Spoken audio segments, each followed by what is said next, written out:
The Book of Ruth, Chapter 1. Now it came to pass in the days when the judges ruled, that there was a famine in the land, and a certain man of Bethlehem, Judah, went to sojourn in the country of Moab, he and his wife, and his 2 sons. And the name of the man was Elimelech, and the name of his wife Naomi, and the name of his 2 sons Mahlon and Chilion, Ephrathites of Bethlehem, Judah. And they came into the country of Moab, and continued there. And Elimelech, Naomi's husband, died, and she was left, and her 2 sons. And they took them wives of the women of Moab. The name of the one was Orpah, and the name of the other Ruth, and they dwelled there about 10 years. And Mahlon and Chilion died also, both of them, and the woman was left of her 2 sons and her husband. Then she arose with her daughters-in-law, that she might return from the country of Moab, for she had heard in the country of Moab how that the Lord had visited his people in giving them bread. Wherefore she went forth out of the place where she was, and her 2 daughters-in-law with her, and they went on the way to return unto the land of Judah. And Naomi said unto her 2 daughters-in-law, Go, return each to her mother's house. The Lord deal kindly with you, as ye have dealt with the dead, and with me. The Lord grant you that ye may find rest, each of you, in the house of her husband. Then she kissed them, and they lifted up their voice, and wept. And they said unto her, Surely we will return with thee unto thy people. And Naomi said, Turn again, my daughters, why will ye go with me? Are there yet any more sons in my womb, that they may be your husbands? Turn again, my daughters, go your way. For I am too old to have an husband. If I should say I have hope, if I should have an husband also tonight, and should also bear sons, would ye tarry for them till they were grown? Would ye stay for them from having husbands? Nay, my daughters, for it grieveth me much for your sakes that the hand of the Lord is gone out against me. And they lifted up their voice, and wept again. And Orpah kissed her mother-in-law. But Ruth clave unto her, and she said, Behold, thy sister-in-law is gone back unto her people, and unto her gods. Return thou after thy sister-in-law. And Ruth said, Entreat me not to leave thee, or to return from following after thee, for whither thou goest, I will go, and where thou lodgest, I will lodge. Thy people shall be my people, and thy God my God. Where thou diest will I die, and there will I be buried. The Lord do so to me, and more also, if aught but death part thee and me. When she saw that she was steadfastly minded to go with her, then she left speaking unto her. So they 2 went until they came to Bethlehem. And it came to pass, when they were come to Bethlehem, that all the city was moved about them, and they said, Is this Naomi? And she said unto them, Call me not Naomi, call me Mara, for the Almighty hath dealt very bitterly with me. I went out full, and the Lord hath brought me home again empty. Why then call ye me Naomi, seeing the Lord hath testified against me, and the Almighty hath afflicted me? So Naomi returned, and Ruth the Moabitess her daughter-in-law with her, which returned out of the country of Moab, and they came to Bethlehem in the beginning of barley harvest.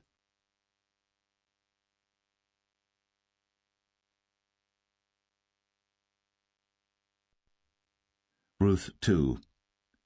And Naomi had a kinsman of her husband's, a mighty man of wealth, of the family of Elimelech, and his name was Boaz. And Ruth the Moabitess said unto Naomi, Let me now go to the field, and glean ears of corn after him in whose sight I shall find grace. And she said unto her, Go, my daughter.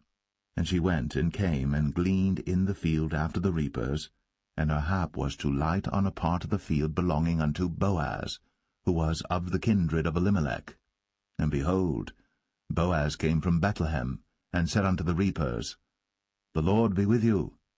And they answered him, The Lord bless thee. Then said Boaz unto his servant that was set over the reapers, Whose damsel is this? And the servant that was set over the reapers answered and said, It is the Moabitish damsel that came back with Naomi out of the country of Moab. And she said, I pray you, let me glean and gather after the reapers among the sheaves. So she came, and hath continued even from the morning until now, that she tarried a little in the house. Then said Boaz unto Ruth, Hearest thou not, my daughter? Go not to glean in another field, neither go from hence, but abide here fast by my maidens. Let thine eyes be on the field that they do reap, and go thou after them. Have I not charged the young men that they shall not touch thee? And when thou art athirst, go unto the vessels, and drink of that which the young men have drawn. Then she fell on her face, and bowed herself to the ground, and said unto him, Why have I found grace in thine eyes, that thou shouldst take knowledge of me, seeing I am a stranger? And Boaz answered and said unto her, It hath fully been shown me all that thou hast done unto thy mother-in-law since the death of thine husband, and how thou hast left thy father and thy mother, and the land of thy nativity, and art come unto a people which thou knewest not heretofore. The Lord recompense thy work, and a full reward be given thee of the Lord God of Israel, under whose wings thou art come to trust. Then she said, Let me find favor in thy sight, my Lord, for that thou hast comforted me, and for that thou hast spoken friendly unto thine handmaid, though I be not like unto one of thine handmaidens. And Boaz said unto her, At mealtime come thou hither, and eat of the bread, and dip thy morsel in the vinegar. And she sat beside the reapers, and he reached her parched corn, and she did eat, and was sufficed, and left. And when she was risen up to glean, Boaz commanded his young men, saying, Let her glean even among the sheaves, and reproach her not. And let fall also some of the handfuls of purpose for her, and leave them, that she may glean them, and rebuke her not. So she gleaned in the field until even, and beat out that she had gleaned, and it was about an ephah of barley. And she took it up, and went into the city, and her mother-in-law saw what she had gleaned, and she brought forth, and gave to her that she had reserved after she was sufficed. And her mother-in-law said unto her, Where hast thou gleaned today? And where wroughtest thou? Blessed be he that did take knowledge of thee. And she showed her mother-in-law with whom she had wrought, and said, The man's name with whom I wrought today is Boaz. And Naomi said unto her daughter-in-law, Blessed be he of the Lord, who hath not left off his kindness to the living and to the dead. And Naomi said unto her, The man is near of kin unto us, one of our next kinsmen. And Ruth, the Moabitess, said, He said unto me also, Thou shalt keep fast by my young men, until they have ended all my harvest. And Naomi said unto Ruth her daughter-in-law, It is good, my daughter, that thou go out with his maidens, that they meet thee not in any other field. So she kept fast by the maidens of Boaz to glean unto the end of barley harvest and of wheat harvest, and dwelt with her mother-in-law.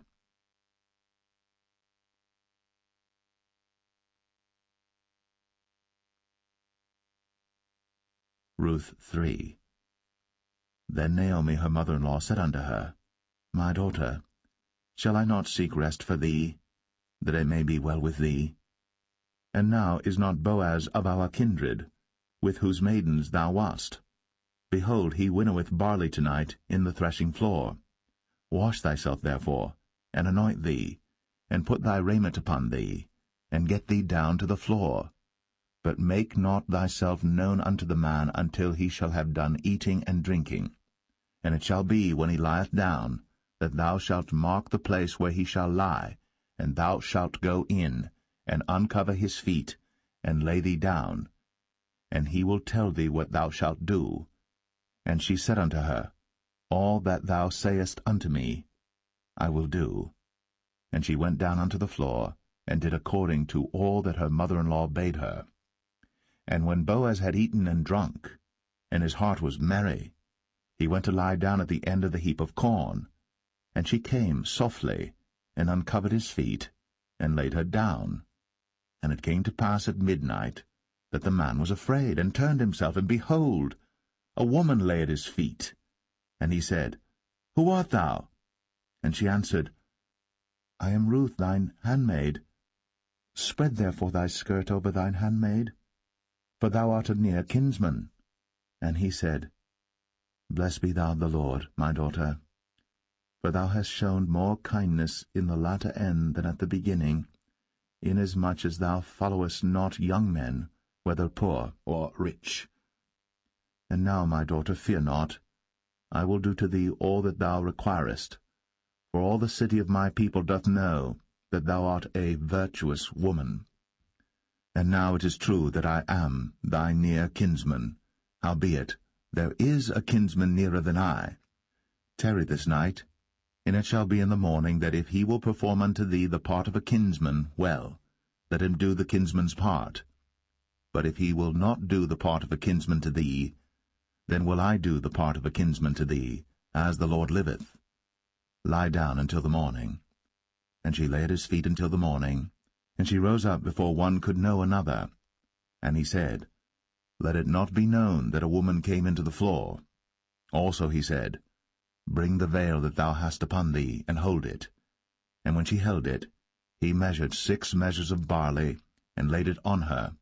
And she went into the city. And when she came to her mother-in-law, she said, Who art thou, my daughter? And she told her all that the man had done to her. And she said, These 6 measures of barley gave he me, for he said to me, Go not empty unto thy mother-in-law. Then said she, Sit still, my daughter, until thou know how the matter will fall, for the man will not be in rest until he have finished the thing this day.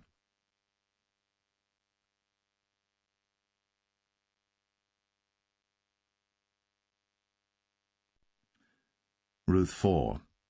Then went Boaz up to the gate, and sat him down there, and behold, the kinsman of whom Boaz spake came by, unto whom he said, Ho, such a one, turn aside, sit down here. And he turned aside, and sat down.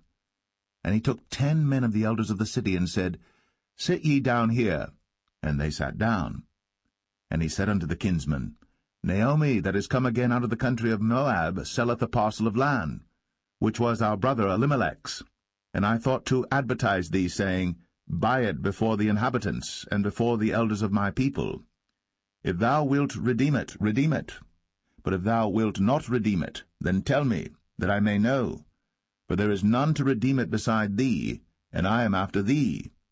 And he said, I will redeem it. Then said Boaz, What day thou buyest the field of the hand of Naomi, thou must buy it also of Ruth the Moabitess, the wife of the dead, to raise up the name of the dead upon his inheritance. And the kinsman said, I cannot redeem it for myself, lest I mar mine own inheritance. Redeem thou my right to thyself, for I cannot redeem it. Now this was the manner in former time in Israel concerning redeeming and concerning changing, for to confirm all things, a man plucked off his shoe, and gave it to his neighbor, and this was a testimony in Israel. Therefore the kinsman said unto Boaz, Buy it for thee. So he drew off his shoe. And Boaz said unto the elders, and unto all the people, Ye are witnesses this day, that I have bought all that was Elimelech's, and all that was Chilion's and Mahlon's of the hand of Naomi.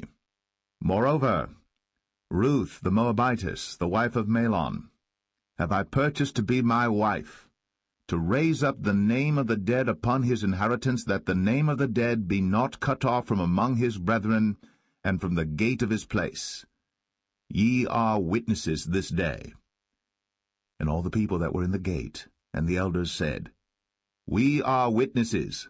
The Lord make the woman that is come into thine house like Rachel and like Leah, which two did build the house of Israel. And do thou worthily in Ephratah, and be famous in Bethlehem. And let thy house be like the house of Pharez, whom Tamar bare unto Judah, of the seed which the Lord shall give thee of this young woman. So Boaz took Ruth, and she was his wife. And when he went in unto her, the Lord gave her conception, and she bare a son. And the women said unto Naomi, Blessed be the Lord, which hath not left thee this day without a kinsman, that his name may be famous in Israel. And he shall be unto thee a restorer of thy life, and a nourisher of thine old age. For thy daughter-in-law, which loveth thee, which is better to thee than 7 sons, hath borne him. And Naomi took the child, and laid it in her bosom, and became nurse unto it. And the women her neighbors gave it a name, saying, There is a son born to Naomi. And they called his name Obed. He is the father of Jesse, the father of David. Now these are the generations of Pharez. Pharez begat Hezron, and Hezron begat Ram, and Ram begat Amminadab, and Amminadab begat Nahshon, and Nahshon begat Salmon, and Salmon begat Boaz, and Boaz begat Obed, and Obed begat Jesse, and Jesse begat David.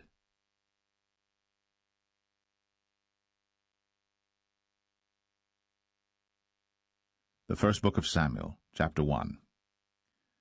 Now there was a certain man of Ramathaim Zophim of Mount Ephraim, and his name was Elkanah, the son of Jeroham, the son of Elihu, the son of Tohu, the son of Zoph, an Ephrathite. And he had 2 wives. The name of the one was Hannah, and the name of the other was Peninnah.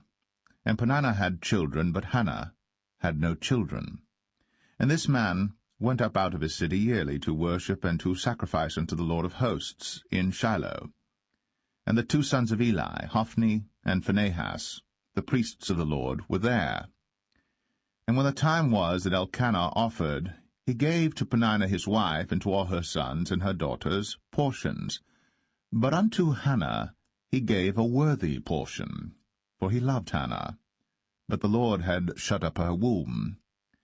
And her adversary also provoked her sore, for to make her fret, because the Lord had shut up her womb. And as he did so year by year, when she went up to the house of the Lord, so she provoked her. Therefore she wept, and did not eat. Then said Elkanah her husband to her, Hannah, why weepest thou? And why eatest thou not? And why is thy heart grieved? Am not I better to thee than 10 sons? So Hannah rose up after they had eaten in Shiloh, and after they had drunk. Now Eli the priest sat upon a seat by a post of the temple of the Lord.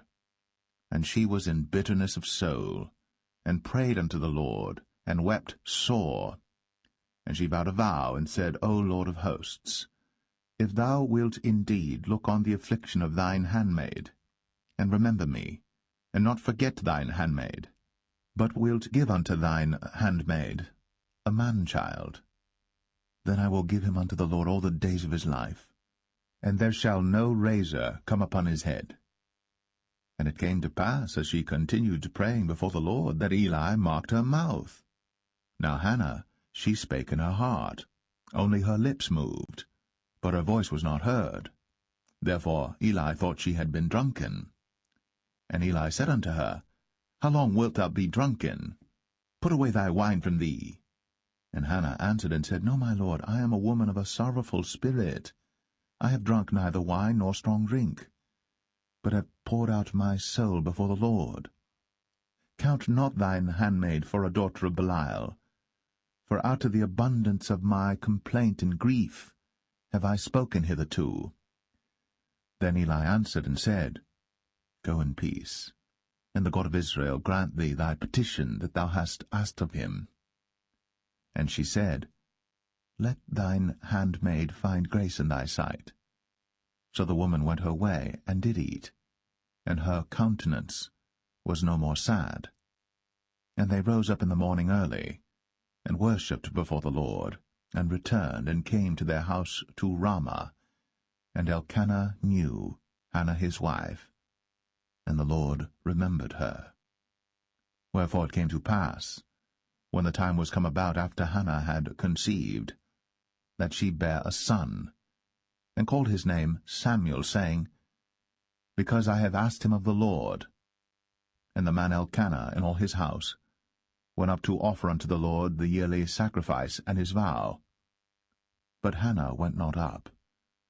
For she said unto her husband, I will not go up until the child be weaned, and then I will bring him, that he may appear before the Lord, and there abide for ever.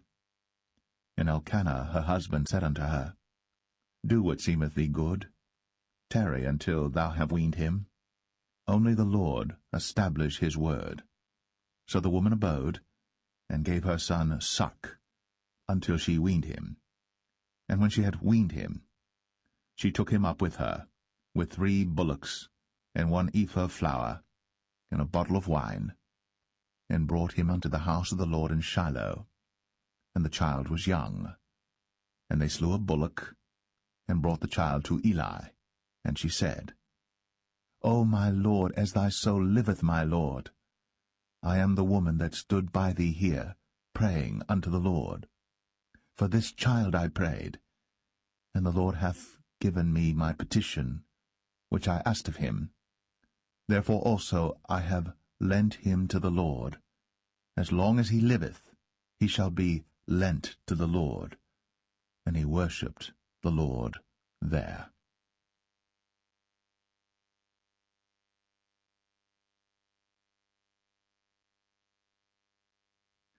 1 Samuel chapter 2.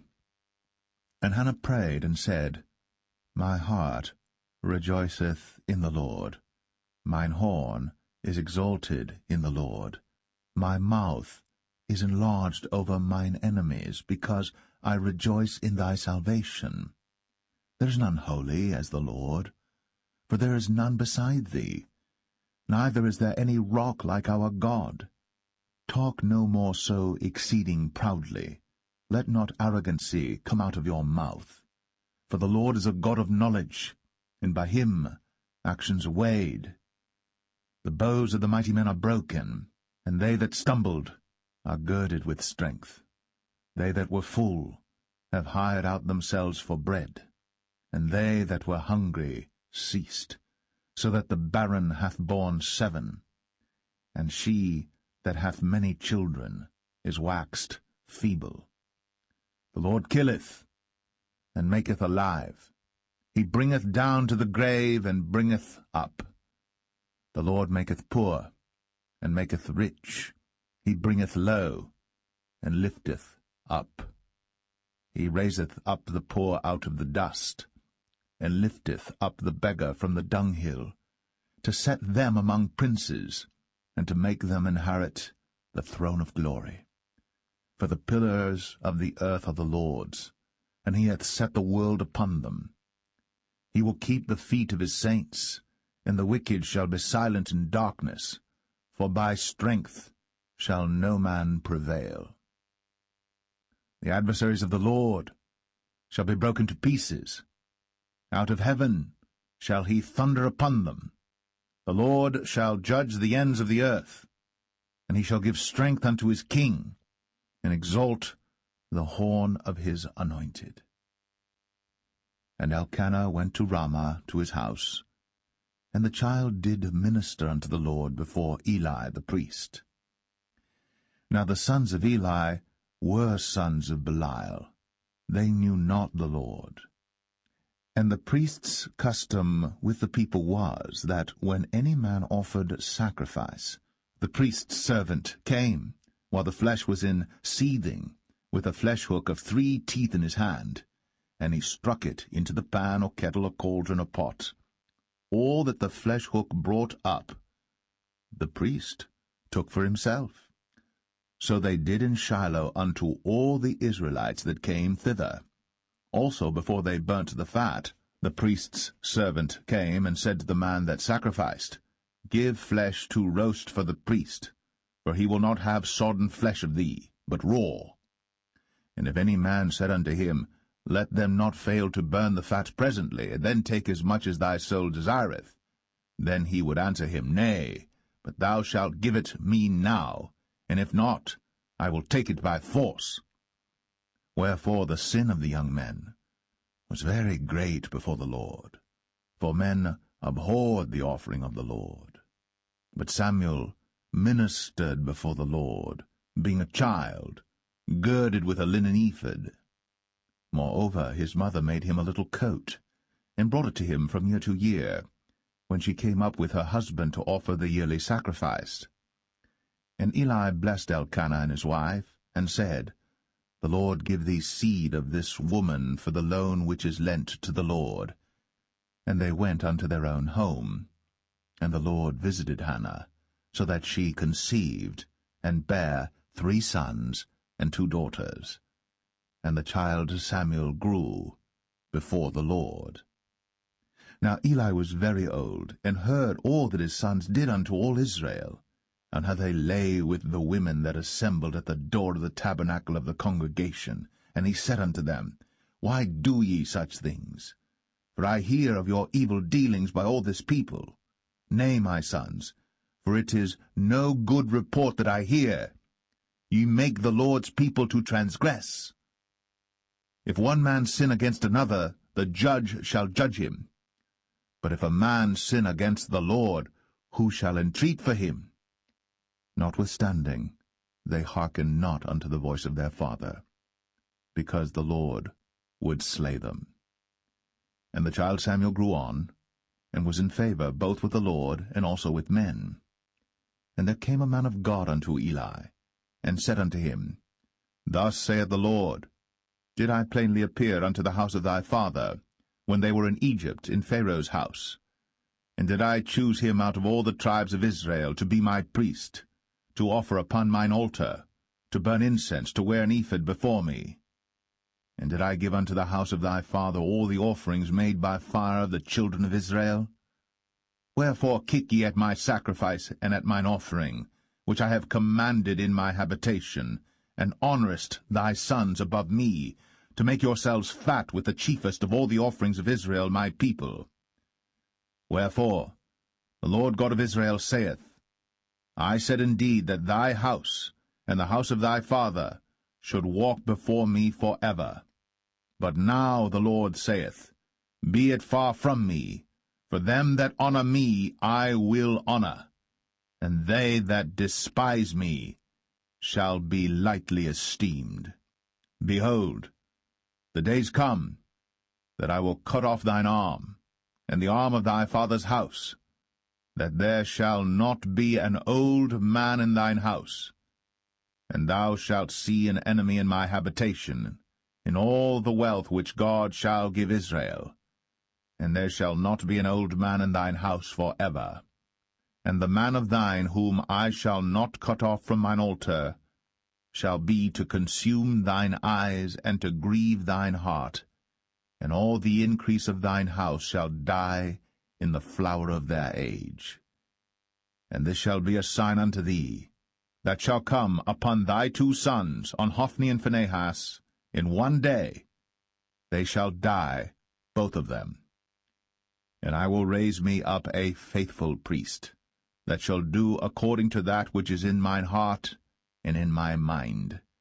And I will build him a sure house, and he shall walk before mine anointed for ever.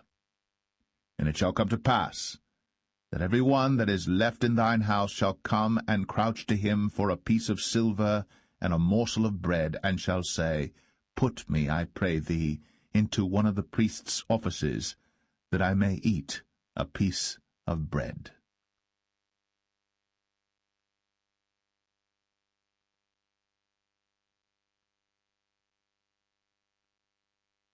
1 Samuel 3.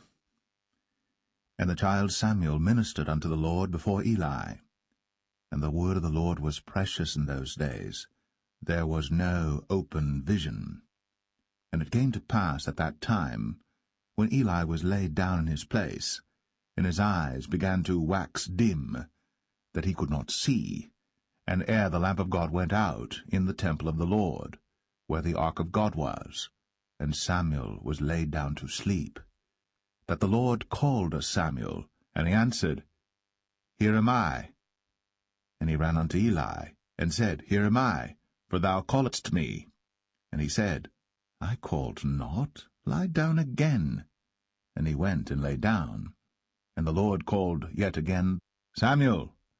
And Samuel arose and went to Eli, and said, Here am I, for thou didst call me. And he answered, I called not, my son, lie down again. Now Samuel did not yet know the Lord, neither was the word of the Lord yet revealed unto him. And the Lord called Samuel again the third time, and he arose, and went to Eli, and said, Here am I, for thou didst call me. And Eli perceived that the Lord had called the child.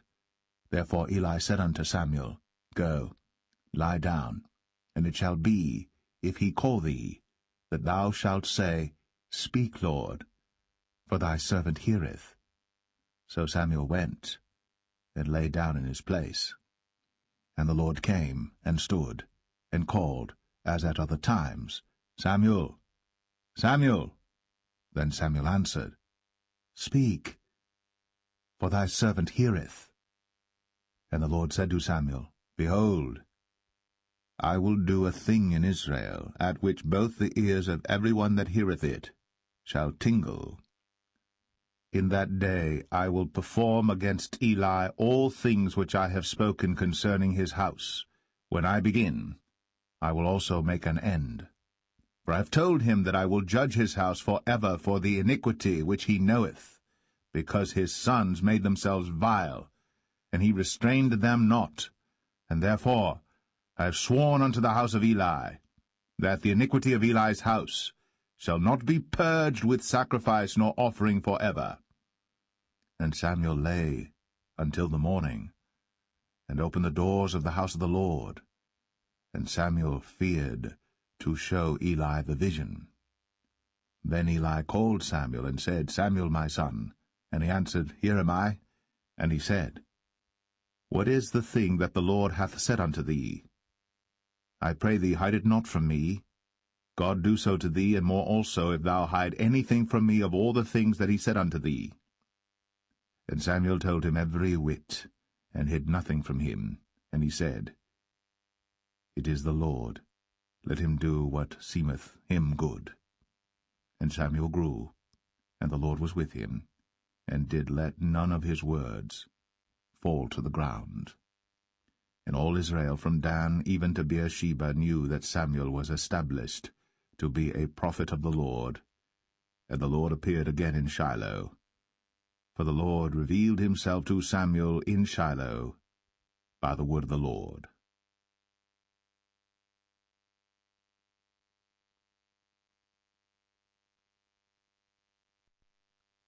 1 Samuel 4. And the word of Samuel came to all Israel. Now Israel went out against the Philistines to battle, and pitched beside Ebenezer. And the Philistines pitched in Aphek. And the Philistines put themselves in array against Israel. And when they joined battle, Israel was smitten before the Philistines, and they slew of the army in the field about 4,000 men. And when the people were come into the camp, the elders of Israel said, Wherefore hath the Lord smitten us today before the Philistines? Let us fetch the ark of the covenant of the Lord out of Shiloh unto us, that, when it cometh among us, it may save us out of the hand of our enemies. So the people sent to Shiloh, that they might bring from thence the ark of the covenant of the Lord of hosts, which dwelleth between the cherubims. And the two sons of Eli, Hophni and Phinehas, were there with the ark of the covenant of God. And when the ark of the covenant of the Lord came into the camp, all Israel shouted with a great shout, so that the earth rang again. And when the Philistines heard the noise of the shout, they said, What meaneth the noise of this great shout in the camp of the Hebrews? And they understood that the ark of the Lord was come into the camp. And the Philistines were afraid, for they said, God is come into the camp. And they said, Woe unto us, for there hath not been such a thing heretofore. Woe unto us! Who shall deliver us out of the hand of these mighty gods? These are the gods that smote the Egyptians with all the plagues in the wilderness. Be strong, and quit yourselves like men, O ye Philistines, that ye be not servants unto the Hebrews, as they have been to you. Quit yourselves like men, and fight. And the Philistines fought, and Israel was smitten, and they fled every man into his tent. And there was a very great slaughter, for there fell of Israel 30,000 footmen. And the ark of God was taken, and the 2 sons of Eli, Hophni and Phinehas, were slain. And there ran a man of Benjamin out of the army, and came to Shiloh the same day with his clothes rent, and with earth upon his head. And when he came, lo, Eli sat upon a seat by the wayside, watching, for his heart trembled for the ark of God. And when the man came into the city and told it, all the city cried out. And when Eli heard the noise of the crying, he said, What meaneth the noise of this tumult? And the man came in hastily, and told Eli. Now Eli was 98 years old, and his eyes were dim, that he could not see. And the man said unto Eli, I am he that came out of the army, and I fled today out of the army. And he said, What hast thou done, my son? And the messenger answered and said, Israel is fled before the Philistines, and there hath been also a great slaughter among the people. And thy 2 sons also, Hophni and Phinehas, are dead, and the ark of God is taken. And it came to pass, when he made mention of the ark of God, that he fell from off the seat backward by the side of the gate, and his neck brake, and he died. For he was an old man, and heavy, and he had judged Israel 40 years. And his daughter-in-law Phinehas' wife was with child, near to be delivered. And when she heard the tidings that the ark of God was taken, and that her father-in-law and her husband were dead, she bowed herself and travailed, for her pains came upon her. And about the time of her death the women that stood by her said unto her, Fear not, for thou hast borne a son. But she answered not, neither did she regard it. And she named the child Ichabod, saying, The glory is departed from Israel, because the ark of God was taken, and because of her father-in-law and her husband. And she said, The glory is departed from Israel, for the ark of God is taken.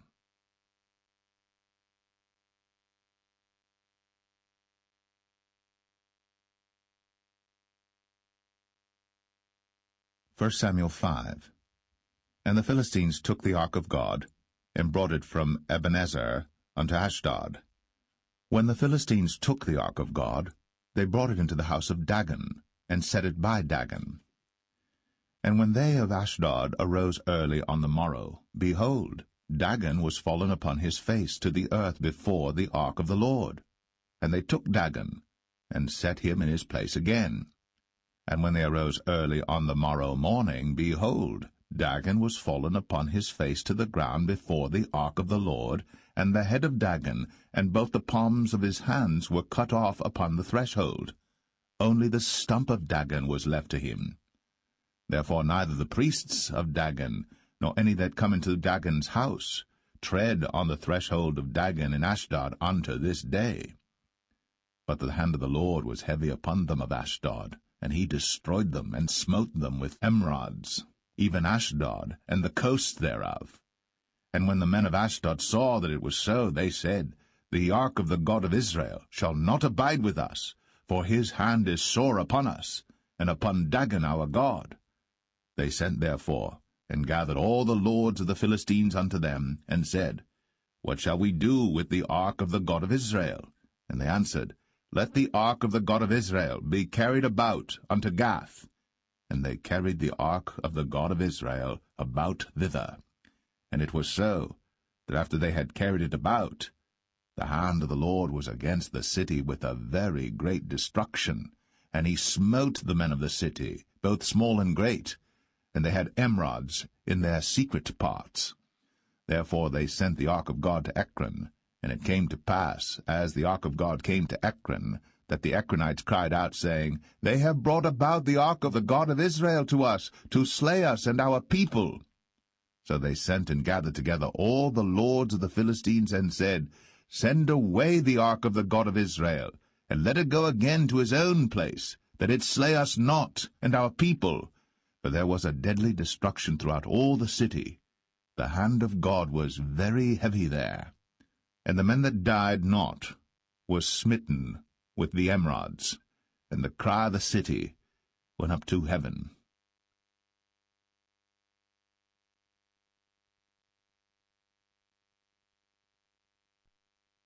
1 Samuel 6.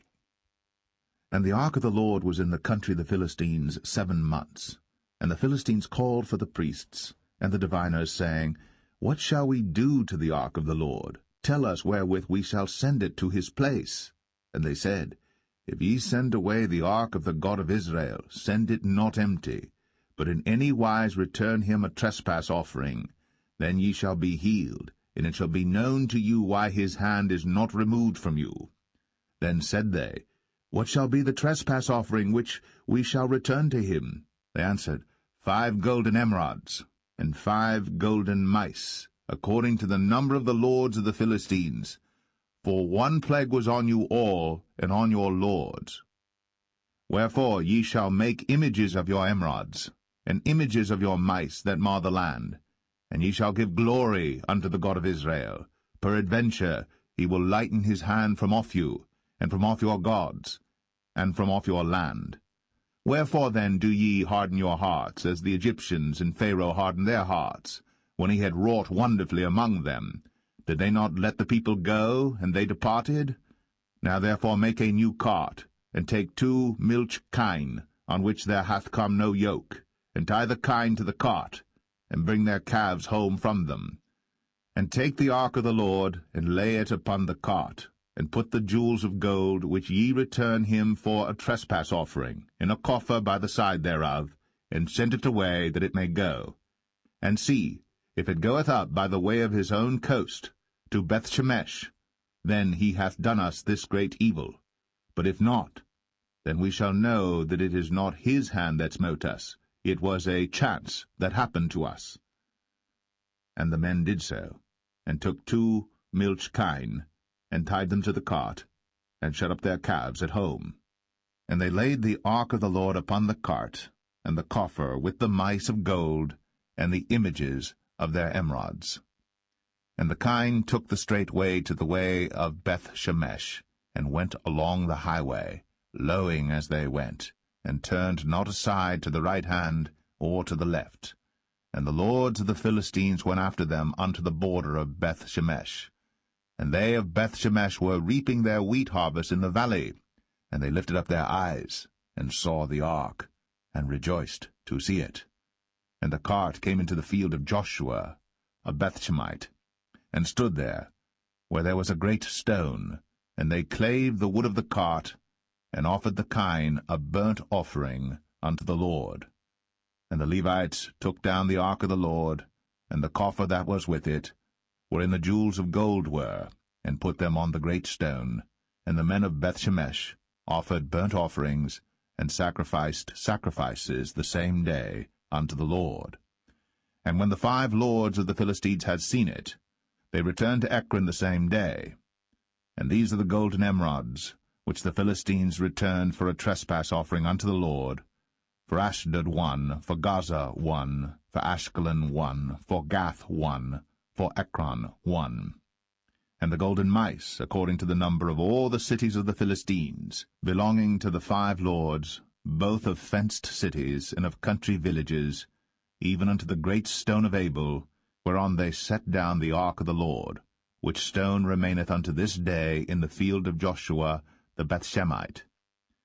And he smote the men of Bethshemesh, because they had looked into the ark of the Lord. Even he smote of the people 50,060 men. And the people lamented, because the Lord had smitten many of the people with a great slaughter. And the men of Bethshemesh said, Who is able to stand before this holy Lord God? and to whom shall he go up from us? And they sent messengers to the inhabitants of Kirjath-jearim, saying, The Philistines have brought again the ark of the Lord. Come ye down, and fetch it up to you.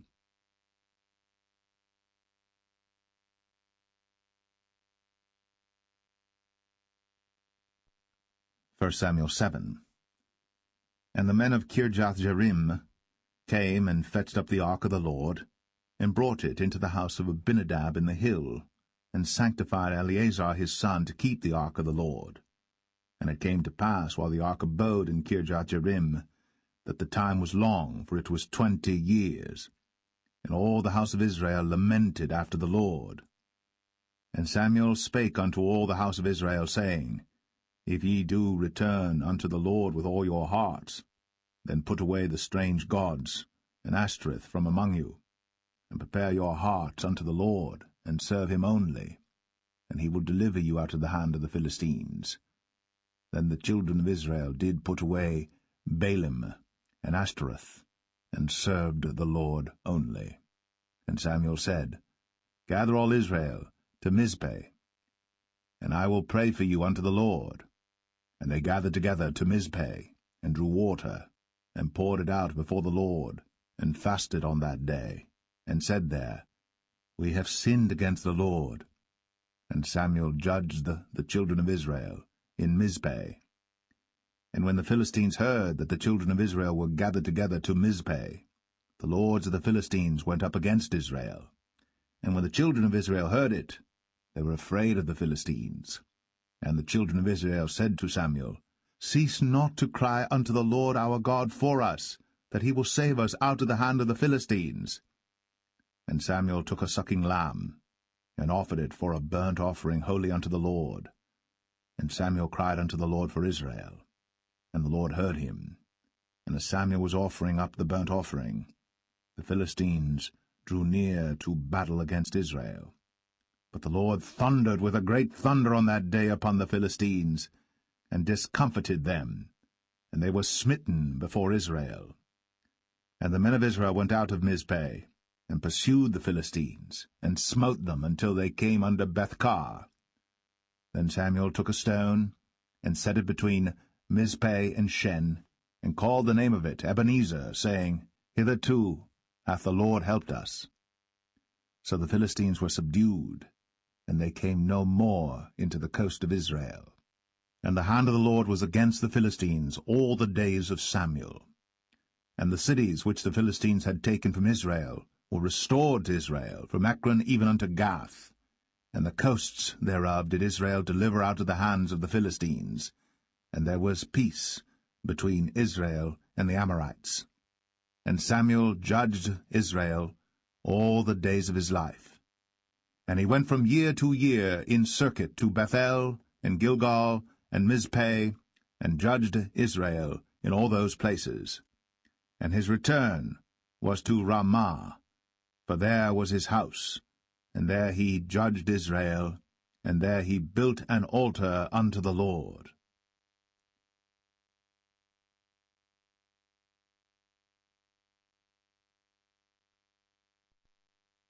First Samuel 8. And it came to pass, when Samuel was old, that he made his sons judges over Israel. Now the name of his firstborn was Joel, and the name of his second Abiah. They were judges in Beersheba. And his sons walked not in his ways, but turned aside after lucre, and took bribes, and perverted judgment. And all the elders of Israel gathered themselves together, and came to Samuel unto Ramah, and said unto him, Behold, thou art old, and thy sons walk not in thy ways. Now make us a king to judge us like all the nations. But the thing displeased Samuel, when they said, Give us a king to judge us. And Samuel prayed unto the Lord. And the Lord said unto Samuel, Hearken unto the voice of the people, in all that they say unto thee. For they have not rejected thee, but they have rejected me, that I should not reign over them. According to all the works which they have done since the day that I brought them up out of Egypt, even unto this day, wherewith they have forsaken me, and served other gods, so do they also unto thee. Now therefore hearken unto their voice, howbeit yet protest solemnly unto them, and show them the manner of the king that shall reign over them. And Samuel told all the words of the Lord unto the people that asked of him a king. And he said, This will be the manner of the king that shall reign over you.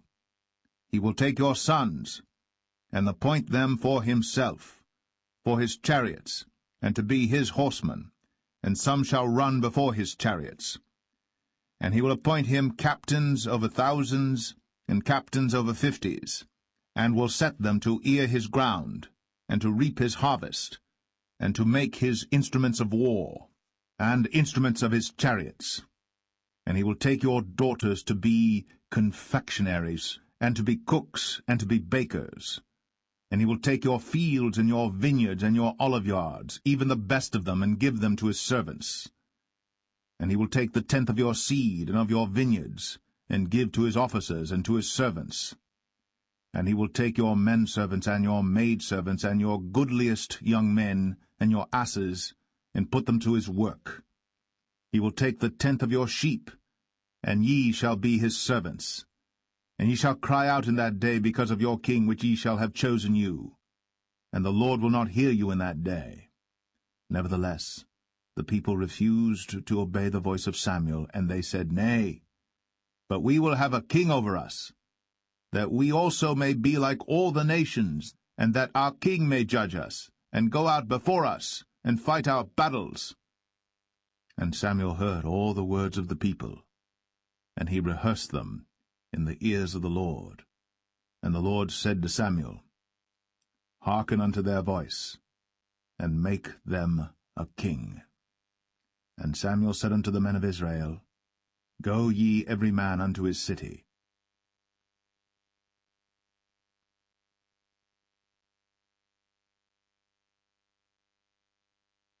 1 Samuel 9. Now there was a man of Benjamin, whose name was Kish, the son of Abiel, the son of Zeror, the son of Bechorath, the son of Aphiah, a Benjamite, a mighty man of power. And he had a son whose name was Saul, a choice young man, and a goodly. And there was not among the children of Israel a goodlier person than he. From his shoulders and upward he was higher than any of the people. And the asses of Kish, Saul's father, were lost. And Kish said to Saul his son, Take now one of the servants with thee, and arise, go seek the asses. And he passed through Mount Ephraim, and passed through the land of Shalisha. But they found them not. Then they passed through the land of Shalim, and there they were not. And he passed through the land of the Benjamites, but they found them not. And when they were come to the land of Zuph, Saul said to his servant that was with him, Come, and let us return, lest my father leave caring for the asses, and take thought for us. And he said unto him, Behold now, there is in this city a man of God, and he is an honorable man. All that he saith cometh surely to pass. Now let us go thither. Peradventure he can show us our way that we should go. Then said Saul to his servant, But behold, if we go, what shall we bring the man? For the bread is spent in our vessels, and there is not a present to bring to the man of God. What have we? And the servant answered Saul again, and said, Behold, I have here at hand the 4th part of a shekel of silver. That will I give to the man of God, to tell us our way. Before time in Israel, when a man went to inquire of God, thus he spake, Come, and let us go to the seer. For he that is now called a prophet was before time called a seer. Then said Saul to his servant, Well said, come, let us go. So they went unto the city where the man of God was. And as they went up the hill to the city, they found young maidens going out to draw water, and said unto them, Is the seer here? And they answered them, and said, He is, behold, he is before you. Make haste now, for he came today to the city, for there is a sacrifice of the people today in the high place. As soon as ye be come into the city, ye shall straightway find him, before he go up to the high place to eat. For the people will not eat until he come, because he doth bless the sacrifice, and afterwards they eat that be bidden. Now therefore get you up, for about this time ye shall find him. And they went up into the city. And when they were come into the city, behold, Samuel came out against them, for to go up to the high place. Now the Lord had told Samuel in his ear a day before Saul came, saying, Tomorrow, about this time, I will send thee a man out of the land of Benjamin, and thou shalt anoint him to be captain over my people Israel, that he may save my people out of the hand of the Philistines. For I have looked upon my people, because their cry is come unto me. And when Samuel saw Saul, the Lord said unto him, Behold the man whom I spake to thee of. This same shall reign over my people. Then Saul drew near to Samuel in the gate, and said, Tell me, I pray thee, where the seer's house is. And Samuel answered Saul, and said, I am the seer. Go up before me unto the high place. For ye shall eat with me today, and tomorrow I will let thee go, and will tell thee all that is in thine heart. And as for thine asses that were lost 3 days ago, set not thy mind on them, for they are found. And on whom is all the desire of Israel? Is it not on thee, and on all thy father's house?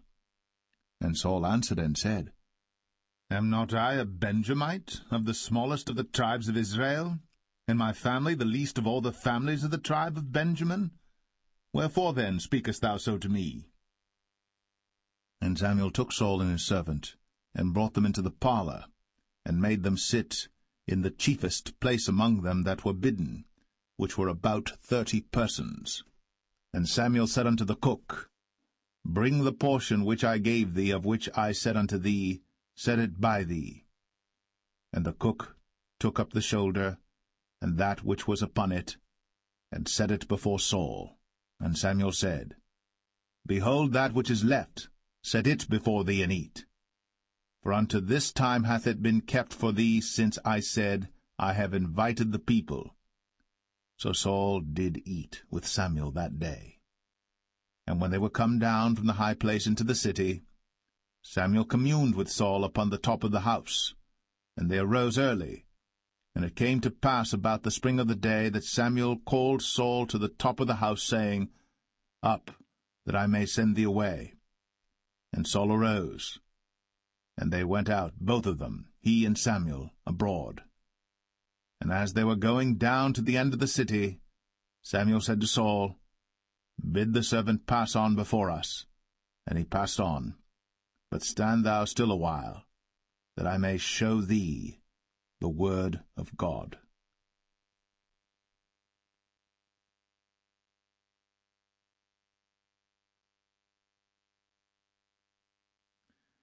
1 Samuel 10. Then Samuel took a vial of oil, and poured it upon his head, and kissed him, and said, Is it not because the Lord hath anointed thee to be captain over his inheritance? When thou art departed from me today, then thou shalt find 2 men by Rachel's sepulchre, in the border of Benjamin at Zelzah.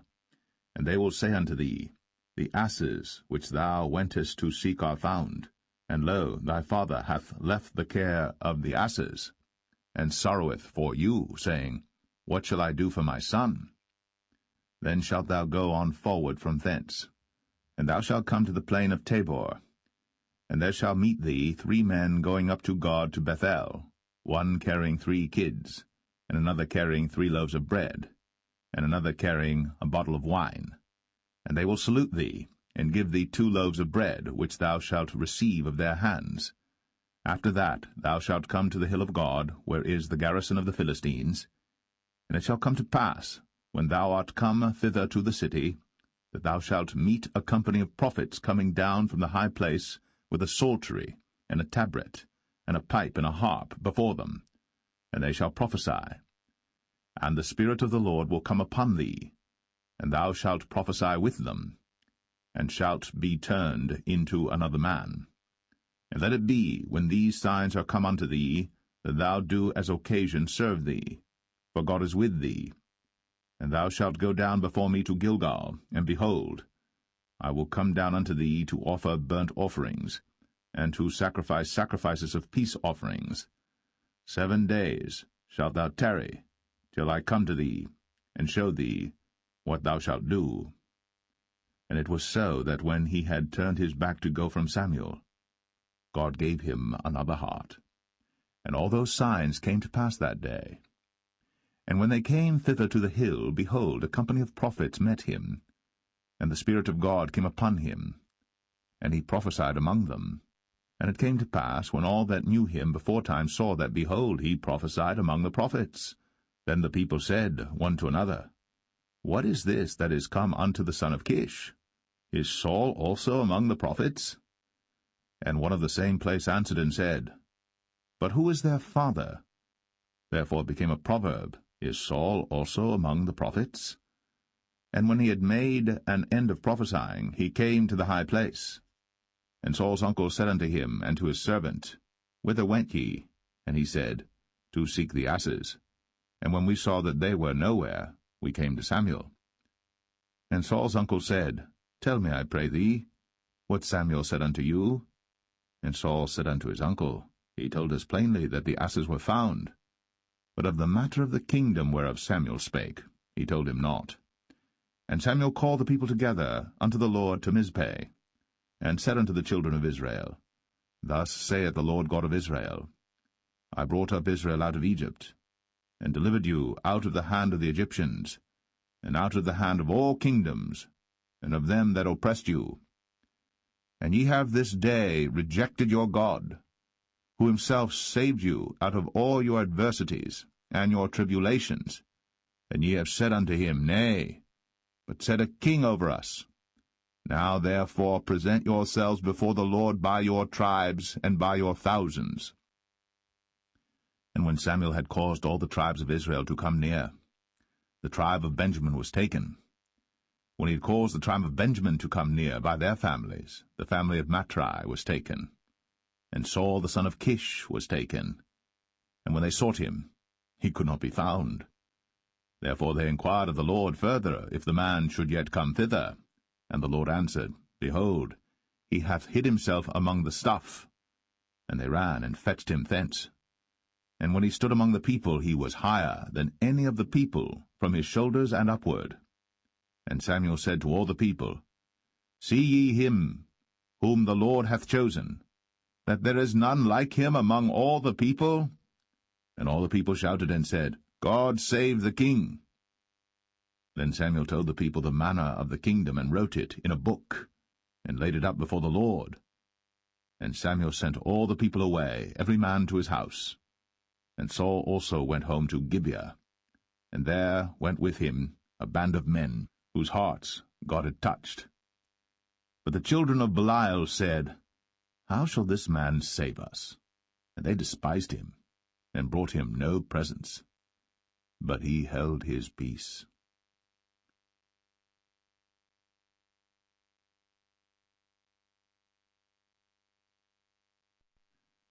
1 Samuel 11. Then Nahash the Ammonite came up, and encamped against Jabesh-Gilead. And all the men of Jabesh said unto Nahash, Make a covenant with us, and we will serve thee.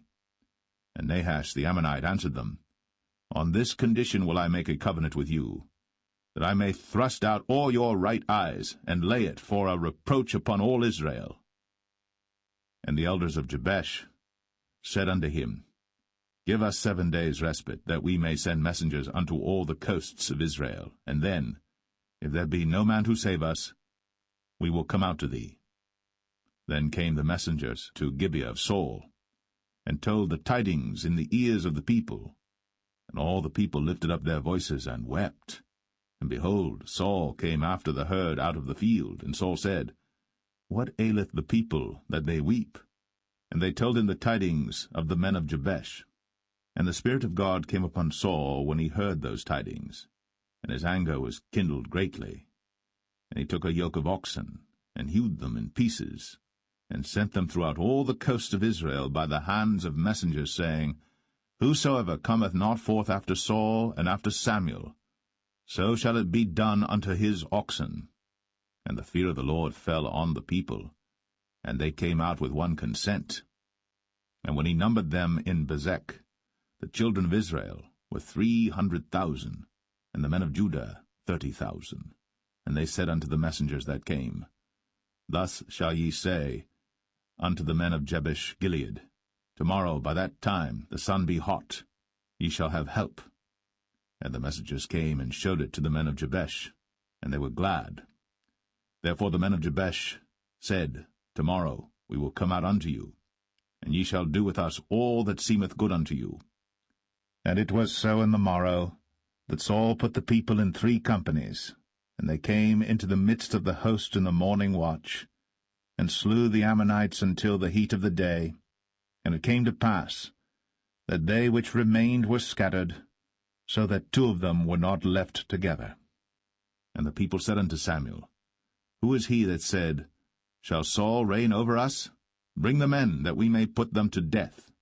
And Saul said, There shall not a man be put to death this day, for today the Lord hath wrought salvation in Israel. Then said Samuel to the people, Come, and let us go to Gilgal, and renew the kingdom there. And all the people went to Gilgal, and there they made Saul king before the Lord in Gilgal, and there they sacrificed sacrifices of peace offerings before the Lord. And there Saul and all the men of Israel rejoiced greatly.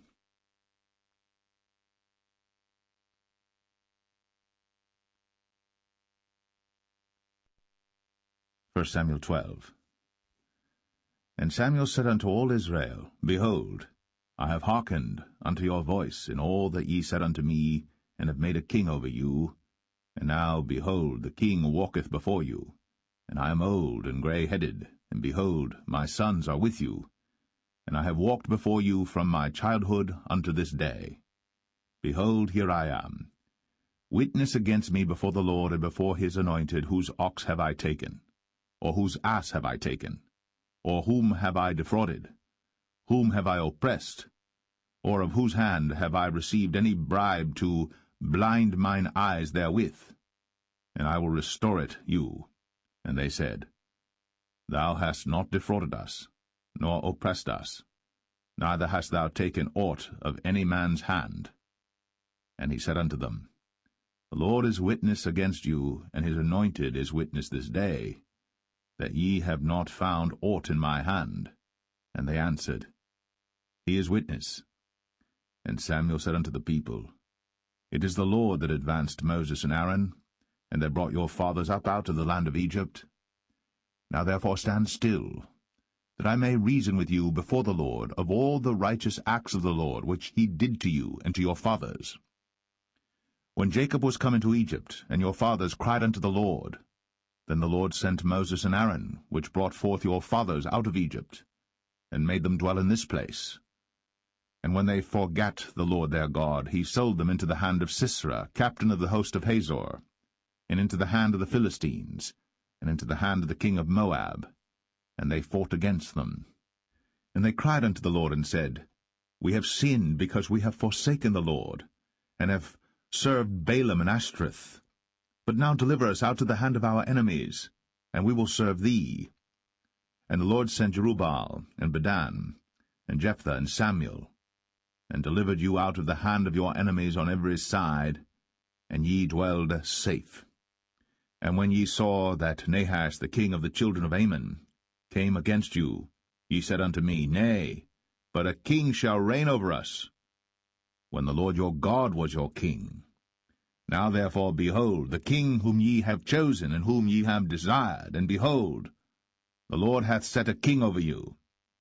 If ye will fear the Lord, and serve him, and obey his voice, and not rebel against the commandment of the Lord, then shall both ye and also the king that reigneth over you continue following the Lord your God. But if ye will not obey the voice of the Lord, but rebel against the commandment of the Lord, then shall the hand of the Lord be against you, as it was against your fathers. Now therefore stand and see this great thing which the Lord will do before your eyes. Is it not wheat harvest today? I will call unto the Lord, and he shall send thunder and rain, that ye may perceive and see that your wickedness is great, which ye have done in the sight of the Lord in asking you a king.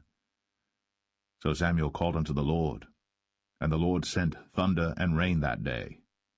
And all the people greatly feared the Lord and Samuel. And all the people said unto Samuel, Pray for thy servants unto the Lord thy God, that we die not. For we have added unto all our sins this evil, to ask us a king. And Samuel said unto the people, Fear not, ye have done all this wickedness. Yet turn not aside from following the Lord, but serve the Lord with all your heart. And turn ye not aside, for then should ye go after vain things which cannot profit nor deliver, for they are vain. For the Lord will not forsake his people for his great name's sake, because it hath pleased the Lord to make you his people. Moreover, as for me, God forbid that I should sin against the Lord in ceasing to pray for you. But I will teach you the good and the right way. Only fear the Lord, and serve him in truth with all your heart.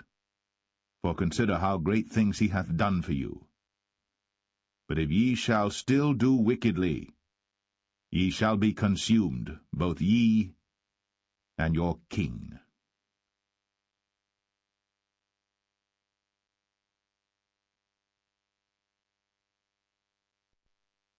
1 Samuel 13. Saul reigned 1 year. And when he had reigned 2 years over Israel, Saul chose him 3,000 men of Israel, whereof 2,000 were with Saul in Michmash and in Mount Bethel, and 1,000 were with Jonathan in Gibeah of Benjamin. And the rest of the people he sent every man to his tent. And Jonathan smote the garrison of the Philistines that was in Geba. And the Philistines heard of it. And Saul blew the trumpet throughout all the land, saying, Let the Hebrews hear. And all Israel heard say that Saul had smitten a garrison of the Philistines, and that Israel also was had in abomination with the Philistines. And the people were called together after Saul to Gilgal. And the Philistines gathered themselves together to fight with Israel, 30,000 chariots and 6,000 horsemen, and people as the sand which is on the seashore in multitude.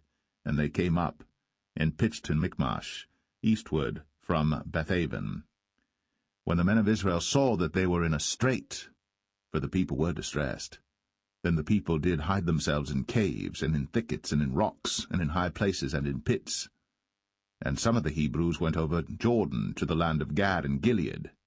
As for Saul, he was yet in Gilgal, and all the people followed him, trembling. And he tarried 7 days according to the set time that Samuel had appointed. But Samuel came not to Gilgal, and the people were scattered from him. And Saul said, Bring hither a burnt offering to me, and peace offerings. And he offered the burnt offering. And it came to pass that as soon as he had made an end of offering the burnt offering, behold, Samuel came. And Saul went out to meet him, that he might salute him. And Samuel said, What hast thou done? And Saul said, Because I saw that the people were scattered from me, and that thou camest not within the days appointed, and that the Philistines gathered themselves together at Michmash. Therefore said I, The Philistines will come down now upon me to Gilgal, and I have not made supplication unto the Lord. I forced myself therefore, and offered a burnt offering. And Samuel said to Saul, Thou hast done foolishly.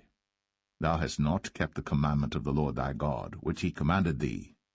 For now would the Lord have established thy kingdom upon Israel for ever. But now thy kingdom shall not continue. The Lord hath sought him a man after his own heart. And the Lord hath commanded him to be captain over his people, because thou hast not kept that which the Lord commanded thee. And Samuel arose, and gat him up from Gilgal unto Gibeah of Benjamin. And Saul numbered the people that were present with him about 600 men. And Saul and Jonathan his son, and the people that were present with him, abode in Gibeah of Benjamin. But the Philistines encamped in Michmash.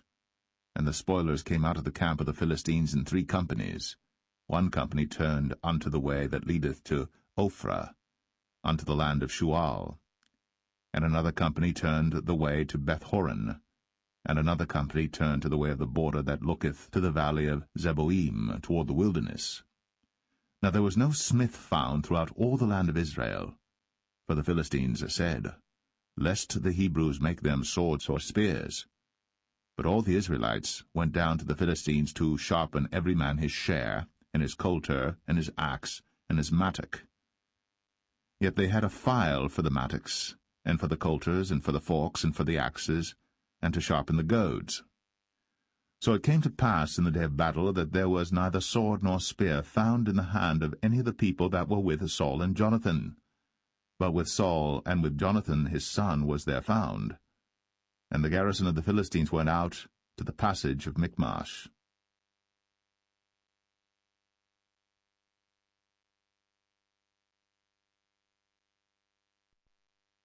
1 Samuel 14. Now it came to pass upon a day that Jonathan the son of Saul said unto the young man that bare his armor, Come, and let us go over to the Philistines' garrison that is on the other side. But he told not his father. And Saul tarried in the uttermost part of Gibeah, under a pomegranate tree which is in Migron, and the people that were with him were about 600 men. And Ahiah, the son of Ahitub, Ichabod's brother, the son of Phinehas, the son of Eli, the Lord's priest in Shiloh, wearing an ephod. And the people knew not that Jonathan was gone. And between the passages, by which Jonathan sought to go over unto the Philistines' garrison, there was a sharp rock on the one side, and a sharp rock on the other side. And the name of the one was Bozez, and the name of the other Sinai. The forefront of the one was situate northward over against Michmash, and the other southward over against Gibeah. And Jonathan said to the young men that bare his armor, Come, and let us go over unto the garrison of these uncircumcised. It may be that the Lord will work for us, for there is no restraint to the Lord to save by many or by few. And his armor-bearer said unto him, Do all that is in thine heart, turn thee, behold, I am with thee according to thy heart. Then said Jonathan, Behold, we will pass over unto these men, and we will discover ourselves unto them. If they say thus unto us, Tarry until we come to you, then we will stand still in our place, and will not go up unto them. But if they say thus, Come up unto us, then we will go up, for the Lord hath delivered them into our hand, and this shall be a sign unto us. And both of them discovered themselves unto the garrison of the Philistines. And the Philistines said, Behold, the Hebrews come forth out of the holes where they had hid themselves. And the men of the garrison answered Jonathan and his armor-bearer, and said, Come up to us, and we will show you a thing. And Jonathan said unto his armor-bearer, Come up after me, for the Lord hath delivered them into the hand of Israel.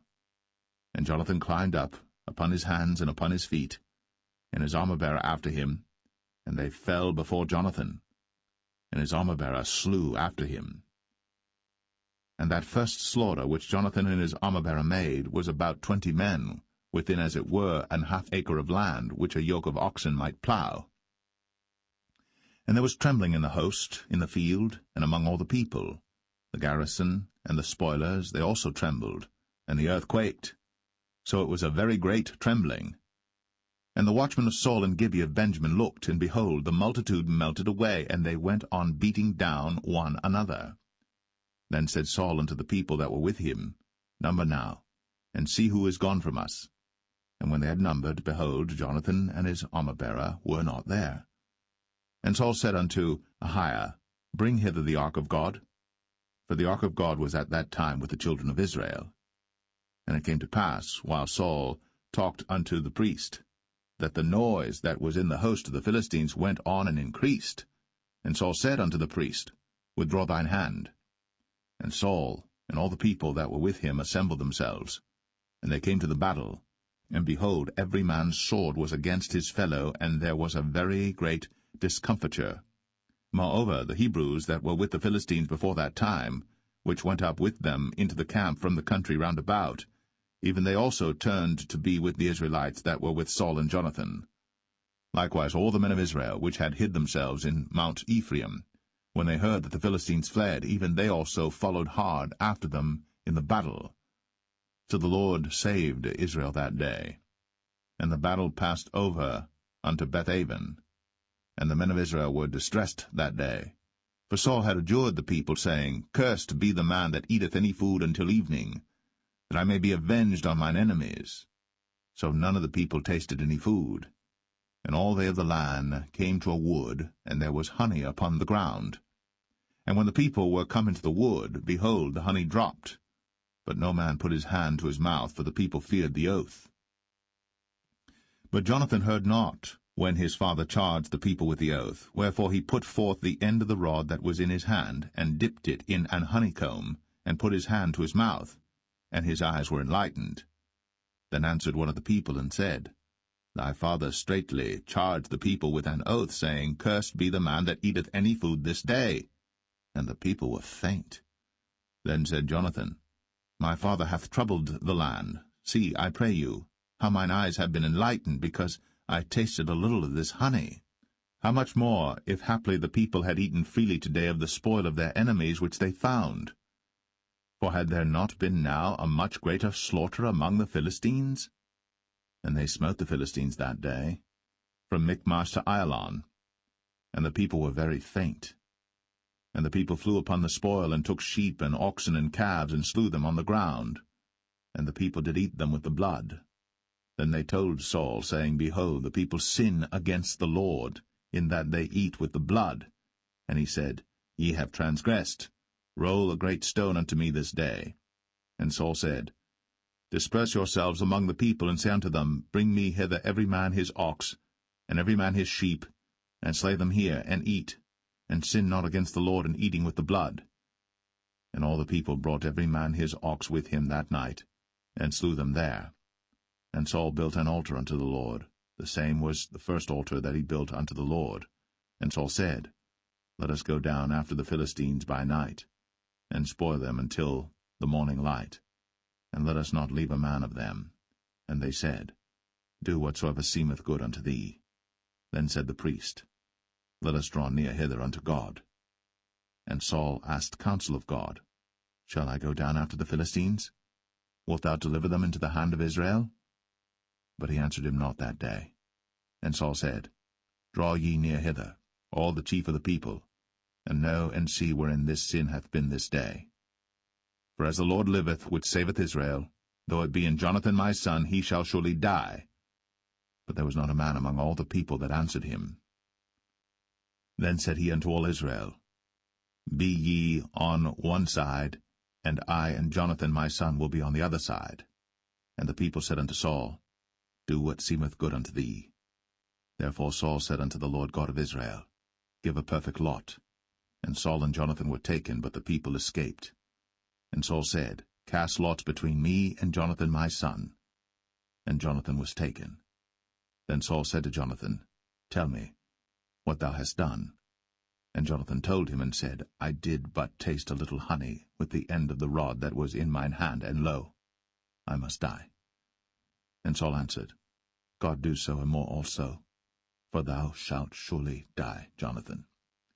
And the people said unto Saul, Shall Jonathan die, who hath wrought this great salvation in Israel?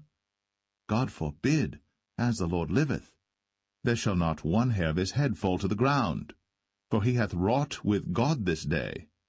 So the people rescued Jonathan, that he died not. Then Saul went up from following the Philistines, and the Philistines went to their own place. So Saul took the kingdom over Israel, and fought against all his enemies on every side, against Moab, and against the children of Ammon, and against Edom, and against the kings of Zobah, and against the Philistines. And whithersoever he turned himself, he vexed them. And he gathered an host, and smote the Amalekites, and delivered Israel out of the hands of them that spoiled them. Now the sons of Saul were Jonathan and Ishuai, and Melch-Ishuai. And the names of his two daughters were these, the name of the firstborn Merab, and the name of the younger Michal. And the name of Saul's wife was Ahinoam, the daughter of Ahimaaz. And the name of the captain of his host was Abner, the son of Ner, Saul's uncle. And Kish was the father of Saul, and Ner, the father of Abner, was the son of Abiel. And there was sore war against the Philistines all the days of Saul. And when Saul saw any strong man or any valiant man, he took him unto him.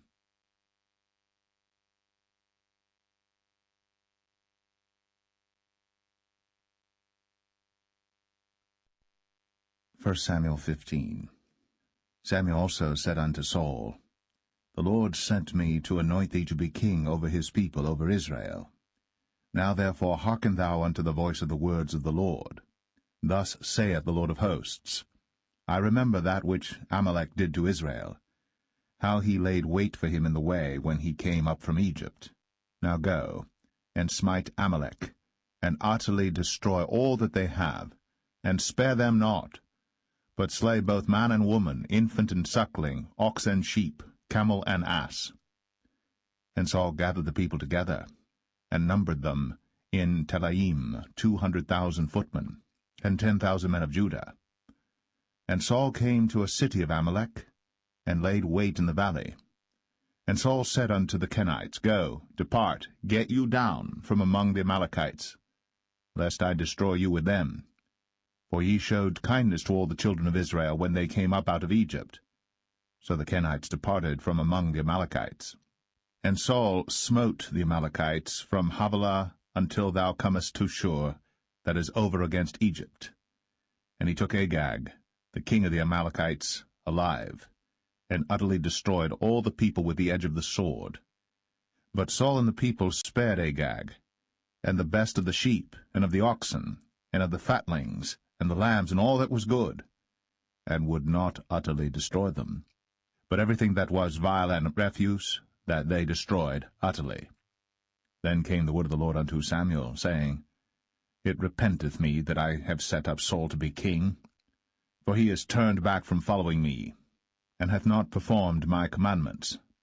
And it grieved Samuel, and he cried unto the Lord all night.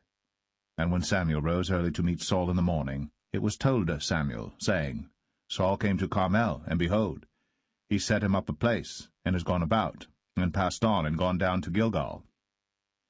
And Samuel came to Saul, and Saul said unto him, Blessed be thou of the Lord, I have performed the commandment of the Lord. And Samuel said, What meaneth then this bleating of the sheep in mine ears, and the lowing of the oxen which I hear? And Saul said, They have brought them from the Amalekites, for the people spared the best of the sheep and of the oxen to sacrifice unto the Lord thy God, and the rest we have utterly destroyed. Then Samuel said unto Saul, Stay, and I will tell thee what the Lord hath said to me this night. And he said unto him, Say on. And Samuel said, When thou wast little in thine own sight, wast thou not made the head of the tribes of Israel? And the Lord anointed thee king over Israel? And the Lord sent thee on a journey, and said, Go, and utterly destroy the sinners, the Amalekites, and fight against them until they be consumed. Wherefore then didst thou not obey the voice of the Lord, but didst fly upon the spoil, and didst evil in the sight of the Lord? And Saul said unto Samuel, Yea, I have obeyed the voice of the Lord, and have gone the way which the Lord sent me, and have brought Agag, the king of Amalek, and have utterly destroyed the Amalekites. But the people took of the spoil sheep and oxen, the chief of the things which should have been utterly destroyed, to sacrifice unto the Lord thy God in Gilgal. And Samuel said, Hath the Lord as great delight in burnt offerings and sacrifices as in obeying the voice of the Lord? Behold, to obey is better than sacrifice, and to hearken than the fat of rams. For rebellion is as the sin of witchcraft, and stubbornness is as iniquity and idolatry. Because thou hast rejected the word of the Lord, he hath also rejected thee from being king. And Saul said unto Samuel, I have sinned, for I have transgressed the commandment of the Lord, and thy words, because I feared the people, and obeyed their voice. Now therefore, I pray thee, pardon my sin, and turn again with me, that I may worship the Lord. And Samuel said unto Saul, I will not return with thee, for thou hast rejected the word of the Lord, and the Lord hath rejected thee from being king over Israel. And as Samuel turned about to go away, he laid hold upon the skirt of his mantle, and it rent.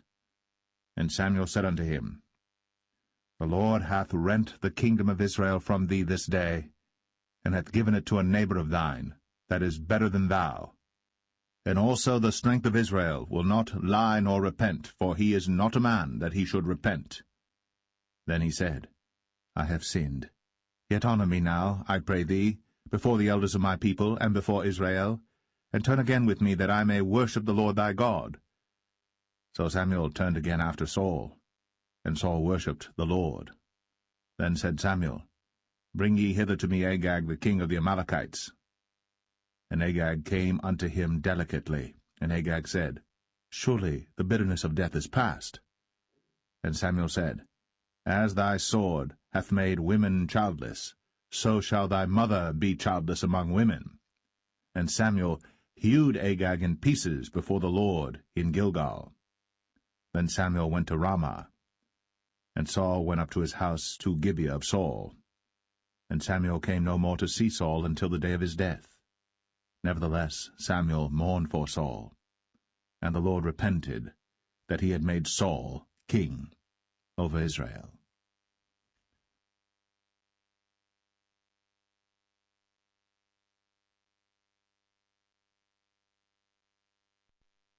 1 Samuel 16. And the Lord said unto Samuel, How long wilt thou mourn for Saul, seeing I have rejected him from reigning over Israel? Fill thine horn with oil, and go.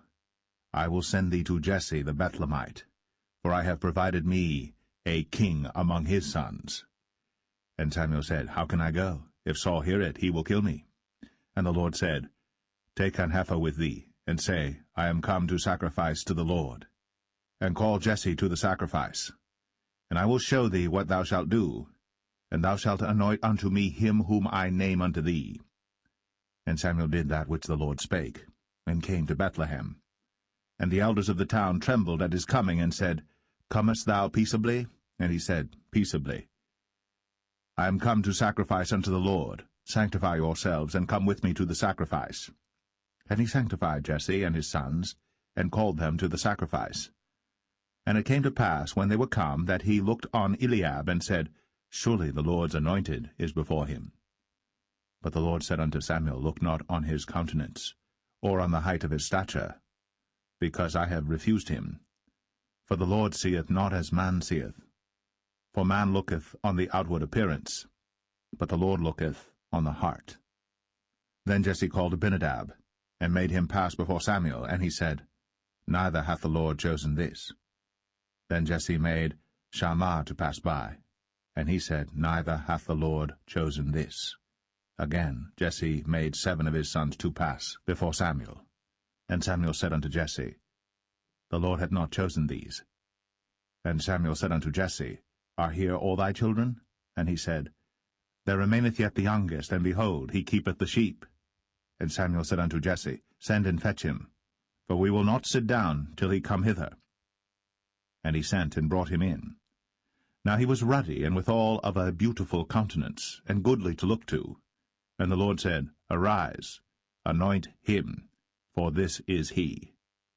Then Samuel took the horn of oil, and anointed him in the midst of his brethren. And the Spirit of the Lord came upon David from that day forward. So Samuel rose up, and went to Ramah. But the Spirit of the Lord departed from Saul, and an evil spirit from the Lord troubled him. And Saul's servant said unto him, Behold now, an evil spirit from God troubleth thee. Let our Lord now command thy servants, which are before thee, to seek out a man who is a cunning player on an harp. And it shall come to pass, when the evil spirit from God is upon thee, that he shall play with his hand, and thou shalt be well. And Saul said unto his servants, Provide me now a man that can play well, and bring him to me. Then answered one of the servants, and said, Behold, I have seen a son of Jesse the Bethlehemite, that is cunning in playing, and a mighty valiant man, and a man of war, and prudent in matters, and a comely person. And the Lord is with him. Wherefore Saul sent messengers unto Jesse, and said, Send me David thy son, which is with the sheep. And Jesse took an ass laden with bread, and a bottle of wine, and a kid, and sent them by David his son unto Saul. And David came to Saul, and stood before him. And he loved him greatly, and he became his armor-bearer.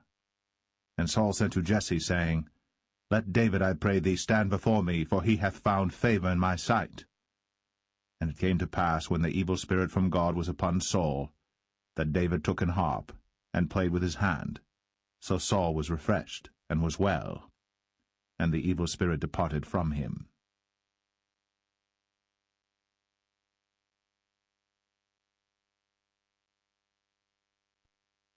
1 Samuel 17.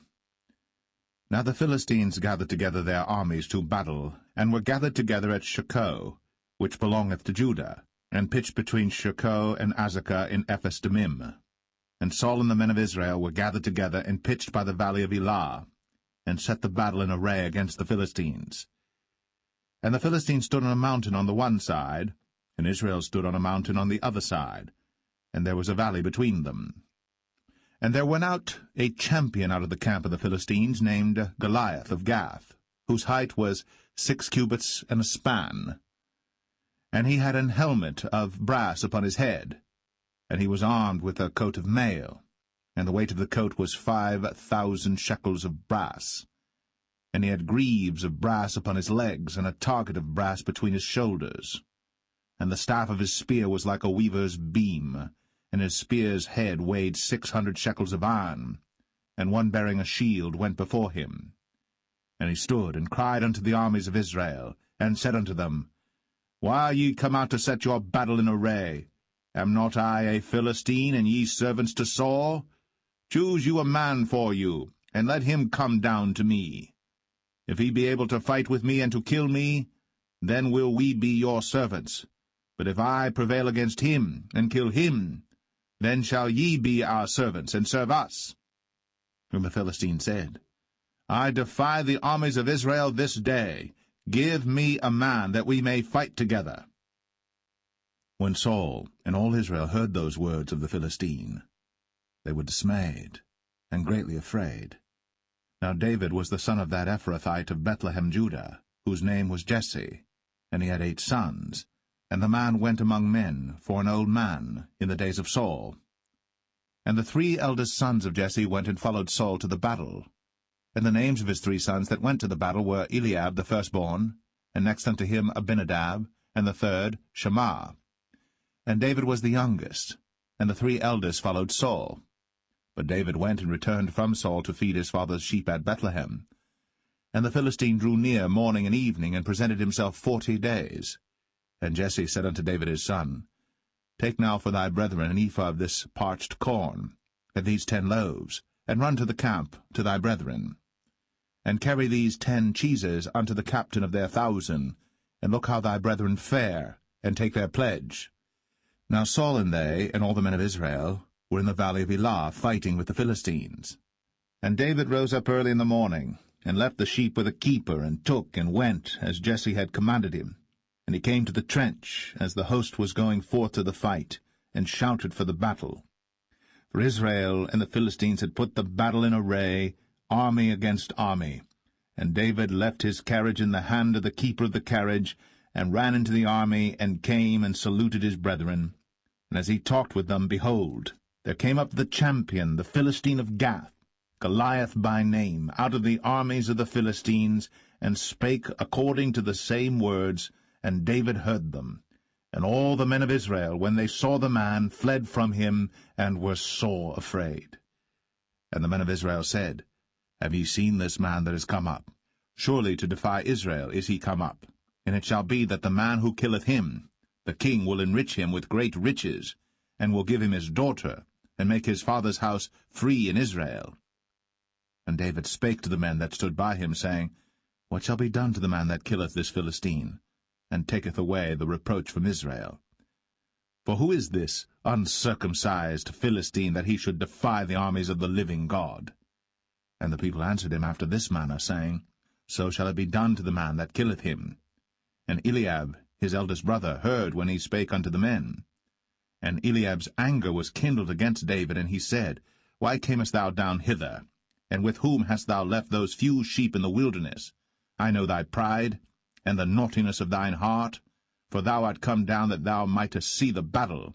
And David said, What have I now done? Is there not a cause? And he turned from him toward another, and spake after the same manner. And the people answered him again after the former manner. And when the words were heard which David spake, they rehearsed them before Saul. And he sent for him.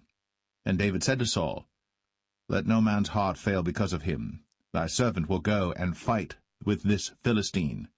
And Saul said to David, Thou art not able to go against this Philistine to fight with him, for thou art but a youth, and he a man of war from his youth. And David said unto Saul, Thy servant kept his father's sheep, and there came a lion and a bear, and took a lamb out of the flock. And I went out after him, and smote him, and delivered it out of his mouth. And when he arose against me, I caught him by his beard, and smote him, and slew him. Thy servant slew both the lion and the bear, and this uncircumcised Philistine shall be as one of them, seeing he hath defied the armies of the living God. David said, moreover, The Lord that delivered me out of the paw of the lion, and out of the paw of the bear, he will deliver me out of the hand of this Philistine. And Saul said unto David, Go, and the Lord be with thee. And Saul armed David with his armor, and he put an helmet of brass upon his head. Also he armed him with a coat of mail. And David girded his sword upon his armor, and he essayed to go, for he had not proved it. And David said unto Saul, I cannot go with these, for I have not proved them. And David put them off him. And he took his staff in his hand, and chose him 5 smooth stones out of the brook, and put them in a shepherd's bag which he had, even in a scrip, and his sling was in his hand. And he drew near to the Philistine. And the Philistine came on and drew near unto David. And the man that bare the shield went before him. And when the Philistine looked about and saw David, he disdained him, for he was but a youth, and ruddy, and of a fair countenance. And the Philistine said unto David, Am I a dog that thou comest to me with staves? And the Philistine cursed David by his gods. And the Philistine said to David, Come to me, and I will give thy flesh unto the fowls of the air, and to the beasts of the field. Then said David to the Philistine, Thou comest to me with a sword, and with a spear, and with a shield. But I come to thee in the name of the Lord of hosts, the God of the armies of Israel, whom thou hast defied. This day will the Lord deliver thee into mine hand, and I will smite thee, and take thine head from thee. And I will give the carcasses of the host of the Philistines this day unto the fowls of the air, and to the wild beasts of the earth, that all the earth may know that there is a God in Israel. And all this assembly shall know that the Lord saveth not with sword and spear, for the battle is the Lord's, and he will give you into our hands. And it came to pass, when the Philistine arose, and came and drew nigh to meet David, that David hasted, and ran toward the army to meet the Philistine. And David put his hand in his bag, and took thence a stone, and slang it, and smote the Philistine in his forehead, that the stone sunk into his forehead, and he fell upon his face to the earth. So David prevailed over the Philistine with a sling and with a stone, and smote the Philistine, and slew him. But there was no sword in the hand of David. Therefore David ran, and stood upon the Philistine, and took his sword, and drew it out of the sheath thereof, and slew him, and cut off his head therewith. And when the Philistines saw their champion was dead, they fled. And the men of Israel and of Judah arose, and shouted, and pursued the Philistines until thou come to the valley, and to the gates of Ekron. And the wounded of the Philistines fell down by the way to Sharaim, even unto Gath and unto Ekron. And the children of Israel returned from chasing after the Philistines, and they spoiled their tents. And David took the head of the Philistine, and brought it to Jerusalem, but he put his armor in his tent. And when Saul saw David go forth against the Philistines, he said unto Abner, the captain of the host, Abner, whose son is this youth? And Abner said, As thy soul liveth, O king, I cannot tell. And the king said, Inquire thou whose son the stripling is. And as David returned from the slaughter of the Philistine, Abner took him, and brought him before Saul with the head of the Philistine in his hand. And Saul said to him, Whose son art thou, thou young man? And David answered, I am the son of thy servant Jesse, the Bethlehemite.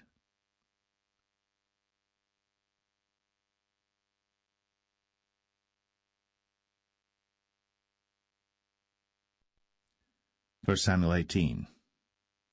And it came to pass, when he had made an end of speaking unto Saul, that the soul of Jonathan was knit with the soul of David, and Jonathan loved him as his own soul. And Saul took him that day, and would let him go no more home to his father's house. Then Jonathan and David made a covenant, because he loved him as his own soul. And Jonathan stripped himself of the robe that was upon him, and gave it to David, and his garments, even to his sword, and to his bow, and to his girdle. And David went out whithersoever Saul sent him, and behaved himself wisely. And Saul set him over the men of war, and he was accepted in the sight of all the people, and also in the sight of Saul's servants. And it came to pass, as they came, when David was returned from the slaughter of the Philistine, that women came out of all cities of Israel, singing and dancing to meet King Saul, with tabrets, with joy, and with instruments of music. And the women answered one another as they played, and said, Saul hath slain his thousands, and David his 10,000s. And Saul was very wroth. And the saying displeased him, and he said, They have ascribed unto David 10,000s, and to me they have ascribed but thousands. And what can he have more but the kingdom? And Saul eyed David from that day and forward. And it came to pass on the morrow that the evil spirit from God came upon Saul, and he prophesied in the midst of the house. And David played with his hand, as at other times. And there was a javelin in Saul's hand. And Saul cast the javelin, for he said, I will smite David even to the wall with it. And David avoided out of his presence twice. And Saul was afraid of David, because the Lord was with him, and was departed from Saul.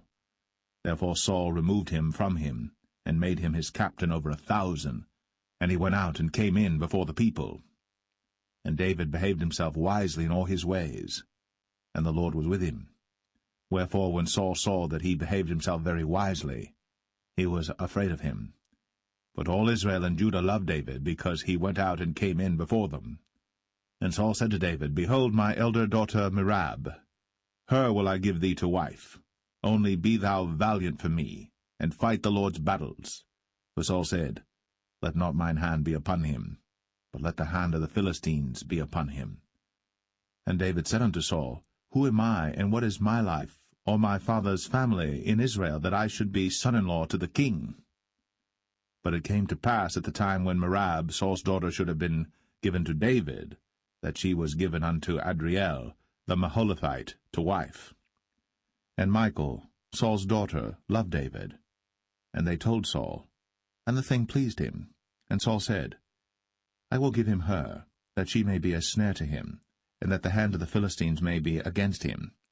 Wherefore Saul said to David, Thou shalt this day be my son-in-law in the one of the twain.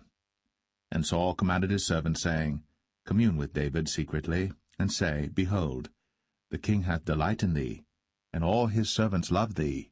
Now therefore be the king's son-in-law. And Saul's servant spake those words in the ears of David. And David said, Seemeth it to you a light thing to be a king's son-in-law, seeing that I am a poor man, and lightly esteemed? And the servants of Saul told him, saying, On this manner spake David. And Saul said, Thus shall ye say to David, The king desireth not any dowry, but 100 foreskins of the Philistines, to be avenged of the king's enemies. But Saul thought to make David fall by the hand of the Philistines. And when his servants told David these words, it pleased David well to be the king's son-in-law, and the days were not expired. Wherefore David arose, and went, he and his men, and slew of the Philistines 200 men. And David brought their foreskins, and they gave them in full tale to the king, that he might be the king's son-in-law. And Saul gave him Michal his daughter to wife. And Saul saw and knew that the Lord was with David, and that Michal, Saul's daughter, loved him. And Saul was yet the more afraid of David, and Saul became David's enemy continually. Then the princes of the Philistines went forth, And it came to pass, after they went forth, that David behaved himself more wisely than all the servants of Saul, so that his name was much set by.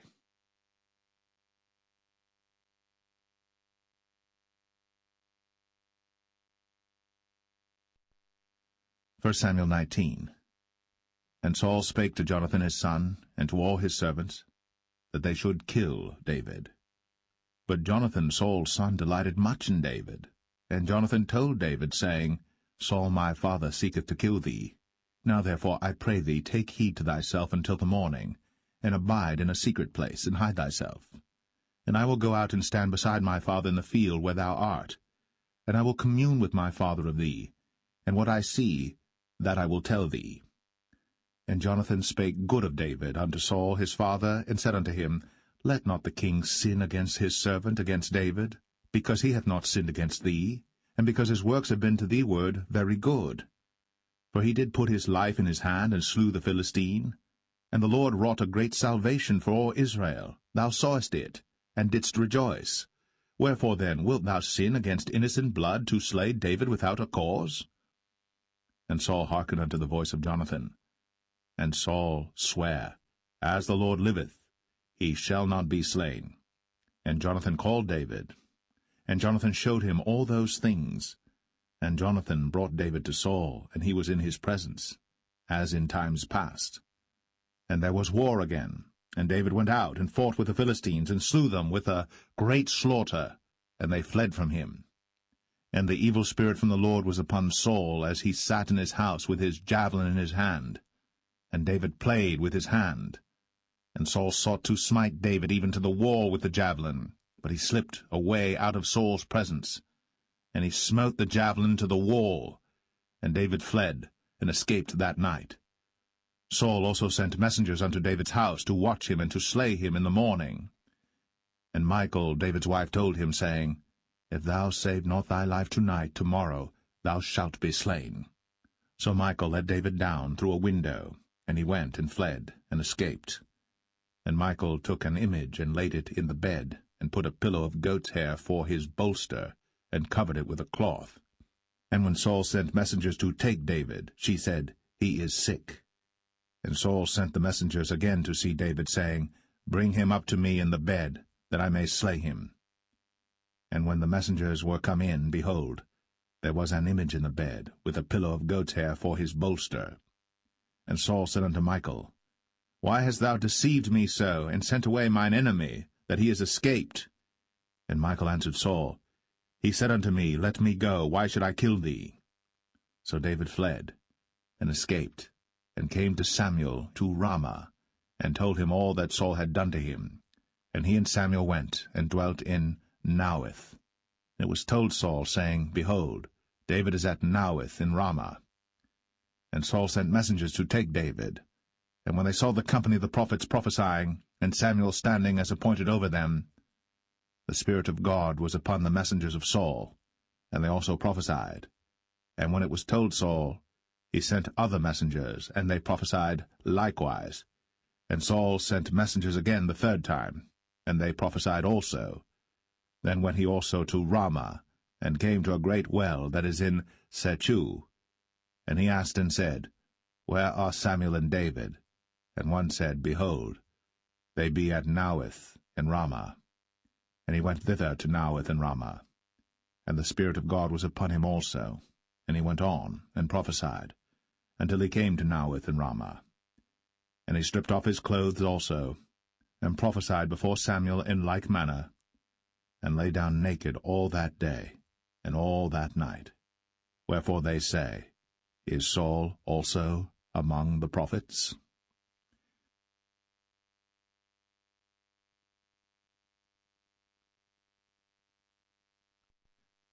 First Samuel 20.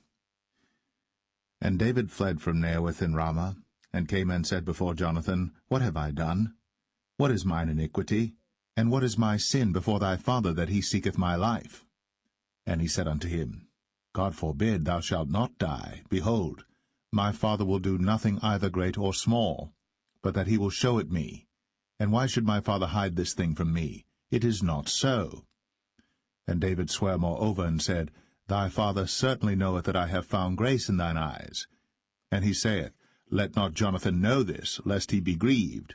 But truly as the Lord liveth, and as thy soul liveth, there is but a step between me and death. Then said Jonathan unto David, Whatsoever thy soul desireth, I will even do it for thee. And David said unto Jonathan, Behold, tomorrow is the new moon, and I should not fail to sit with the king at meat, but let me go, that I may hide myself in the field unto the 3rd day at even. If thy father-in-law miss me, then say, David earnestly asked leave of me that he might run to Bethlehem his city, for there is a yearly sacrifice there for all the family. If he say thus, it is well, thy servant shall have peace. But if he be very wroth, then be sure that evil is determined by him. Therefore thou shalt deal kindly with thy servant, for thou hast brought thy servant into a covenant of the Lord with thee. Notwithstanding, if there be in me iniquity, slay me thyself. For why shouldest thou bring me to thy father? And Jonathan said, Far be it from thee, for if I knew certainly that evil were determined by my father to come upon thee, then would not I tell it thee? Then said David to Jonathan, Who shall tell me? Or what if thy father answer thee roughly? And Jonathan said unto David, Come, and let us go out into the field. And they went out, both of them, into the field. And Jonathan said unto David, O Lord God of Israel, when I have sounded my father about tomorrow any time, or the 3rd day, and behold, if there be good toward David, and I then send not unto thee, and show it thee, the Lord do so, and much more to Jonathan. But if it please my father to do thee evil, then I will show it thee, and send thee away, that thou mayest go in peace, and the Lord be with thee, as he hath been with my father. And thou shalt not only while yet I live show me the kindness of the Lord, that I die not, but also thou shalt not cut off thy kindness from my house for ever, no, not when the Lord hath cut off the enemies of David every one from the face of the earth. So Jonathan made a covenant with the house of David, saying, Let the Lord even require it at the hand of David's enemies. And Jonathan caused David to swear again, because he loved him, for he loved him as he loved his own soul. Then Jonathan said to David, Tomorrow is the new moon, and thou shalt be missed, because thy seat will be empty. And when thou hast stayed 3 days, then thou shalt go down quickly, and come to the place where thou didst hide thyself when the business was in hand, and shalt remain by the stone Zelle. And I will shoot 3 arrows on the side thereof, as though I shot at a mark, and behold, I will send a lad, saying, Go, find out the arrows. If I expressly say unto the lad, Behold, the arrows are on this side of thee, take them, then come thou. For there is peace to thee, and no hurt, as the Lord liveth. But if I say thus unto the young man, Behold, the arrows are beyond thee, go thy way, for the Lord hath sent thee away. And as touching the matter which thou and I have spoken of, behold, the Lord be between thee and me for ever. So David hid himself in the field. And when the new moon was come, the king sat him down to eat meat. And the king sat upon his seat as at other times, even upon a seat by the wall. And Jonathan arose, and Abner sat by Saul's side, and David's place was empty. Nevertheless Saul spake not anything that day, for he thought, Something hath befallen him. He is not clean. Surely he is not clean. And it came to pass on the morrow, which was the 2nd day of the month, that David's place was empty. And Saul said unto Jonathan his son, Wherefore cometh not the son of Jesse to meat, neither yesterday nor today? And Jonathan answered Saul, David earnestly asked leave of me to go to Bethlehem. And he said, Let me go, I pray thee. For our family hath a sacrifice in the city, and my brother, he hath commanded me to be there. And now, if I have found favor in thine eyes, let me get away, I pray thee, and see my brethren. Therefore he cometh not unto the king's table. Then Saul's anger was kindled against Jonathan. And he said unto him, Thou son of the perverse, rebellious woman, Do not I know that thou hast chosen the son of Jesse to thine own confusion, and unto the confusion of thy mother's nakedness?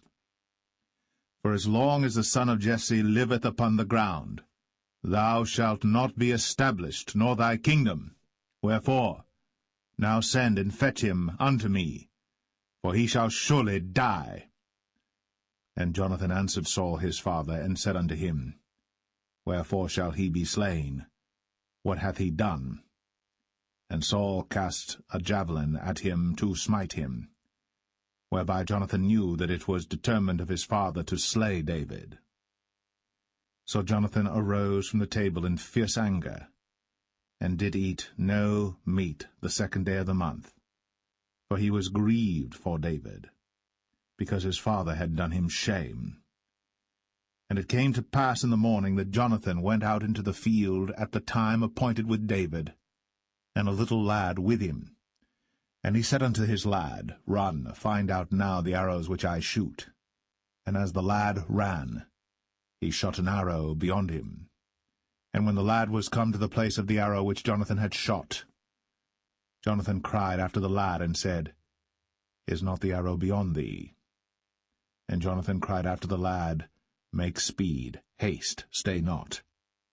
And Jonathan's lad gathered up the arrows, and came to his master. But the lad knew not anything, only Jonathan and David knew the matter. And Jonathan gave his artillery unto his lad, and said unto him, Go, carry them to the city. And as soon as the lad was gone, David arose out of a place toward the south, and fell on his face to the ground, and bowed himself 3 times. And they kissed one another, and wept one with another, until David exceeded. And Jonathan said to David, Go in peace, forasmuch as we have sworn both of us in the name of the Lord, saying, The Lord be between me and thee, and between my seed and thy seed forever. And he arose, and departed. And Jonathan went into the city.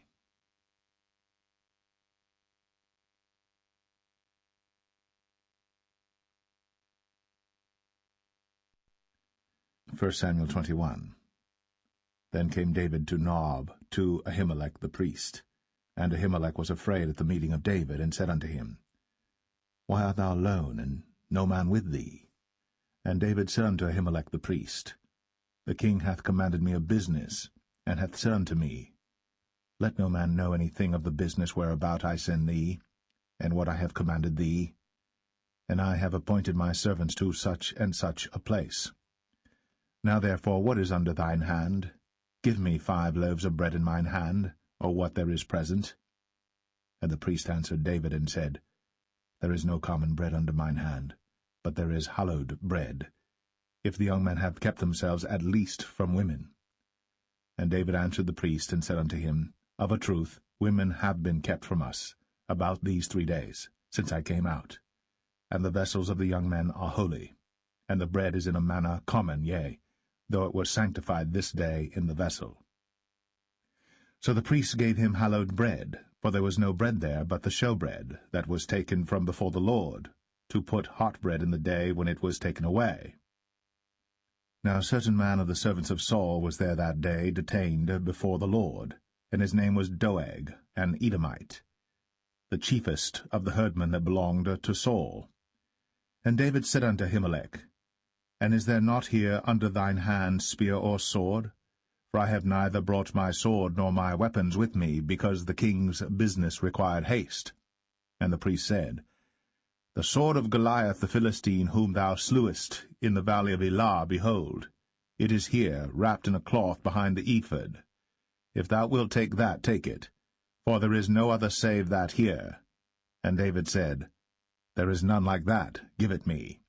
And David arose, and fled that day for fear of Saul, and went to Achish, the king of Gath.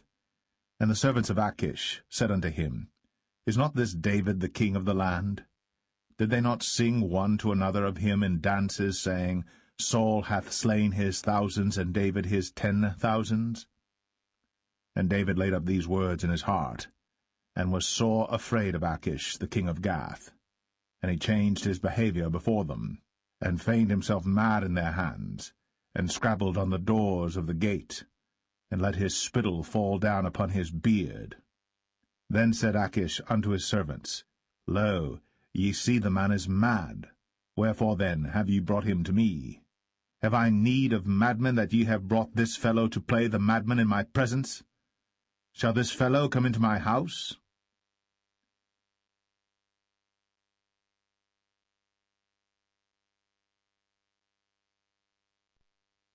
First Samuel 22. David therefore departed thence, and escaped to the cave Adullam. And when his brethren and all his father's house heard it, they went down thither to him. And every one that was in distress, and every one that was in debt, and every one that was discontented gathered themselves unto him. And he became a captain over them. And there were with him about 400 men. And David went thence to Mizpeh of Moab. And he said unto the king of Moab, Let my father and my mother, I pray thee, come forth, and be with you, till I know what God will do for me. And he brought them before the king of Moab, and they dwelt with him all the while that David was in the hold. And the prophet Gad said unto David, Abide not in the hold, depart, and get thee into the land of Judah. Then David departed, and came into the forest of Hareth. When Saul heard that David was discovered, and the men that were with him. Now Saul abode in Gibeah under a tree in Ramah, having his spear in his hand, and all his servants were standing about him.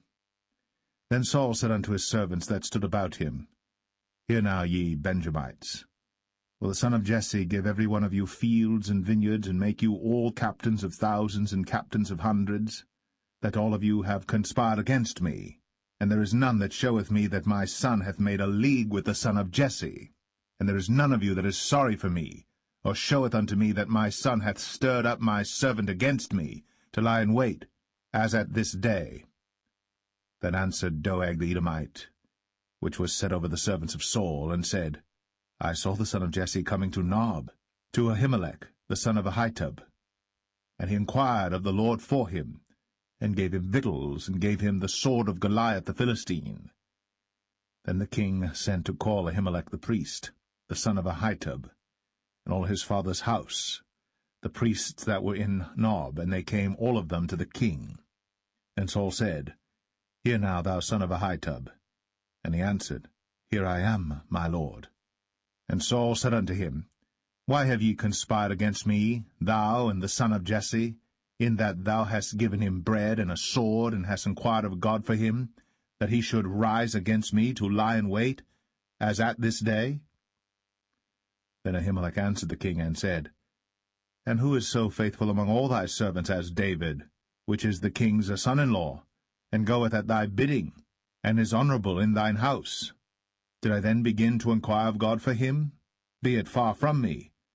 Let not the king impute anything unto his servant, nor to all the house of my father, for thy servant knew nothing of all this, less or more. And the king said, Thou shalt surely die, Ahimelech, thou, and all thy father's house. And the king said unto the footmen that stood about him, Turn, and slay the priests of the Lord, because their hand also is with David, and because they knew when he fled, and did not show it to me. But the servants of the king would not put forth their hand to fall upon the priests of the Lord. And the king said to Doeg, Turn thou, and fall upon the priests. And Doeg the Edomite turned, and he fell upon the priests, and slew on that day 75 persons that did wear a linen ephod. And Nob, the city of the priests, smote he with the edge of the sword, both men and women, children and sucklings, and oxen and asses, and sheep, with the edge of the sword. And one of the sons of Ahimelech, the son of Ahitub, named Abiathar, escaped, and fled after David. And Abiathar showed David that Saul had slain the Lord's priests. And David said unto Abiathar, I knew it that day when Doeg the Edomite was there, that he would surely tell Saul, I have occasioned the death of all the persons of thy father's house. Abide thou with me. Fear not, For he that seeketh my life seeketh thy life. But with me thou shalt be in safeguard.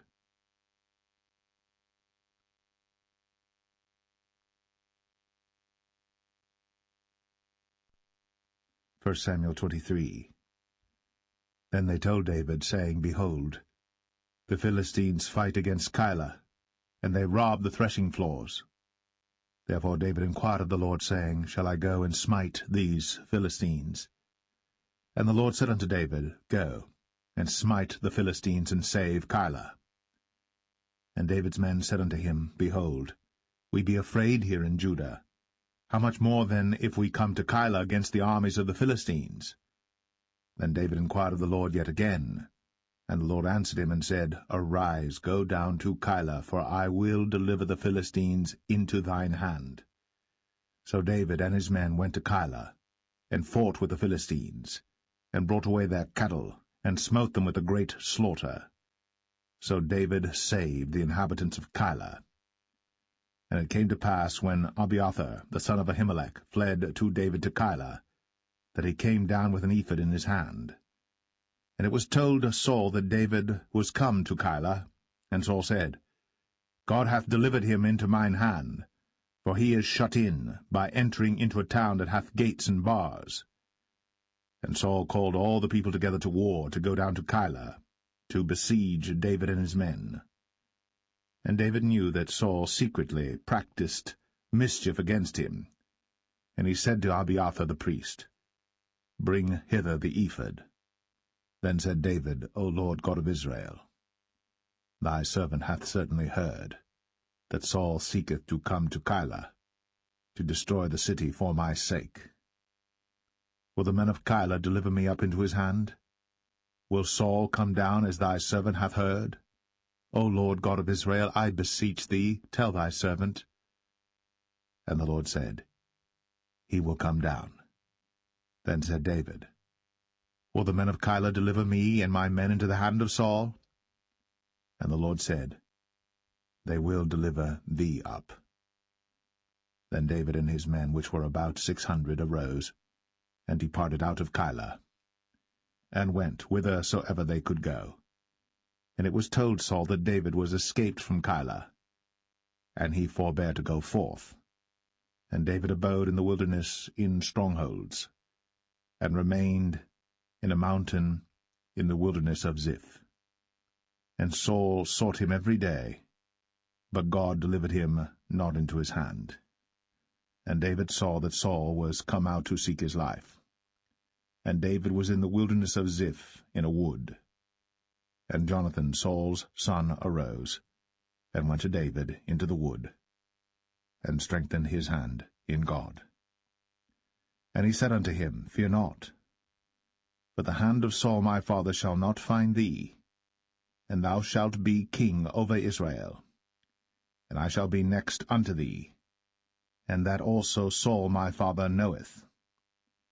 And they two made a covenant before the Lord. And David abode in the wood, and Jonathan went to his house.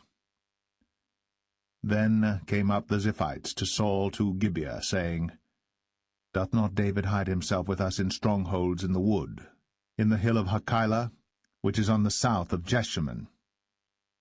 Now therefore, O king, come down according to all the desire of thy soul to come down, and our part shall be to deliver him into the king's hand. And Saul said, Blessed be ye of the Lord, for ye have compassion on me. Go, I pray you, prepare yet, and know and see his place where his haunt is, and who hath seen him there. For it is told me that he dealeth very subtly. See therefore, and take knowledge of all the lurking places where he hideth himself, and come ye again to me with the certainty, and I will go with you. And it shall come to pass, if he be in the land, that I will search him out throughout all the thousands of Judah. And they arose, and went to Ziph before Saul. But David and his men were in the wilderness of Maon, in the plain on the south of Jeshimon. Saul also and his men went to seek him, and they told David, wherefore he came down into a rock, and abode in the wilderness of Maon. And when Saul heard that, he pursued after David in the wilderness of Maon. And Saul went on this side of the mountain, and David and his men on that side of the mountain. And David made haste to get away for fear of Saul. For Saul and his men compassed David and his men round about to take them. But there came a messenger unto Saul, saying, Haste thee, and come, for the Philistines have invaded the land. Wherefore Saul returned from pursuing after David, and went against the Philistines. Therefore they called that place Selah Hamalekoth. And David went up from thence, and dwelt in strongholds at En-gedi.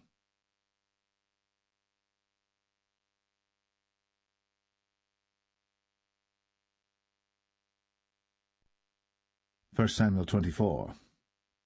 And it came to pass, when Saul was returned from following the Philistines, that it was told him, saying, Behold, David is in the wilderness of En-gedi. Then Saul took 3,000 chosen men out of all Israel, and went to seek David and his men upon the rocks of the wild goats. And he came to the sheepcotes by the way, where was a cave, and Saul went in to cover his feet, and David and his men remained in the sides of the cave. And the men of David said unto him, Behold the day of which the Lord said unto thee, Behold, I will deliver thine enemy into thine hand, that thou mayest do to him as it shall seem good unto thee. Then David arose, and cut off the skirt of Saul's robe privily. And it came to pass afterward that David's heart smote him, because he had cut off Saul's skirt. And he said unto his men, The Lord forbid that I should do this thing unto my master, the Lord's anointed, to stretch forth mine hand against him, seeing he is the anointed of the Lord. So David stayed his servants with these words, and suffered them not to rise against Saul. But Saul rose up out of the cave, and went on his way. David also rose afterward, and went out of the cave, and cried after Saul, saying, My lord the king. And when Saul looked behind him, David stooped with his face to the earth, and bowed himself. And David said to Saul, Wherefore hearest thou men's words, saying, Behold, David seeketh thy hurt? Behold, this day thine eyes have seen how that the Lord had delivered thee today into mine hand in the cave, and some bade me kill thee. But mine eye spared thee, and I said, I will not put forth mine hand against my Lord, for he is the Lord's anointed. Moreover, my father, see the skirt of thy robe in my hand. For in that I cut off the skirt of thy robe, and killed thee not. Know thou, and see that there is neither evil nor transgression in mine hand. And I have not sinned against thee, yet thou huntest my soul to take it. The Lord judge between me and thee, and the Lord avenge me of thee, but mine hand shall not be upon thee. As saith the proverb of the ancients, Wickedness proceedeth from the wicked, but mine hand shall not be upon thee. After whom is the king of Israel come out? After whom dost thou pursue? After a dead dog, after a flea?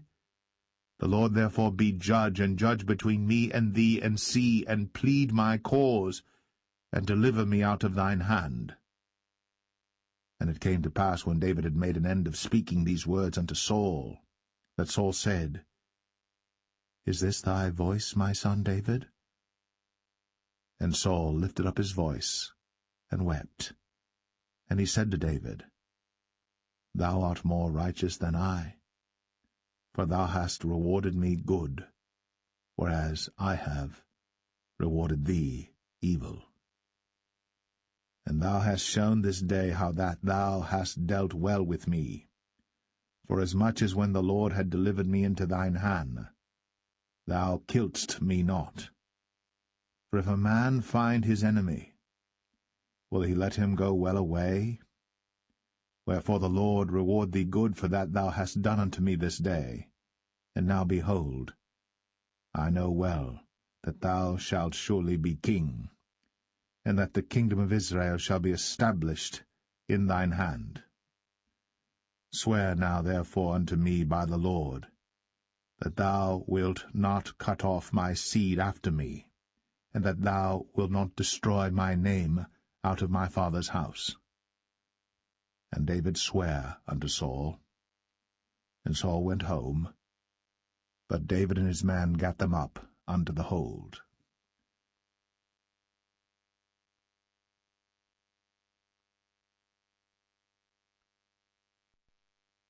First Samuel 25.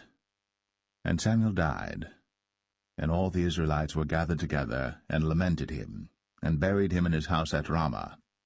And David arose, and went down to the wilderness of Paran. And there was a man in Maon, whose possessions were in Carmel.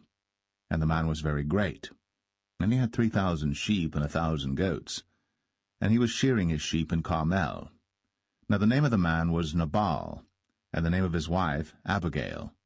And she was a woman of good understanding, and of a beautiful countenance.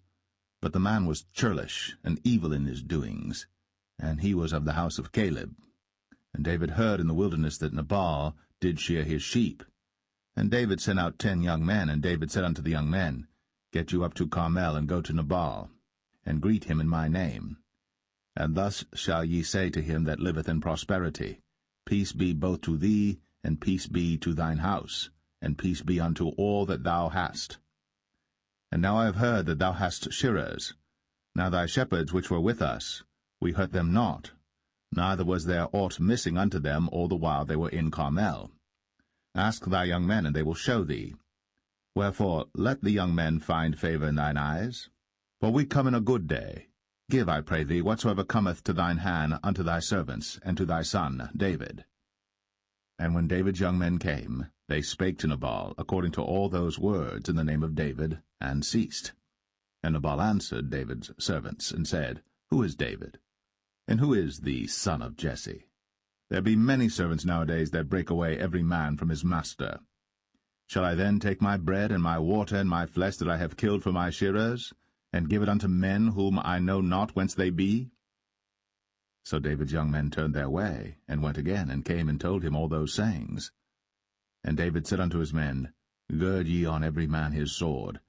And they girded on every man his sword. And David also girded on his sword. And there went up after David about 400 men, and 200 abode by the stuff. But one of the young men told Abigail, Nabal's wife, saying, Behold, David sent messengers out of the wilderness to salute our master, and he railed on them. But the men were very good unto us, and we were not hurt, neither missed we any thing as long as we were conversant with them when we were in the fields. They were a wall unto us both by night and day. All the while we were with them keeping the sheep.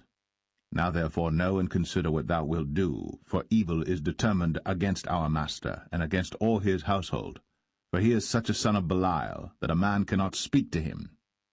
Then Abigail made haste, and took 200 loaves and 2 bottles of wine, and 5 sheep ready dressed, and 5 measures of parched corn, and 100 clusters of raisins, and 200 cakes of figs, and laid them on asses.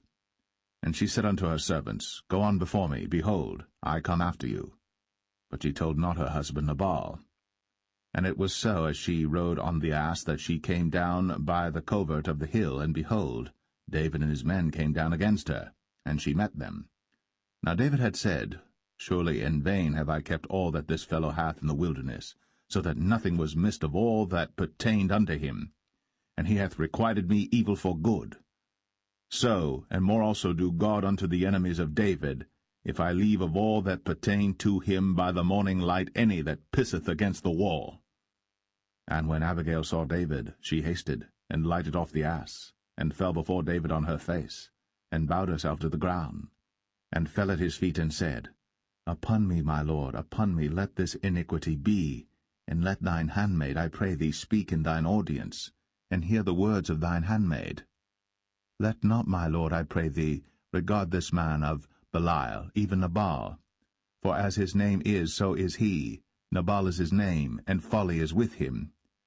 But I, thine handmaid, saw not the young men of my lord, whom thou didst send. Now therefore, my lord, as the Lord liveth, and as thy soul liveth, seeing the Lord hath withholden thee from coming to shed blood, and from avenging thyself with thine own hand, now let thine enemies, and they that seek evil to my lord, be as Nabal. And now this blessing which thine handmaid hath brought unto my lord, let it even be given unto the young men that follow my lord. I pray thee, forgive the trespass of thine handmaid, for the Lord will certainly make my lord a sure house, because my lord fighteth the battles of the Lord, and evil hath not been found in thee all thy days. Yet a man is risen to pursue thee, and to seek thy soul. But the soul of my lord shall be bound in the bundle of life with the Lord thy God, and the souls of thine enemies, them shall he sling out, as out of the middle of a sling. And it shall come to pass, when the Lord shall have done to my lord according to all the good that he hath spoken concerning thee, and shall have appointed thee ruler over Israel, that this shall be no grief unto thee, nor offense of heart unto my lord, either that thou hast shed blood causeless, or that my lord hath avenged himself. But when the Lord shall have dealt well with my lord, then remember thine handmaid. And David said to Abigail, Blessed be the Lord God of Israel, which sent thee this day to meet me. And blessed be thy advice, and blessed be thou, which hast kept me this day from coming to shed blood, and from avenging myself with mine own hand. For in very deed, as the Lord God of Israel liveth, which hath kept me back from hurting thee, except thou hadst hasted and come to meet me, surely there had not been left unto Nabal by the morning light any that pisseth against the wall. So David received of her hand that which she had brought him, and said unto her, Go up in peace to thine house. See, I have hearkened to thy voice, and have accepted thy person. And Abigail came to Nabal, and behold, he held a feast in his house, like the feast of a king. And Nabal's heart was merry within him, for he was very drunken. Wherefore she told him nothing, less or more, until the morning light. But it came to pass in the morning, when the wine was gone out of Nabal, and his wife had told him these things, that his heart died within him, and he became as a stone. And it came to pass about 10 days after, that the Lord smote Nabal, that he died. And when David heard that Nabal was dead, he said, Blessed be the Lord, that hath pleaded the cause of my reproach from the hand of Nabal, and hath kept his servant from evil. For the Lord hath returned the wickedness of Nabal upon his own head. And David sent and communed with Abigail, to take her to him to wife. And when the servants of David were come to Abigail to Carmel, they spake unto her, saying, David sent us unto thee, to take thee to him to wife. And she arose, and bowed herself on her face to the earth, and said, Behold, let thine handmaid be a servant to wash the feet of the servants of my lord. And Abigail hasted, and arose, and rode upon an ass, with 5 damsels of hers that went after her. And she went after the messengers of David, and became his wife. David also took Ahinoam of Jezreel, and they were also both of them his wives. But Saul had given Michal his daughter, David's wife, to Phalti, the son of Laish, which was of Galim.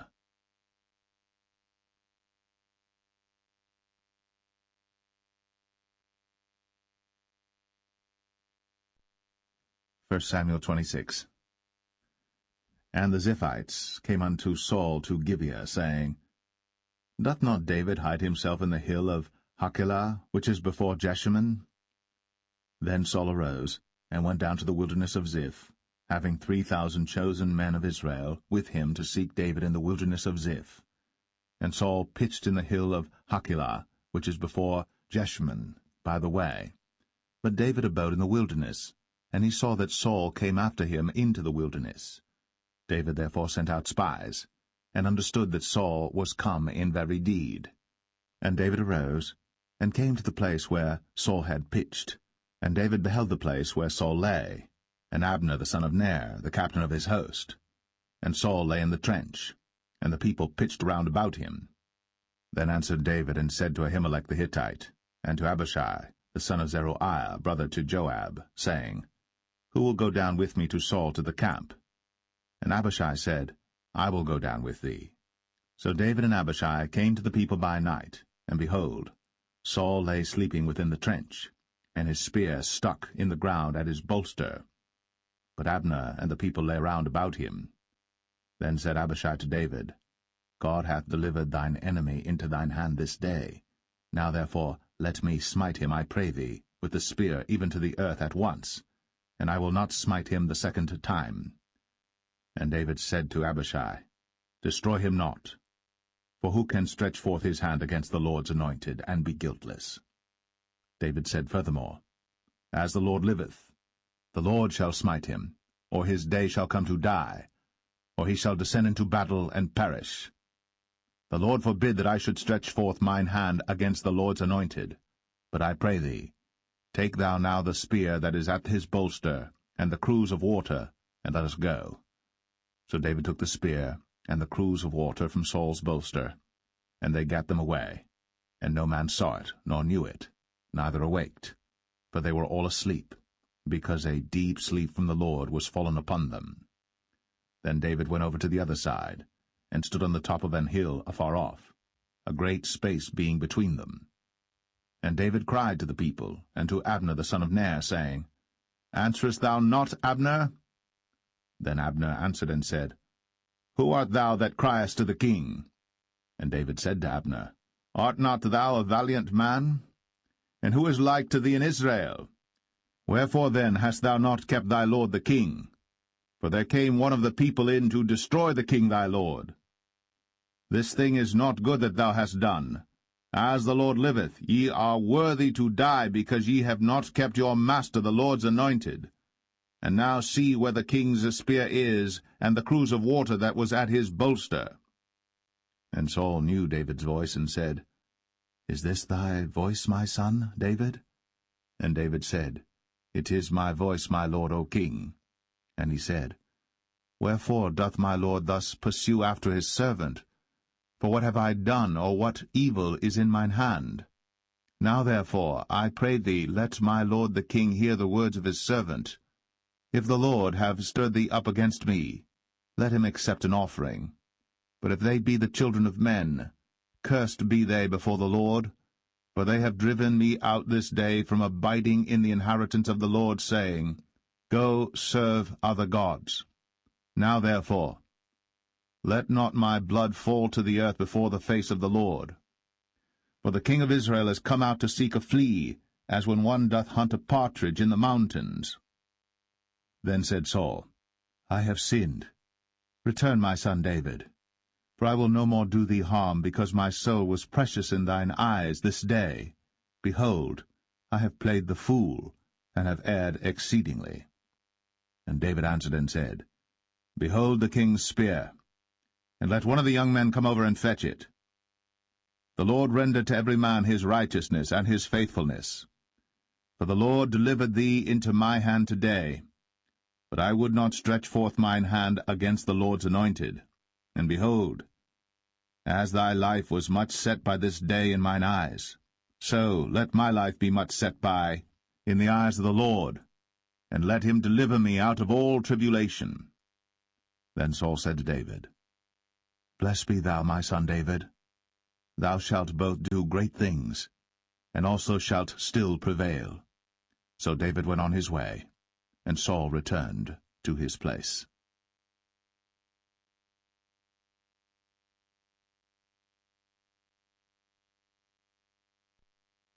1 Samuel 27.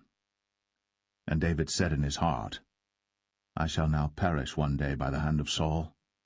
There is nothing better for me than that I should speedily escape into the land of the Philistines, and Saul shall despair of me, to seek me any more in any coast of Israel. So shall I escape out of his hand. And David arose, and he passed over with the 600 men that were with him unto Achish, the son of Maoch, king of Gath. And David dwelt with Achish at Gath, he and his men, every man with his household, even David with his 2 wives, Ahinoam the Jezreelitess, and Abigail the Carmelitess, Nabal's wife. And it was told Saul that David was fled to Gath, and he sought no more again for him. And David said unto Achish, If I have now found grace in thine eyes, let them give me a place in some town in the country, that I may dwell there. For why should thy servant dwell in the royal city with thee? Then Achish gave him Ziklag that day. Wherefore Ziklag pertaineth unto the kings of Judah unto this day. And the time that David dwelt in the country of the Philistines was a full year and 4 months. And David and his men went up, and invaded the Geshurites, and the Gezrites, and the Amalekites, for those nations were of old the inhabitants of the land, as thou goest to Shur, even unto the land of Egypt. And David smote the land, and left neither man nor woman alive, and took away the sheep and the oxen, and the asses, and the camels, and the apparel, and returned and came to Achish. And Achish said, Whither have ye made a road today? And David said, Against the south of Judah, and against the south of the Jerahmeelites, and against the south of the Kenites. And David saved neither man nor woman alive, to bring tidings to Gath, saying, Lest they should tell on us, saying, So did David, and so will be his manner all the while he dwelleth in the country of the Philistines. And Achish believed David, saying, He hath made his people Israel utterly to abhor him. Therefore he shall be my servant for ever.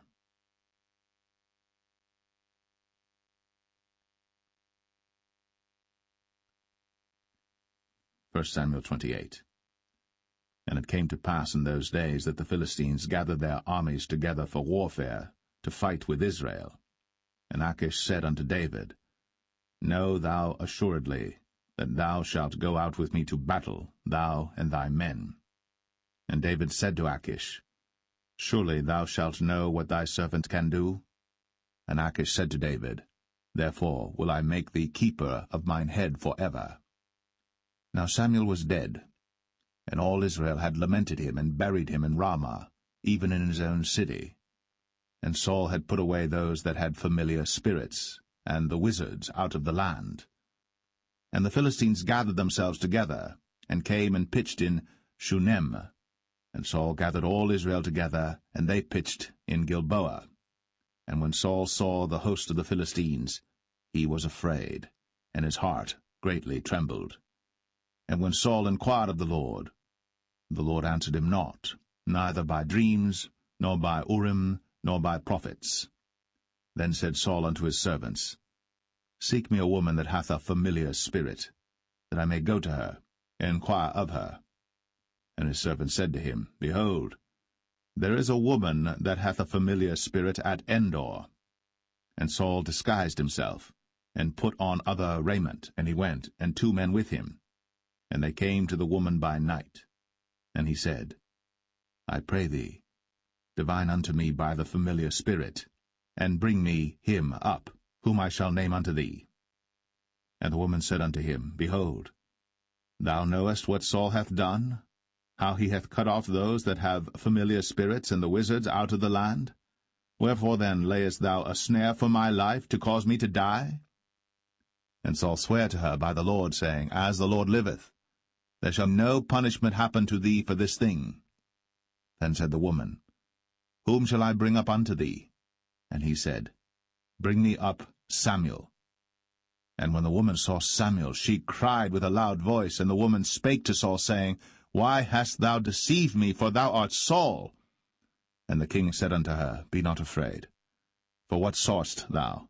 And the woman said unto Saul, I saw gods ascending out of the earth. And he said unto her, What form is he of? And she said, An old man cometh up, and he is covered with a mantle. And Saul perceived that it was Samuel, and he stooped with his face to the ground, and bowed himself. And Samuel said to Saul, Why hast thou disquieted me to bring me up? And Saul answered, I am sore distressed, for the Philistines make war against me, and God is departed from me, and answereth me no more, neither by prophets nor by dreams.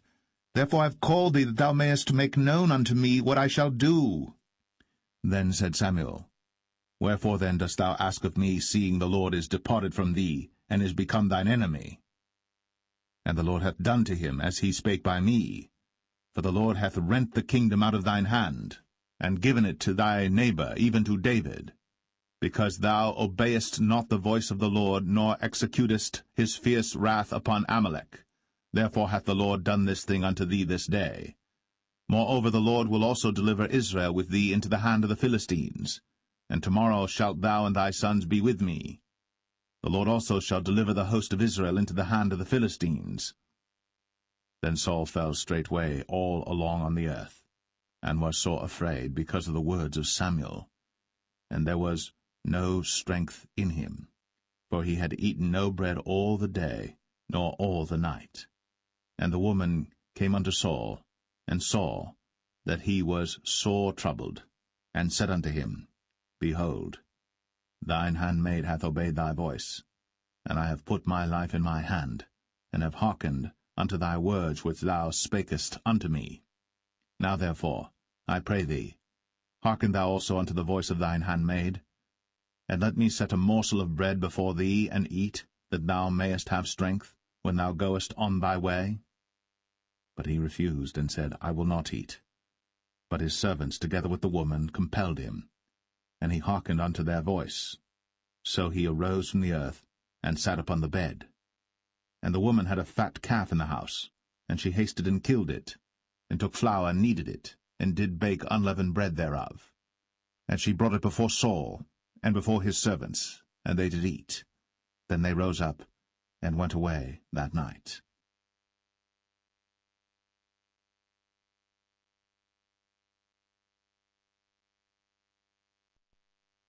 First Samuel 29. Now the Philistines gathered together all their armies to Aphek, and the Israelites pitched by a fountain which is in Jezreel. And the lords of the Philistines passed on by hundreds and by thousands, but David and his men passed on in the rearward with Achish. Then said the princes of the Philistines, What do these Hebrews here? And Achish said unto the princes of the Philistines, Is not this David the servant of Saul the king of Israel, which hath been with me these days, or these years? And I have found no fault in him since he fell unto me unto this day. And the princes of the Philistines were wroth with him. And the princes of the Philistines said unto him, Make this fellow return, that he may go again to his place, which thou hast appointed him. And let him not go down with us to battle, lest in the battle he be an adversary to us. For wherewith should he reconcile himself unto his master? Should it not be with the heads of these men? Is not this David, of whom they sang one to another in dances, saying, Saul slew his thousands, and David his 10,000s? Then Achish called David and said unto him, Surely as the Lord liveth, thou hast been upright, and thy going out and thy coming in with me in the host is good in my sight. For I have not found evil in thee since the day of thy coming unto me unto this day. Nevertheless the Lord's favour thee not. Wherefore now return and go in peace, that thou displease not the lords of the Philistines. And David said unto Achish, But what have I done? And what hast thou found in thy servant so long as I have been with thee unto this day, that I may not go fight against the enemies of my lord the king? And Achish answered and said to David, I know that thou art good in my sight, as an angel of God. Notwithstanding the princes of the Philistines have said, He shall not go up with us to the battle. Wherefore now rise up early in the morning with thy master's servants that are come with thee, and as soon as ye be up early in the morning and have light, depart. So David and his men rose up early to depart in the morning, to return into the land of the Philistines. And the Philistines went up to Jezreel.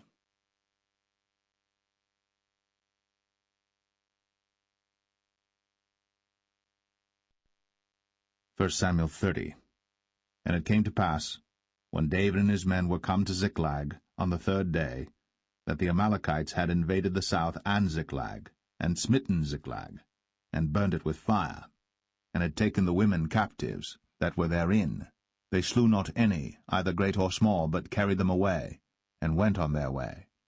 So David and his men came to the city, and behold, it was burned with fire, and their wives and their sons and their daughters were taken captives. Then David and the people that were with him lifted up their voice and wept until they had no more power to weep. And David's 2 wives were taken captives, Ahinoam the Jezreelitess, and Abigail the wife of Nabal the Carmelite.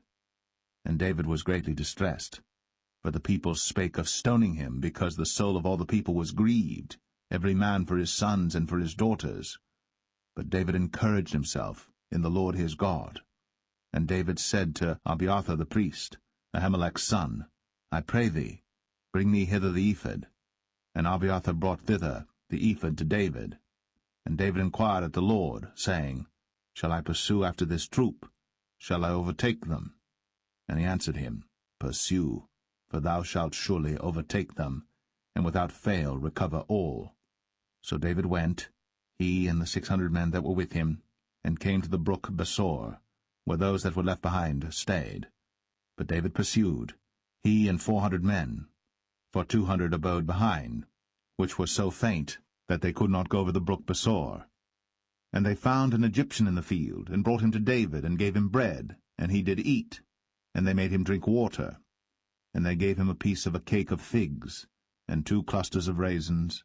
And when he had eaten, his spirit came again to him, for he had eaten no bread, nor drunk any water 3 days and 3 nights. And David said unto him, To whom belongest thou, and whence art thou? And he said, I am a young man of Egypt, servant to an Amalekite, and my master left me, because 3 days agone I fell sick. We made an invasion upon the south of the Cherethites, and upon the coast which belongeth to Judah, and upon the south of Caleb, and we burned Ziklag with fire. And David said to him, Canst thou bring me down to this company? And he said, Swear unto me by God, that thou wilt neither kill me, nor deliver me into the hands of my master, and I will bring thee down to this company. And when he had brought him down, behold, they were spread abroad upon all the earth, eating and drinking and dancing, because of all the great spoil that they had taken out of the land of the Philistines, and out of the land of Judah. And David smote them from the twilight even unto the evening of the next day. And there escaped not a man of them, save 400 young men which rode upon camels and fled. And David recovered all that the Amalekites had carried away, and David rescued his 2 wives. And there was nothing lacking to them, neither small nor great, neither sons nor daughters, neither spoil nor anything that they had taken to them. David recovered all. And David took all the flocks and the herds, which they drave before those other cattle, and said, This is David's spoil. And David came to the 200 men, which were so faint that they could not follow David, whom they had made also to abide at the brook Besor. And they went forth to meet David, and to meet the people that were with him. And when David came near to the people, he saluted them. Then answered all the wicked men and men of Belial, of those that went with David, and said, Because they went not with us, we will not give them aught of the spoil that we have recovered, save to every man his wife and his children, that they may lead them away and depart. Then said David, Ye shall not do so, my brethren, with that which the Lord hath given us, who hath preserved us, and delivered the company that came against us into our hand. For who will hearken unto you in this matter? But as his part is that goeth down to the battle, so shall his part be that tarrieth by the stuff. They shall part alike. And it was so from that day forward that he made it a statute and an ordinance for Israel unto this day. And when David came to Ziklag, he sent of the spoil unto the elders of Judah, even to his friends, saying, Behold, a present for you of the spoil of the enemies of the Lord, to them which were in Bethel, and to them which were in South Ramoth, and to them which were in Jatir, and to them which were in Aroer, and to them which were in Siphmoth, and to them which were in Eshtemoa, and to them which were in Rakal, and to them which were in the cities of the Jerahmeelites, and to them which were in the cities of the Kenites, and to them which were in Hormah, and to them which were in Chor-Ashan, and to them which were in Athak, and to them which were in Hebron, and to all the places where David himself and his men were wont to haunt.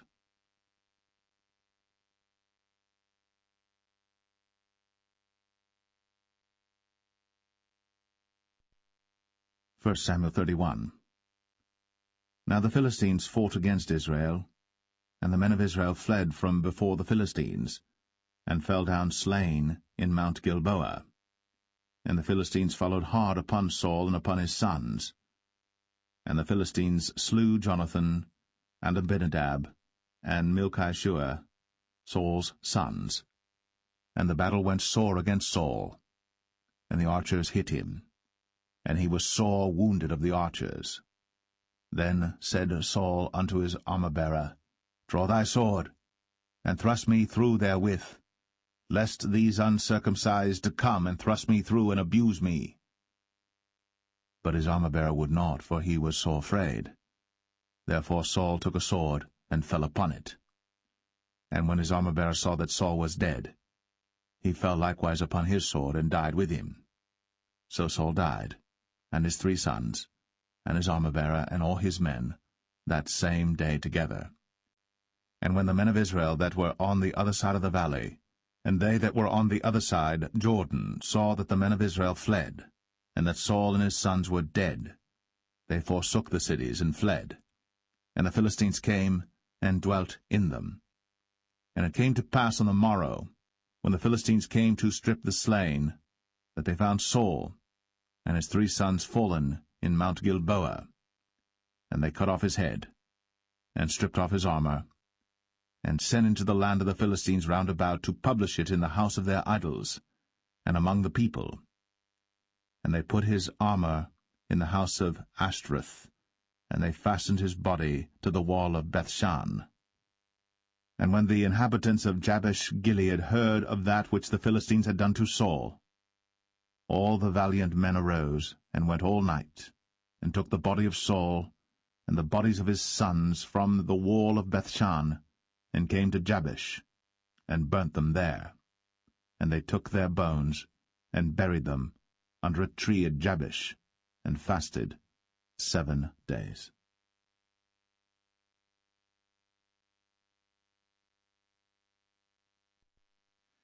The second book of Samuel, chapter 1. Now it came to pass after the death of Saul, when David was returned from the slaughter of the Amalekites, and David had abode 2 days in Ziklag, it came even to pass on the 3rd day that, behold, a man came out of the camp from Saul with his clothes rent, and earth upon his head. And so it was when he came to David, that he fell to the earth, and did obeisance. And David said unto him, From whence comest thou? And he said unto him, Out of the camp of Israel am I escaped. And David said unto him, How went the matter? I pray thee, tell me.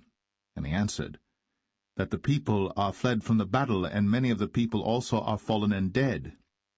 And Saul and Jonathan his son are dead also. Then David said unto the young man that told him, How knowest thou that Saul and Jonathan his son be dead? And the young man that told him said, As I happened by chance upon Mount Gilboa, behold, Saul leaned upon his spear, and lo, the chariots and horsemen followed hard after him. And when he looked behind him, he saw me, and called unto me, and I answered, Here am I. And he said unto me, Who art thou? And I answered him, I am an Amalekite. He said unto me again, Stand, I pray thee, upon me, and slay me. For anguish is come upon me, because my life is yet whole in me. So I stood upon him, and slew him, because I was sure that he could not live after that he was fallen. And I took the crown that was upon his head, and the bracelet that was on his arm, and have brought them hither unto my lord. Then David took hold on his clothes, and rent them, and likewise all the men that were with him. And they mourned, and wept, and fasted until even, for Saul and for Jonathan his son, and for the people of the Lord, and for the house of Israel, because they were fallen by the sword. And David said unto the young man that told him, Whence art thou? And he answered, I am the son of a stranger, an Amalekite. And David said unto him, How wast thou not afraid to stretch forth thine hand to destroy the Lord's anointed? And David called one of the young men and said, Go near, and fall upon him. And he smote him that he died. And David said unto him, Thy blood be upon thy head.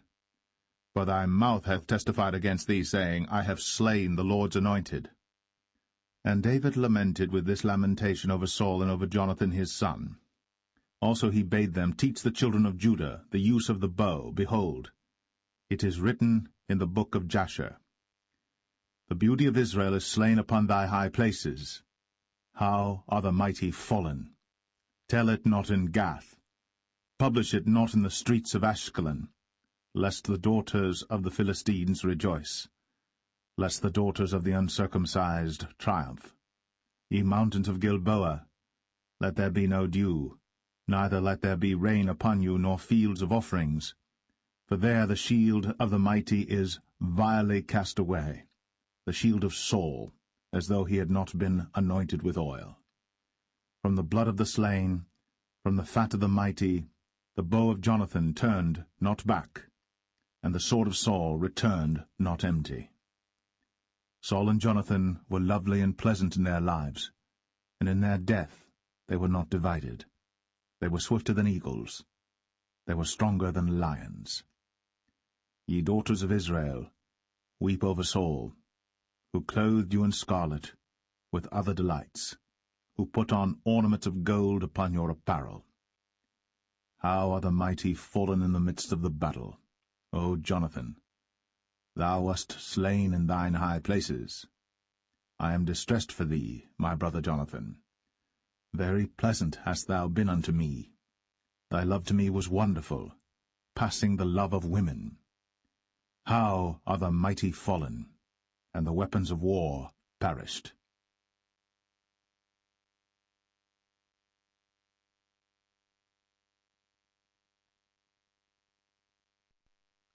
2 Samuel 2. And it came to pass after this that David inquired of the Lord, saying, Shall I go up into any of the cities of Judah? And the Lord said unto him, Go up. And David said, Whither shall I go up? And he said, Unto Hebron. So David went up thither, and his 2 wives also, Ahinoam the Jezreelitess, and Abigail Nabal's wife, the Carmelite. And his men that were with him did David bring up, every man with his household, and they dwelt in the cities of Hebron. And the men of Judah came, and there they anointed David king over the house of Judah. And they told David, saying, that the men of Jabesh-Gilead were they that buried Saul. And David sent messengers unto the men of Jabesh-Gilead, and said unto them, Blessed be ye of the Lord, that ye have shown this kindness unto your Lord, even unto Saul, and have buried him. And now the Lord show kindness and truth unto you, and I also will requite you this kindness, because ye have done this thing. Therefore now let your hands be strengthened, and be ye valiant, for your master Saul is dead, and also the house of Judah have anointed me king over them.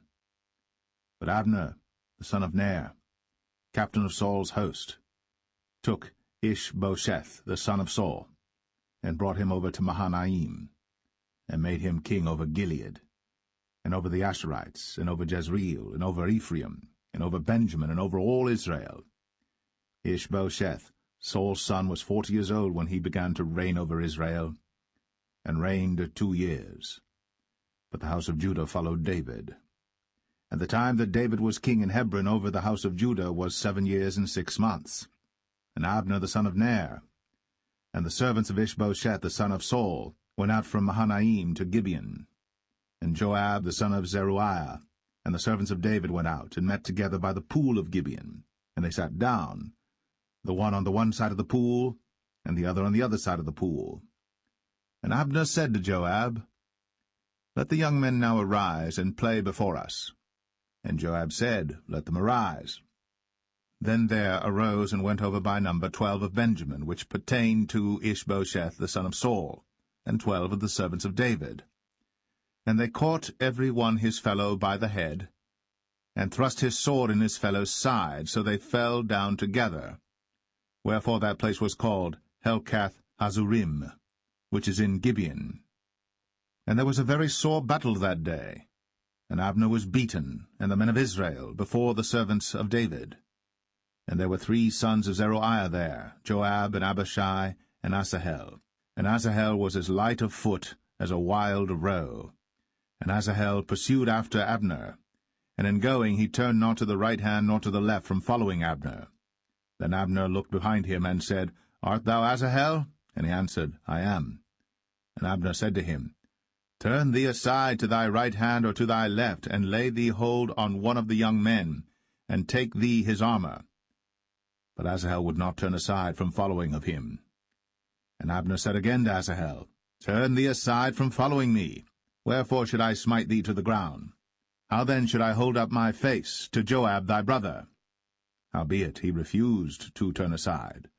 Wherefore Abner, with the hinder end of the spear, smote him under the 5th rib, that the spear came out behind him. And he fell down there, and died in the same place. And it came to pass, that as many as came to the place where Asahel fell down and died stood still. Joab also and Abishai pursued after Abner. And the sun went down when they were come to the hill of Ammah, that lieth before Giah by the way of the wilderness of Gibeon. And the children of Benjamin gathered themselves together after Abner, and became one troop, and stood on the top of an hill. Then Abner called to Joab and said, Shall the sword devour for ever? Knowest thou not that it will be bitterness in the latter end? How long shall it be then, ere thou bid the people return from following their brethren? And Joab said, As God liveth, unless thou hadst spoken. Surely then in the morning the people had gone up every one from following his brother. So Joab blew a trumpet, and all the people stood still, and pursued after Israel no more, neither fought they any more. And Abner and his men walked all that night through the plain, and passed over Jordan, and went through all Bithron, and they came to Mahanaim. And Joab returned from following Abner. And when he had gathered all the people together, there lacked of David's servants 19 men, and Asahel. But the servants of David had smitten of Benjamin, and of Abner's men, so that 360 men died. And they took up Asahel, and buried him in the sepulchre of his father, which was in Bethlehem. And Joab and his men went all night, and they came to Hebron at break of day.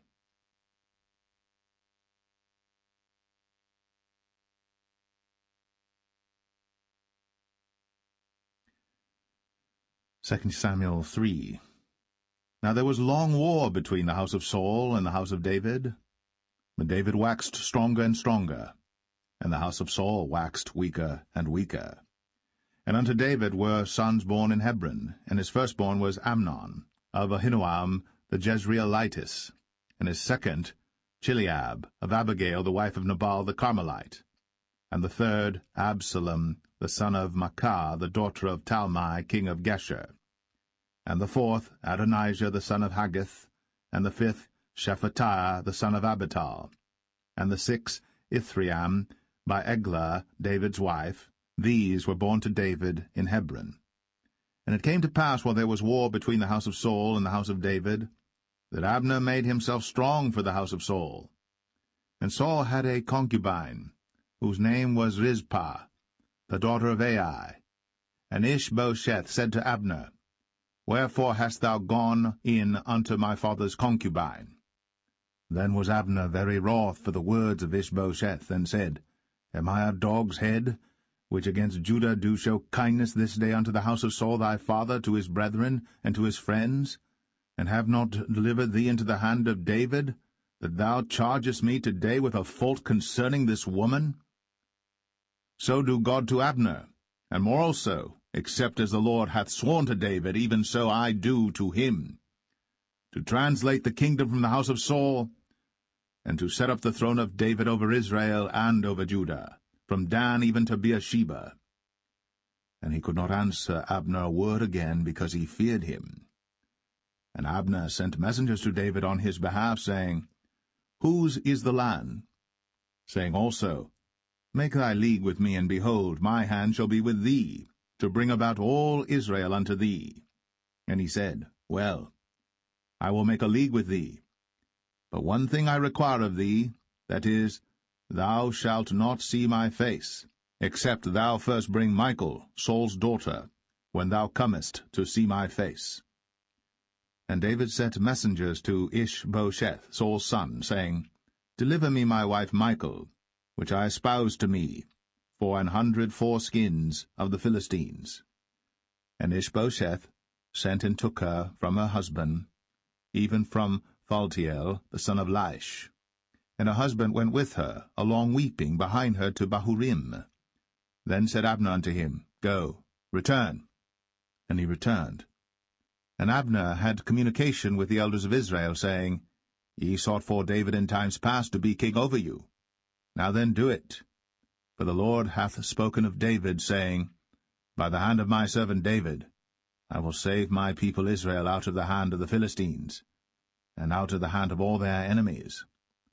And Abner also spake in the ears of Benjamin, and Abner went also to speak in the ears of David in Hebron all that seemed good to Israel, and that seemed good to the whole house of Benjamin.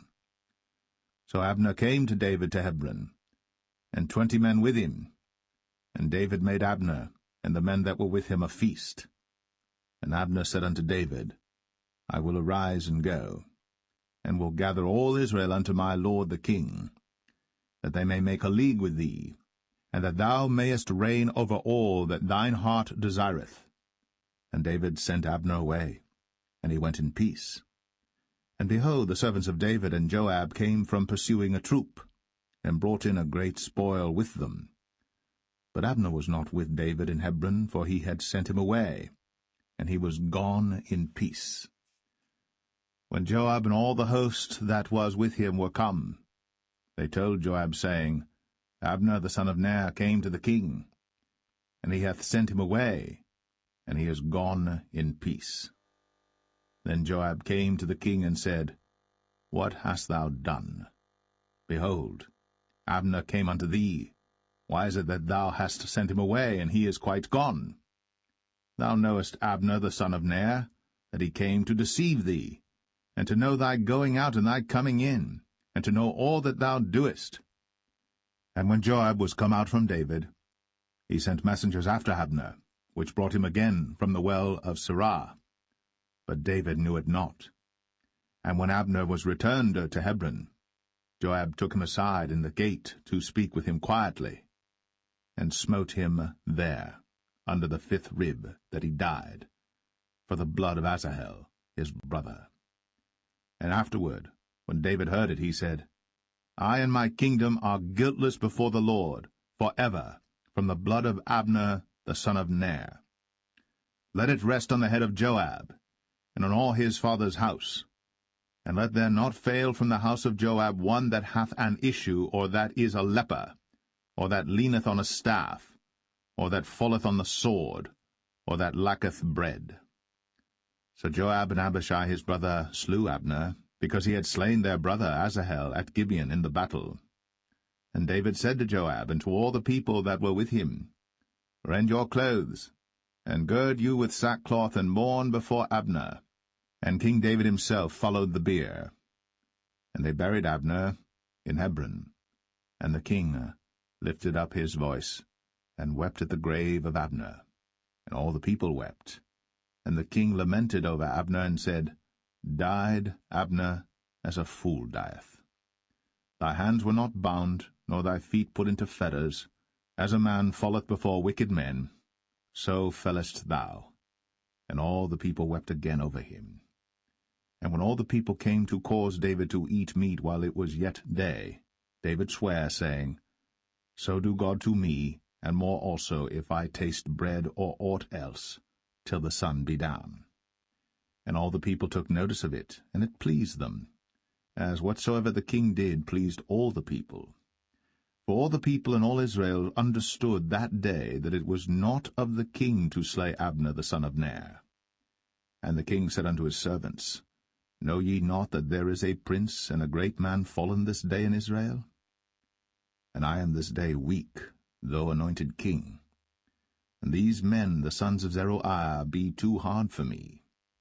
The Lord shall reward the doer of evil according to his wickedness.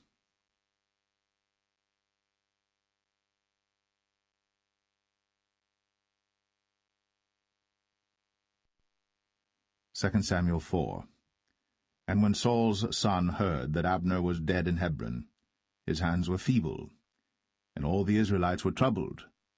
And Saul's son had 2 men that were captains of bands. The name of the one was Baanah, and the name of the other Rechab, the sons of Rimmon, a Beerothite, of the children of Benjamin. For Beeroth also was reckoned to Benjamin. And the Beerothites fled to Gittaim, and were sojourners there until this day. And Jonathan, Saul's son, had a son that was lame of his feet. He was 5 years old when the tidings came of Saul and Jonathan out of Jezreel, and his nurse took him up and fled. And it came to pass, as she made haste to flee, that he fell and became lame. And his name was Mephibosheth. And the sons of Rimmon the Beerothite, Rechab and Baanah, went, and came about the heat of the day to the house of Ishbosheth, who lay on a bed at noon. And they came thither into the midst of the house, as though they would have fetched wheat, and they smote him under the 5th rib. And Rechab and Baanah his brother escaped. For when they came into the house, he lay on his bed in his bedchamber, and they smote him, and slew him, and beheaded him, and took his head, and gat them away through the plain all night. And they brought the head of Ishbosheth unto David to Hebron, and said to the king, Behold, the head of Ishbosheth, the son of Saul, thine enemy, which sought thy life. And the Lord hath avenged my lord the king this day of Saul, and of his seed. And David answered Rechab and Baanah his brother, the sons of Rimmon the Beerothite, and said unto them, As the Lord liveth, who hath redeemed my soul out of all adversity? When one told me, saying, Behold, Saul is dead, thinking to have brought good tidings, I took hold of him, and slew him in Ziklag, who thought that I would have given him a reward for his tidings. How much more, when wicked men have slain a righteous person in his own house upon his bed? Shall I not therefore now require his blood of your hand, and take you away from the earth? And David commanded his young men, and they slew them, and cut off their hands and their feet, and hanged them up over the pool in Hebron. But they took the head of Ishbosheth, and buried it in the sepulchre of Abner in Hebron.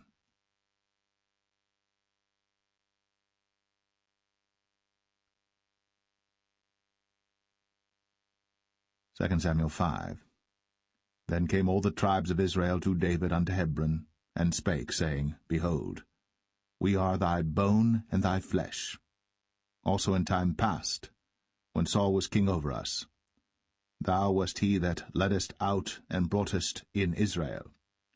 And the Lord said to thee, Thou shalt feed my people Israel, and thou shalt be a captain over Israel. So all the elders of Israel came to the king to Hebron, and King David made a league with them in Hebron before the Lord, and they anointed David king over Israel. David was 30 years old when he began to reign, and he reigned 40 years. In Hebron he reigned over Judah 7 years and 6 months, and in Jerusalem he reigned 33 years over all Israel and Judah. And the king and his men went to Jerusalem unto the Jebusites, the inhabitants of the land, which spake unto David, saying, Except thou take away the blind and the lame, thou shalt not come in hither, thinking, David cannot come in hither. Nevertheless, David took the stronghold of Zion, the same is the city of David. And David said on that day, Whosoever getteth up to the gutter, and smiteth the Jebusites, and the lame and the blind, that are hated of David's soul, he shall be chief and captain. Wherefore they said, The blind and the lame shall not come into the house. So David dwelt in the fort, and called it the city of David. And David built round about from Millo and inward. And David went on, and grew great, and the Lord God of hosts was with him. And Hiram king of Tyre sent messengers to David, and cedar trees, and carpenters, and masons, and they built David an house. And David perceived that the Lord had established him king over Israel, and that he had exalted his kingdom for his people Israel's sake. And David took him more concubines and wives out of Jerusalem, after he was come from Hebron, and there were yet sons and daughters born to David. And these be the names of those that were born unto him in Jerusalem, Shammua, and Shobab, and Nathan, and Solomon, Ibhar also, and Elishua, and Nepheg, and Japhia, and Elishama, and Eliada, and Eliphalet. But when the Philistines heard that they had anointed David king over Israel, all the Philistines came up to seek David, And David heard of it, and went down to the hold. The Philistines also came and spread themselves in the valley of Rephaim. And David inquired of the Lord, saying, Shall I go up to the Philistines? Wilt thou deliver them into mine hand? And the Lord said unto David, Go up, for I will doubtless deliver the Philistines into thine hand. And David came to Baal Perazim, and David smote them there, and said, The Lord hath broken forth upon mine enemies before me, as the breach of waters. Therefore he called the name of that place Baal Perazim. And there they left their images, and David and his men burned them. And the Philistines came up yet again, and spread themselves in the valley of Rephaim. And when David inquired of the Lord, he said, Thou shalt not go up, but fetch a compass behind them, and come upon them over against the mulberry trees. And let it be, when thou hearest the sound of a going in the tops of the mulberry trees, that then thou shalt bestir thyself, for then shall the Lord go out before thee to smite the host of the Philistines. And David did so, as the Lord had commanded him, and smote the Philistines from Geba until thou come to Gazer.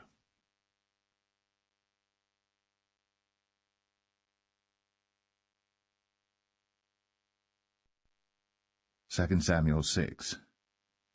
Again David gathered together all the chosen men of Israel, 30,000. And David arose and went with all the people that were with him from Baale of Judah, to bring up from thence the ark of God, whose name is called by the name of the Lord of hosts, that dwelleth between the cherubims. And they set the ark of God upon a new cart, and brought it out of the house of Abinadab that was in Gibeah. And Uzzah and Ahio, the sons of Abinadab, drave the new cart. And they brought it out of the house of Abinadab, which was at Gibeah, accompanying the ark of God, and Ahio went before the ark. And David and all the house of Israel played before the Lord in all manner of instruments made of fir wood, even on harps, and on psalteries, and on timbrels, and on cornets, and on cymbals. And when they came to Nachon's threshing floor, Uzzah put forth his hand to the ark of God, and took hold of it, for the oxen shook it. And the anger of the Lord was kindled against Uzzah, and God smote him there for his error. And there he died by the ark of God. And David was displeased, because the Lord had made a breach upon Uzzah, and he called the name of the place Perez Uzzah to this day. And David was afraid of the Lord that day, and said, How shall the ark of the Lord come to me?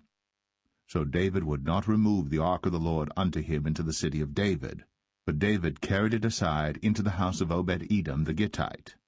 And the ark of the Lord continued in the house of Obed-Edom the Gittite 3 months. And the Lord blessed Obed-Edom and all his household. And it was told King David, saying, The Lord hath blessed the house of Obed-Edom, and all that pertaineth unto him, because of the ark of God. So David went and brought up the ark of God from the house of Obed-Edom into the city of David with gladness. And it was so, that when they that bare the ark of the Lord had gone 6 paces, he sacrificed oxen and fatlings. And David danced before the Lord with all his might. And David was girded with a linen ephod. So David and all the house of Israel brought up the ark of the Lord with shouting, and with the sound of the trumpet. And as the ark of the Lord came into the city of David, Michal, Saul's daughter, looked through a window, and saw King David leaping and dancing before the Lord. And she despised him in her heart. And they brought in the ark of the Lord, and set it in his place in the midst of the tabernacle that David had pitched for it. And David offered burnt offerings and peace offerings before the Lord. And as soon as David had made an end of offering burnt offerings and peace offerings, he blessed the people in the name of the Lord of hosts. And he dealt among all the people, even among the whole multitude of Israel, as well to the women as men, to every one a cake of bread, and a good piece of flesh, and a flagon of wine. So all the people departed every one to his house. Then David returned to bless his household, and Michal, the daughter of Saul, came out to meet David, and said, How glorious was the king of Israel today, who uncovered himself today in the eyes of the handmaids of his servants, as one of the vain fellows shamelessly uncovereth himself. And David said unto Michal, It was before the Lord which chose me before thy father and before all his house, to appoint me ruler over the people of the Lord, over Israel. Therefore will I play before the Lord. And I will yet be more vile than thus, and will be base in mine own sight. And of the maidservants which thou hast spoken of them shall I be had in honor. Therefore Michal, the daughter of Saul, had no child unto the day of her death.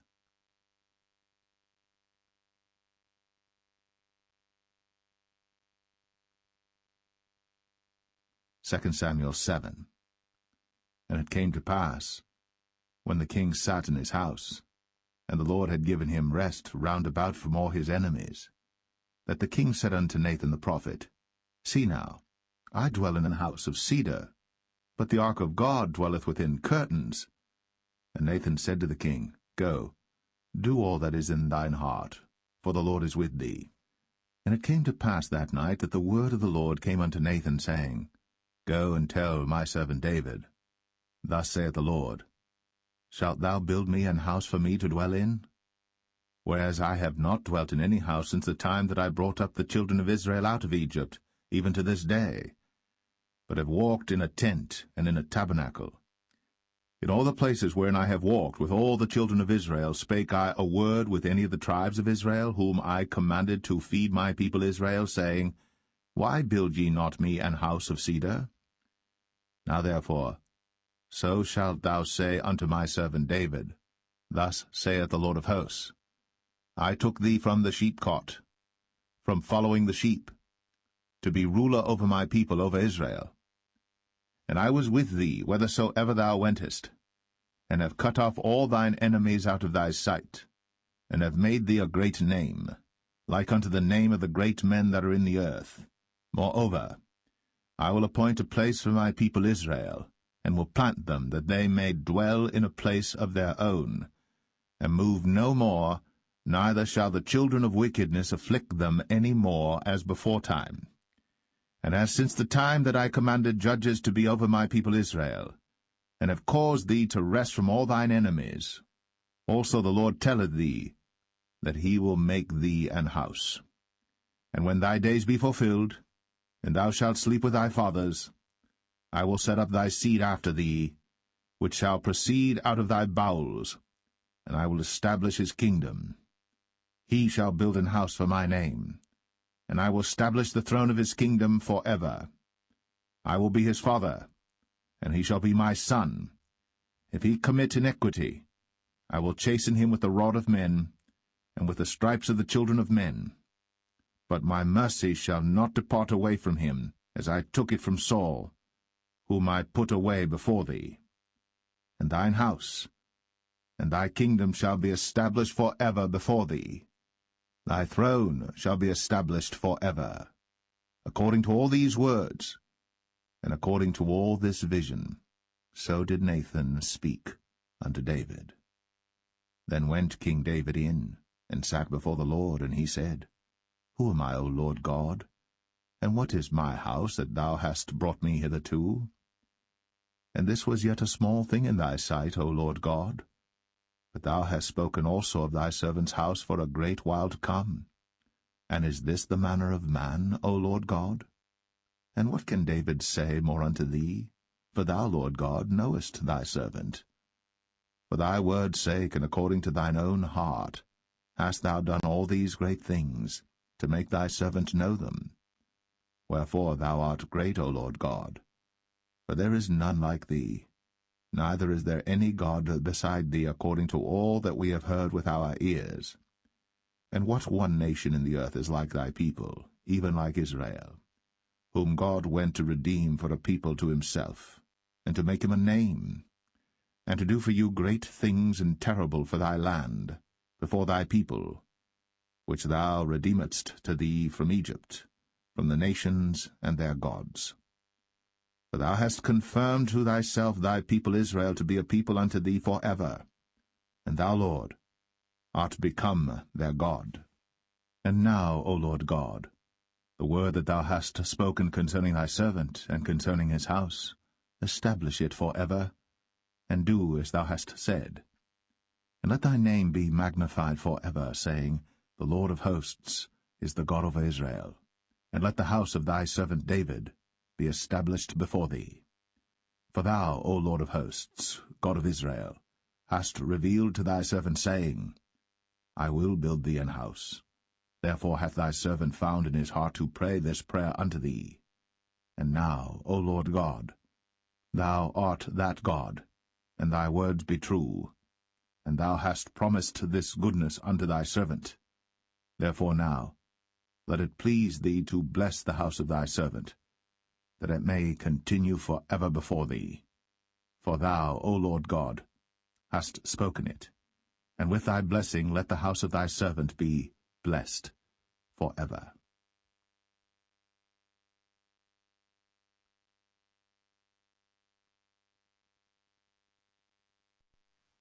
Second Samuel 8.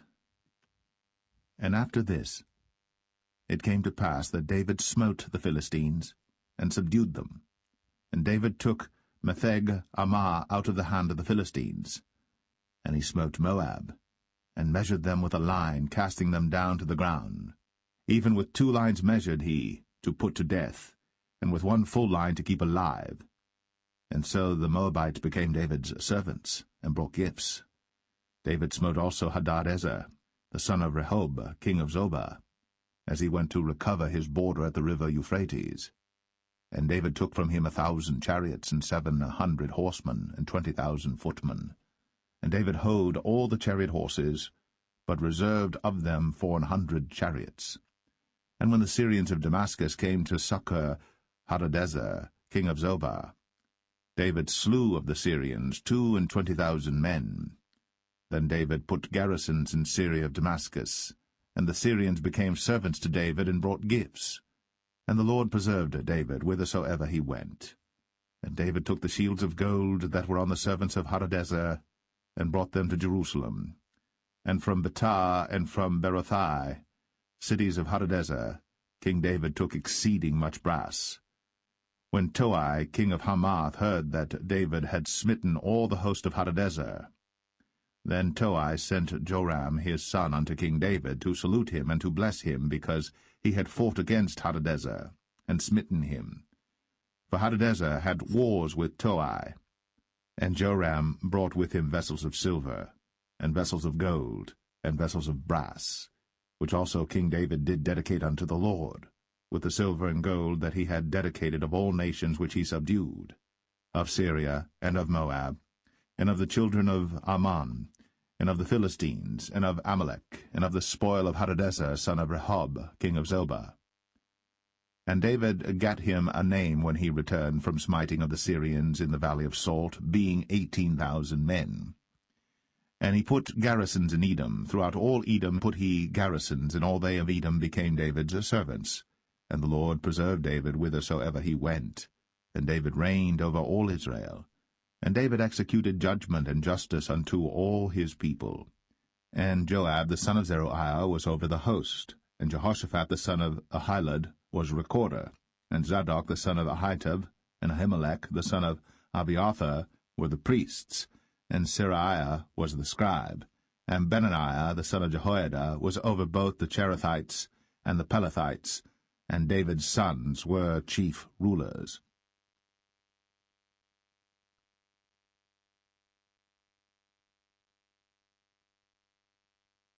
2 Samuel 9. And David said, Is there yet any that is left of the house of Saul, that I may show him kindness for Jonathan's sake? And there was of the house of Saul a servant whose name was Ziba. And when they had called him unto David, the king said unto him, Art thou Ziba? And he said, Thy servant is he. And the king said, Is there not yet any of the house of Saul, that I may show the kindness of God unto him? And Ziba said unto the king, Jonathan hath yet a son which is lame on his feet. And the king said unto him, Where is he? And Ziba said unto the king, Behold, he is in the house of Machir, the son of Ammiel, in Lo-debar. Then King David sent and fetched him out of the house of Machir, the son of Ammiel, from Lo-debar. Now when Mephibosheth, the son of Jonathan, the son of Saul, was come unto David, he fell on his face, and did reverence. And David said, Mephibosheth. And he answered, Behold, thy servant. And David said unto him, Fear not, for I will surely show thee kindness for Jonathan thy father's sake, and will restore thee all the land of Saul thy father, and thou shalt eat bread at my table continually. And he bowed himself, and said, What is thy servant, that thou shouldst look upon such a dead dog as I am? Then the king called to Ziba, Saul's servant, and said unto him, I have given unto thy master's son all that pertained to Saul, and to all his house. Thou therefore, and thy sons and thy servants, shall till the land for him, and thou shalt bring in the fruits, that thy master's son may have food to eat. But Mephibosheth, thy master's son, shall eat bread always at my table. Now Ziba had 15 sons and 20 servants. Then said Ziba unto the king, According to all that my lord the king hath commanded his servant, so shall thy servant do. As for Mephibosheth, said the king, he shall eat at my table as one of the king's sons. And Mephibosheth had a young son whose name was Micah. And all that dwelt in the house of Ziba were servants unto Mephibosheth. So Mephibosheth dwelt in Jerusalem, for he did eat continually at the king's table, and was lame on both his feet.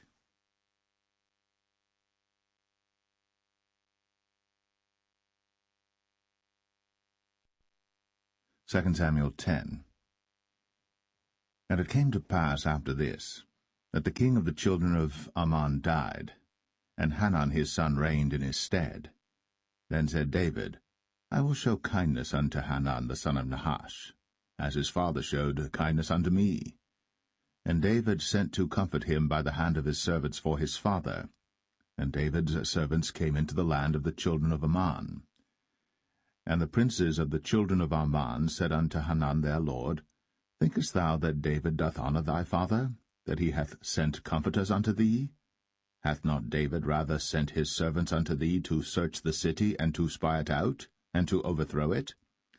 Wherefore Hanun took David's servants, and shaved off the one half of their beards, and cut off their garments in the middle, even to their buttocks, and sent them away. When they told it unto David, he sent to meet them, because the men were greatly ashamed. And the king said, Tarry at Jericho until your beards be grown, and then return.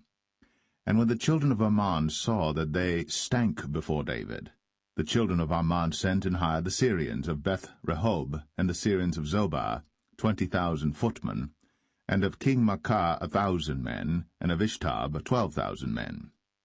And when David heard of it, he sent Joab and all the host of the mighty men. And the children of Ammon came out and put the battle in array at the entering in of the gate. And the Syrians of Zobah, and of Rehob, and Ishtab, and Maacah were by themselves in the field. When Joab saw that the front of the battle was against him before and behind, he chose of all the choice men of Israel, and put them in array against the Syrians.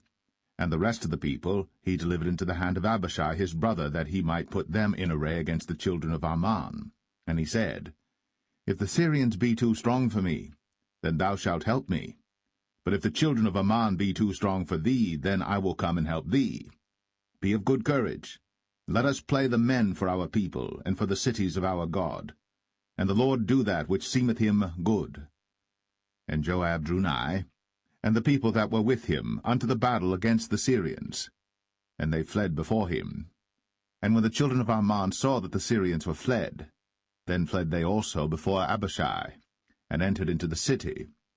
So Joab returned from the children of Ammon, and came to Jerusalem.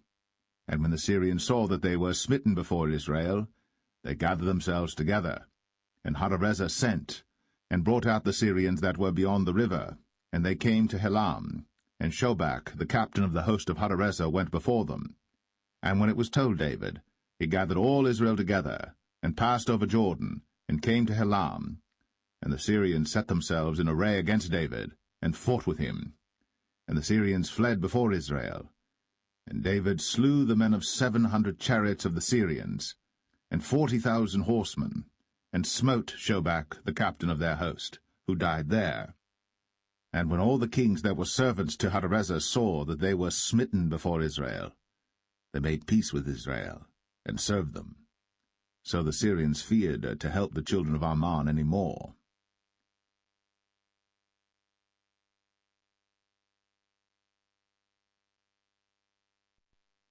Second Samuel 11.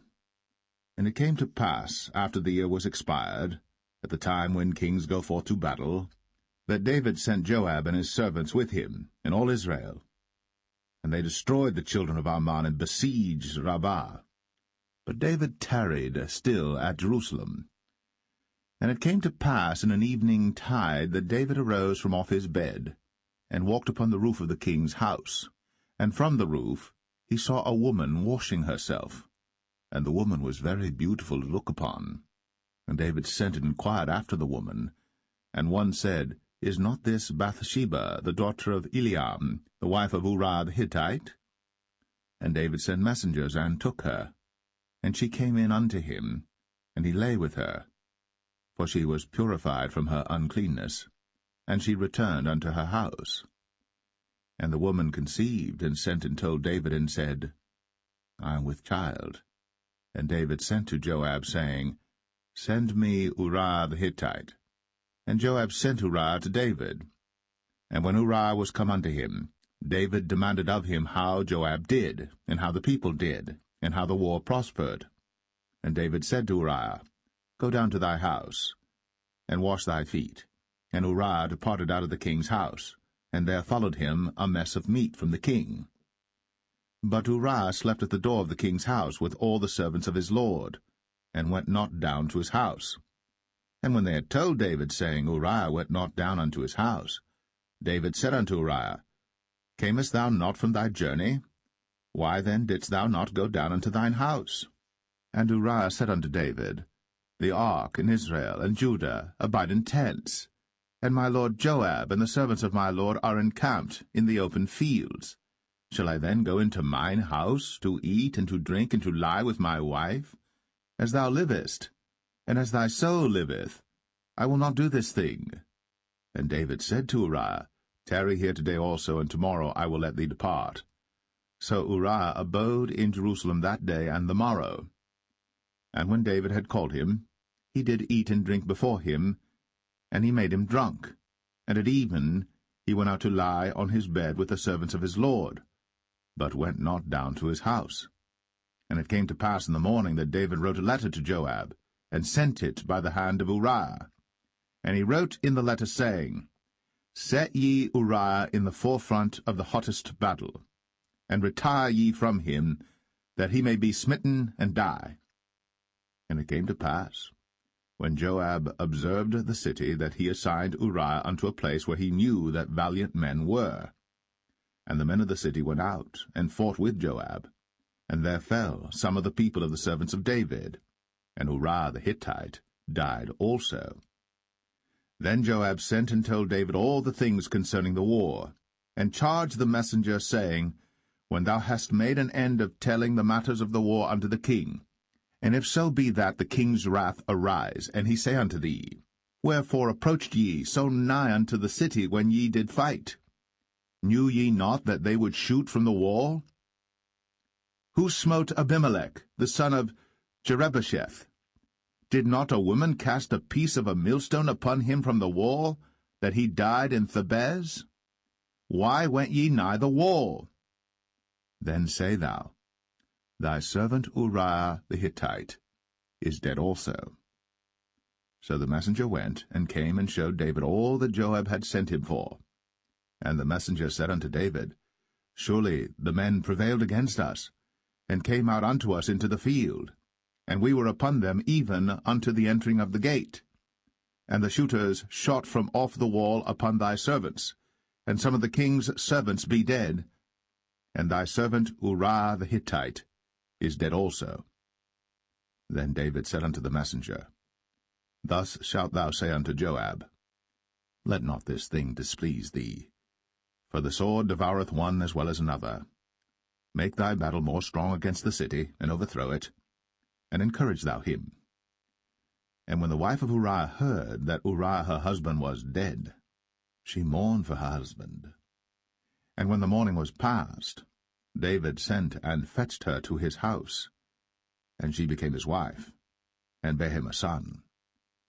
But the thing that David had done displeased the Lord.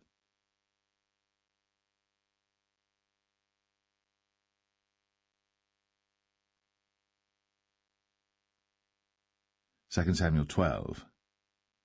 And the Lord sent Nathan unto David. And he came unto him, and said unto him, There were 2 men in one city, the one rich and the other poor. The rich man had exceeding many flocks and herds, but the poor man had nothing save one little ewe lamb, which he had bought and nourished up. And it grew up together with him, and with his children. It did eat of his own meat, and drank of his own cup, and lay in his bosom, and was unto him as a daughter.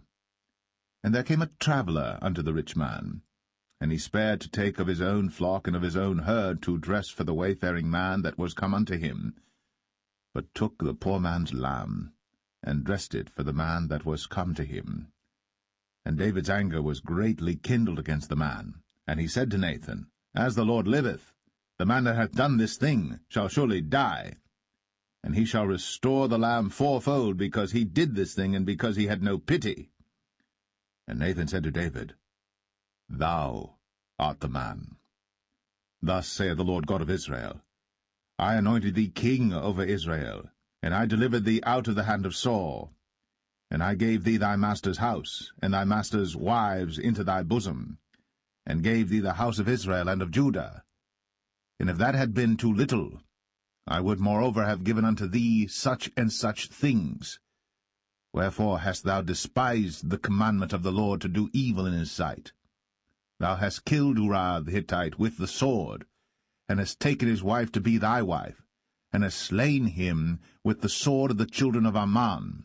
Now, therefore, the sword shall never depart from thine house, because thou hast despised me, and hast taken the wife of Uriah the Hittite to be thy wife.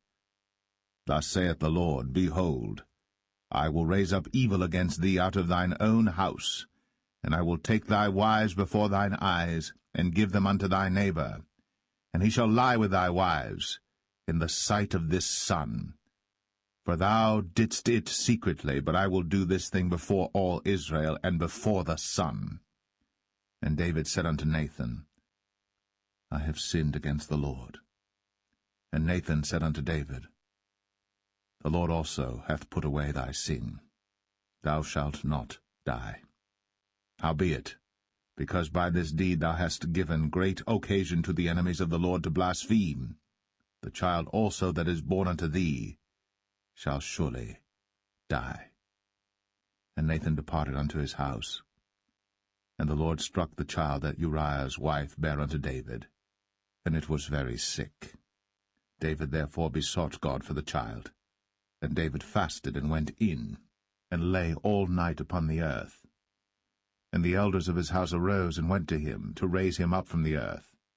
But he would not, neither did he eat bread with them. And it came to pass on the 7th day that the child died. And the servants of David feared to tell him that the child was dead, for they said, Behold, while the child was yet alive, we spake unto him, and he would not hearken unto our voice.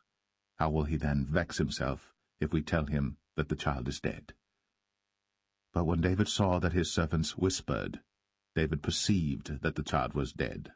Therefore David said unto his servants, Is the child dead? And they said, He is dead. Then David arose from the earth, and washed, and anointed himself, and changed his apparel, and came into the house of the Lord, and worshipped. Then he came to his own house, and when he required, they set bread before him, and he did eat. Then said his servants unto him, What thing is this that thou hast done? Thou didst fast and weep for the child while it was alive, but when the child was dead thou didst rise and eat bread. And he said, While the child was yet alive, I fasted and wept, for I said, Who can tell whether God will be gracious to me, that the child may live? But now he is dead. Wherefore should I fast? Can I bring him back again? I shall go to him, but he shall not return to me. And David comforted Bathsheba his wife, and went in unto her, and lay with her. And she bare a son, and he called his name Solomon. and the Lord loved him. And he sent by the hand of Nathan the prophet, and he called his name Jedediah, because of the Lord. And Joab fought against Rabbah of the children of Ammon, and took the royal city. And Joab sent messengers to David, and said, I have fought against Rabbah, and have taken the city of waters. Now therefore, gather the rest of the people together, and encamp against the city, and take it, lest I take the city, and it be called after my name. And David gathered all the people together, and went to Rabbah, and fought against it, and took it.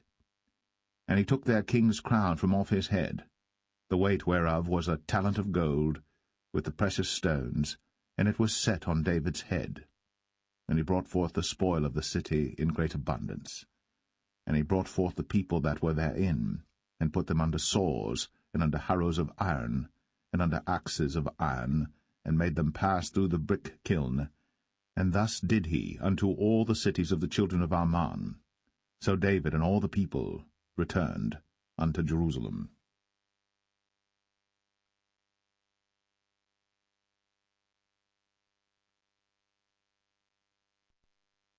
2 Samuel 13. And it came to pass after this, that Absalom the son of David had a fair sister whose name was Tamar, and Amnon the son of David loved her. And Amnon was so vexed that he felt sick for his sister Tamar, for she was a virgin, and Amnon thought it hard for him to do anything to her. But Amnon had a friend whose name was Jonadab, the son of Shimea, David's brother. And Jonadab was a very subtle man. And he said unto him, Why art thou, being the king's son, lean from day to day? Wilt thou not tell me? And Amnon said unto him, I love Tamar, my brother Absalom's sister. And Jonadab said unto him, Lay thee down on thy bed, and make thyself sick. And when thy father cometh to see thee, say unto him, I pray thee, let my sister Tamar come and give me meat, and dress the meat in my sight, that I may see it, and eat it at her hand. So Amnon lay down, and made himself sick. And when the king was come to see him, Amnon said unto the king, I pray thee, let Tamar my sister come, and make me a couple of cakes in my sight, that I may eat at her hand. Then David sent home to Tamar, saying, Go now to thy brother Amnon's house, and dress him meat. So Tamar went to her brother Amnon's house, and he was laid down. And she took flour, and kneaded it, and made cakes in his sight, and did bake the cakes. And she took a pan, and poured them out before him. But he refused to eat. And Amnon said, Have out all men from me. And they went out every man from him. And Amnon said unto Tamar, Bring the meat into the chamber, that I may eat of thine hand. And Tamar took the cakes which she had made, and brought them into the chamber to Amnon her brother. And when she had brought them unto him to eat, he took hold of her, and said unto her, Come, lie with me, my sister. And she answered him, Nay, my brother, do not force me. For no such thing ought to be done in Israel. Do not thou this folly. And I, whither shall I cause my shame to go? And as for thee, thou shalt be as one of the fools in Israel. Now therefore I pray thee, speak unto the king, for he will not withhold me from thee. Howbeit, he would not hearken unto her voice, but being stronger than she, forced her, and lay with her. Then Amnon hated her exceedingly, so that the hatred wherewith he hated her was greater than the love wherewith he had loved her. And Amnon said unto her, Arise, be gone. And she said unto him, There is no cause. This evil in sending me away is greater than the other that thou didst unto me. But he would not hearken unto her. Then he called his servant that ministered unto him, and said, Put now this woman out from me, and bolt the door after her. And she had a garment of divers colours upon her, for with such robes were the king's daughters that were virgins apparelled. Then his servant brought her out, and bolted the door after her. And Tamar put ashes on her head, and rent her garment of divers colours that was on her, and laid her hand on her head, and went on crying. And Absalom, her brother said unto her, Hath Amnon thy brother been with thee? But hold now thy peace, my sister. He is thy brother. Regard not this thing. So Tamar remained desolate in her brother Absalom's house. But when King David heard of all these things, he was very wroth. And Absalom spake unto his brother Amnon, neither good nor bad, for Absalom hated Amnon, because he had forced his sister Tamar. And it came to pass after 2 full years that Absalom had sheep-shearers in Baal-Hazor, which is beside Ephraim. And Absalom invited all the king's sons. And Absalom came to the king and said, Behold now, thy servant hath sheep-shearers. Let the king, I beseech thee, and his servants go with thy servant. And the king said to Absalom, Nay, my son, let us not all now go, lest we be chargeable unto thee. And he pressed him, howbeit he would not go, but blessed him. Then said Absalom, If not, I pray thee, let my brother Amnon go with us. And the king said unto him, Why should he go with thee? But Absalom pressed him that he let Amnon and all the king's sons go with him. Now Absalom had commanded his servant, saying, Mark ye now, when Amnon's heart is merry with wine, and when I say unto you, Smite Amnon, then kill him. Fear not. Have not I commanded you? Be courageous, and be valiant. And the servants of Absalom did unto Amnon, as Absalom had commanded. Then all the king's sons arose, and every man gat him up upon his mule, and fled. And it came to pass, while they were in the way, that tidings came to David, saying, Absalom hath slain all the king's sons, and there is not one of them left. Then the king arose, and tare his garments, and lay on the earth, and all his servants stood by with their clothes rent. And Jonadab, the son of Shemaiah, David's brother, answered and said, Let not my lord suppose that they have slain all the young men, the king's sons, for Amnon only is dead. For by the appointment of Absalom this hath been determined from the day that he forced his sister Tamar. Now therefore, let not my lord the king take the thing to his heart, to think that all the king's sons are dead, for Amnon only is dead. But Absalom fled. And the young man that kept the watch lifted up his eyes, and looked, and behold, there came much people by the way of the hillside behind him. And Jonadab said unto the king, Behold, the king's sons come, as thy servant said, so it is. And it came to pass, as soon as he had made an end of speaking, that, behold, the king's sons came, and lifted up their voice, and wept. And the king also and all his servants wept very sore. But Absalom fled and went to Talmai, the son of Ammihud, king of Geshur. And David mourned for his son every day. So Absalom fled and went to Geshur, and was there 3 years. And the soul of King David longed to go forth unto Absalom, for he was comforted concerning Amnon, seeing he was dead.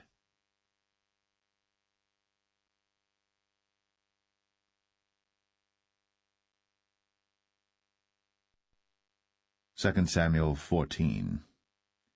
Now Joab the son of Zeruiah perceived that the king's heart was toward Absalom.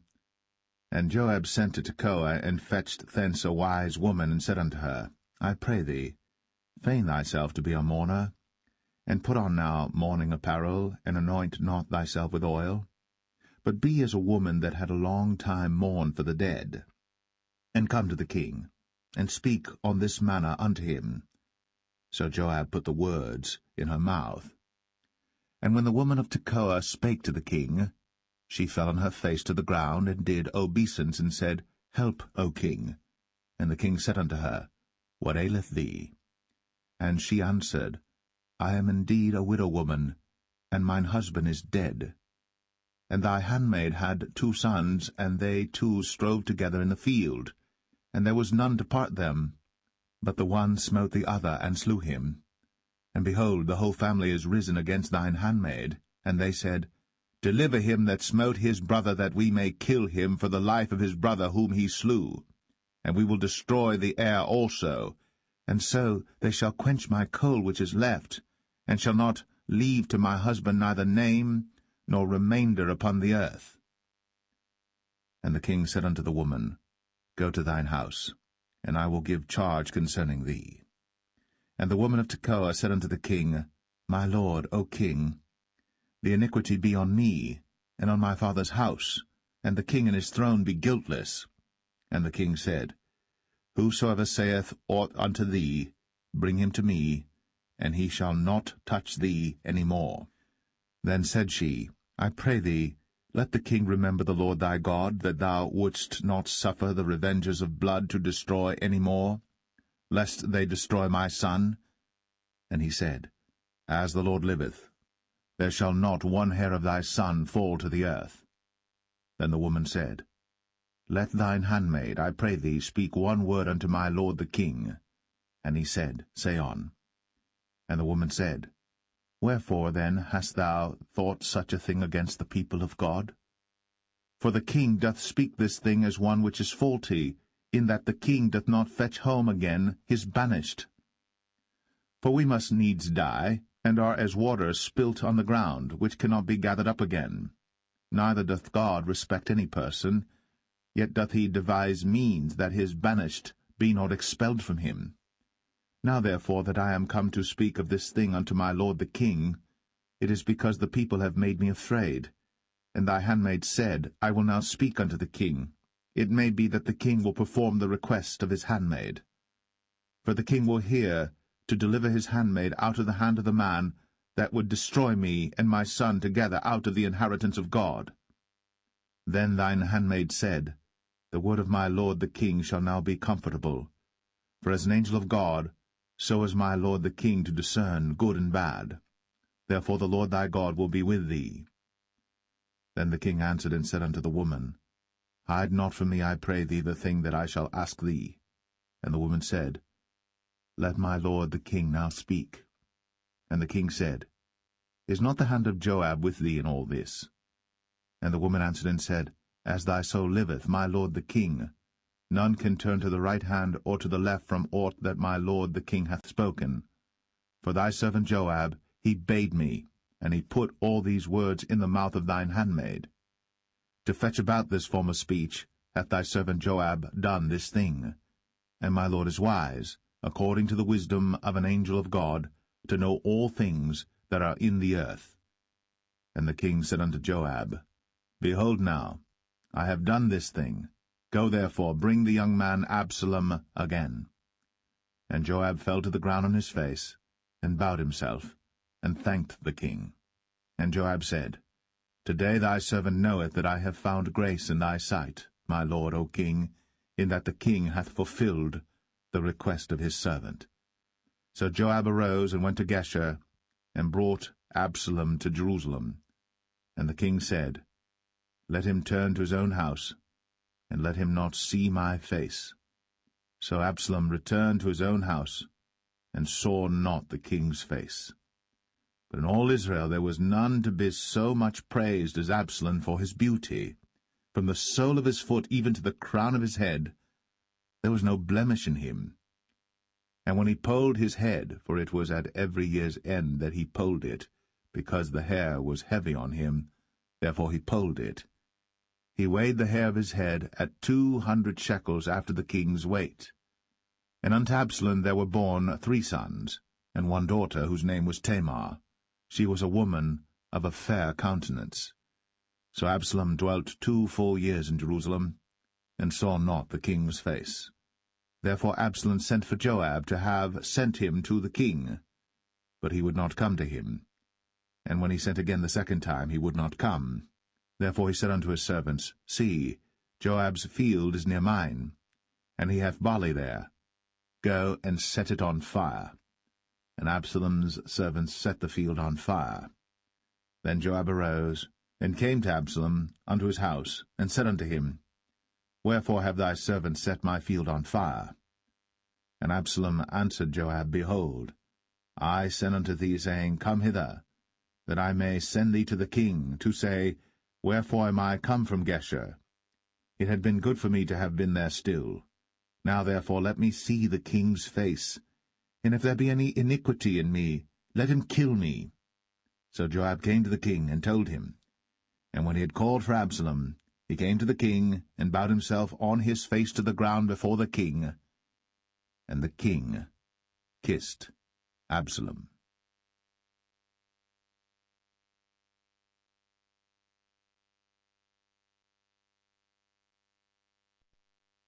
2 Samuel 15. And it came to pass after this, that Absalom prepared him chariots and horses, and 50 men to run before him. And Absalom rose up early, and stood beside the way of the gate. And it was so, that when any man that had a controversy came to the king for judgment, then Absalom called unto him, and said, Of what city art thou? And he said, Thy servant is of one of the tribes of Israel. And Absalom said unto him, See, thy matters are good and right, but there is no man deputed of the king to hear thee. Absalom said moreover, O that I were made judge in the land, that every man which hath any suit or cause might come unto me, and I would do him justice. And it was so, that when any man came nigh to him to do him obeisance, he put forth his hand, and took him, and kissed him. And on this manner did Absalom to all Israel that came to the king for judgment. So Absalom stole the hearts of the men of Israel. And it came to pass after 40 years, that Absalom said unto the king, I pray thee, let me go and pay my vow, which I have vowed unto the Lord in Hebron. For thy servant vowed a vow while I abode at Geshur in Syria, saying, If the Lord shall bring me again indeed to Jerusalem, then I will serve the Lord. And the king said unto him, Go in peace. So he arose, and went to Hebron. But Absalom sent spies throughout all the tribes of Israel, saying, As soon as ye hear the sound of the trumpet, then ye shall say, Absalom reigneth in Hebron. And with Absalom went 200 men out of Jerusalem, that were called, and they went in their simplicity, and they knew not anything. And Absalom sent for Ahithophel the Gilonite, David's counselor, from his city, even from Gilo, while he offered sacrifices. And the conspiracy was strong, for the people increased continually with Absalom. And there came a messenger to David, saying, The hearts of the men of Israel are after Absalom. And David said unto all his servants that were with him at Jerusalem, Arise, and let us flee. For we shall not else escape from Absalom. Make speed to depart, lest he overtake us suddenly, and bring evil upon us, and smite the city with the edge of the sword. And the king's servant said unto the king, Behold, thy servants are ready to do whatsoever my lord the king shall appoint. And the king went forth, and all his household after him. And the king left 10 women which were concubines to keep the house. And the king went forth, and all the people after him, and tarried in a place that was far off. And all his servants passed on beside him, and all the Cherethites, and all the Pelethites, and all the Gittites, 600 men which came after him from Gath, passed on before the king. Then said the king to Ittai the Gittite, Wherefore goest thou also with us? Return to thy place, and abide with the king, for thou art a stranger, and also an exile. Whereas thou camest but yesterday, should I this day make thee go up and down with us? Seeing I go whither I may, return thou, and take back thy brethren. Mercy and truth be with thee. And Ittai answered the king, and said, As the Lord liveth, and as my lord the king liveth, surely in what place my lord the king shall be, whether in death or life, even there also will thy servant be. And David said to Ittai, Go and pass over. And Ittai the Gittite passed over, and all his men, and all the little ones that were with him. And all the country wept with a loud voice. And all the people passed over. The king also himself passed over the brook Kidron. And all the people passed over toward the way of the wilderness. And lo, Zadok also, and all the Levites were with him, bearing the ark of the covenant of God. And they set down the ark of God, and Abiathar went up, until all the people had done passing out of the city. And the king said unto Zadok, carry back the ark of God into the city. If I shall find favor in the eyes of the Lord, he will bring me again, and show me both it and his habitation. But if he thus say, I have no delight in thee, behold, here am I. Let him do to me as seemeth good unto him. The king said also unto Zadok the priest, Art not thou a seer? Return into the city in peace, and your 2 sons with you, Ahimaaz thy son, and Jonathan the son of Abiathar. See, I will tarry in the plain of the wilderness until there come word from you to certify me. Zadok therefore and Abiathar carried the ark of God again to Jerusalem, and they tarried there. And David went up by the ascent of Mount Olivet, and wept as he went up, and had his head covered, and he went barefoot, and all the people that was with him covered every man his head, and they went up, weeping as they went up. And one told David, saying, Ahithophel is among the conspirators with Absalom. And David said, O Lord, I pray thee, turn the counsel of Ahithophel into foolishness. And it came to pass that when David was come to the top of the mount, where he worshipped God, behold, Hushai the Archite came to meet him with his coat rent, and earth upon his head. Unto whom David said, If thou passest on with me, then thou shalt be a burden unto me. But if thou return to the city, and say unto Absalom, I will be thy servant, O king, as I have been thy father's servant hitherto, so will I now also be thy servant. Then mayest thou for me defeat the counsel of Ahithophel. And hast thou not there with thee Zadok and Abiathar the priests? Therefore it shall be that what thing soever thou shalt hear out of the king's house, thou shalt tell it to Zadok and Abiathar the priests. Behold, they have there with them their 2 sons, Ahimaaz Zadok's son, and Jonathan Abiathar's son. And by them ye shall send unto me everything that ye can hear. So Hushai, David's friend, came into the city, and Absalom came into Jerusalem.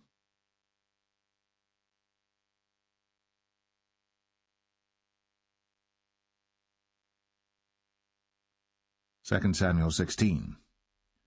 And when David was a little past the top of the hill, behold, Ziba, the servant of Mephibosheth, met him with a couple of asses saddled, and upon them 200 loaves of bread, and 100 bunches of raisins, and 100 of summer fruits, and a bottle of wine.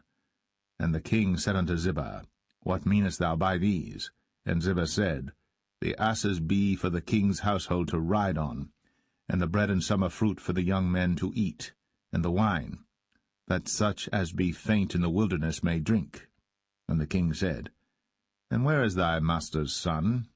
And Ziba said unto the king, Behold, he abideth at Jerusalem, for he said, Today shall the house of Israel restore me the kingdom of my father. Then said the king to Ziba, Behold, thine are all that pertained unto Mephibosheth. And Ziba said, I humbly beseech thee that I may find grace in thy sight, my lord, O king. And when King David came to Bahurim, behold, thence came out a man of the family of the house of Saul, whose name was Shimei, the son of Gera. He came forth, and cursed still as he came. And he cast stones at David, and at all the servants of King David. And all the people and all the mighty men were on his right hand and on his left. And thus said Shimei, when he cursed, Come out, thou bloody man, and thou man of Belial. The Lord hath returned upon thee all the blood of the house of Saul, in whose stead thou hast reigned.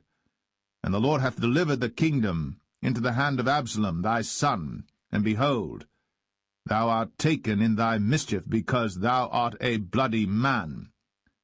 Then said Abishai the son of Zeruiah unto the king, Why should this dead dog curse my lord the king? Let me go over, I pray thee, and take off his head. And the king said, What have I to do with you, ye sons of Zeruiah? So let him curse, because the Lord hath said unto him, Curse David. Who shall then say, Wherefore hast thou done so? And David said to Abishai and to all his servants, Behold, my son, which came forth of my bowels, seeketh my life. how much more now may this Benjamite do it? Let him alone, and let him curse, for the Lord hath bidden him. It may be that the Lord will look on mine affliction, and that the Lord will requite me good for his cursing this day. And as David and his men went by the way, Shimei went along on the hill's side over against him, and cursed as he went, and threw stones at him, and cast dust. And the king and all the people that were with him came weary, and refreshed themselves there. And Absalom and all the people, the men of Israel, came to Jerusalem, and Ahithophel with him. And it came to pass, when Hushai the Archite, David's friend, was come unto Absalom, that Hushai said unto Absalom, God save the king, God save the king. And Absalom said to Hushai, Is this thy kindness to thy friend? Why wentest thou not with thy friend? And Hushai said unto Absalom, Nay, but whom the Lord and this people, and all the men of Israel choose, his will I be, and with him will I abide. And again, whom should I serve? Should I not serve in the presence of his son? As I have served in thy father's presence, so will I be in thy presence. Then said Absalom to Ahithophel, Give counsel among you what we shall do. And Ahithophel said unto Absalom, Go in unto thy father's concubines, which he hath left to keep the house. And all Israel shall hear that thou art abhorred of thy father. Then shall the hands of all that are with thee be strong. So they spread Absalom a tent upon the top of the house. And Absalom went in unto his father's concubines in the sight of all Israel. And the counsel of Ahithophel, which he counselled in those days, was as if a man had inquired at the oracle of God. So was all the counsel of Ahithophel, both with David and with Absalom.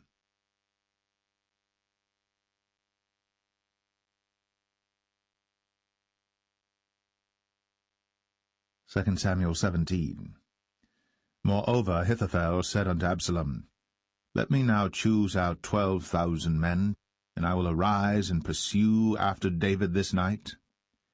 And I will come upon him while he is weary and weak-handed, and will make him afraid, and all the people that are with him shall flee, and I will smite the king only. And I will bring back all the people unto thee.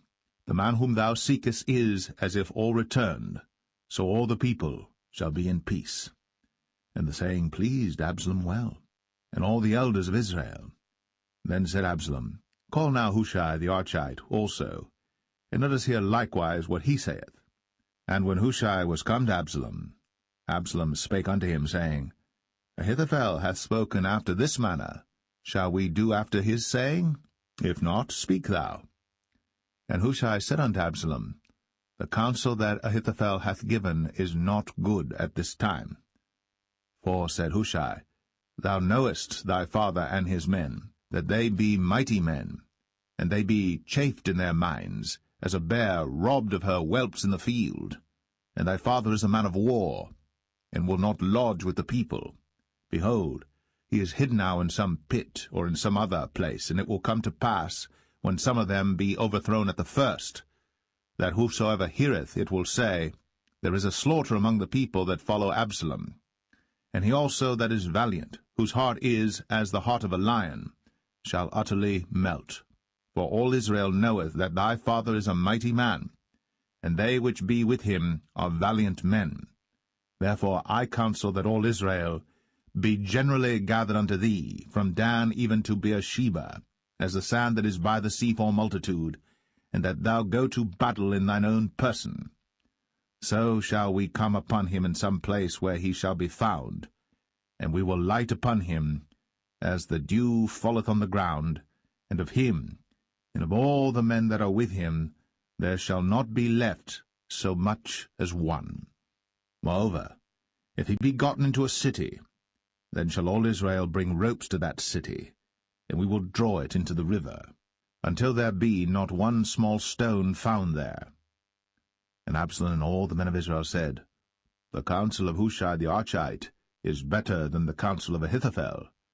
For the Lord had appointed to defeat the good counsel of Ahithophel, to the intent that the Lord might bring evil upon Absalom. Then said Hushai unto Zadok, and to Abiathar the priests, Thus and thus did Ahithophel counsel Absalom and the elders of Israel, and thus have I counselled. Now therefore send quickly, and tell David, saying, Lodge not this night in the plains of the wilderness, but speedily pass over, lest the king be swallowed up, and all the people that are with him. Now Jonathan and Ahimaaz stayed by En-rogel, for they might not be seen to come into the city. And a wench went and told them, and they went and told King David. Nevertheless a lad saw them and told Absalom. But they went both of them away quickly, and came to a man's house in Bahurim, which had a well in his court, whither they went down. And the woman took and spread a covering over the well's mouth, and spread ground corn thereon, and the thing was not known. And when Absalom's servants came to the woman to the house, they said, Where is Ahimaaz and Jonathan? And the woman said unto them, They be gone over the brook of water. And when they had sought and could not find them, they returned to Jerusalem.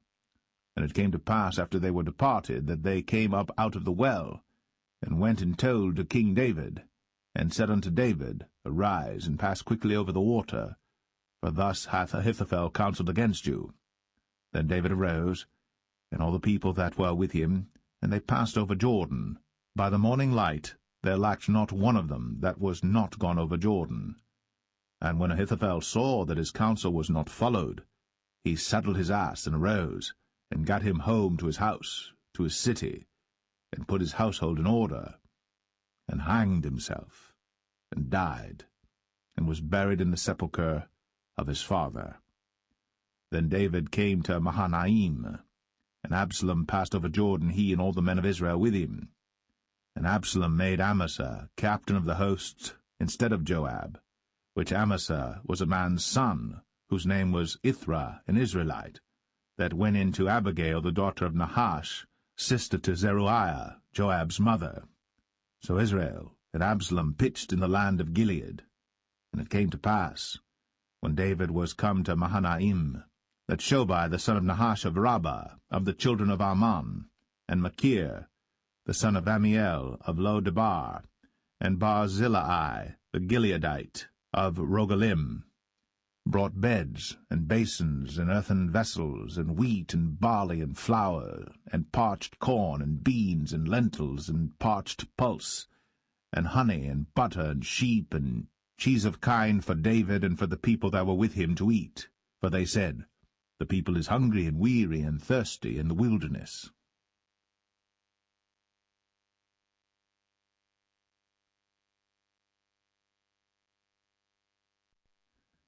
2 Samuel 18.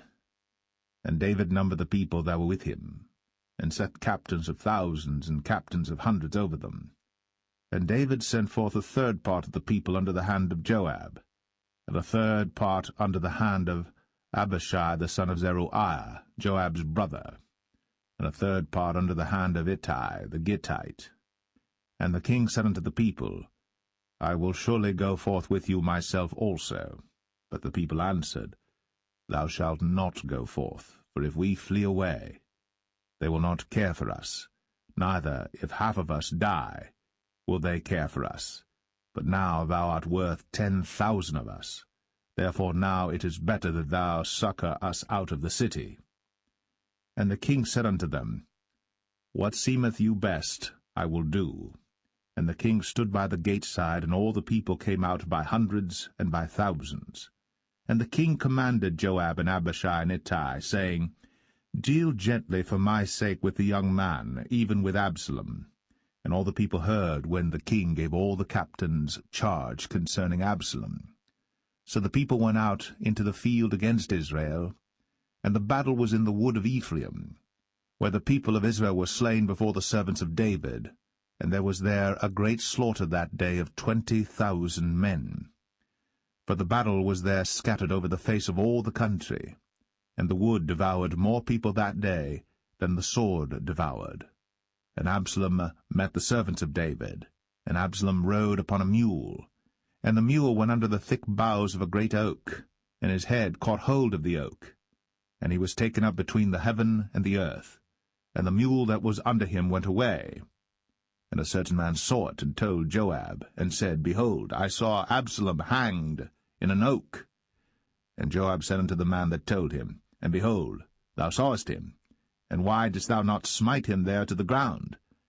And I would have given thee 10 shekels of silver and a girdle.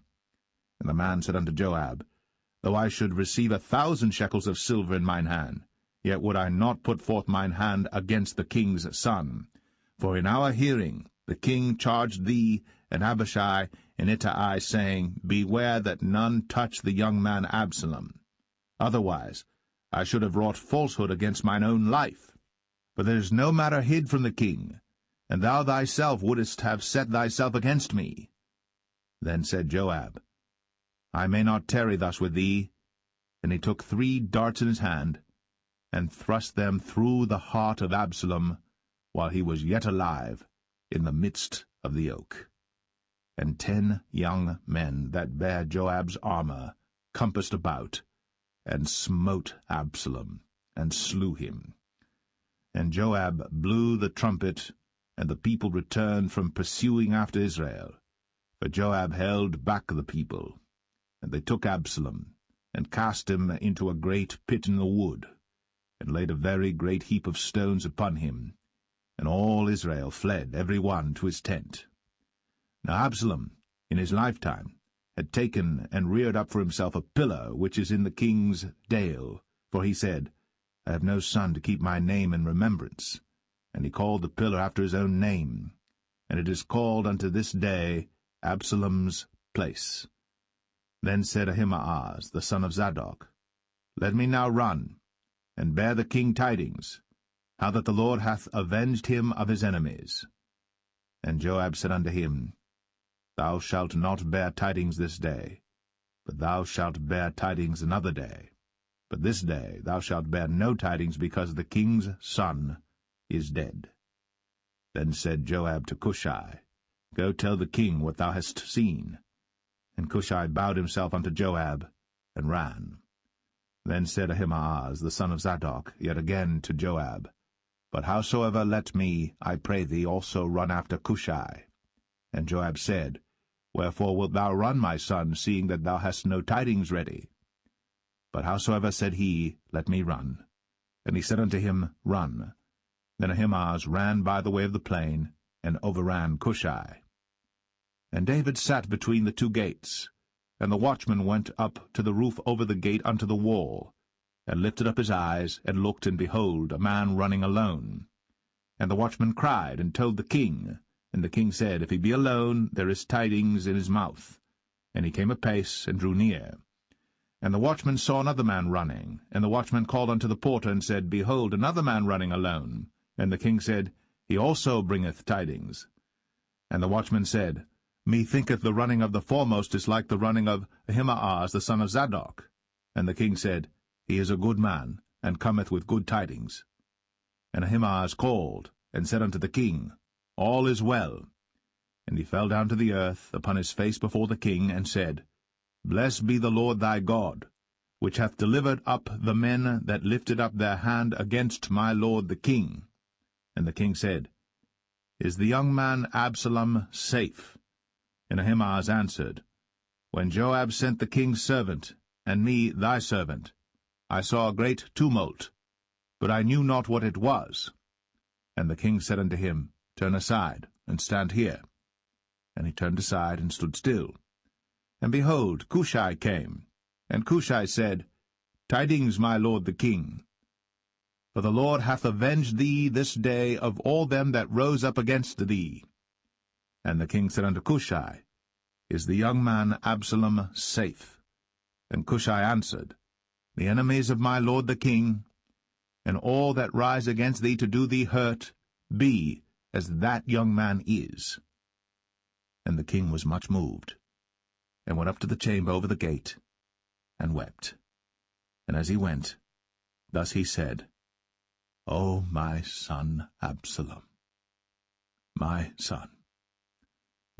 son Absalom, would God I had died for thee, O Absalom, my son, my son.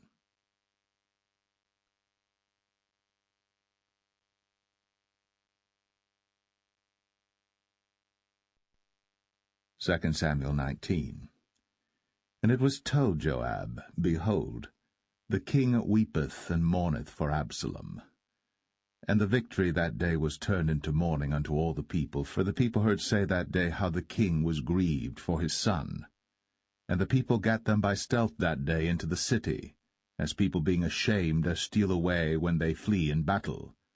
But the king covered his face.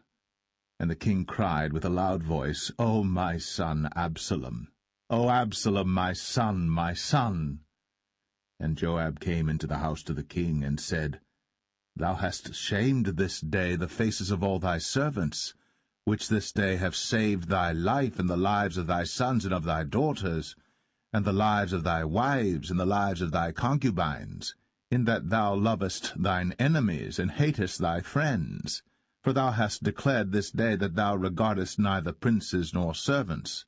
For this day I perceive that if Absalom had lived, and all we had died this day, then it had pleased thee well. Now therefore arise, go forth, and speak comfortably unto thy servants. For I swear by the Lord, if thou go not forth, there will not tarry one with thee this night. And that will be worse unto thee than all the evil that befell thee from thy youth until now. Then the king arose and sat in the gate. And they told unto all the people, saying, Behold, the king doth sit in the gate. And all the people came before the king, for Israel had fled every man to his tent. And all the people were at strife throughout all the tribes of Israel, saying, The king saved us out of the hand of our enemies, and he delivered us out of the hand of the Philistines, and now he is fled out of the land for Absalom. And Absalom, whom we anointed over us, is dead in battle. Now therefore why speak ye not a word of bringing the king back? And King David sent to Zadok and to Abiathar the priests, saying, Speak unto the elders of Judah, saying, Why are ye the last to bring the king back to his house, seeing the speech of all Israel is come to the king, even to his house? Ye are my brethren, ye are my bones and my flesh, wherefore then are ye the last to bring back the king? And say ye to Amasa, Art thou not of my bone and of my flesh? God do so to me, and more also, if thou be not captain of the host before me continually in the room of Joab.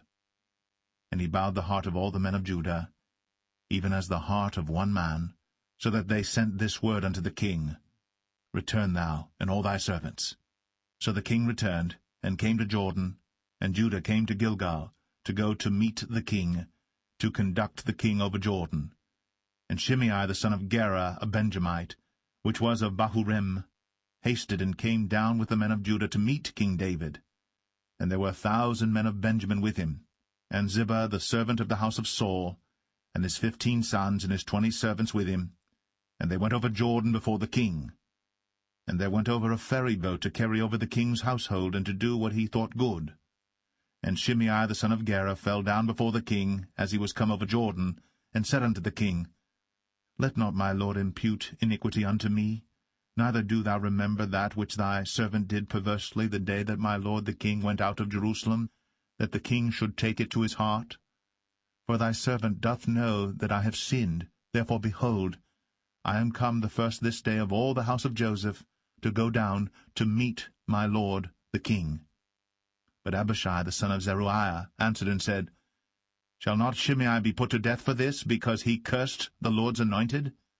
And David said, What have I to do with you, ye sons of Zeruiah, that ye should this day be adversaries unto me? Shall there any man be put to death this day in Israel? For do not I know that I am this day king over Israel? Therefore the king said unto Shimei, Thou shalt not die. And the king sware unto him. And Mephibosheth, the son of Saul, came down to meet the king, and had neither dressed his feet, nor trimmed his beard, nor washed his clothes, from the day the king departed until the day he came again in peace. And it came to pass, when he was come to Jerusalem to meet the king, that the king said unto him, Wherefore wentest not thou with me, Mephibosheth? And he answered, My lord, O king, my servant deceived me. For thy servant said, I will saddle me an ass, that I may ride thereon, and go to the king, because thy servant is lame. And he hath slandered thy servant unto my lord the king. But my lord the king is as an angel of God. Do therefore what is good in thine eyes. For all of my father's house were but dead men before my lord the king. Yet didst thou set thy servant among them that did eat at thine own table? What right therefore have I yet to cry any more unto the king? And the king said unto him, Why speakest thou any more of thy matters? I have said, Thou and Ziba divide the land. And Mephibosheth said unto the king, Yea, let him take all, for as much as my lord the king is come again in peace unto his own house. And Barzillai the Gileadite came down from Rogelim, and went over Jordan with the king to conduct him over Jordan. Now Barzillai was a very aged man, even 80 years old, and he had provided the king of sustenance while he lay at Mahanaim, for he was a very great man. And the king said unto Barzillai, Come thou over with me, and I will feed thee with me in Jerusalem. And Barzillai said unto the king, How long have I to live, that I should go up with the king unto Jerusalem? I am this day 80 years old, and can I discern between good and evil? Can thy servant taste what I eat or what I drink? Can I hear any more the voice of singing men and singing women? Wherefore then should thy servant be yet a burden unto my lord the king? Thy servant will go a little way over Jordan with the king, and why should the king recompense it me with such a reward? Let thy servant, I pray thee, turn back again, that I may die in mine own city, and be buried by the grave of my father and of my mother. But behold thy servant, Chimham, let him go over with my lord the king, and do to him what shall seem good unto thee. And the king answered, Chimham shall go over with me, and I will do to him that which shall seem good unto thee. And whatsoever thou shalt require of me, that will I do for thee. And all the people went over Jordan. And when the king was come over, the king kissed Barzillai, and blessed him, and he returned unto his own place. Then the king went on to Gilgal, and Chimham went on with him. And all the people of Judah conducted the king, and also half the people of Israel. And behold, all the men of Israel came to the king, and said unto the king, Why have our brethren the men of Judah stolen thee away, and have brought the king and his household and all David's men with him over Jordan? And all the men of Judah answered the men of Israel, Because the king is near of kin to us. Wherefore then be ye angry for this matter? Have we eaten at all of the king's cost, or hath he given us any gift? And the men of Israel answered the men of Judah, and said, We have 10 parts in the king, and we have also more right in David than ye. Why then did ye despise us, that our advice should not be first had in bringing back our king? And the words of the men of Judah were fiercer than the words of the men of Israel.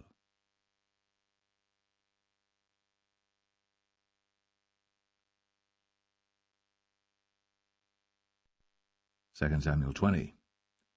And there happened to be there a man of Belial, whose name was Sheba, the son of Bichri, a Benjamite. And he blew a trumpet, and said, We have no part in David, neither have we inheritance in the son of Jesse. Every man to his tents, O Israel. So every man of Israel went up from after David, and followed Sheba the son of Bichri. But the men of Judah clave unto their king, from Jordan even to Jerusalem. And David came to his house at Jerusalem. And the king took the 10 women his concubines, whom he had left to keep the house, and put them in ward, and fed them, but went not in unto them. So they were shut up unto the day of their death, living in widowhood. Then said the king to Amasa, Assemble me the men of Judah within 3 days, and be thou here present. So Amasa went to assemble the men of Judah, but he tarried longer than the set time which he had appointed him. And David said to Abishai, Now shall Sheba the son of Bichri do us more harm than did Absalom. Take thou thy lord's servants, and pursue after him, lest he get him fenced cities and escape us. And there went out after him Joab's men, and the Cherethites and the Pelethites, and all the mighty men, and they went out of Jerusalem, to pursue after Sheba the son of Bichri.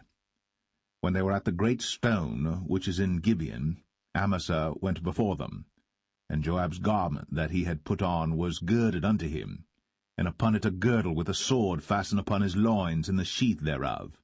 And as he went forth it fell out. And Joab said to Amasa, Art thou in health, my brother? And Joab took Amasa by the beard with the right hand to kiss him. But Amasa took no heed to the sword that was in Joab's hand.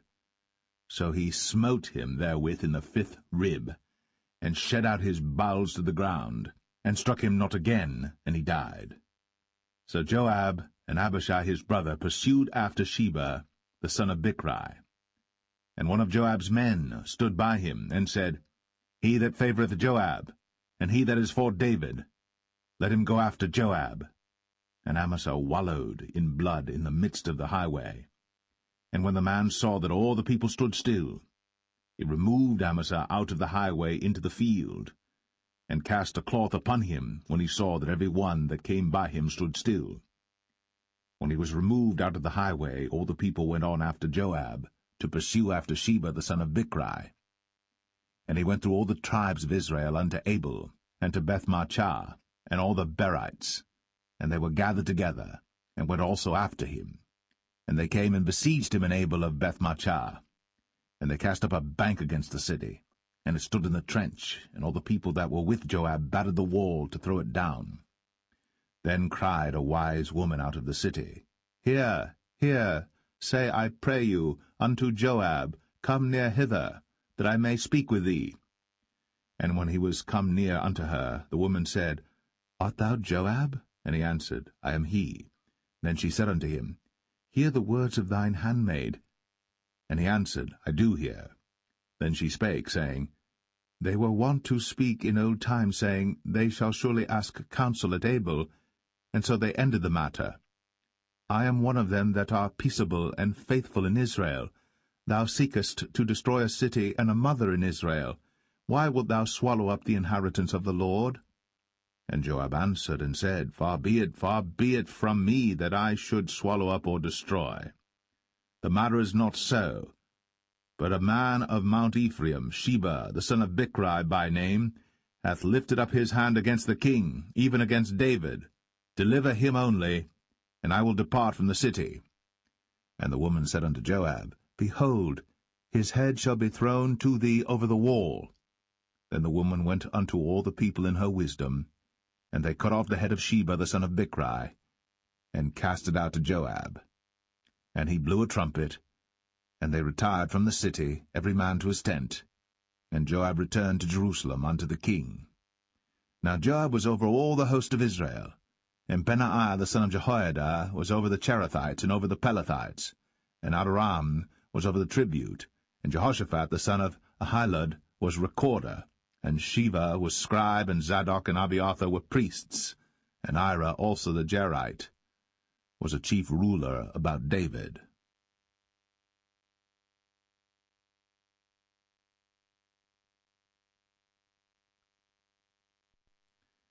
2 Samuel 21. Then there was a famine in the days of David 3 years, year after year. And David inquired of the Lord. And the Lord answered, It is for Saul and for his bloody house, because he slew the Gibeonites. And the king called the Gibeonites, and said unto them, Now the Gibeonites were not of the children of Israel, but of the remnant of the Amorites, and the children of Israel had sworn unto them. And Saul sought to slay them in his zeal to the children of Israel and Judah. Wherefore David said unto the Gibeonites, What shall I do for you? And wherewith shall I make the atonement, that ye may bless the inheritance of the Lord?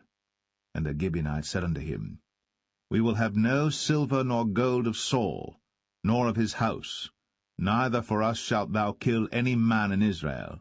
And he said, What ye shall say, that will I do for you. And they answered the king, The man that consumed us, and that devised against us, that we should be destroyed from remaining in any of the coasts of Israel. Let 7 men of his sons be delivered unto us, and we will hang them up unto the Lord in Gibeah of Saul, whom the Lord did choose. And the king said, I will give them. But the king spared Mephibosheth, the son of Jonathan the son of Saul, because of the Lord's oath that was between them, between David and Jonathan the son of Saul. But the king took the 2 sons of Rizpah, the daughter of Aiah, whom she bare unto Saul, Armoni and Mephibosheth. and the 5 sons of Michal the daughter of Saul, whom she brought up for Adriel the son of Barzillai the Maholathite. And he delivered them into the hands of the Gibeonites, and they hanged them in the hill before the Lord. And they fell all 7 together, and were put to death in the days of harvest, in the first days, in the beginning of barley harvest. And Rizpah the daughter of Aiah took sackcloth, and spread it for her upon the rock, from the beginning of harvest until water dropped upon them out of heaven, and suffered neither the birds of the air to rest on them by day, nor the beast of the field by night. And it was told David what Rizpah the daughter of Aiah, the concubine of Saul, had done. And David went and took the bones of Saul, and the bones of Jonathan his son, from the men of Jabesh-Gilead, which had stolen them from the street of Bethshan, where the Philistines had hanged them, when the Philistines had slain Saul in Gilboa. And he brought up from thence the bones of Saul, and the bones of Jonathan his son, and they gathered the bones of them that were hanged. And the bones of Saul and Jonathan his son buried they in the country of Benjamin in Zelle, in the sepulchre of Kish his father. And they performed all that the king commanded, and after that God was entreated for the land. Moreover, the Philistines had yet war again with Israel, and David went down, and his servants with him, and fought against the Philistines, and David waxed faint. And Ishbi-Benob, which was of the sons of the giant, the weight of whose spear weighed 300 shekels of brass in weight, he being girded with a new sword, thought to have slain David.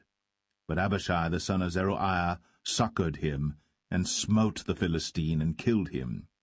Then the men of David sware unto him, saying, Thou shalt go no more out with us to battle, that thou quench not the light of Israel. And it came to pass after this, that there was again a battle with the Philistines at Gob. Then Sibbechai the Hushathite slew Saph, which was of the sons of the giant. And there was again a battle in Gob with the Philistines, where Elhanan the son of Jaare-Oregim, a Bethlehemite, slew the brother of Goliath the Gittite, the staff of whose spear was like a weaver's beam.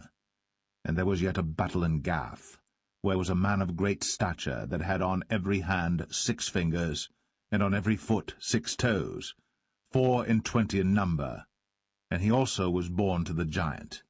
And when he defied Israel, Jonathan the son of Shemaiah, the brother of David, slew him.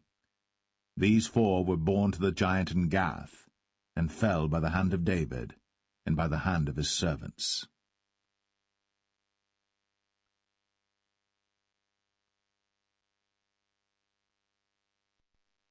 Second Samuel 22.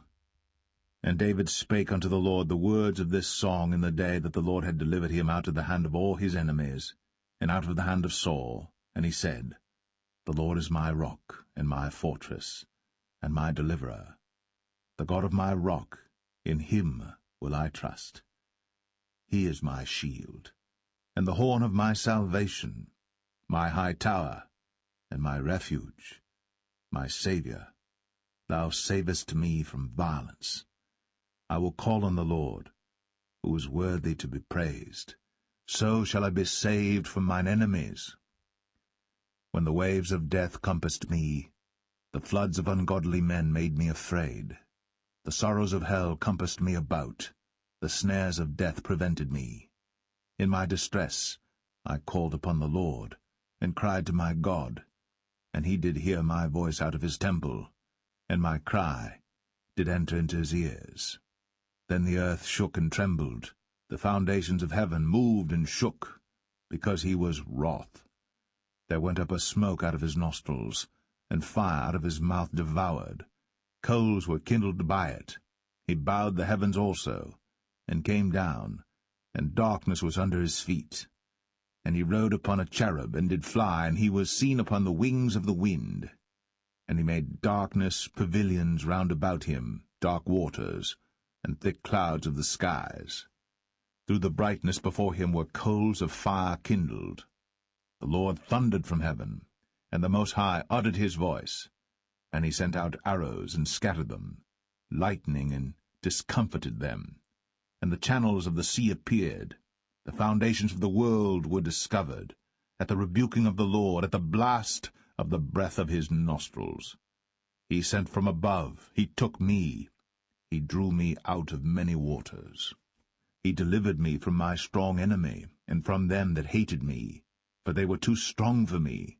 They prevented me in the day of my calamity. But the Lord was my stay.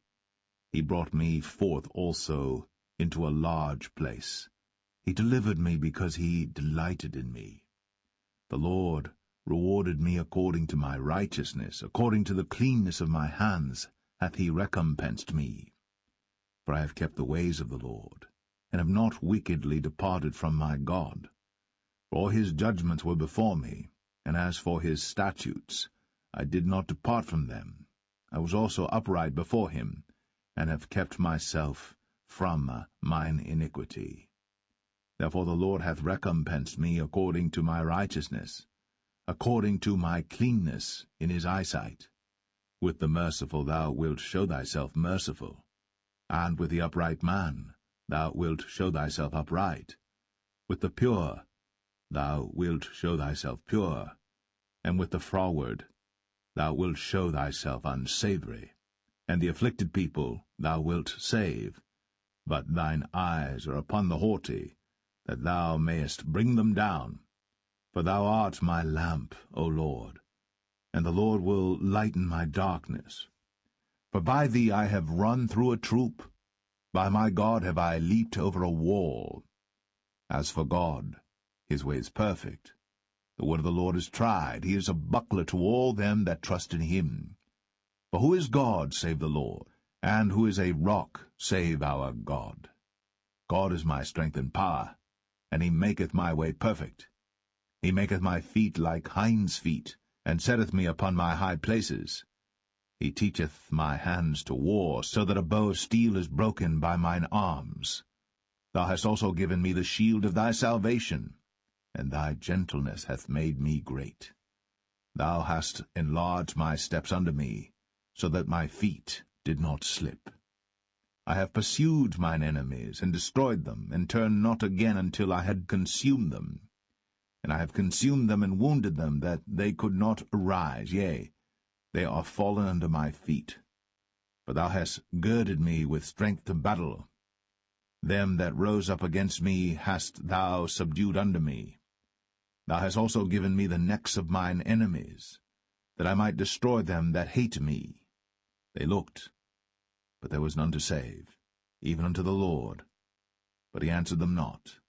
Then did I beat them as small as the dust of the earth. I did stamp them as the mire of the street, and did spread them abroad. Thou also hast delivered me from the strivings of my people. Thou hast kept me to be head of the heathen. A people which I knew not shall serve me. Strangers shall submit themselves unto me. As soon as they hear, they shall be obedient unto me. Strangers shall fade away, and they shall be afraid out of their close places. The Lord liveth, and blessed be my rock, and exalted be the God of the rock of my salvation. It is God that avengeth me, and that bringeth down the people unto me, and that bringeth me forth from mine enemies. Thou also hast lifted me up on high above them that rose up against me. Thou hast delivered me from the violent man. Therefore I will give thanks unto thee, O Lord, among the heathen, and I will sing praises unto thy name. He is the tower of salvation for his king, and showeth mercy to his anointed, unto David, and to his seed for evermore.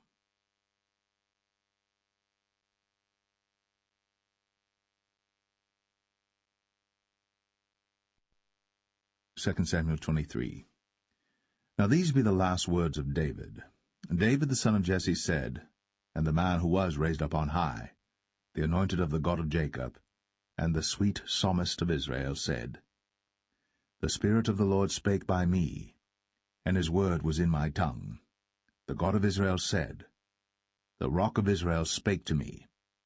He that ruleth over men must be just, ruling in the fear of God. And he shall be as the light of the morning, when the sun riseth, even a morning without clouds, as the tender grass springing out of the earth by clear shining after rain. Although my house be not so with God, yet he hath made with me an everlasting covenant, ordered in all things and sure. For this is all my salvation and all my desire, although he make it not to grow.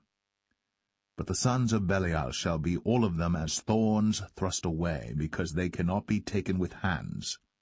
But the man that shall touch them must be fenced with iron, and the staff of a spear, and they shall be utterly burned with fire in the same place. These be the names of the mighty men whom David had. The Tachmonite, that sat in the seat, chief among the captains. The same was Adino, the Esnite. He lift up his spear against 800, whom he slew at one time. And after him was Eleazar the son of Dodo the Ahohite, one of the 3 mighty men with David, when they defied the Philistines that were there gathered together to battle, and the men of Israel were gone away. He arose, and smote the Philistines until his hand was weary, and his hand clave unto the sword. And the Lord wrought a great victory that day, and the people returned after him only to spoil. And after him was Shammah the son of Agi, the Harahite. And the Philistines were gathered together into a troop, where was a piece of ground full of lentils, and the people fled from the Philistines. But he stood in the midst of the ground, and defended it, and slew the Philistines, and the Lord wrought a great victory. And 3 of the 30 chief went down, and came to David, in the harvest time, unto the cave of Adullam. And the troop of the Philistines pitched in the valley of Rephaim. And David was then in an hold, and the garrison of the Philistines was then in Bethlehem. And David longed, and said, O that one would give me drink of the water of the well of Bethlehem, which is by the gate. And the 3 mighty men brake through the host of the Philistines, and drew water out of the well of Bethlehem that was by the gate, and took it, and brought it to David. Nevertheless he would not drink thereof, but poured it out unto the Lord. And he said, Be it far from me, O Lord, that I should do this. Is not this the blood of the men that went in jeopardy of their lives? Therefore he would not drink it. These things did these 3 mighty men. And Abishai the brother of Joab, the son of Zeruiah, was chief among 3. And he lifted up his spear against 300, and slew them, and had the name among 3. Was he not most honorable of 3? Therefore he was their captain, howbeit he attained not unto the first 3.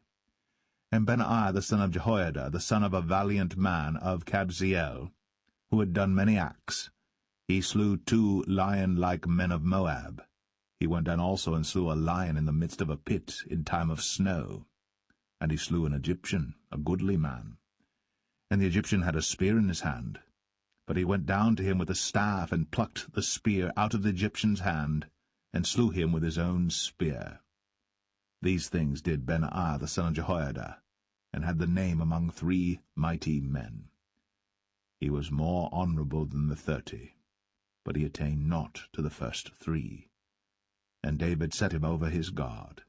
Asahel the brother of Joab was one of the 30, Elhanan the son of Dodo of Bethlehem, Shammah the Harodite, Elika the Harodite, Helez the Paltite, Ira the son of Ikesh the Tekoite, Abiezer the Anethathite, Mebunai the Hushathite, Zalman the Ahohite, Maharai the Netophathite, Heleb the son of Baanah a Netophathite, Ittai the son of Ribai, out of Gibeah of the children of Benjamin, Benaiah the Parathonite, Hiddai of the brooks of Gaash, Abialbon the Arbathite, Asmaveth the Bahamite, Eliabah the Shaalbanite, of the sons of Jashan, Jonathan, Shammah the Hararite, Ahiam the son of Sharah, the Hararite, Eliphalet the son of Ahasbai, the son of the Maacathite, Eliam the son of Ahithophel the Gelonite, Hezrai the Carmelite, Parai the Arbite, Igal the son of Nathan of Zobah, Bani the Gadite, Zelek the Ammonite, Naharai the Barathite, Armah-bearer to Joab the son of Zeruiah, Ira and Ithrite, Gareb and Ithrite, Uriah the Hittite, 37 in all.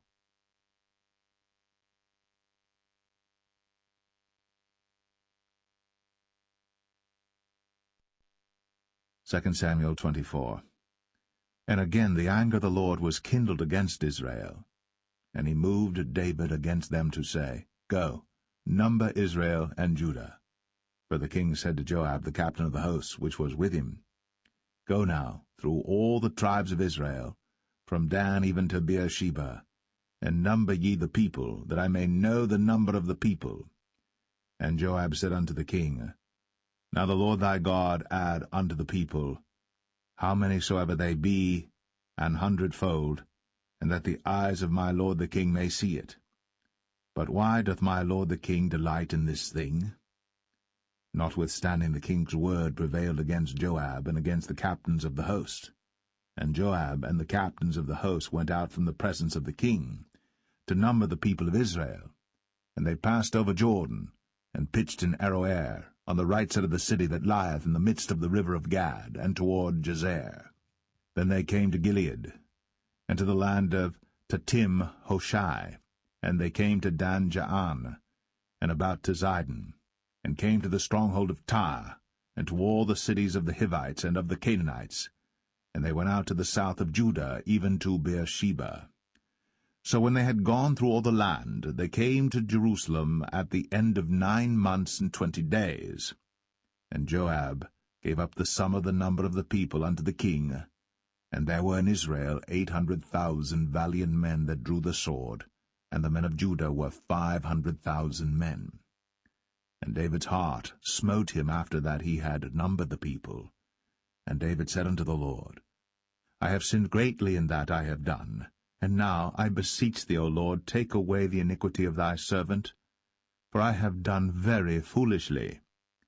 For when David was up in the morning, the word of the Lord came unto the prophet Gad, David's seer, saying, Go and say unto David, Thus saith the Lord, I offer thee 3 things. Choose thee one of them, that I may do it unto thee. So Gad came to David and told him, and said unto him, Shall 7 years of famine come unto thee in thy land? Or wilt thou flee 3 months before thine enemies, while they pursue thee? Or that there be 3 days' pestilence in thy land? Now advise, and see what answer I shall return to him that sent me. And David said unto Gad, I am in a great strait. Let us fall now into the hand of the Lord, for his mercies are great, and let me not fall into the hand of man. So the Lord sent a pestilence upon Israel, from the morning even to the time appointed. And there died of the people from Dan even to Beersheba 70,000 men.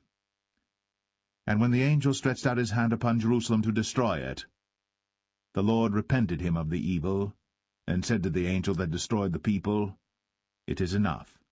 Stay now thine hand. And the angel of the Lord was by the threshing place of Araunah the Jebusite. And David spake unto the Lord when he saw the angel that smote the people, and said, Lo, I have sinned, and I have done wickedly. But these sheep, what have they done? Let thine hand, I pray thee, be against me, and against my father's house. And Gad came that day to David, and said unto him, Go up, rear an altar unto the Lord in the threshing floor of Araunah the Jebusite. And David, according to the saying of Gad, went up as the Lord commanded. And Araunah looked, and saw the king and his servants coming on toward him. And Araunah went out, and bowed himself before the king on his face upon the ground. And Araunah said, Wherefore is my lord the king come to his servant? And David said, To buy the threshing floor of thee, to build an altar unto the Lord, that the plague may be stayed from the people. And Araunah said unto David, Let my lord the king take and offer up what seemeth good unto him. Behold, here be oxen for burnt sacrifice, and threshing instruments, and other instruments of the oxen for wood.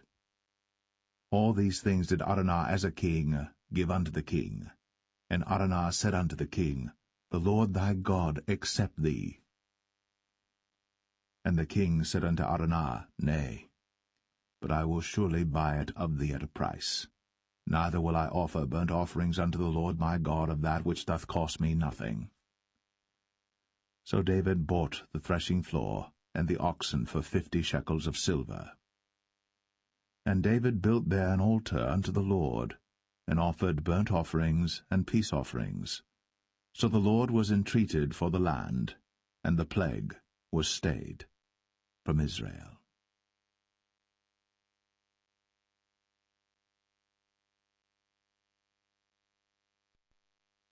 The first book of Kings, chapter 1. Now King David was old, and stricken in years, and they covered him with clothes, but he gat no heat. Wherefore his servant said unto him, Let there be sought for my lord the king a young virgin, and let her stand before the king, and let her cherish him, and let her lie in thy bosom, that my lord the king may get heat. So they sought for a fair damsel throughout all the coasts of Israel, and found Abishag, a Shunammite, and brought her to the king.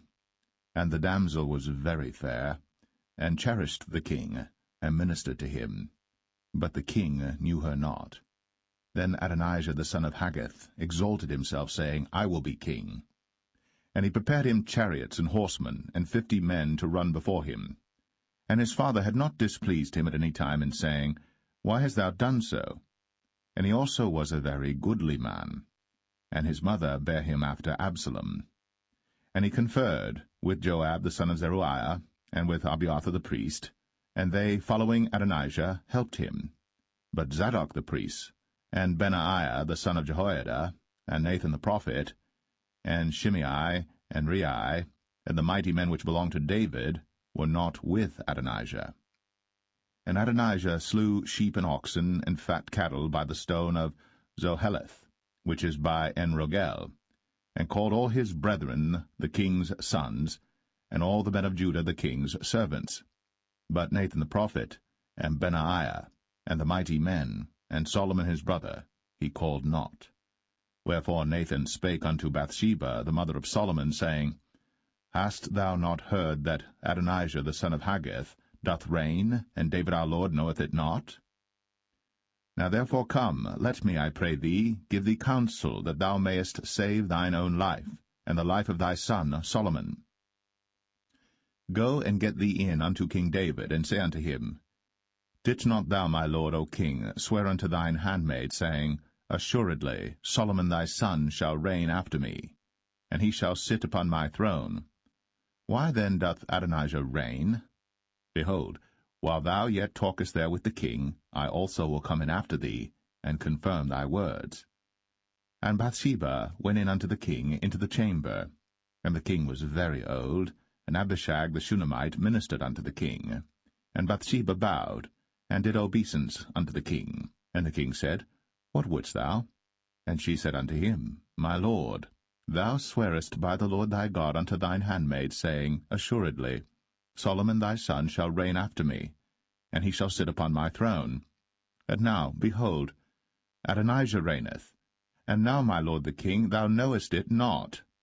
And he hath slain oxen and fat cattle, and sheep in abundance, and hath called all the sons of the king, and Abiathar the priest, and Joab the captain of the host. But Solomon thy servant hath he not called.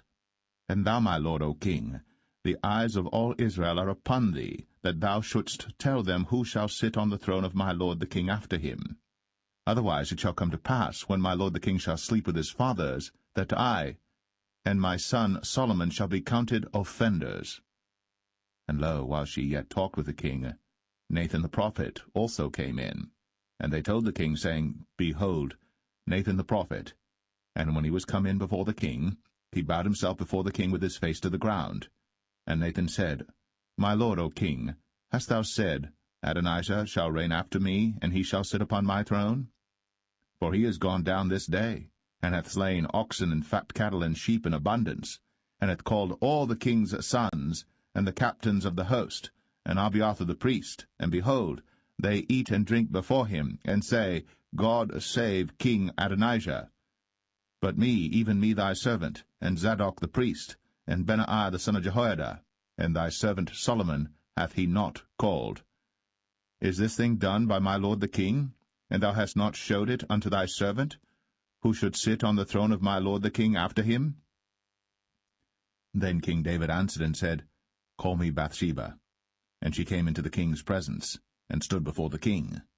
And the king sware, and said, As the Lord liveth, that hath redeemed my soul out of all distress, even as I swear unto thee by the Lord God of Israel, saying, Assuredly Solomon thy son shall reign after me, and he shall sit upon my throne in my stead, even so will I certainly do this day.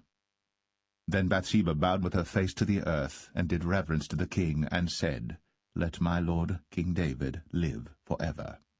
And King David said, Call me Zadok the priest, and Nathan the prophet, and Benaiah the son of Jehoiada. And they came before the king. The king also said unto them, Take with you the servants of your lord, and cause Solomon my son to ride upon mine own mule, and bring him down to Gihon. And let Zadok the priest, and Nathan the prophet, anoint him there king over Israel. And blow ye with the trumpet, and say, God save King Solomon. Then ye shall come up after him, that he may come and sit upon my throne, for he shall be king in my stead. And I have appointed him to be ruler over Israel and over Judah. And Benaiah the son of Jehoiada answered the king, and said, Amen. The Lord God of my lord the king say so too. As the Lord hath been with my lord the king, even so be he with Solomon, and make his throne greater than the throne of my lord, King David. So Zadok the priest, and Nathan the prophet, and Benaiah the son of Jehoiada, and the Cherethites, and the Pelethites, went down, and caused Solomon to ride upon King David's mule, and brought him to Gihon. And Zadok the priest took an horn of oil out of the tabernacle, and anointed Solomon, and they blew the trumpet. And all the people said, God save King Solomon. And all the people came up after him, and the people piped with pipes, and rejoiced with great joy, so that the earth rent with the sound of them. And Adonijah and all the guests that were with him heard it as they had made an end of eating. And when Joab heard the sound of the trumpet, he said, Wherefore is this noise of the city being in an uproar? And while he yet spake, behold, Jonathan the son of Abiathar the priest came. And Adonijah said unto him, Come in, for thou art a valiant man, and bringest good tidings. And Jonathan answered and said to Adonijah, Verily, our lord King David hath made Solomon king. And the king hath sent with him Zadok the priest, and Nathan the prophet, and Benaiah the son of Jehoiada, and the Cherethites and the Pelethites, and they have caused him to ride upon the king's mule. And Zadok the priest, and Nathan the prophet, have anointed him king in Gihon, and they are come up from thence, rejoicing, so that the city rang again. This is the noise that ye have heard. And also Solomon sitteth on the throne of the kingdom. And moreover, the king's servants came to bless our lord King David, saying, God make the name of Solomon better than thy name, and make his throne greater than thy throne. And the king bowed himself upon the bed. And also thus said the king, Blessed be the Lord God of Israel, which hath given one to sit on my throne this day, mine eyes even seeing it. And all the guests that were with Adonijah were afraid, and rose up, and went every man his way. And Adonijah feared because of Solomon, and arose, and went, and caught hold on the horns of the altar. And it was told Solomon, saying, Behold, Adonijah feareth King Solomon, for lo, he hath caught hold on the horns of the altar, saying, Let King Solomon swear unto me today, that he will not slay his servant with the sword. And Solomon said, If he will show himself a worthy man, there shall not an hair of him fall to the earth. But if wickedness shall be found in him, he shall die. So King Solomon sent, and they brought him down from the altar, and he came, and bowed himself to King Solomon. And Solomon said unto him, Go to thine house.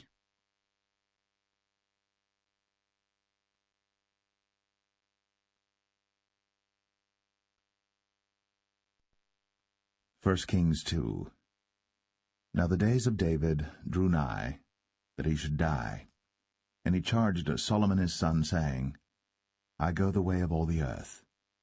Be thou strong therefore, and show thyself a man, and keep the charge of the Lord thy God, to walk in his ways, to keep his statutes, and his commandments, and his judgments, and his testimonies, as it is written in the law of Moses, that thou mayest prosper in all that thou doest, and whithersoever thou turnest thyself, that the Lord may continue his word which he spake concerning me, saying, If thy children take heed to their way, to walk before me in truth with all their heart and with all their soul, there shall not fail thee, said he, a man on the throne of Israel. Moreover, thou knowest also what Joab the son of Zeruiah did to me, and what he did to the 2 captains of the host of Israel, unto Abner the son of Ner, and unto Amasa the son of Jether, whom he slew, and shed the blood of war in peace, and put the blood of war upon his girdle that was about his loins, and in his shoes that were on his feet. Do therefore according to thy wisdom, and let not his hoar head go down to the grave in peace. But show kindness unto the sons of Barzillai the Gileadite, and let them be of those that eat at thy table. For so they came to me when I fled because of Absalom thy brother. And behold, thou hast with thee Shimei the son of Gera, a Benjamite of Bahurim, which cursed me with a grievous curse, in the day when I went to Mahanaim. But he came down to meet me at Jordan, and I sware to him by the Lord, saying, I will not put thee to death with the sword. Now therefore hold him not guiltless, for thou art a wise man, and knowest what thou oughtest to do unto him. But his hoar head bring thou down to the grave with blood. So David slept with his fathers, and was buried in the city of David. And the days that David reigned over Israel were 40 years. 7 years reigned he in Hebron, and 33 years reigned he in Jerusalem. Then sat Solomon upon the throne of David his father, and his kingdom was established greatly. And Adonijah the son of Haggith came to Bathsheba, the mother of Solomon, and she said, Comest thou peaceably? And he said, Peaceably. He said, Moreover, I have somewhat to say unto thee. And she said, Say on. And he said, Thou knowest that the kingdom was mine, and that all Israel set their faces on me, that I should reign. Howbeit the kingdom is turned about, and is become my brother's, for it was his from the Lord. And now I ask one petition of thee, deny me not. And she said unto him, Say on. And he said, Speak, I pray thee, unto Solomon the king. For he will not say thee nay, that he give me Abishag the Shunammite to wife. And Bathsheba said, Well, I will speak for thee unto the king. Bathsheba therefore went unto King Solomon, to speak unto him for Adonijah. And the king rose up to meet her, and bowed himself unto her, and sat down on his throne, and caused a seat to be set for the king's mother. And she sat on his right hand. Then she said, I desire one small petition of thee. I pray thee, say me not nay. And the king said unto her, Ask on, my mother, for I will not say thee nay. And she said, Let Abishag the Shunammite be given to Adonijah thy brother to wife. And King Solomon answered and said unto his mother, And why dost thou ask Abishag the Shunammite for Adonijah? Ask for him the kingdom also? For he is mine elder brother, even for him, and for Abiathar the priest, and for Joab the son of Zeruiah. Then King Solomon sware by the Lord, saying, God do so to me, and more also, if Adonijah have not spoken this word against his own life.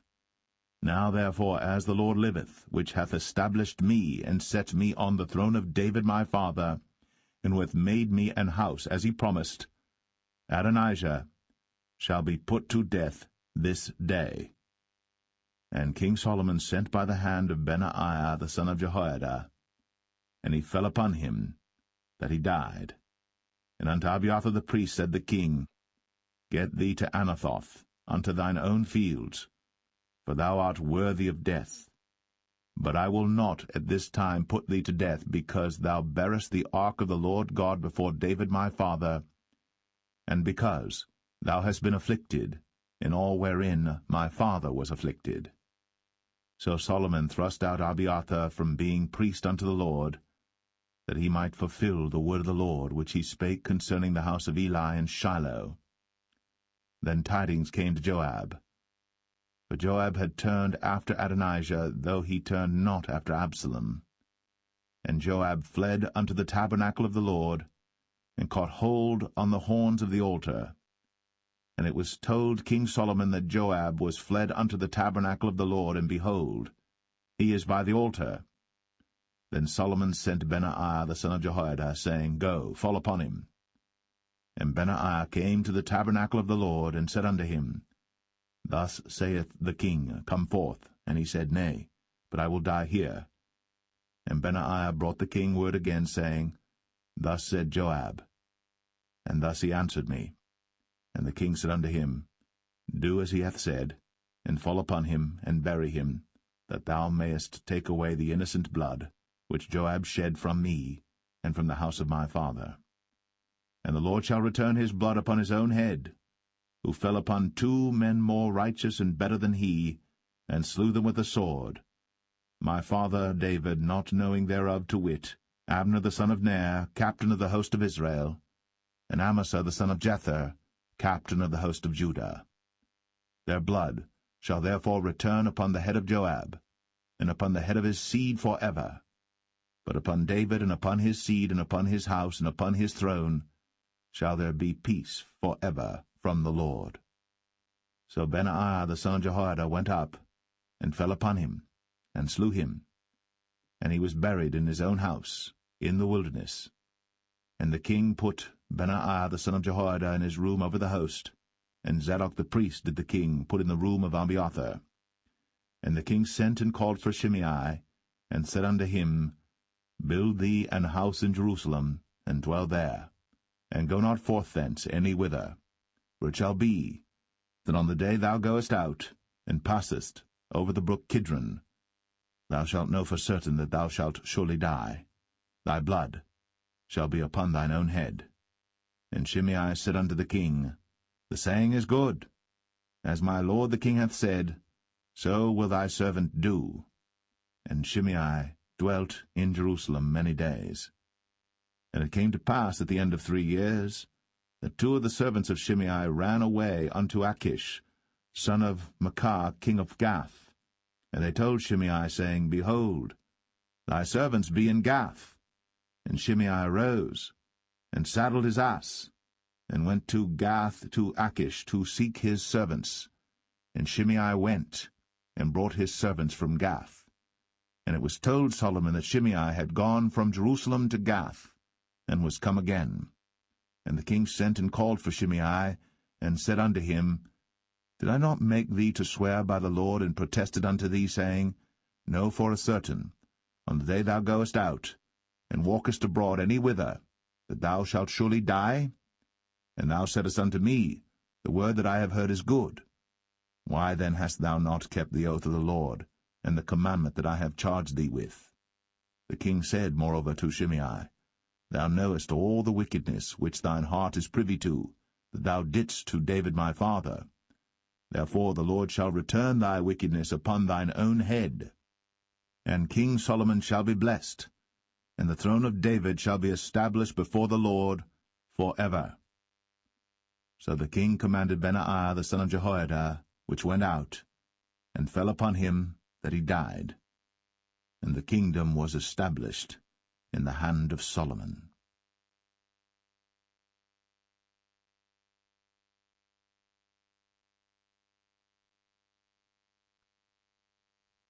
1 Kings 3. And Solomon made affinity with Pharaoh king of Egypt, and took Pharaoh's daughter, and brought her into the city of David, until he had made an end of building his own house, and the house of the Lord, and the wall of Jerusalem round about. Only the people sacrificed in high places, because there was no house built unto the name of the Lord, until those days. And Solomon loved the Lord, walking in the statutes of David his father. Only he sacrificed and burnt incense in high places. And the king went to Gibeon to sacrifice there, for that was the great high place. 1,000 burnt offerings did Solomon offer upon that altar. In Gibeon, the Lord appeared to Solomon in a dream by night, and God said, Ask what I shall give thee.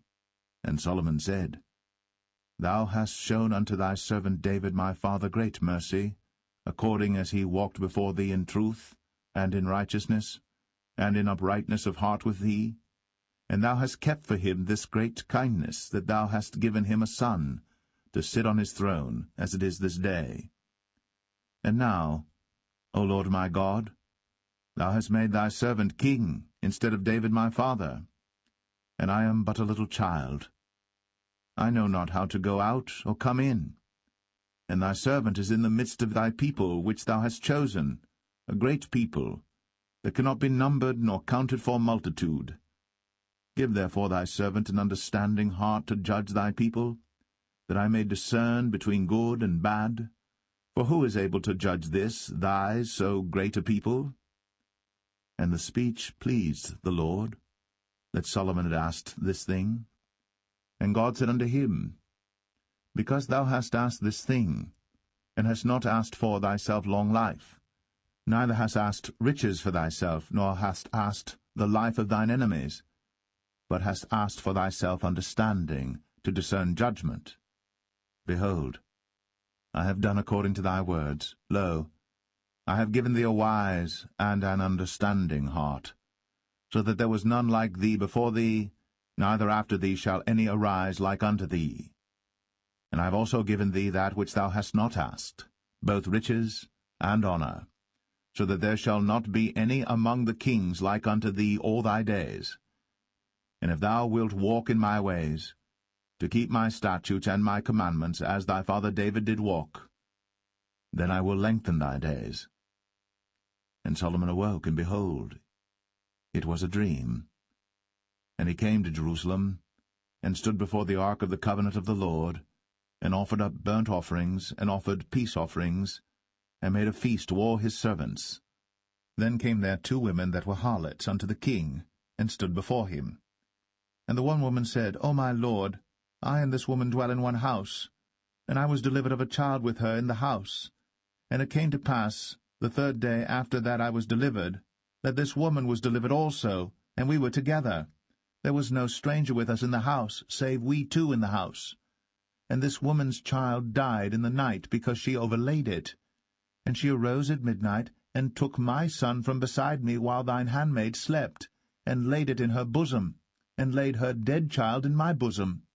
And when I rose in the morning to give my child suck, behold, it was dead. But when I had considered it in the morning, behold, it was not my son which I did bear. And the other woman said, Nay, but the living is my son, and the dead is thy son. And this said, No, but the dead is thy son, and the living is my son. Thus they spake before the king. Then said the king, The one saith, This is my son that liveth, and thy son is the dead. And the other saith, Nay, but thy son is the dead, and my son is the living. And the king said, Bring me a sword. And they brought a sword before the king. And the king said, Divide the living child in 2, and give half to the one, and half to the other. Then spake the woman, whose the living child was, unto the king. For her bowels yearned upon her son, and she said, O my lord, give her the living child, and in no wise slay it. But the other said, Let it be neither mine nor thine, but divide it. Then the king answered and said, Give her the living child, and in no wise slay it. She is the mother thereof. And all Israel heard of the judgment which the king had judged. And they feared the king, for they saw that the wisdom of God was in him, to do judgment.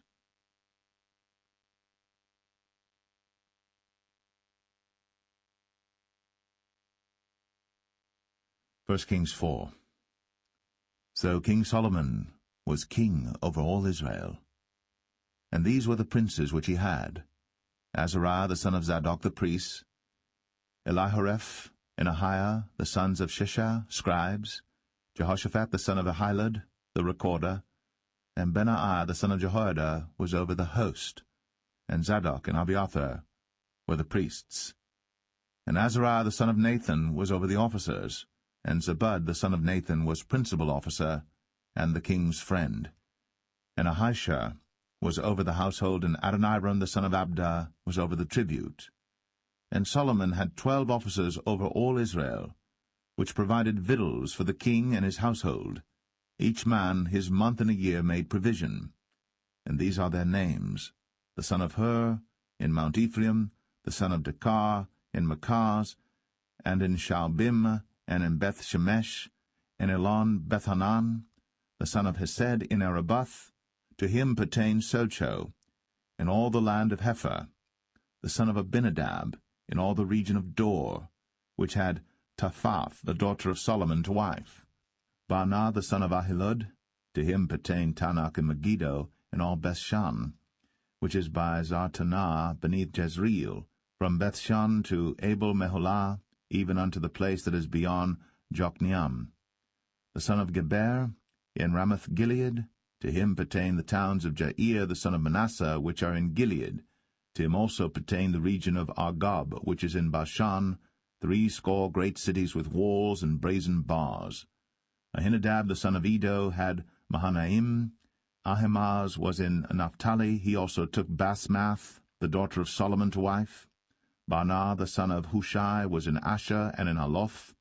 Jehoshaphat the son of Paruah in Issachar. Shimei the son of Elah in Benjamin. Geber the son of Uri was in the country of Gilead, in the country of Sihon the king of the Amorites, and of Og the king of Bashan, and he was the only officer which was in the land. Judah and Israel were many as the sand which is by the sea in multitude, eating and drinking and making merry. And Solomon reigned over all kingdoms, from the river unto the land of the Philistines, and unto the border of Egypt. They brought presents, and served Solomon all the days of his life. And Solomon's provisions for one day was 30 measures of fine flour, and 80 measures of meal, 10 fat oxen, and 20 oxen out of the pastures, and 100 sheep beside harts and roebucks, and fallow deer and fatted fowl, for he had dominion over all the region on this side the river, from Tiphsah even to Azar, over all the kings on this side the river, and he had peace on all sides round about him. And Judah and Israel dwelt safely, every man under his vine and under his fig tree, from Dan even to Beersheba, all the days of Solomon. And Solomon had 40,000 stalls of horses for his chariots, and 12,000 horsemen. And those officers provided victual for King Solomon, and for all that came unto King Solomon's table, every man in his month, they lacked nothing. Barley also, and straw for the horses, and dromedaries brought they unto the place where the officers were, every man according to his charge. And God gave Solomon wisdom and understanding exceeding much, and largeness of heart, even as the sand that is on the seashore. And Solomon's wisdom excelled the wisdom of all the children of the east country, and all the wisdom of Egypt. For he was wiser than all men, than Ethan the Ezrahite, and Heman, and Chalcol, and Darda, the sons of Mahol, and his fame was in all nations round about. And he spake 3,000 proverbs, and his songs were 1,005. And he spake of trees, from the cedar tree that is in Lebanon even unto the hyssop that springeth out of the wall.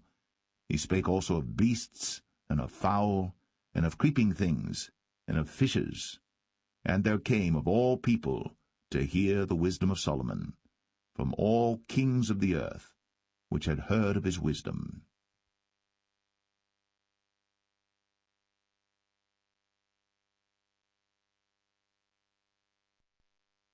1 Kings 5.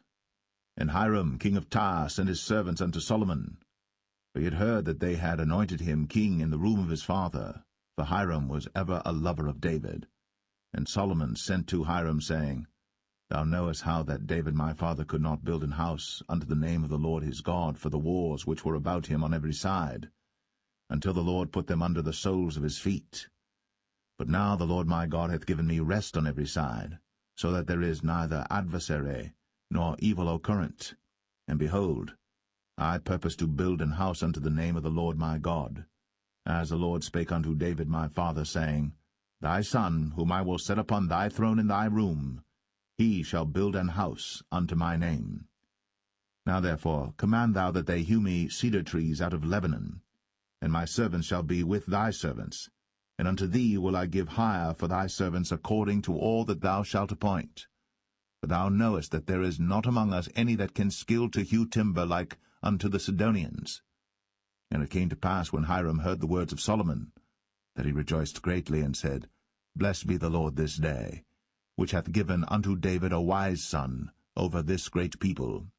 And Hiram sent to Solomon, saying, I have considered the things which thou sentest to me for, and I will do all thy desire concerning timber of cedar, and concerning timber of fir.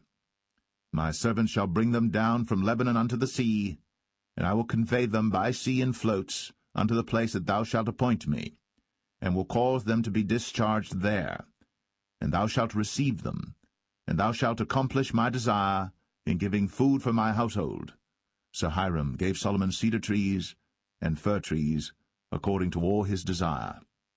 And Solomon gave Hiram 20,000 measures of wheat for food to his household, and 20 measures of pure oil. Thus gave Solomon to Hiram year by year. And the Lord gave Solomon wisdom, as he promised him. And there was peace between Hiram and Solomon, and they two made a league together. And King Solomon raised a levy out of all Israel, and the levy was 30,000 men. And he sent them to Lebanon, 10,000 a month by courses. A month they were in Lebanon, and 2 months at home, and Adoniram was over the levy. And Solomon had 70,000 that bare burdens, and 80,000 hewers in the mountains, beside the chief of Solomon's officers which were over the work, 3,300 which ruled over the people that wrought in the work. And the king commanded, and they brought great stones, costly stones, and hewed stones, to lay the foundation of the house. And Solomon's builders and Hiram's builders did hew them, and the stone squarers, so they prepared timber and stones to build the house.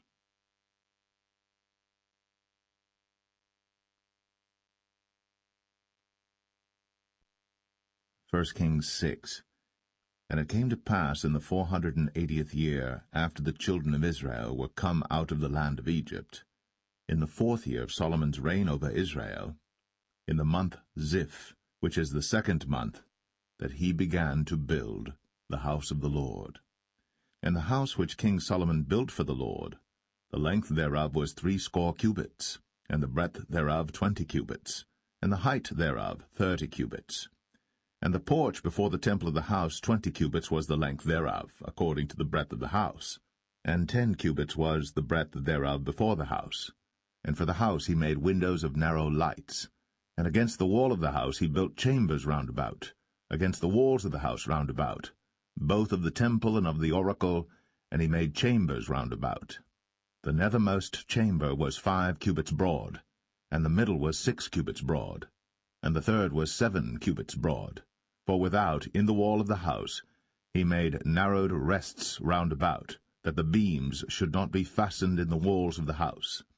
And the house, when it was in building, was built of stone made ready before it was brought thither, so that there was neither hammer nor axe nor any tool of iron heard in the house, while it was in building. The door for the middle chamber was in the right side of the house, and they went up with winding stairs into the middle chamber, and out of the middle into the third. So he built the house, and finished it, and covered the house with beams and boards of cedar. And then he built chambers against all the house, 5 cubits high, and they rested on the house with timber of cedar. And the word of the Lord came to Solomon, saying, Concerning this house, which thou art in building, if thou wilt walk in my statutes, and execute my judgments, and keep all my commandments to walk in them, then will I perform my word with thee, which I spake unto David thy father, and I will dwell among the children of Israel, and will not forsake my people Israel. So Solomon built the house, and finished it. And he built the walls of the house within with boards of cedar, both the floor of the house and the walls of the ceiling, and he covered them on the inside with wood, and covered the floor of the house with planks of fir. And he built 20 cubits on the sides of the house, both the floor and the walls with boards of cedar, even built them for it within, even for the oracle, even for the most holy place. And the house, that is, the temple before it, was 40 cubits long, and the cedar of the house within was carved with knobs and open flowers. All was cedar. There was no stone seen. And the oracle he prepared in the house within, to set there the ark of the covenant of the Lord. And the oracle in the forepart was 20 cubits in length, and 20 cubits in breadth, and 20 cubits in the height thereof. And he overlaid it with pure gold, and so covered the altar which was of cedar. So Solomon overlaid the house within with pure gold, and he made a partition by the chains of gold before the oracle, and he overlaid it with gold. And the whole house he overlaid with gold until he had finished all the house. Also the whole altar that was by the oracle he overlaid with gold. And within the oracle he made 2 cherubims of olive tree, each 10 cubits high. And 5 cubits was the one wing of the cherub, and 5 cubits the other wing of the cherub. From the uttermost part of the one wing unto the uttermost part of the other were 10 cubits. And the other cherub was 10 cubits. Both the cherubims were of one measure and one size. The height of the one cherub was 10 cubits, and so was it of the other cherub. And he set the cherubims within the inner house, and they stretched forth the wings of the cherubims, so that the wing of the one touched the one wall, and the wing of the other cherub touched the other wall, and their wings touched one another in the midst of the house. And he overlaid the cherubims with gold, and he carved all the walls of the house round about with carved figures of cherubims, and palm trees, and open flowers, within and without. And the floor of the house he overlaid with gold, within and without. And for the entering of the oracle he made doors of olive tree. The lintel and side posts were a 5th part of the wall. The 2 doors also were of olive tree, and he carved upon them carvings of cherubims and palm trees and open flowers, and overlaid them with gold, and spread gold upon the cherubims and upon the palm trees. So also made he for the door of the temple posts of olive tree, a 4th part of the wall. And the 2 doors were of fir tree. The 2 leaves of the one door were folding, and the 2 leaves of the other door were folding. And he carved thereon cherubims and palm trees and open flowers, and covered them with gold, fitted upon the carved work. And he built the inner court with 3 rows of hewed stone, and a row of cedar beams. In the 4th year was the foundation of the house of the Lord laid, in the month Ziph. And in the 11th year, in the month Bul, which is the 8th month, was the house finished throughout all the parts thereof. And according to all the fashion of it, so was he 7 years in building it.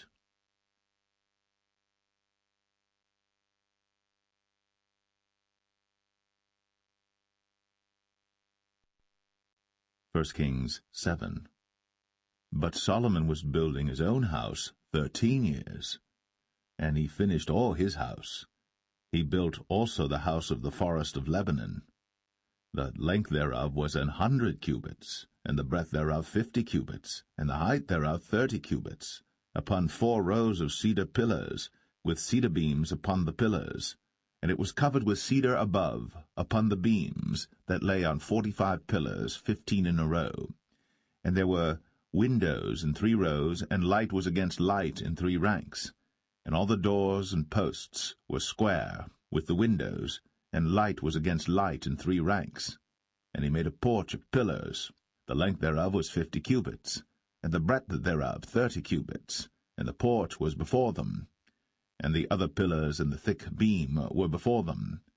Then he made a porch for the throne where he might judge, even the porch of judgment, and it was covered with cedar from one side of the floor to the other. And his house where he dwelt had another court within the porch, which was of the like work. Solomon made also an house for Pharaoh's daughter, whom he had taken to wife, like unto this porch. All these were of costly stones, according to the measures of hewed stones, sawed with saws, within and without, even from the foundation unto the coping, and so on the outside toward the great court. And the foundation was of costly stones, even great stones, stones of 10 cubits, and stones of 8 cubits. And above were costly stones after the measures of hewed stones and cedars. And the great court round about was with 3 rows of hewed stones, and a row of cedar beams, both for the inner court of the house of the Lord, and for the porch of the house. And King Solomon sent and fetched Hiram out of Tyre. He was a widow's son of the tribe of Naphtali, and his father was a man of Tyre, a worker in brass, and he was filled with wisdom and understanding and cunning, to work all works in brass. And he came to King Solomon, and wrought all his work. For he cast 2 pillars of brass of 18 cubits high apiece, and a line of 12 cubits did compass either of them about. And he made 2 chapiters of molten brass, to set upon the tops of the pillars. The height of the one chapiter was 5 cubits, and the height of the other chapiter was 5 cubits. And nets of checker work, and wreaths of chain work, for the chapiters which were upon the top of the pillars, 7 for the one chapiter, and 7 for the other chapiter. And he made the pillars, and 2 rows round about upon the one network, to cover the chapiters that were upon the top, with pomegranates. And so did he for the other chapiter. And the chapiters that were upon the top of the pillars were of lily work in the porch 4 cubits.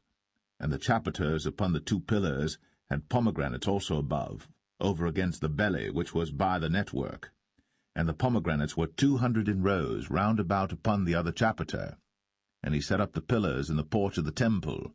And he set up the right pillar, and called the name thereof Jachin. And he set up the left pillar, and called the name thereof Boaz.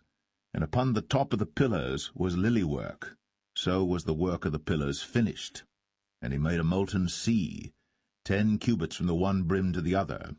It was round all about, and his height was 5 cubits. And a line of 30 cubits did compass it round about.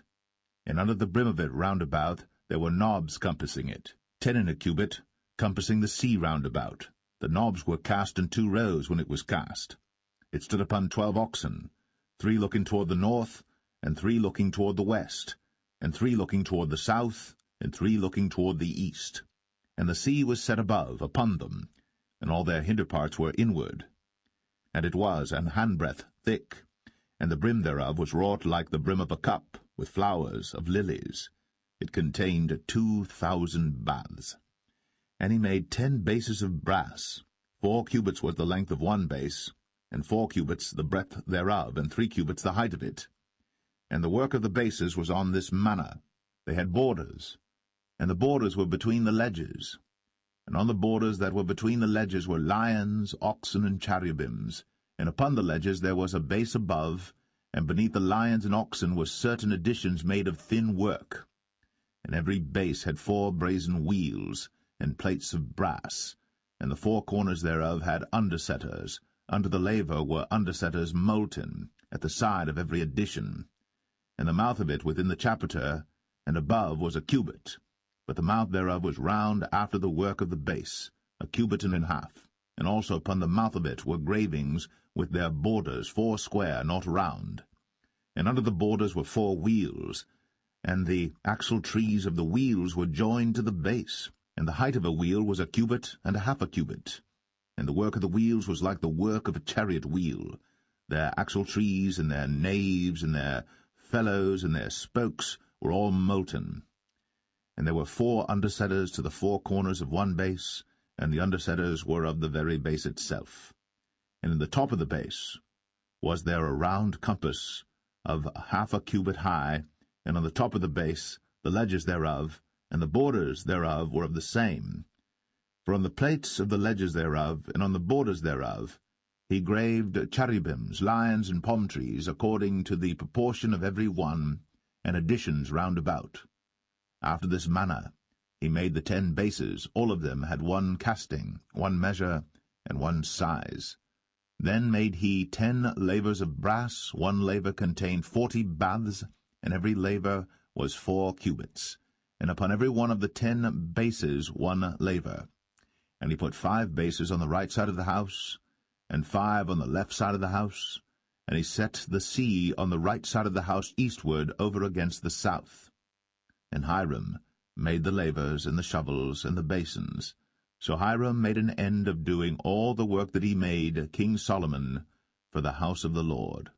the 2 pillars and the 2 bowls of the chapiters that were on the top of the 2 pillars, and the 2 networks to cover the 2 bowls of the chapiters, which were upon the top of the pillars, and 400 pomegranates for the 2 networks, even 2 rows of pomegranates for 1 network, to cover the 2 bowls of the chapiters that were upon the pillars, and the 10 bases, and 10 lavers on the bases, and 1 sea, and 12 oxen under the sea, and the pots, and the shovels, and the basins, and all these vessels which Hiram made to King Solomon for the house of the Lord, were of bright brass.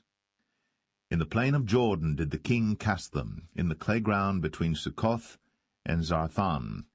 And Solomon left all the vessels unweighed, because they were exceeding many, neither was the weight of the brass found out. And Solomon made all the vessels that pertained unto the house of the Lord, the altar of gold, and the table of gold whereupon the showbread was, and the candlesticks of pure gold, 5 on the right side and 5 on the left, before the oracle, with the flowers and the lamps and the tongs of gold, and the bowls and the snuffers and the basins and the spoons and the censers of pure gold, and the hinges of gold, both for the doors of the inner house, the most holy place, and for the doors of the house, to wit, of the temple. So was ended all the work that King Solomon made for the house of the Lord. And Solomon brought in the things which David his father had dedicated, even the silver, and the gold, and the vessels, did he put among the treasures of the house of the Lord.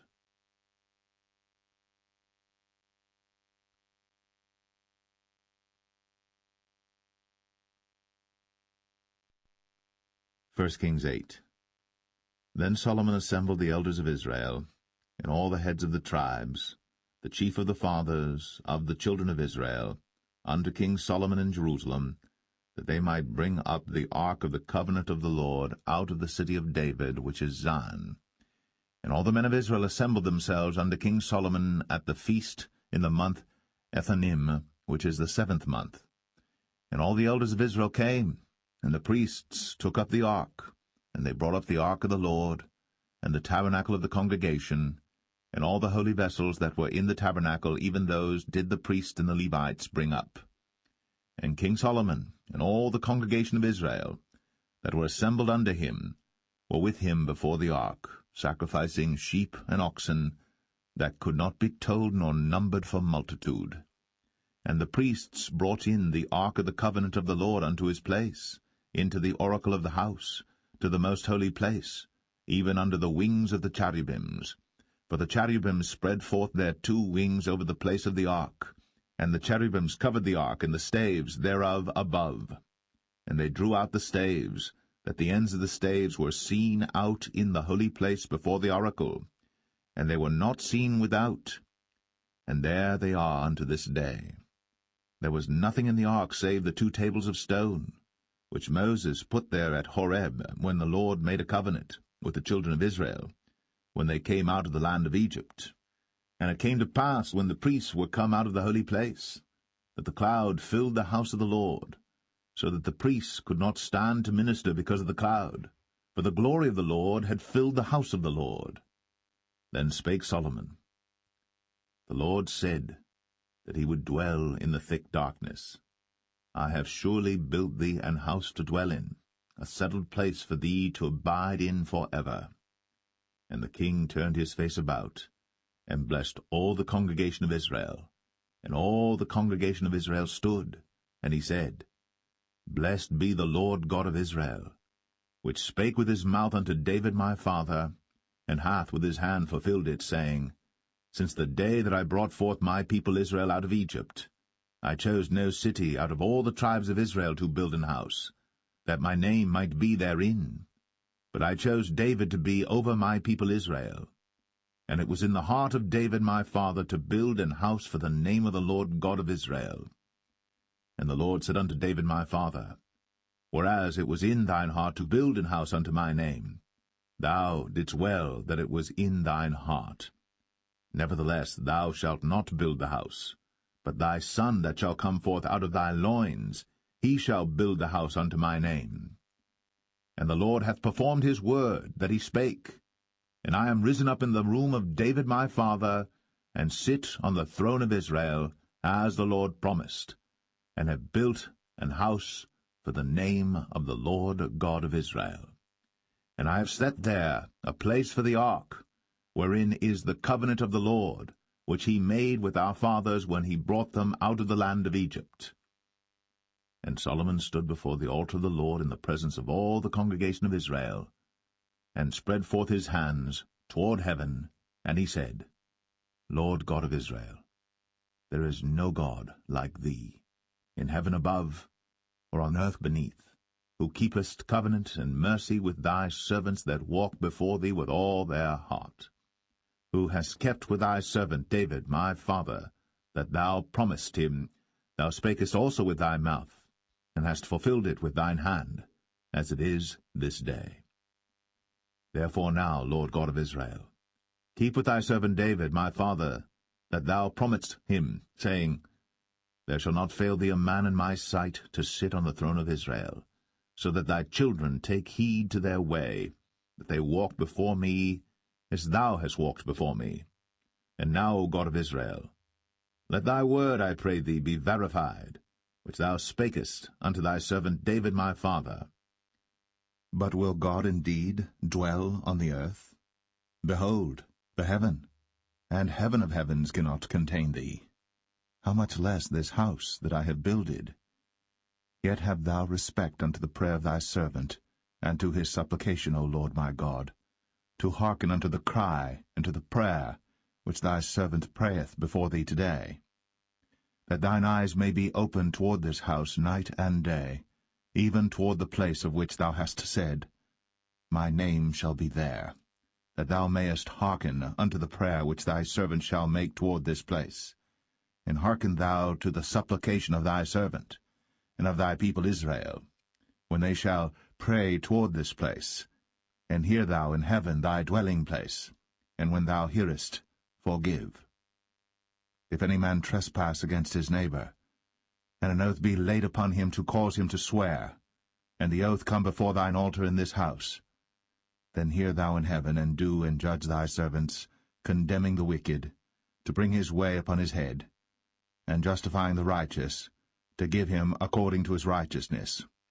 When thy people Israel be smitten down before the enemy, because they have sinned against thee, and shall turn again to thee, and confess thy name, and pray, and make supplication unto thee in this house, then hear thou in heaven, and forgive the sin of thy people Israel, and bring them again unto the land which thou gavest unto their fathers. When heaven is shut up, and there is no rain because they have sinned against thee, if they pray toward this place, and confess thy name, and turn from their sin, when thou afflictest them, then hear thou in heaven, and forgive the sin of thy servants, and of thy people Israel, that thou teach them the good way wherein they should walk, and give rain upon thy land, which thou hast given to thy people for an inheritance. If there be in the land famine, if there be pestilence, blasting, mildew, locust, or if there be caterpillar, if their enemy besiege them in the land of their cities, whatsoever plague, whatsoever sickness there be, what prayer and supplication soever be made by any man, or by all thy people Israel, which shall know every man the plague of his own heart, and spread forth his hands toward this house, then hear thou in heaven thy dwelling place, and forgive, and do, and give to every man according to his ways, whose heart thou knowest, for thou, even thou only, knowest the hearts of all the children of men, that they may fear thee all the days that they live in the land which thou gavest unto our fathers. Moreover, concerning a stranger that is not of thy people Israel, but cometh out of a far country for thy name's sake, for they shall hear of thy great name, and of thy strong hand, and of thy stretched out arm, when he shall come and pray toward this house, hear thou in heaven thy dwelling place, and do according to all that the stranger calleth to thee for, that all people of the earth may know thy name, to fear thee, as do thy people Israel, and that they may know that this house which I have builded is called by thy name.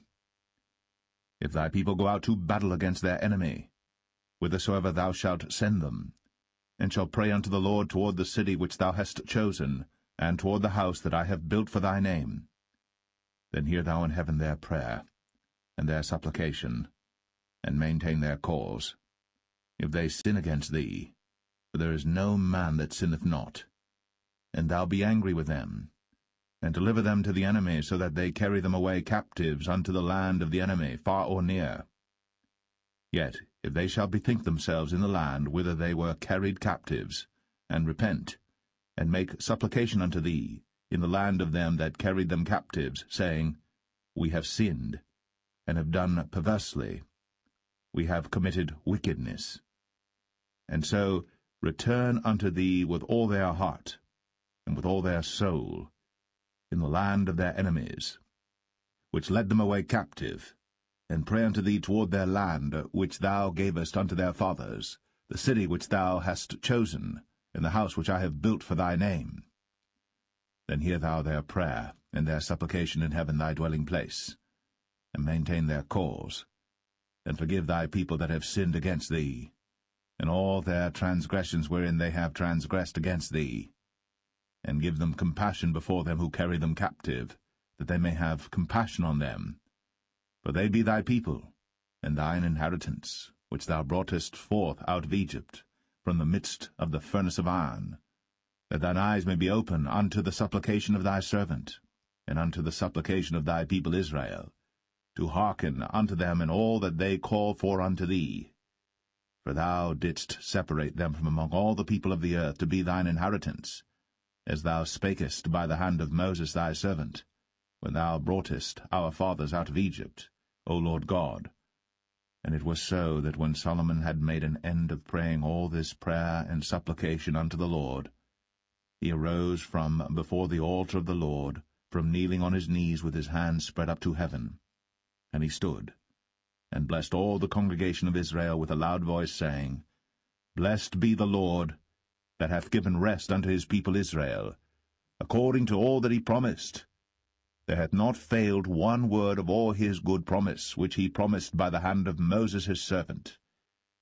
The Lord our God be with us, as he was with our fathers. Let him not leave us, nor forsake us, that he may incline our hearts unto him, to walk in all his ways, and to keep his commandments and his statutes and his judgments, which he commanded our fathers. And let these my words wherewith I have made supplication before the Lord be nigh unto the Lord our God day and night, that he maintain the cause of his servant, and the cause of his people Israel at all times, as the matter shall require, that all the people of the earth may know that the Lord is God, and that there is none else. Let your heart therefore be perfect with the Lord our God, to walk in his statutes, and to keep his commandments, as at this day. And the king and all Israel with him offered sacrifice before the Lord. And Solomon offered a sacrifice of peace offerings, which he offered unto the Lord, 22,000 oxen, and 120,000 sheep. So the king and all the children of Israel dedicated the house of the Lord. The same day did the king hallow the middle of the court that was before the house of the Lord, for there he offered burnt offerings and meat offerings, and the fat of the peace offerings, because the brazen altar that was before the Lord was too little to receive the burnt offerings and meat offerings, and the fat of the peace offerings. And at that time Solomon held a feast, and all Israel with him, a great congregation from the entering in of Hamath unto the river of Egypt, before the Lord our God 7 days, and 7 days, even 14 days. On the 8th day he sent the people away, and they blessed the king, and went unto their tents joyful and glad of heart, for all the goodness that the Lord had done for David his servant, and for Israel his people.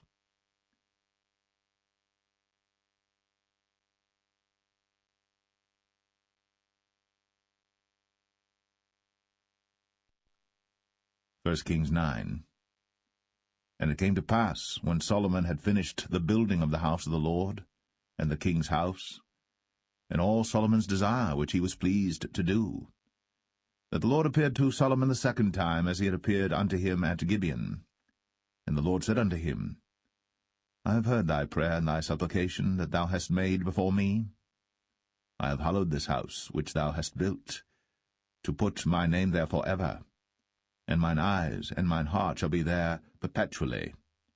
And if thou wilt walk before me, as David thy father walked, in integrity of heart, and in uprightness, to do according to all that I have commanded thee, and wilt keep my statutes and my judgments, then I will establish the throne of thy kingdom upon Israel forever, as I promised to David thy father, saying, There shall not fail thee a man upon the throne of Israel. But if ye shall at all turn from following me, ye or your children, and will not keep my commandments and my statutes which I have set before you, but go and serve other gods, and worship them, then will I cut off Israel out of the land which I have given them, and this house which I have hallowed for my name will I cast out of my sight, and Israel shall be a proverb and a byword among all people. And at this house which is high, every one that passeth by it shall be astonished, and shall hiss, and they shall say, Why hath the Lord done thus unto this land, and to this house? And they shall answer, Because they forsook the Lord their God, who brought forth their fathers out of the land of Egypt, and had taken hold upon other gods, and have worshipped them, and served them. Therefore hath the Lord brought upon them all this evil. And it came to pass at the end of 20 years, when Solomon had built the 2 houses, the house of the Lord, and the king's house. Now Hiram the king of Tyre had furnished Solomon with cedar trees and fir trees, and with gold according to all his desire. That then King Solomon gave Hiram 20 cities in the land of Galilee. And Hiram came out from Tyre to see the cities which Solomon had given him, and they pleased him not. And he said, What cities are these which thou hast given me, my brother? And he called them the land of Cabul unto this day.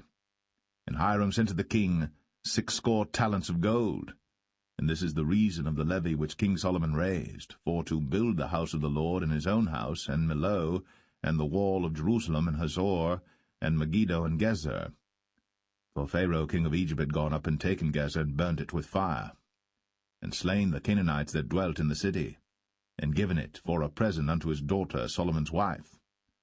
And Solomon built Gezer, and Beth-horon the nether, and Baalath, and Tadmor in the wilderness in the land, and all the cities of store that Solomon had, and cities for his chariots, and cities for his horsemen, and that which Solomon desired to build in Jerusalem, and in Lebanon, and in all the land of his dominion. And all the people that were left of the Amorites, Hittites, Perizzites, Hivites, and Jebusites, which were not of the children of Israel, their children that were left after them in the land, whom the children of Israel also were not able utterly to destroy, upon those did Solomon levy a tribute of bondservice unto this day. But of the children of Israel did Solomon make no bondmen, but they were men of war, and his servants, and his princes, and his captains, and rulers of his chariots, and his horsemen. These were the chief of the officers that were over Solomon's work, 550, which bare rule over the people that wrought in the work. But Pharaoh's daughter came up out of the city of David unto her house, which Solomon had built for her. Then did he build Millo. And 3 times in a year did Solomon offer burnt offerings and peace offerings upon the altar which he built unto the Lord. And he burnt incense upon the altar that was before the Lord. So he finished the house. And King Solomon made a navy of ships in Ezion-Geber, which is beside Eloth, on the shore of the Red Sea, in the land of Edom. And Hiram sent in the navy his servants, shipmen that had knowledge of the sea, with the servants of Solomon. And they came to Ophir, and fetched from thence gold 420 talents, and brought it to King Solomon.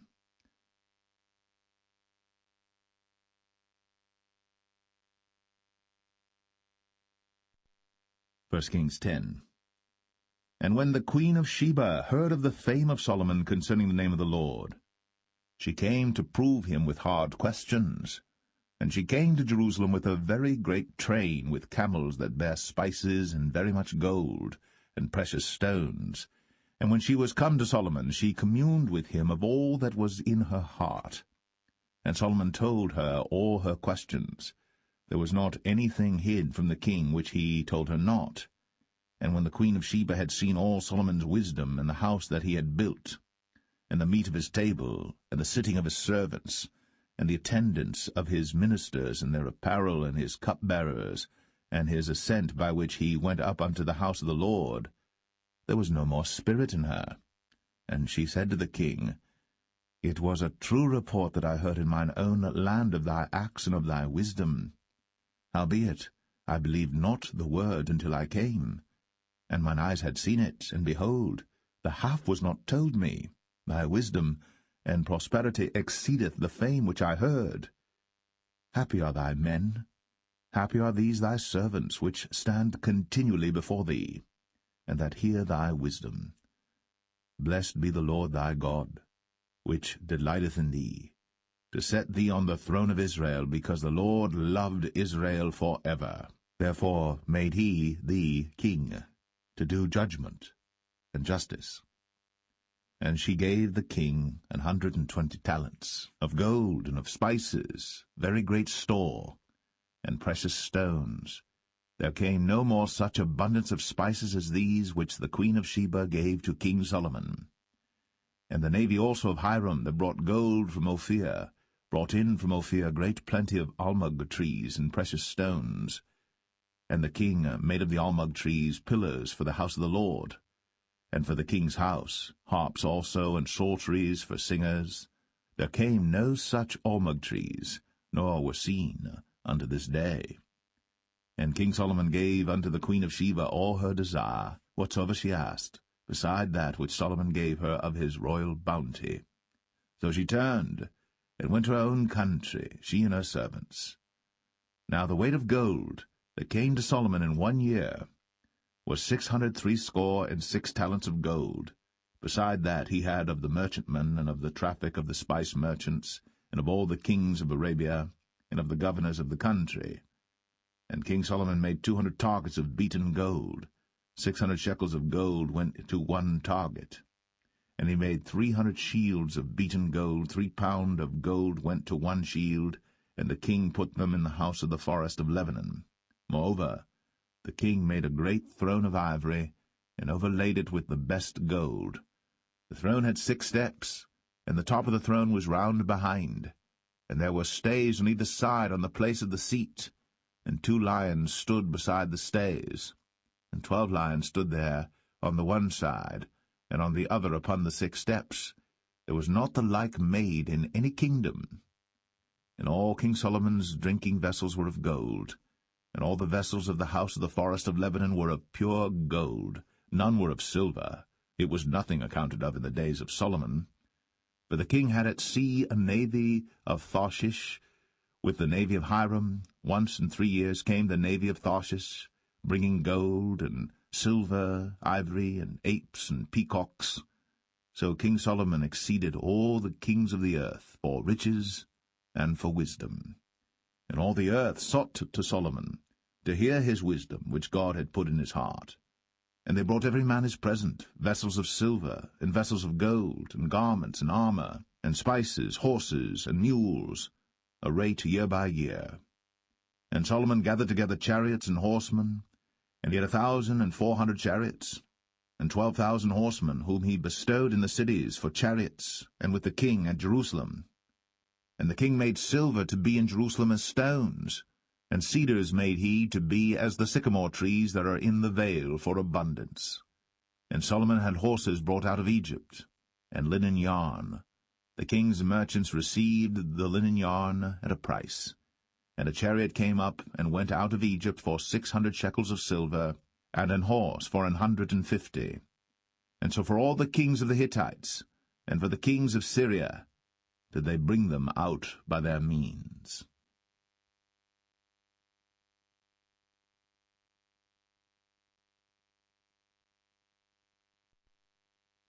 1 Kings 11.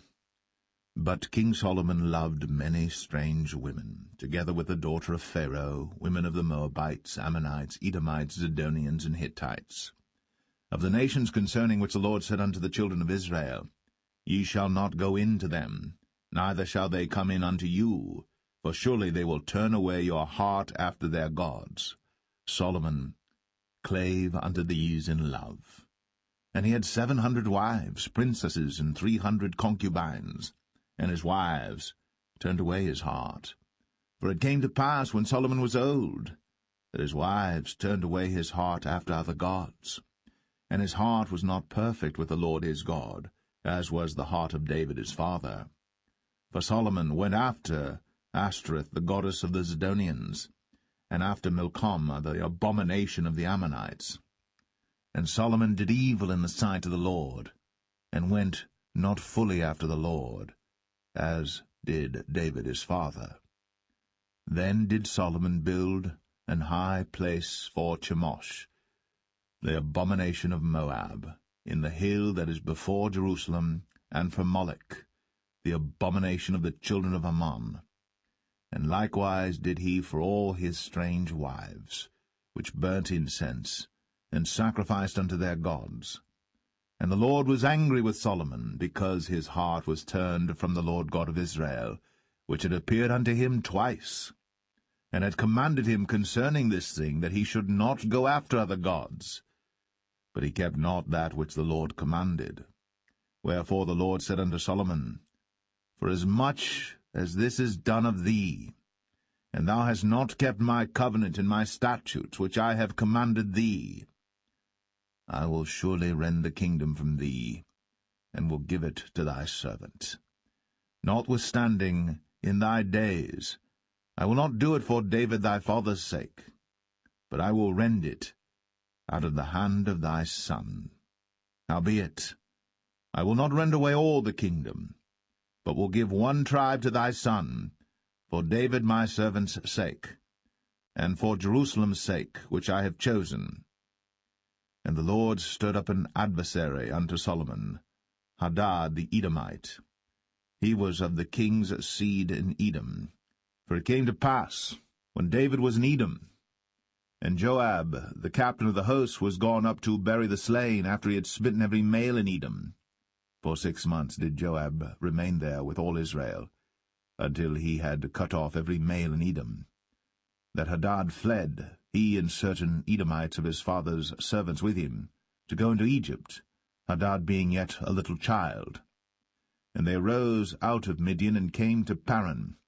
And they took men with them out of Paran, and they came to Egypt, unto Pharaoh king of Egypt, which gave him an house, and appointed him victuals, and gave him land. And Hadad found great favour in the sight of Pharaoh, so that he gave him to wife the sister of his own wife, the sister of Tahpenes the queen. And the sister of Tahpenes bare him Genubath his son, whom Tahpenes weaned in Pharaoh's house. And Genubath was in Pharaoh's household among the sons of Pharaoh. And when Hadad heard in Egypt that David slept with his fathers, and that Joab the captain of the host was dead, Hadad said to Pharaoh, Let me depart, that I may go to mine own country. Then Pharaoh said unto him, But what hast thou lacked with me, that, behold, thou seekest to go to thine own country? And he answered, Nothing. Howbeit, let me go in any wise. And God stirred him up another adversary, Rezon the son of Eliadah, which fled from his lord Hadadezer king of Zobah. And he gathered men unto him, and became captain over a band, when David slew them of Zobah. And they went to Damascus, and dwelt therein, and reigned in Damascus. And he was an adversary to Israel all the days of Solomon, beside the mischief that Hadad did. And he abhorred Israel, and reigned over Syria. And Jeroboam the son of Nebat, an Ephrathite of Zeradah, Solomon's servant, whose mother's name was Zeruiah, a widow woman, even he lifted up his hand against the king. And this was the cause that he lifted up his hand against the king. Solomon built Millo, and repaired the breaches of the city of David his father. And the man Jeroboam was a mighty man of valour. And Solomon, seeing the young man that he was industrious, he made him ruler over all the charge of the house of Joseph. And it came to pass at that time, when Jeroboam went out of Jerusalem, that the prophet Ahijah the Shilonite found him in the way, and he had clad himself with a new garment, and they two were alone in the field. And Ahijah caught the new garment that was on him, and rent it in 12 pieces. And he said to Jeroboam, Take thee 10 pieces, for thus saith the Lord, the God of Israel, Behold, I will rend the kingdom out of the hand of Solomon, and will give 10 tribes to thee. But he shall have 1 tribe for my servant David's sake, and for Jerusalem's sake, the city which I have chosen out of all the tribes of Israel, because that they have forsaken me, and have worshipped Ashtoreth, the goddess of the Zidonians, Chemosh, the god of the Moabites, and Milcom, the god of the children of Ammon, and have not walked in my ways, to do that which is right in mine eyes, and to keep my statutes and my judgments, as did David his father. Howbeit, I will not take the whole kingdom out of his hand, but I will make him prince all the days of his life, for David my servant's sake, whom I chose, because he kept my commandments and my statutes. But I will take the kingdom out of his son's hand, and will give it unto thee, even 10 tribes. And unto his son will I give 1 tribe, that David my servant may have a light always before me in Jerusalem, the city which I have chosen me, to put my name there. And I will take thee, and thou shalt reign according to all that thy soul desireth, and shalt be king over Israel. And it shall be, if thou wilt hearken unto all that I command thee, and wilt walk in my ways, and do that is right in my sight, to keep my statutes and my commandments, as David my servant did, that I will be with thee, and build thee a sure house, as I built for David, and will give Israel unto thee. And I will for this afflict the seed of David, but not forever. Solomon sought therefore to kill Jeroboam. And Jeroboam arose and fled into Egypt, unto Shishak king of Egypt, and was in Egypt until the death of Solomon.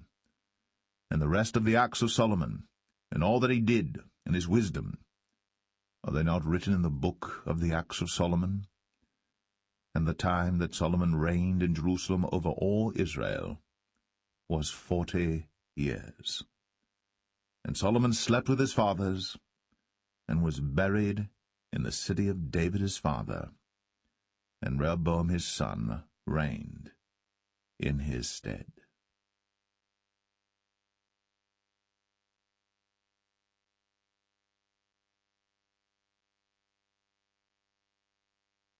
First Kings 12. And Rehoboam went to Shechem, for all Israel were come to Shechem to make him king. And it came to pass, when Jeroboam the son of Nebat, who was yet in Egypt, heard of it, for he was fled from the presence of King Solomon, and Jeroboam dwelt in Egypt, that they sent and called him. And Jeroboam and all the congregation of Israel came and spake unto Rehoboam, saying, Thy father made our yoke grievous. Now therefore make thou the grievous service of thy father, and his heavy yoke which he put upon us lighter, and we will serve thee. And he said unto them, Depart yet for 3 days, then come again to me. And the people departed. And King Rehoboam consulted with the old men that stood before Solomon his father while he yet lived, and said, How do ye advise that I may answer this people? And they spake unto him, saying, If thou wilt be a servant unto this people this day, and wilt serve them, and answer them, and speak good words to them, then they will be thy servants forever. But he forsook the counsel of the old men which they had given him, and consulted with the young men that were grown up with him, and which stood before him. And he said unto them, What counsel give ye that we may answer this people who have spoken to me, saying, Make the yoke which thy father did put upon us lighter? And the young men that were grown up with him spake unto him, saying, Thus shalt thou speak unto this people that spake unto thee, saying, Thy father made our yoke heavy, but make thou it lighter unto us. Thus shalt thou say unto them, My little finger shall be thicker than my father's loins. And now, whereas my father did lade you with a heavy yoke, I will add to your yoke. My father hath chastised you with whips, but I will chastise you with scorpions. So Jeroboam and all the people came to Rehoboam the 3rd day, as the king had appointed, saying, Come to me again the third day. And the king answered the people roughly, and forsook the old men's counsel that they gave him, and spake to them after the counsel of the young men, saying, My father made your yoke heavy, and I will add to your yoke. My father also chastised you with whips, but I will chastise you with scorpions. Wherefore the king hearkened not unto the people. For the cause was from the Lord, that he might perform his saying, which the Lord spake by Ahijah the Shilonite unto Jeroboam the son of Nebat. So when all Israel saw that the king hearkened not unto them, the people answered the king, saying, What portion have we in David? Neither have we inheritance in the son of Jesse. To your tents, O Israel. Now see to thine own house, David. So Israel departed unto their tents. But as for the children of Israel which dwelt in the cities of Judah, Rehoboam reigned over them. Then King Rehoboam sent Adoram, who was over the tribute, and all Israel stoned him with stones, that he died. Therefore King Rehoboam made speed to get him up to his chariot, to flee to Jerusalem. So Israel rebelled against the house of David unto this day. And it came to pass, when all Israel heard that Jeroboam was come again, that they sent and called him unto the congregation, and made him king over all Israel. There was none that followed the house of David, but the tribe of Judah only. And when Rehoboam was come to Jerusalem, he assembled all the house of Judah with the tribe of Benjamin, 180,000 chosen men which were warriors, to fight against the house of Israel, to bring the kingdom again to Rehoboam the son of Solomon. But the word of God came unto Shemaiah the man of God, saying, Speak unto Rehoboam the son of Solomon, king of Judah, and unto all the house of Judah and Benjamin, and to the remnant of the people, saying, Thus saith the Lord, Ye shall not go up, nor fight against your brethren the children of Israel. Return every man to his house, for this thing is from me. They hearkened therefore to the word of the Lord, and returned to depart according to the word of the Lord. Then Jeroboam built Shechem in Mount Ephraim, and dwelt therein, and went out from thence, and built Penuel. And Jeroboam said in his heart, Now shall the kingdom return to the house of David. If this people go up to do sacrifice in the house of the Lord at Jerusalem, then shall the heart of this people turn again unto their Lord, even unto Rehoboam king of Judah, and they shall kill me, and go again to Rehoboam king of Judah. Whereupon the king took counsel, and made 2 calves of gold, and said unto them, It is too much for you to go up to Jerusalem. Behold thy gods, O Israel, which brought thee up out of the land of Egypt. And he set the one in Bethel, and the other put he in Dan. And this thing became a sin, for the people went to worship before the one, even unto Dan. And he made an house of high places, and made priests of the lowest of the people, which were not of the sons of Levi. And Jeroboam ordained a feast in the 8th month, on the 15th day of the month, like unto the feast that is in Judah. And he offered upon the altar. So did he in Bethel, sacrificing unto the calves that he had made. And he placed in Bethel the priests of the high places which he had made. So he offered upon the altar which he had made in Bethel the 15th day of the 8th month, even in the month which he had devised of his own heart, and ordained a feast unto the children of Israel. And he offered upon the altar, and burnt incense.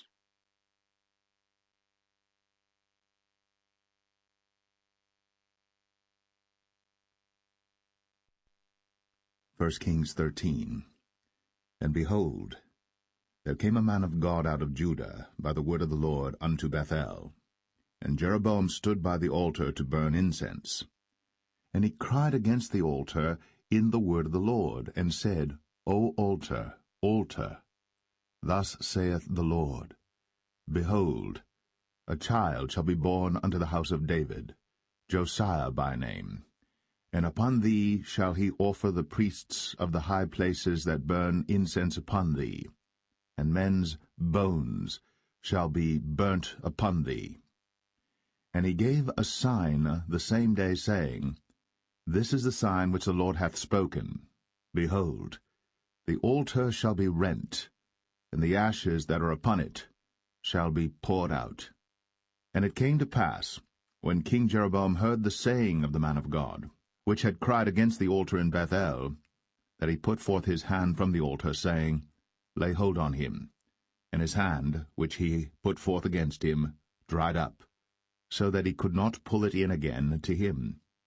The altar also was rent, and the ashes poured out from the altar, according to the sign which the man of God had given, by the word of the Lord.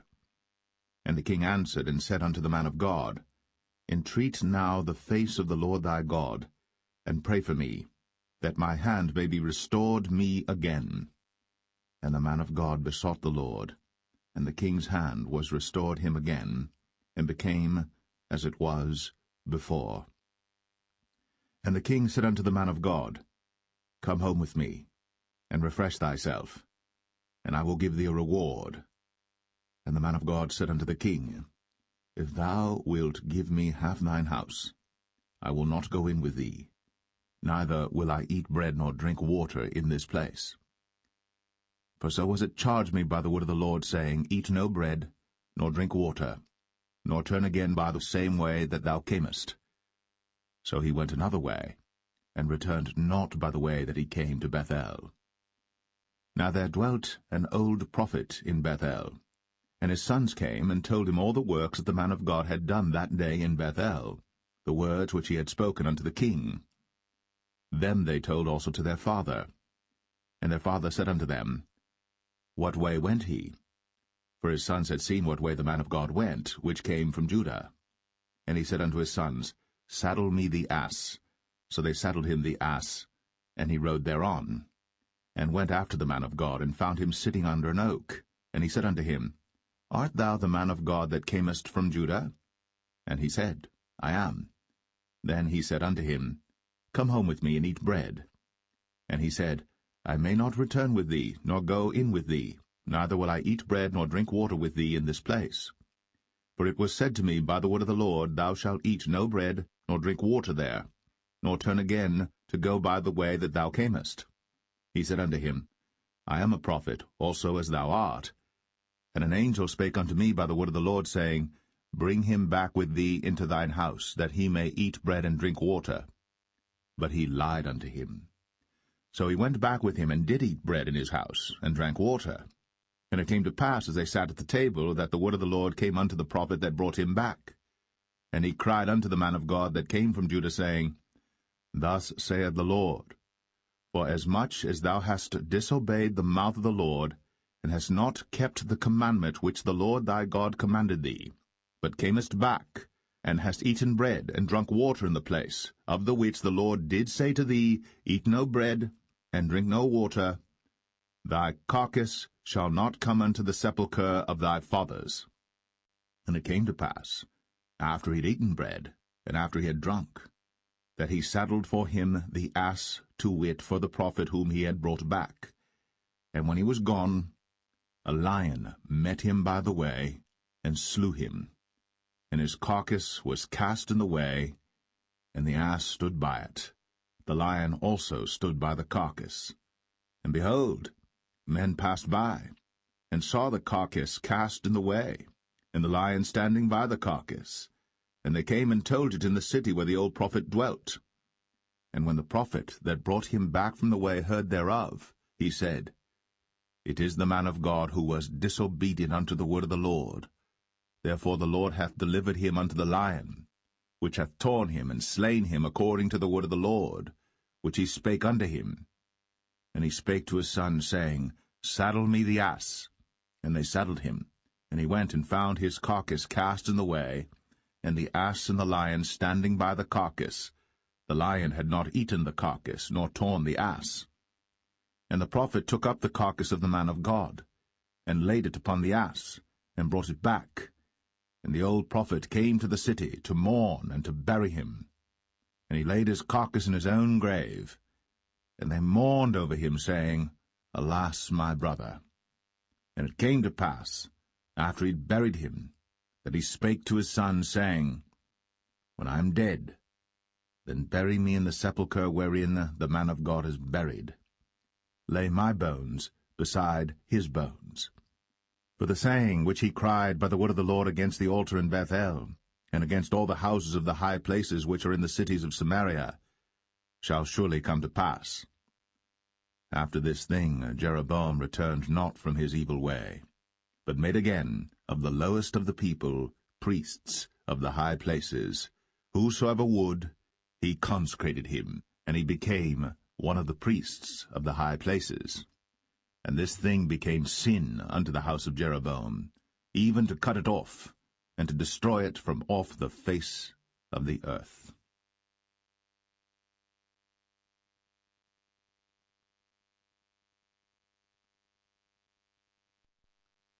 1 Kings 14. At that time Abijah, the son of Jeroboam, fell sick.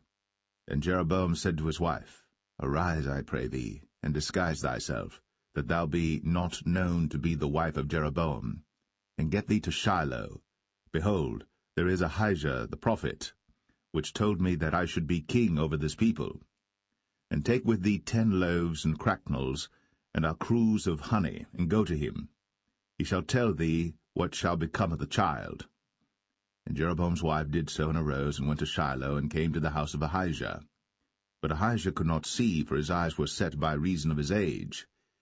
And the Lord said unto Ahijah, Behold, the wife of Jeroboam cometh to ask a thing of thee for her son, for he is sick. Thus and thus shalt thou say unto her, for it shall be, when she cometh in, that she shall feign herself to be another woman. And it was so, when Ahijah heard the sound of her feet, as she came in at the door, that he said, Come in, thou wife of Jeroboam. Why feignest thou thyself to be another?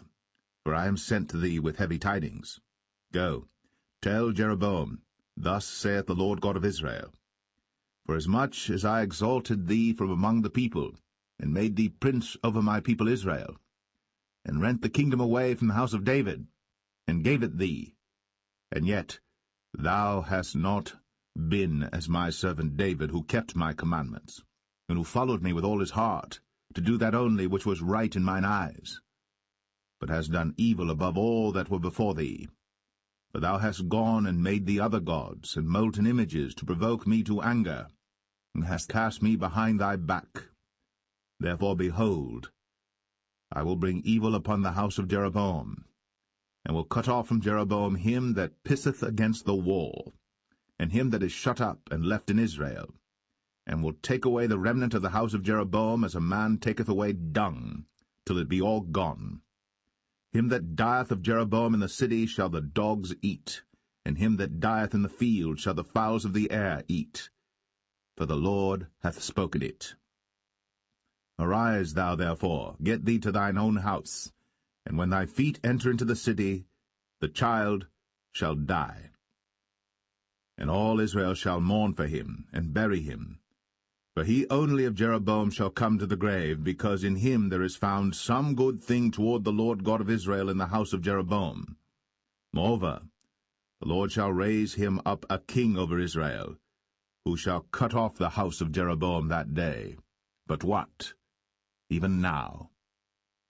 For the Lord shall smite Israel, as a reed is shaken in the water, and he shall root up Israel out of this good land, which he gave to their fathers, and shall scatter them beyond the river, because they have made their groves, provoking the Lord to anger. And he shall give Israel up, because of the sins of Jeroboam, who did sin, and who made Israel to sin. And Jeroboam's wife arose and departed, and came to Tirzah. And when she came to the threshold of the door, the child died, and they buried him. And all Israel mourned for him according to the word of the Lord, which he spake by the hand of his servant Ahijah the prophet. And the rest of the acts of Jeroboam, how he warred and how he reigned, behold, they are written in the book of the Chronicles of the kings of Israel. And the days which Jeroboam reigned were 22 years, and he slept with his fathers, and Nadab his son reigned in his stead. And Rehoboam, the son of Solomon, reigned in Judah. Rehoboam was 41 years old when he began to reign, and he reigned 17 years in Jerusalem, the city which the Lord did choose out of all the tribes of Israel, to put his name there. And his mother's name was Naamah, an Ammonitess. And Judah did evil in the sight of the Lord, and they provoked him to jealousy with their sins which they had committed, above all that their fathers had done. For they also built them high places and images and groves on every high hill, and under every green tree. And there were also Sodomites in the land, and they did according to all the abominations of the nations which the Lord cast out before the children of Israel. And it came to pass in the 5th year of King Rehoboam that Shishak king of Egypt came up against Jerusalem. And he took away the treasures of the house of the Lord, and the treasures of the king's house, even took away all, and he took away all the shields of gold which Solomon had made. And King Rehoboam made in their stead brazen shields, and committed them unto the hands of the chief of the guard which kept the door of the king's house. And it was so, when the king went into the house of the Lord, that the guard bare them and brought them back into the guard chamber. Now the rest of the acts of Rehoboam, and all that he did, are they not written in the book of the Chronicles of the kings of Judah? And there was war between Rehoboam and Jeroboam all their days. And Rehoboam slept with his fathers, and was buried with his fathers in the city of David. And his mother's name was Naamah, an Ammonitess. And Abijam, his son, reigned in his stead.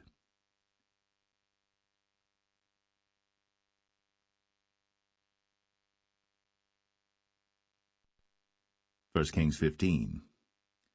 Now in the 18th year of King Jeroboam, the son of Nebat, reigned Abijam over Judah. 3 years reigned he in Jerusalem, and his mother's name was Maachah, the daughter of Abishalom. And he walked in all the sins of his father which he had done before him, and his heart was not perfect with the Lord his God, as the heart of David his father. Nevertheless, for David's sake did the Lord his God give him a lamp in Jerusalem to set up his son after him, and to establish Jerusalem, because David did that which was right in the eyes of the Lord, and turned not aside from anything that he commanded him all the days of his life, save only in the matter of Uriah the Hittite. And there was war between Rehoboam and Jeroboam all the days of his life. Now the rest of the acts of Abijam, and all that he did, are they not written in the book of the Chronicles of the kings of Judah? And there was war between Abijam and Jeroboam. And Abijam slept with his fathers, and they buried him in the city of David, and Asa, his son, reigned in his stead. And in the 20th year of Jeroboam, king of Israel, reigned Asa over Judah. And 41 years reigned he in Jerusalem, and his mother's name was Maachah, the daughter of Abishalom. And Asa did that which was right in the eyes of the Lord, as did David his father. And he took away the Sodomites out of the land, and removed all the idols that his fathers had made. And also Maachah his mother, even her he removed from being queen, because she had made an idol in the grove. And Asa destroyed her idol, and burned it by the brook Kidron. But the high places were not removed. Nevertheless Asa's heart was perfect with the Lord all his days. And he brought in the things which his father had dedicated, and the things which himself had dedicated, into the house of the Lord, silver and gold and vessels. And there was war between Asa and Baasha, king of Israel, all their days. And Baasha, king of Israel, went up against Judah, and built Ramah, that he might not suffer any to go out or come in to Asa, king of Judah.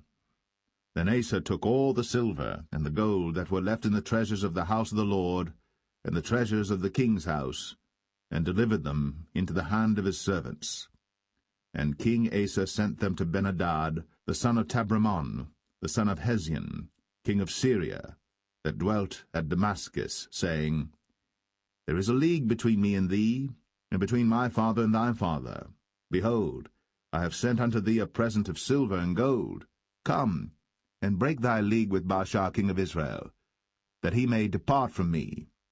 So Ben-Hadad hearkened unto King Asa, and sent the captains of the hosts which he had against the cities of Israel, and smote Ijon, and Dan, and Abel-Beth-Maachah, and all Cinneroth, with all the land of Naphtali. And it came to pass, when Baasha heard thereof, that he left off building of Ramah, and dwelt in Tirzah. Then King Asa made a proclamation throughout all Judah, none was exempted. And they took away the stones of Ramah, and the timber thereof, wherewith Baasha had builded. And King Asa built with them Geba of Benjamin, and Mizpah. The rest of all the acts of Asa, and all his might, and all that he did, and the cities which he built, are they not written in the book of the chronicles of the kings of Judah? Nevertheless, in the time of his old age, he was diseased in his feet. And Asa slept with his fathers, and was buried with his fathers in the city of David his father, and Jehoshaphat his son reigned in his stead. And Nadab the son of Jeroboam began to reign over Israel in the 2nd year of Asa king of Judah, and reigned over Israel 2 years. And he did evil in the sight of the Lord, and walked in the way of his father, and in his sin wherewith he made Israel to sin. And Baasha the son of Ahijah of the house of Issachar conspired against him. And Baasha smote him at Gibbethon, which belonged to the Philistines, for Nadab and all Israel laid siege to Gibbethon. Even in the 3rd year of Asa king of Judah did Baasha slay him, and reigned in his stead. And it came to pass when he reigned, that he smote all the house of Jeroboam. He left not to Jeroboam any that breathed, until he had destroyed him, according unto the saying of the Lord, which he spake by his servant Ahijah the Shilonite. Because of the sins of Jeroboam which he sinned, and which he made Israel sin, by his provocation wherewith he provoked the Lord God of Israel to anger. Now the rest of the acts of Nadab, and all that he did, are they not written in the book of the chronicles of the kings of Israel?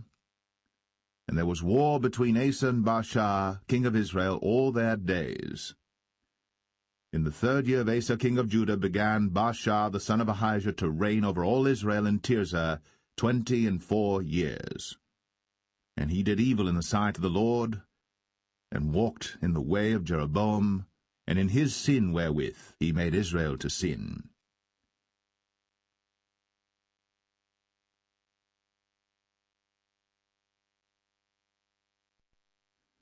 First Kings 16. Then the word of the Lord came to Jehu the son of Hanani against Baasha, saying, Forasmuch as I exalted thee out of the dust, and made thee prince over my people Israel, and thou hast walked in the way of Jeroboam, and hast made my people Israel to sin, to provoke me to anger with their sins, behold, I will take away the posterity of Baasha, and the posterity of his house, and will make thy house like the house of Jeroboam the son of Nebat. Him that dieth of Baasha in the city shall the dogs eat, and him that dieth of his in the fields shall the fowls of the air eat. Now the rest of the acts of Baasha, and what he did, and his might, are they not written in the book of the chronicles of the kings of Israel? So Baasha slept with his fathers, and was buried in Tirzah, and Elah his son reigned in his stead. And also by the hand of the prophet Jehu, the son of Hanani, came the word of the Lord against Baasha, and against his house, even for all the evil that he did in the sight of the Lord, in provoking him to anger, with the work of his hands, in being like the house of Jeroboam, and because he killed him. In the 26th year of Asa king of Judah began Elah the son of Baasha to reign over Israel in Tirzah 2 years. And his servant Zimri, captain of half his chariots, conspired against him, as he was in Tirzah drinking himself drunk in the house of Arzah, steward of his house in Tirzah. And Zimri went in, and smote him, and killed him in the 27th year of Asa king of Judah, and reigned in his stead. And it came to pass, when he began to reign, as soon as he sat on his throne, that he slew all the house of Baasha. He left him not one that pisseth against a wall, neither of his kinsfolks, nor of his friends. Thus did Zimri destroy all the house of Baasha, according to the word of the Lord which he spake against Baasha by Jehu the prophet. for all the sins of Baasha, and the sins of Elah his son, by which they sinned, and by which they made Israel to sin, in provoking the Lord God of Israel to anger with their vanities. Now the rest of the acts of Elah, and all that he did, are they not written in the book of the Chronicles of the kings of Israel? In the 27th year of Asa king of Judah did Zimri reign 7 days in Tirzah. And the people were encamped against Gibbethon, which belonged to the Philistines. And the people that were encamped heard say, Zimri hath conspired, and hath also slain the king. Wherefore all Israel made Omri, the captain of the host, king over Israel that day in the camp.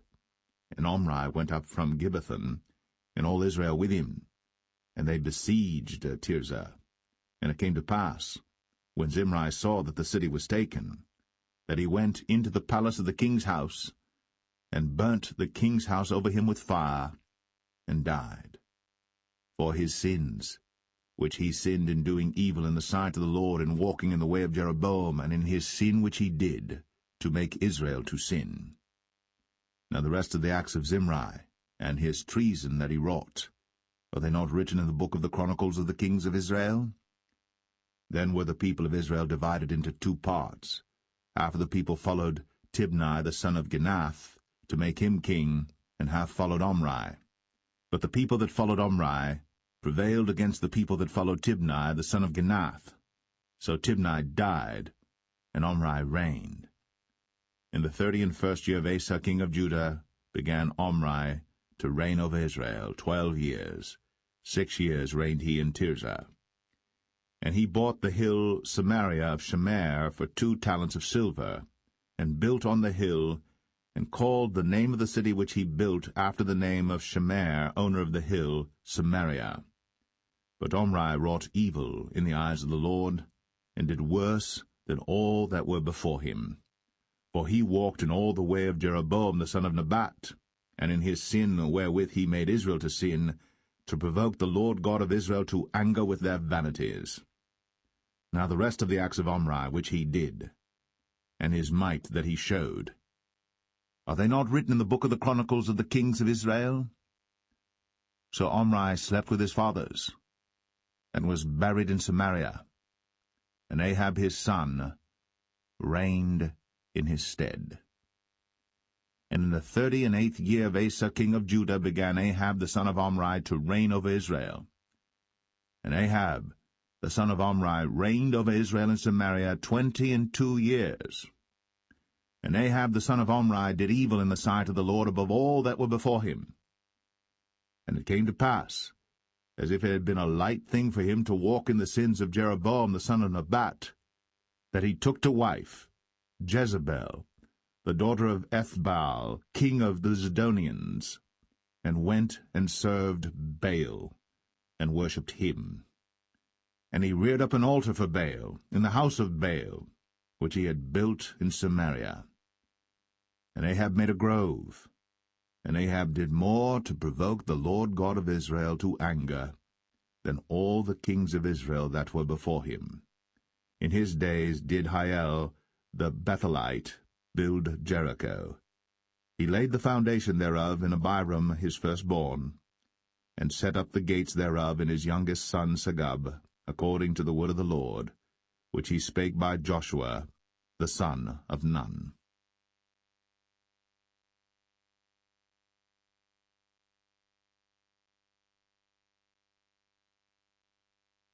1 Kings 17. And Elijah the Tishbite, who was of the inhabitants of Gilead, said unto Ahab, As the Lord God of Israel liveth, before whom I stand, there shall not be dew nor rain these years, but according to my word. And the word of the Lord came unto him, saying, Get thee hence, and turn thee eastward, and hide thyself by the brook Cherith, that is before Jordan. And it shall be that thou shalt drink of the brook, and I have commanded the ravens to feed thee there. So he went and did according unto the word of the Lord, for he went and dwelt by the brook Cherith, that is before Jordan. And the ravens brought him bread and flesh in the morning, and bread and flesh in the evening, and he drank of the brook. And it came to pass after a while that the brook dried up, because there had been no rain in the land. And the word of the Lord came unto him, saying, Arise, get thee to Zarephath, which belongeth to Zidon, and dwell there.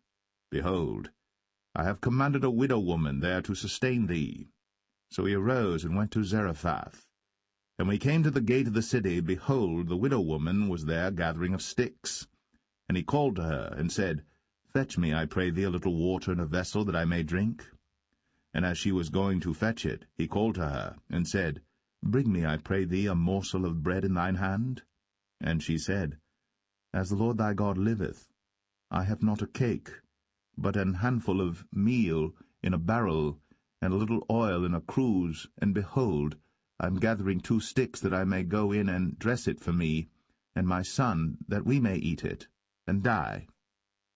And Elijah said unto her, Fear not, go and do as thou hast said, but make me thereof a little cake first, and bring it unto me, and after make for thee and for thy son. For thus saith the Lord God of Israel, The barrel of meal shall not waste, neither shall the cruse of oil fail, until the day that the Lord sendeth rain upon the earth. And she went and did according to the saying of Elijah, and she and he and her house did eat many days.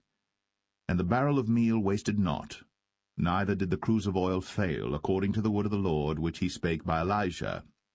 And it came to pass after these things, that the son of the woman, the mistress of the house, fell sick, and his sickness was so sore, that there was no breath left in him. And she said unto Elijah, What have I to do with thee, O thou man of God? Art thou come unto me to call my sin to remembrance, and to slay my son? And he said unto her, Give me thy son. And he took him out of her bosom, and carried him up into a loft, where he abode, and laid him upon his own bed.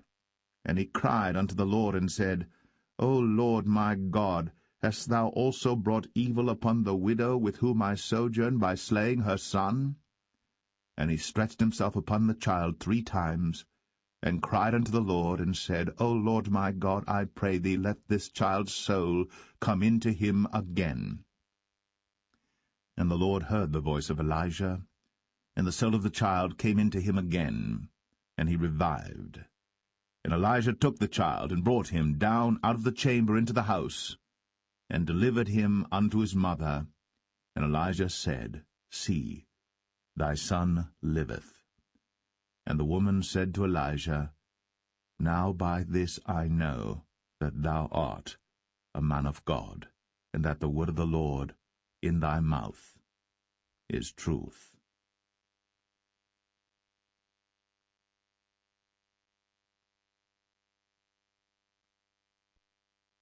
First Kings 18. And it came to pass, after many days, that the word of the Lord came to Elijah in the 3rd year, saying, Go, show thyself unto Ahab, and I will send rain upon the earth. And Elijah went to show himself unto Ahab. And there was a sore famine in Samaria. And Ahab called Obadiah, which was the governor of his house. Now Obadiah feared the Lord greatly.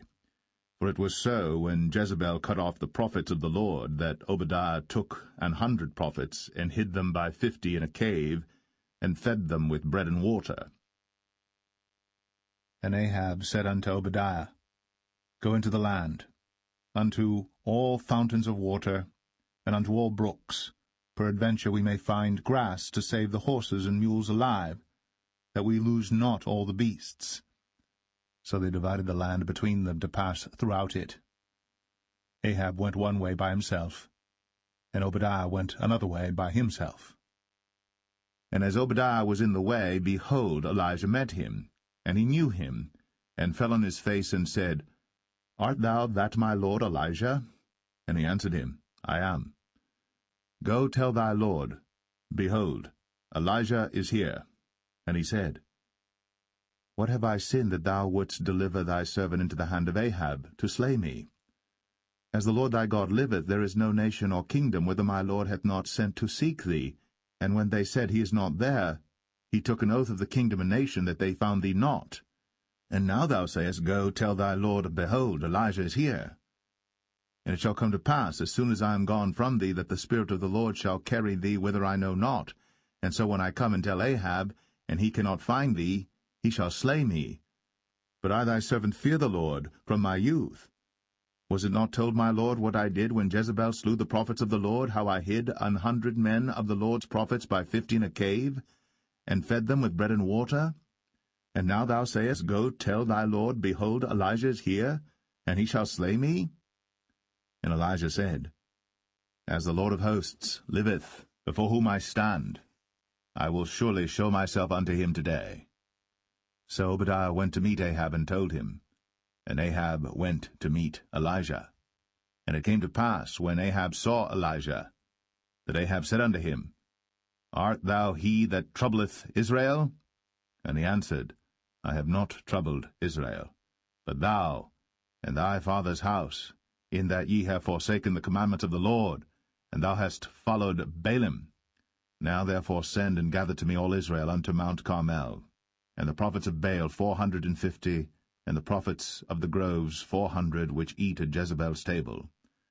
So Ahab sent unto all the children of Israel, and gathered the prophets together unto Mount Carmel. And Elijah came unto all the people, and said, How long halt ye between two opinions? If the Lord be God, follow him, but if Baal, then follow him. And the people answered him not a word. Then said Elijah unto the people, I, even I only, remain a prophet of the Lord, but Baal's prophets are 450 men. Let them therefore give us 2 bullocks, and let them choose 1 bullock from themselves, and cut it in pieces, and lay it on wood, and put no fire under. And I will dress the other bullock, and lay it on wood, and put no fire under. And call ye on the name of your gods, and I will call on the name of the Lord, and the God that answereth by fire, let him be God. And all the people answered and said, It is well spoken. And Elijah said unto the prophets of Baal, Choose you 1 bullock for yourselves, and dress it first, for ye are many, and call on the name of your gods, but put no fire under. And they took the bullock which was given them, and they dressed it, and called on the name of Baal from morning even until noon, saying, O Baal, hear us! But there was no voice, nor any that answered, and they leaped upon the altar which was made. And it came to pass at noon that Elijah mocked them, and said, Cry aloud, for he is a god. Either he is talking, or he is pursuing, or he is in a journey, or peradventure he sleepeth, and must be awaked. And they cried aloud, and cut themselves after their manner with knives and lancets, till the blood gushed out upon them. And it came to pass, when midday was past, and they prophesied until the time of the offering of the evening sacrifice, that there was neither voice, nor any to answer, nor any that regarded. And Elijah said unto all the people, Come near unto me.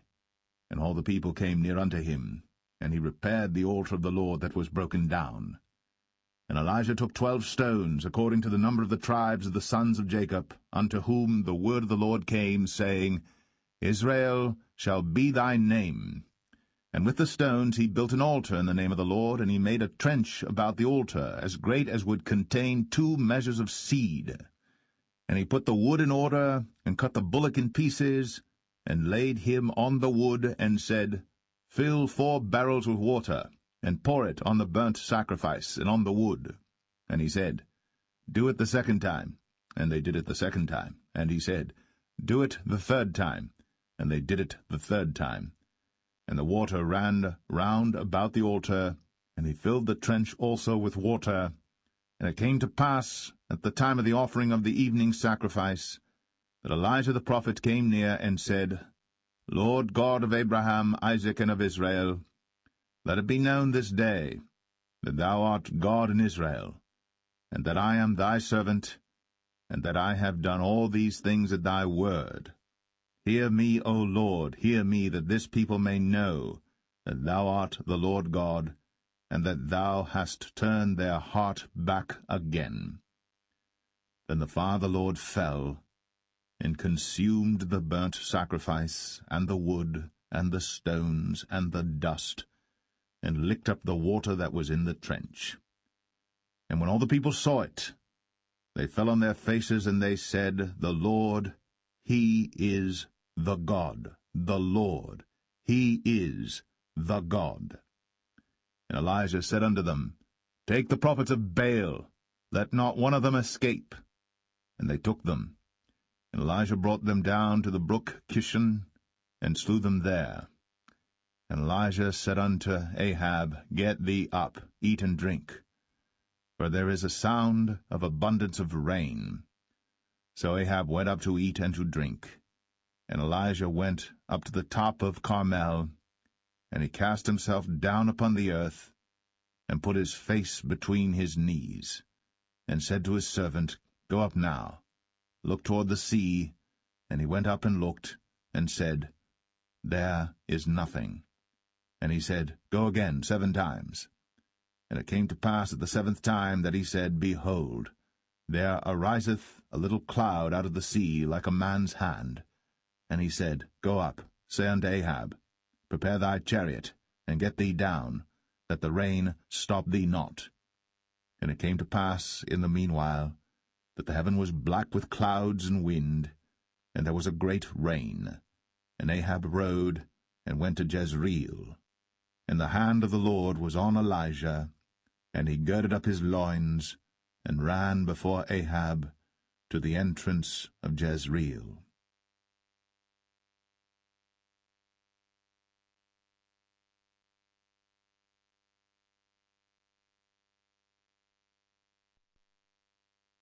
First Kings 19. And Ahab told Jezebel all that Elijah had done, and withal how he had slain all the prophets with the sword. Then Jezebel sent a messenger unto Elijah, saying, So let the gods do to me, and more also, if I make not thy life as the life of one of them by tomorrow about this time. And when he saw that, he arose, and went for his life, and came to Beersheba, which belongeth to Judah, and left his servant there. But he himself went a day's journey into the wilderness, and came and sat down under a juniper tree. And he requested for himself that he might die, and said, It is enough. Now, O Lord, take away my life, for I am not better than my fathers. And as he lay and slept under a juniper tree, behold, then an angel touched him, and said unto him, Arise and eat. And he looked, and behold, there was a cake baked on the coals, and a cruse of water at his head. And he did eat and drink, and laid him down again. And the angel of the Lord came again the 2nd time, and touched him, and said, Arise and eat, because the journey is too great for thee. And he arose, and did eat and drink, and went in the strength of that meat 40 days, and 40 nights, unto Horeb the mount of God. And he came thither unto a cave, and lodged there. And behold, the word of the Lord came to him, and he said unto him, What doest thou here, Elijah? And he said, I have been very jealous for the Lord God of hosts, for the children of Israel have forsaken thy covenant, thrown down thine altars, and slain thy prophets with the sword, and I, even I only am left, and they seek my life to take it away. And he said, Go forth, and stand upon the mount before the Lord. And behold, the Lord passed by, and a great and strong wind rent the mountains, and brake in pieces the rocks before the Lord. But the Lord was not in the wind. And after the wind an earthquake. But the Lord was not in the earthquake. And after the earthquake a fire. But the Lord was not in the fire. And after the fire a still small voice. And it was so, when Elijah heard it, that he wrapped his face in his mantle, and went out, and stood in the entering in of the cave. And behold, there came a voice unto him, and said, What doest thou here, Elijah? And he said, I have been very jealous for the Lord God of hosts, because the children of Israel have forsaken thy covenant, thrown down thine altars, and slain thy prophets with the sword, and I, even I only, am left. And they seek my life, to take it away. And the Lord said unto him, Go, return on thy way to the wilderness of Damascus, and when thou comest, anoint Hazael to be king over Syria. And Jehu, the son of Nimshi, shalt thou anoint to be king over Israel. And Elisha, the son of Shaphat, of Abel-Meholah, shalt thou anoint to be prophet in thy room. And it shall come to pass, that him that escapeth the sword of Hazael shall Jehu slay, and him that escapeth from the sword of Jehu shall Elisha slay. Yet I have left me 7,000 in Israel, all the knees which have not bowed unto Baal, and every mouth which hath not kissed him. So he departed thence, and found Elisha the son of Shaphat, who was plowing with 12 yoke of oxen before him, and he with the 12th. And Elijah passed by him, and cast his mantle upon him. And he left the oxen, and ran after Elijah, and said, Let me, I pray thee, kiss my father and my mother, and then I will follow thee. And he said unto him, Go back again, for what have I done to thee? And he returned back from him, and took a yoke of oxen, and slew them, and boiled their flesh with the instruments of the oxen, and gave unto the people, and they did eat. Then he arose, and went after Elijah, and ministered unto him.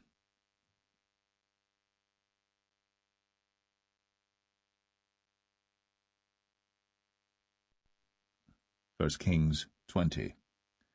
And Ben-Hadad the king of Syria gathered all his host together, and there were 32 kings with him, and horses and chariots, and he went up and besieged Samaria, and warred against it. And he sent messengers to Ahab king of Israel into the city, and said unto him, Thus saith Ben-Hadad, Thy silver and thy gold is mine, thy wives also and thy children, even the goodliest, are mine. And the king of Israel answered and said, My lord, O king, according to thy saying, I am thine, and all that I have. And the messengers came again and said, Thus speaketh Ben-Hadad, saying, Although I have sent unto thee, saying, Thou shalt deliver me thy silver and thy gold and thy wives and thy children, yet I will send my servants unto thee tomorrow about this time, and they shall search thine house and the houses of thy servants. And it shall be that whatsoever is pleasant in thine eyes, they shall put it in their hand, and take it away.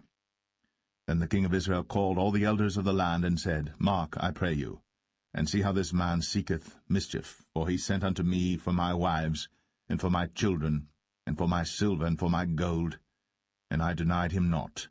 And all the elders and all the people said unto him, Hearken not unto him, nor consent.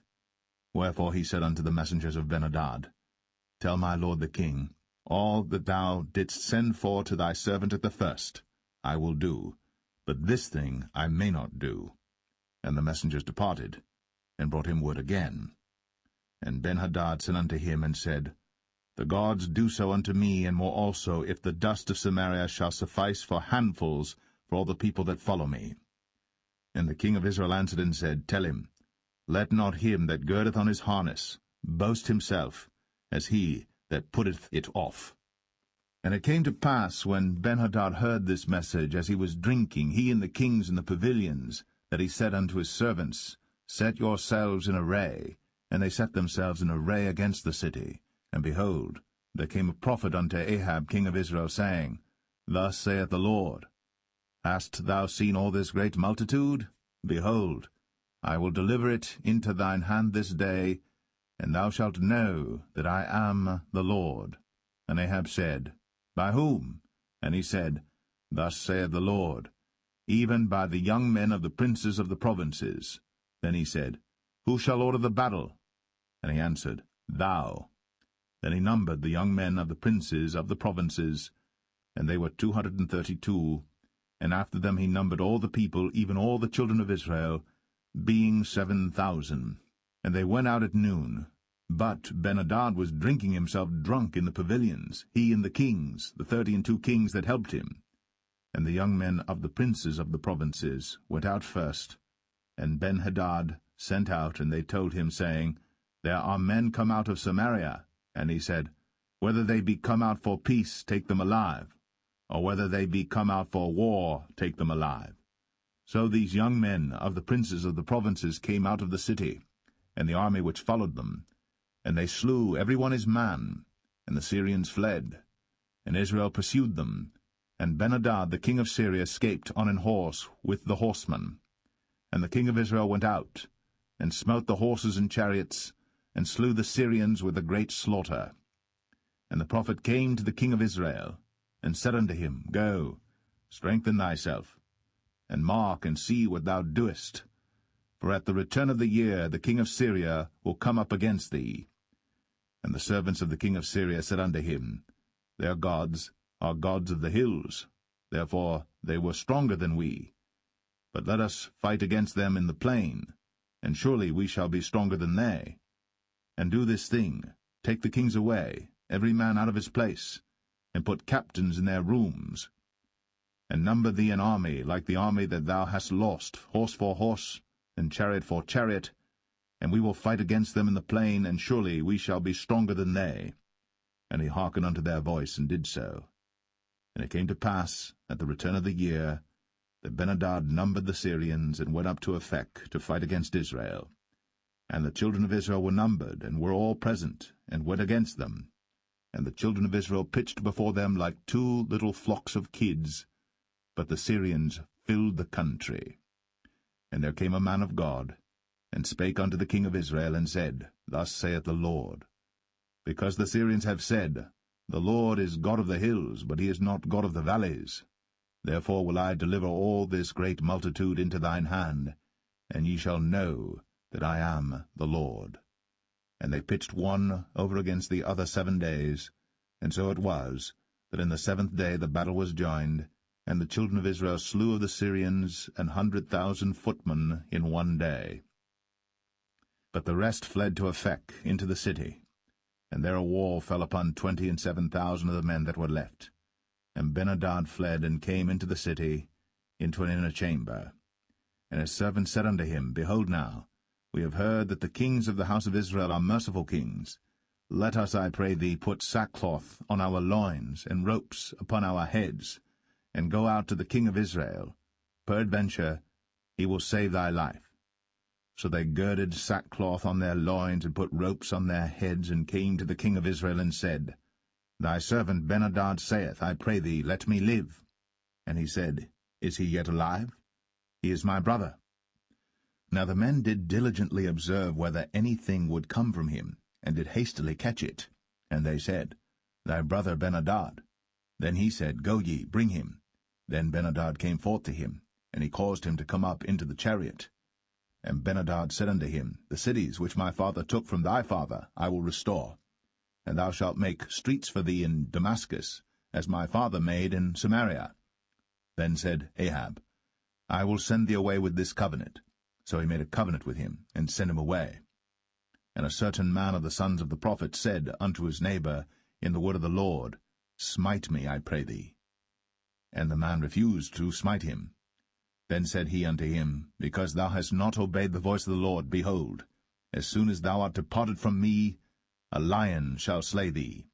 And as soon as he was departed from him, a lion found him, and slew him. Then he found another man, and said, Smite me, I pray thee. And the man smote him, so that in smiting he wounded him. So the prophet departed, and waited for the king by the way, and disguised himself with ashes upon his face. And as the king passed by, he cried unto the king, and he said, Thy servant went out into the midst of the battle, and behold, a man turned aside, and brought a man unto me, and said, Keep this man. If by any means he be missing, then shall thy life be for his life, or else thou shalt pay a talent of silver. And as thy servant was busy here and there, he was gone. And the king of Israel said unto him, So shall thy judgment be. Thyself hast decided it. And he hasted, and took the ashes away from his face. And the king of Israel discerned him that he was of the prophets. And he said unto him, Thus saith the Lord, Because thou hast let go out of thy hand a man whom I appointed to utter destruction, therefore thy life shall go for his life, and thy people for his people. And the king of Israel went to his house, heavy and displeased, and came to Samaria.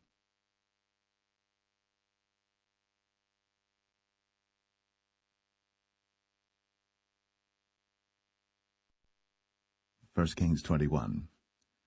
And it came to pass, after these things, that Naboth the Jezreelite had a vineyard, which was in Jezreel, hard by the palace of Ahab king of Samaria. And Ahab spake unto Naboth, saying, Give me thy vineyard, that I may have it for a garden of herbs, because it is near unto my house. and I will give thee for it a better vineyard than it. Or, if it seem good to thee, I will give thee the worth of it in money. And Naboth said to Ahab, The Lord forbid it me, that I should give the inheritance of my fathers unto thee. And Ahab came into his house heavy and displeased, because of the word which Naboth the Jezreelite had spoken to him. For he had said, I will not give thee the inheritance of my fathers. And he laid him down upon his bed, and turned away his face, and would eat no bread. But Jezebel his wife came to him, and said unto him, Why is thy spirit so sad that thou eatest no bread? And he said unto her, Because I spake unto Naboth the Jezreelite, and said unto him, Give me thy vineyard for money, or else, if it please thee, I will give thee another vineyard for it. And he answered, I will not give thee my vineyard. And Jezebel his wife said unto him, Dost thou now govern the kingdom of Israel? Arise, and eat bread, and let thine heart be merry. I will give thee the vineyard of Naboth the Jezreelite. So she wrote letters in Ahab's name, and sealed them with his seal, and sent the letters unto the elders, and to the nobles that were in his city dwelling with Naboth. And she wrote in the letters, saying, Proclaim a fast, and set Naboth on high among the people. And set 2 men, sons of Belial, before him, to bear witness against him, saying, Thou didst blaspheme God and the king. And then carry him out, and stone him, that he may die.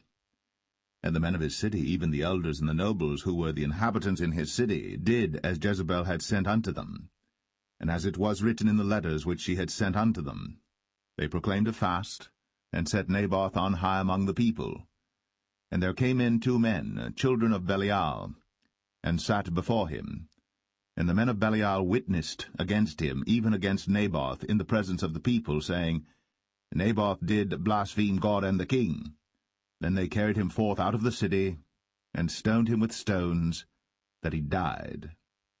Then they sent to Jezebel, saying, Naboth is stoned, and is dead. And it came to pass, when Jezebel heard that Naboth was stoned, and was dead, that Jezebel said to Ahab, Arise, take possession of the vineyard of Naboth the Jezreelite, which he refused to give thee for money. For Naboth is not alive, but dead. And it came to pass, when Ahab heard that Naboth was dead, that Ahab rose up to go down to the vineyard of Naboth the Jezreelite, to take possession of it. And the word of the Lord came to Elijah the Tishbite, saying, Arise, go down to meet Ahab king of Israel, which is in Samaria. Behold, he is in the vineyard of Naboth, whither he is gone down to possess it. And thou shalt speak unto him, saying, Thus saith the Lord, Hast thou killed and also taken possession? And thou shalt speak unto him, saying, Thus saith the Lord, In the place where dogs licked the blood of Naboth shall dogs lick thy blood, even thine. And Ahab said to Elijah, Hast thou found me, O mine enemy? And he answered, I have found thee, because thou hast sold thyself to work evil in the sight of the Lord. Behold, I will bring evil upon thee, and will take away thy posterity, and will cut off from Ahab him that pisseth against the wall, and him that is shut up and left in Israel, and will make thine house like the house of Jeroboam the son of Nebat, and like the house of Baasha the son of Ahijah, for the provocation wherewith thou hast provoked me to anger, and made Israel to sin. And of Jezebel also spake the Lord, saying, The dogs shall eat Jezebel by the wall of Jezreel. Him that dieth of Ahab in the city the dogs shall eat, and him that dieth in the field shall the fowls of the air eat. But there was none like unto Ahab, which did sell himself to work wickedness in the sight of the Lord, whom Jezebel his wife stirred up. And he did very abominably in following idols, according to all things as did the Amorites, whom the Lord cast out before the children of Israel. And it came to pass, when Ahab heard those words, that he rent his clothes, and put sackcloth upon his flesh, and fasted, and lay in sackcloth, and went softly. And the word of the Lord came to Elijah the Tishbite, saying, Seest thou how Ahab humbleth himself before me? Because he humbleth himself before me, I will not bring the evil in his days, but in his son's days will I bring the evil upon his house.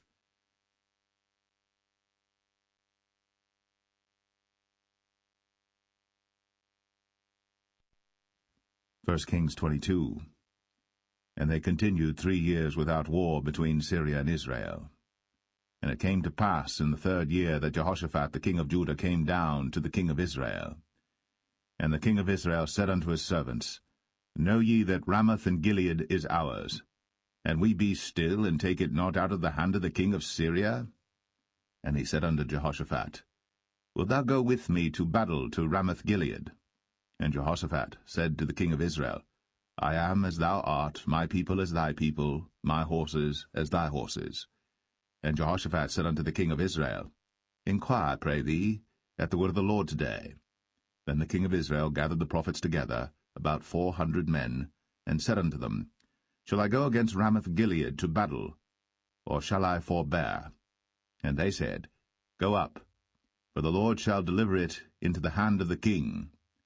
And Jehoshaphat said, Is there not here a prophet of the Lord besides, that we might inquire of him? And the king of Israel said unto Jehoshaphat, There is yet one man, Micaiah the son of Imlah, by whom we may inquire of the Lord. But I hate him, for he doth not prophesy good concerning me, but evil. And Jehoshaphat said, Let not the king say so. Then the king of Israel called an officer, and said, Hasten hither Micaiah the son of Imlah. And the king of Israel and Jehoshaphat the king of Judah sat each on his throne, having put on their robes, in a void place in the entrance of the gate of Samaria. And all the prophets prophesied before them. And Zedekiah the son of Chenaanah made him horns of iron, and he said, Thus saith the Lord, With these shalt thou push the Syrians until thou have consumed them. And all the prophets prophesied so, saying, Go up to Ramoth-Gilead, and prosper, for the Lord shall deliver it into the king's hand. And the messenger that was gone to call Micaiah spake unto him, saying, Behold now, the words of the prophets declare good unto the king with one mouth. Let thy word, I pray thee, be like the word of one of them, and speak that which is good. And Micaiah said, As the Lord liveth, what the Lord saith unto me, that will I speak. So he came to the king. And the king said unto him, Micaiah, shall we go against Ramoth-Gilead to battle, or shall we forbear? And he answered him, Go, and prosper, for the Lord shall deliver it into the hand of the king. And the king said unto him, How many times shall I adjure thee that thou tell me nothing but that which is true in the name of the Lord? And he said, I saw all Israel scattered upon the hills, as sheep that have not a shepherd. And the Lord said, These have no master. Let them return every man to his house in peace. And the king of Israel said unto Jehoshaphat, Did I not tell thee that he would prophesy no good concerning me, but evil? And he said, Hear thou therefore the word of the Lord. I saw the Lord sitting on his throne, and all the host of heaven standing by him on his right hand and on his left. And the Lord said, Who shall persuade Ahab that he may go up and fall at Ramoth-Gilead? And one said on this manner, and another said on that manner. And there came forth a spirit, and stood before the Lord, and said, I will persuade him. And the Lord said unto him, Wherewith? And he said, I will go forth, and I will be a lying spirit in the mouth of all his prophets. And he said, Thou shalt persuade him, and prevail also. Go forth, and do so. Now therefore, behold, the Lord hath put a lying spirit in the mouth of all these thy prophets, and the Lord hath spoken evil concerning thee. But Zedekiah the son of Chenaanah went near, and smote Micaiah on the cheek, and said, Which way went the Spirit of the Lord from me to speak unto thee? And Micaiah said, Behold, thou shalt see in that day, when thou shalt go into an inner chamber to hide thyself. And the king of Israel said, Take Micaiah, and carry him back unto Amon the governor of the city, and to Joash the king's son, and say, Thus saith the king, Put this fellow in the prison, and feed him with bread of affliction and with water of affliction, until I come in peace. And Micaiah said, If thou return at all in peace, the Lord hath not spoken by me. And he said, Hearken, O people, every one of you. So the king of Israel and Jehoshaphat the king of Judah went up to Ramoth-Gilead. And the king of Israel said unto Jehoshaphat, I will disguise myself, and enter into battle. But put thou on thy robes. And the king of Israel disguised himself, and went into the battle. But the king of Syria commanded his 32 captains that had rule over his chariots, saying, Fight neither with small nor great, save only with the king of Israel. And it came to pass, when the captains of the chariots saw Jehoshaphat, that they said, Surely it is the king of Israel. And they turned aside to fight against him. And Jehoshaphat cried out. And it came to pass, when the captains of the chariots perceived that it was not the king of Israel, that they turned back from pursuing him. And a certain man drew a bow at a venture, and smote the king of Israel between the joints of the harness. Wherefore he said unto the driver of his chariots, Turn thy hand, and carry me out of the host, for I am wounded. And the battle increased that day. And the king was stayed up in his chariot against the Syrians, and died at even. And the blood ran out of the wound into the midst of the chariot. And there went a proclamation throughout the host about the going down of the sun, saying, Every man to his city, and every man to his own country. So the king died, and was brought to Samaria.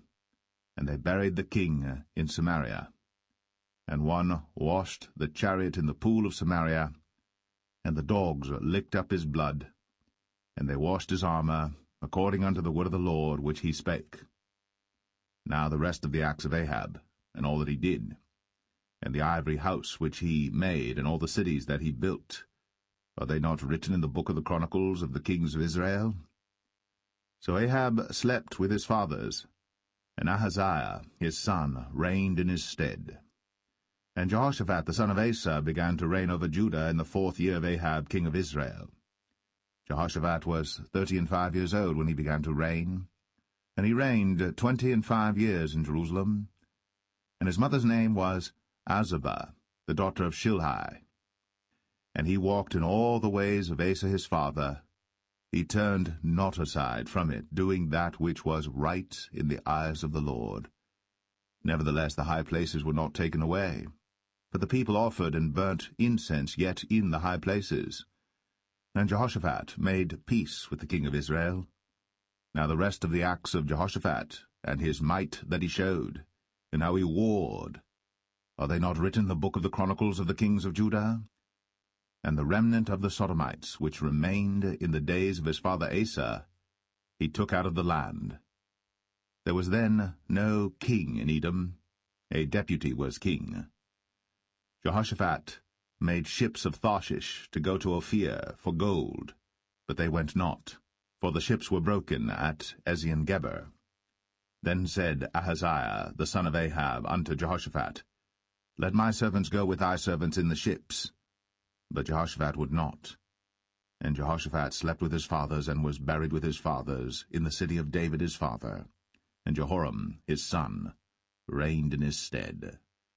Ahaziah the son of Ahab began to reign over Israel in Samaria the 17th year of Jehoshaphat king of Judah, and reigned 2 years over Israel. And he did evil in the sight of the Lord, and walked in the way of his father, and in the way of his mother, and in the way of Jeroboam the son of Nebat, who made Israel to sin. For he served Baal, and worshipped him, and provoked to anger the Lord God of Israel, according to all that his father had done.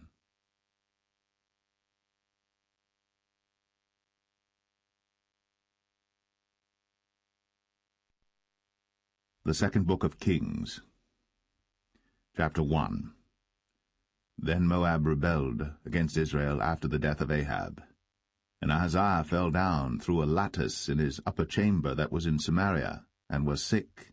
And he sent messengers, and said unto them, Go, inquire of Baal-zebub, the god of Ekron, whether I shall recover of this disease.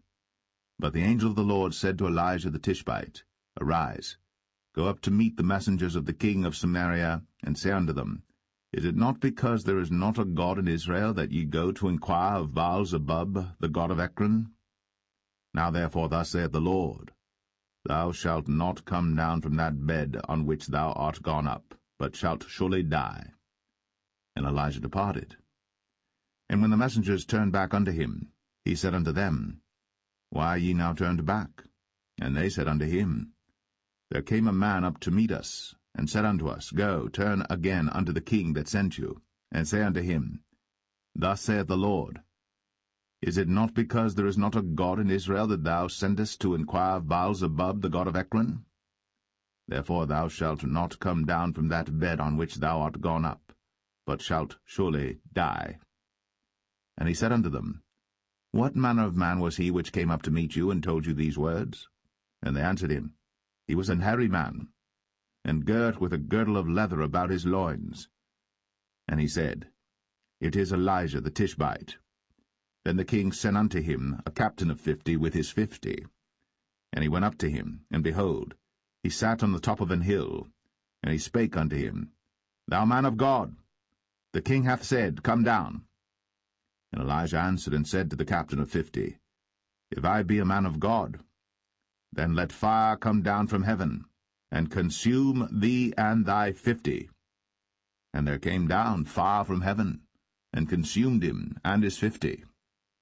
Again also he sent unto him another captain of 50 with his 50. And he answered and said unto him, O man of God, thus hath the king said, Come down quickly. And Elijah answered and said unto them, If I be a man of God, let fire come down from heaven, and consume thee and thy 50. And the fire of God came down from heaven, and consumed him and his 50. And he sent again a captain of the third 50 with his 50. And the third captain of the 50 went up, and came and fell on his knees before Elijah, and besought him, and said unto him, O man of God, I pray thee, let my life and the life of these 50 thy servants be precious in thy sight. Behold, there came fire down from heaven, and burnt up the 2 captains of the former 50s with their 50s. Therefore let my life now be precious in thy sight. And the angel of the Lord said unto Elijah, Go down with him, be not afraid of him. And he arose, and went down with him unto the king. And he said unto him, Thus saith the Lord, Forasmuch as thou hast sent messengers to inquire of Baal-zebub, the god of Ekron, is it not because there is no God in Israel to inquire of his word? Therefore thou shalt not come down off that bed on which thou art gone up, but shalt surely die. So he died according to the word of the Lord which Elijah had spoken. And Jehoram reigned in his stead in the 2nd year of Jehoram the son of Jehoshaphat king of Judah, because he had no son. Now the rest of the acts of Ahaziah which he did, are they not written in the book of the Chronicles of the kings of Israel?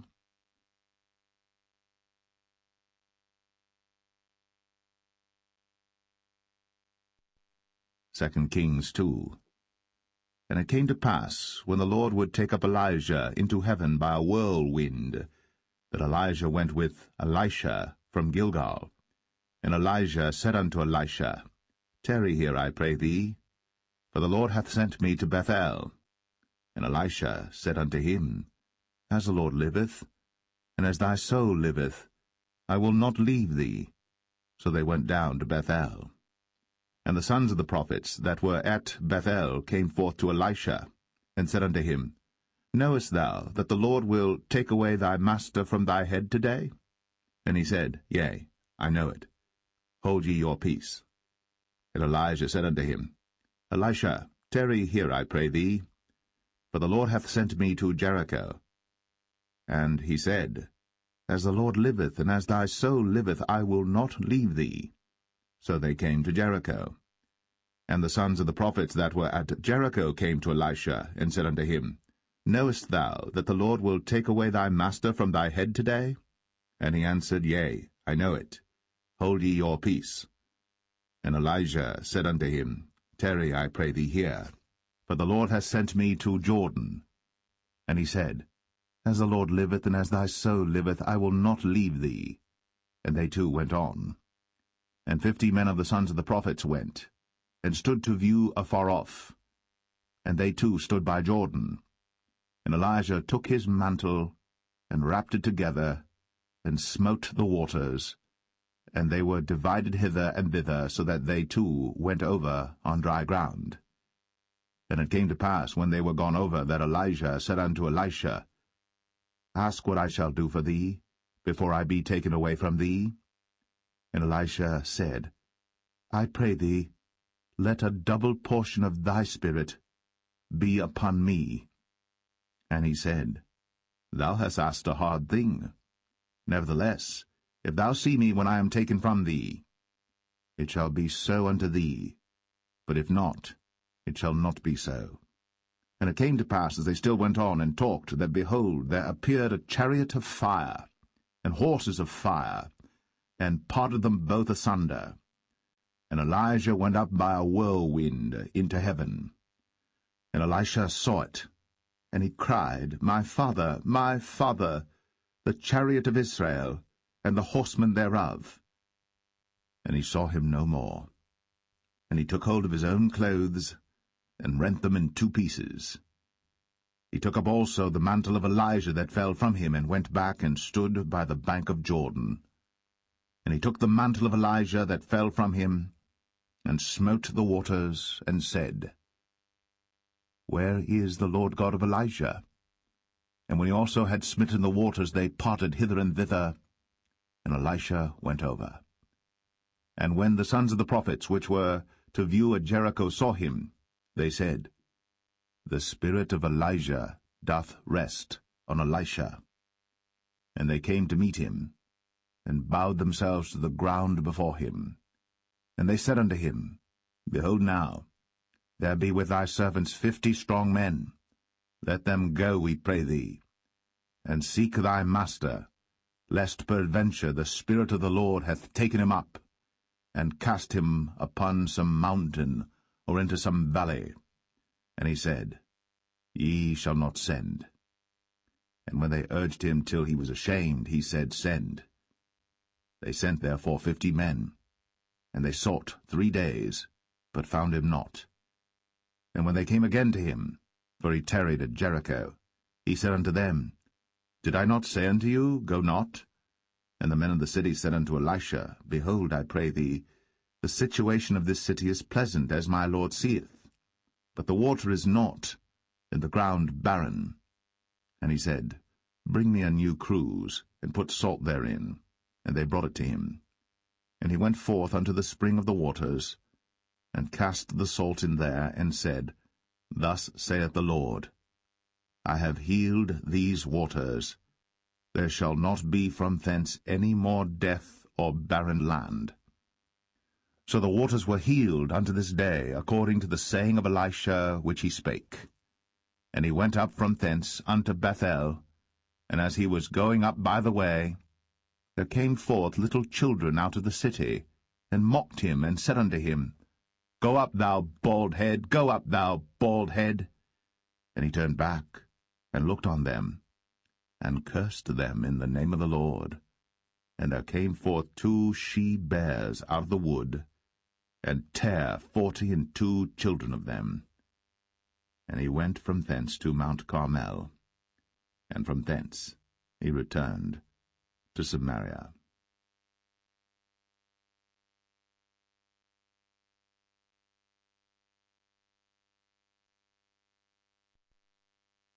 Second Kings 3. Now Jehoram the son of Ahab began to reign over Israel in Samaria the 18th year of Jehoshaphat king of Judah, and reigned 12 years.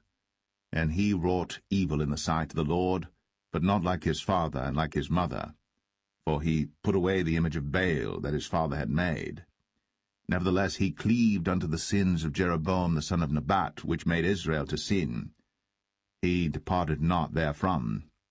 And Mesha king of Moab was a sheepmaster, and rendered unto the king of Israel 100,000 lambs and 100,000 rams with the wool. But it came to pass, when Ahab was dead, that the king of Moab rebelled against the king of Israel. And King Jehoram went out of Samaria the same time, and numbered all Israel. And he went and sent to Jehoshaphat the king of Judah, saying, The king of Moab hath rebelled against me. Wilt thou go with me against Moab to battle? And he said, I will go up. I am as thou art, my people as thy people, and my horses as thy horses. And he said, Which way shall we go up? And he answered, The way through the wilderness of Edom. So the king of Israel went, and the king of Judah, and the king of Edom, And they fetched a compass of 7 days' journey, and there was no water for the host, and for the cattle that followed them. And the king of Israel said, Alas, that the Lord hath called these 3 kings together to deliver them into the hand of Moab. But Jehoshaphat said, Is there not here a prophet of the Lord, that we may inquire of the Lord by him? And one of the king of Israel's servants answered and said, Here is Elisha the son of Shaphat, which poured water on the hands of Elijah. And Jehoshaphat said, The word of the Lord is with him. So the king of Israel and Jehoshaphat and the king of Edom went down to him. And Elisha said unto the king of Israel, What have I to do with thee? Get thee to the prophets of thy father, and to the prophets of thy mother. And the king of Israel said unto him, Nay, for the Lord hath called these 3 kings together to deliver them into the hand of Moab. And Elisha said, As the Lord of hosts liveth, before whom I stand, surely, were it not that I regard the presence of Jehoshaphat the king of Judah, I would not look toward thee, nor see thee. But now bring me a minstrel. And it came to pass, when the minstrel played, that the hand of the Lord came upon him. And he said, Thus saith the Lord, Make this valley full of ditches. For thus saith the Lord, Ye shall not see wind, neither shall ye see rain, yet that valley shall be filled with water, that ye may drink, both ye, and your cattle, and your beasts. And this is but a light thing in the sight of the Lord. He will deliver the Moabites also into your hand. And ye shall smite every fenced city and every choice city, and shall fell every good tree, and stop all wells of water, and mar every good piece of land with stones. And it came to pass in the morning, when the meat offering was offered, that, behold, there came water by the way of Edom, and the country was filled with water. And when all the Moabites heard that the kings were come up to fight against them, they gathered all that were able to put on armor, and upward and stood in the border. And they rose up early in the morning, and the sun shone upon the water, and the Moabites saw the water on the other side as red as blood. And they said, This is blood, the kings are surely slain, and they have smitten one another. Now, therefore, Moab to the spoil. And when they came to the camp of Israel, the Israelites rose up and smote the Moabites, so that they fled before them. But they went forward, smiting the Moabites, even in their country. And they beat down the cities, and on every good piece of land cast every man his stone, and filled it. And they stopped all the wells of water, and felled all the good trees. Only in Kir Haraseth left they the stones thereof. Howbeit the slingers went about it, and smote it. And when the king of Moab saw that the battle was too sore for him, he took with him 700 men that drew swords, to break through even unto the kings of Edom, but they could not. Then he took his eldest son that should have reigned in his stead, and offered him for a burnt offering upon the wall. And there was great indignation against Israel, and they departed from him, and returned to their own land.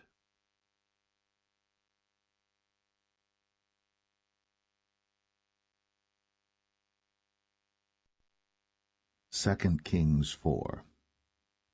Now there cried a certain woman of the wives of the sons of the prophets unto Elisha, saying, Thy servant my husband is dead, and thou knowest that thy servant did fear the Lord, and the creditors come to take unto him my 2 sons to be bondmen.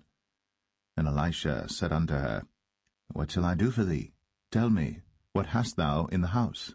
And she said, Thine handmaid hath not anything in the house, save a pot of oil.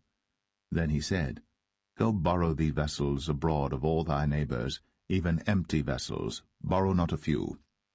And when thou art come in, thou shalt shut the door upon thee and upon thy sons, and shalt pour out into all those vessels, and thou shalt set aside that which is full. So she went from him, and shut the door upon her and upon her sons, who brought the vessels to her, and she poured out. And it came to pass, when the vessels were full, that she said unto her son, Bring me yet a vessel. And he said unto her, There is not a vessel more. And the oil stayed. Then she came and told the man of God, and he said, Go sell the oil, and pay thy debt, and live thou and thy children of the rest. And it fell on a day that Elisha passed to Shunem, where was a great woman, and she constrained him to eat bread. And so it was, that as oft as he passed by, he turned in thither to eat bread. And she said unto her husband, Behold now, I perceive that this is an holy man of God, which passeth by us continually. Let us make a little chamber, I pray thee, on the wall, and let us set for him there a bed, and a table, and a stool, and a candlestick. And it shall be, when he cometh to us, that he shall turn in thither. And it fell on a day that he came thither, and he turned into the chamber, and lay there. And he said to Gehazi his servant, Call this Shunammite. And when he had called her, she stood before him. And he said unto him, Say now unto her, Behold, thou hast been careful for us with all this care. What is to be done for thee? Wouldest thou be spoken for to the king or to the captain of the host? And she answered, I dwell among mine own people. And he said, What then is to be done for her? And Gehazi answered, Verily, she hath no child, and her husband is old. And he said, Call her. And when he had called her, she stood in the door. And he said, About this season, according to the time of life, thou shalt embrace a son. And she said, Nay, my lord, thou man of God, do not lie unto thine handmaid.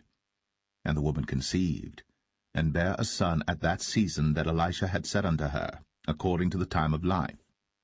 And when the child was grown, it fell on a day that he went out to his father to the reapers. And he said unto his father, My head, my head. And he said to a lad, Carry him to his mother. And when he had taken him, and brought him to his mother, he sat on her knees till noon, and then died. And she went up, and laid him on the bed of the man of God, and shut the door upon him, and went out.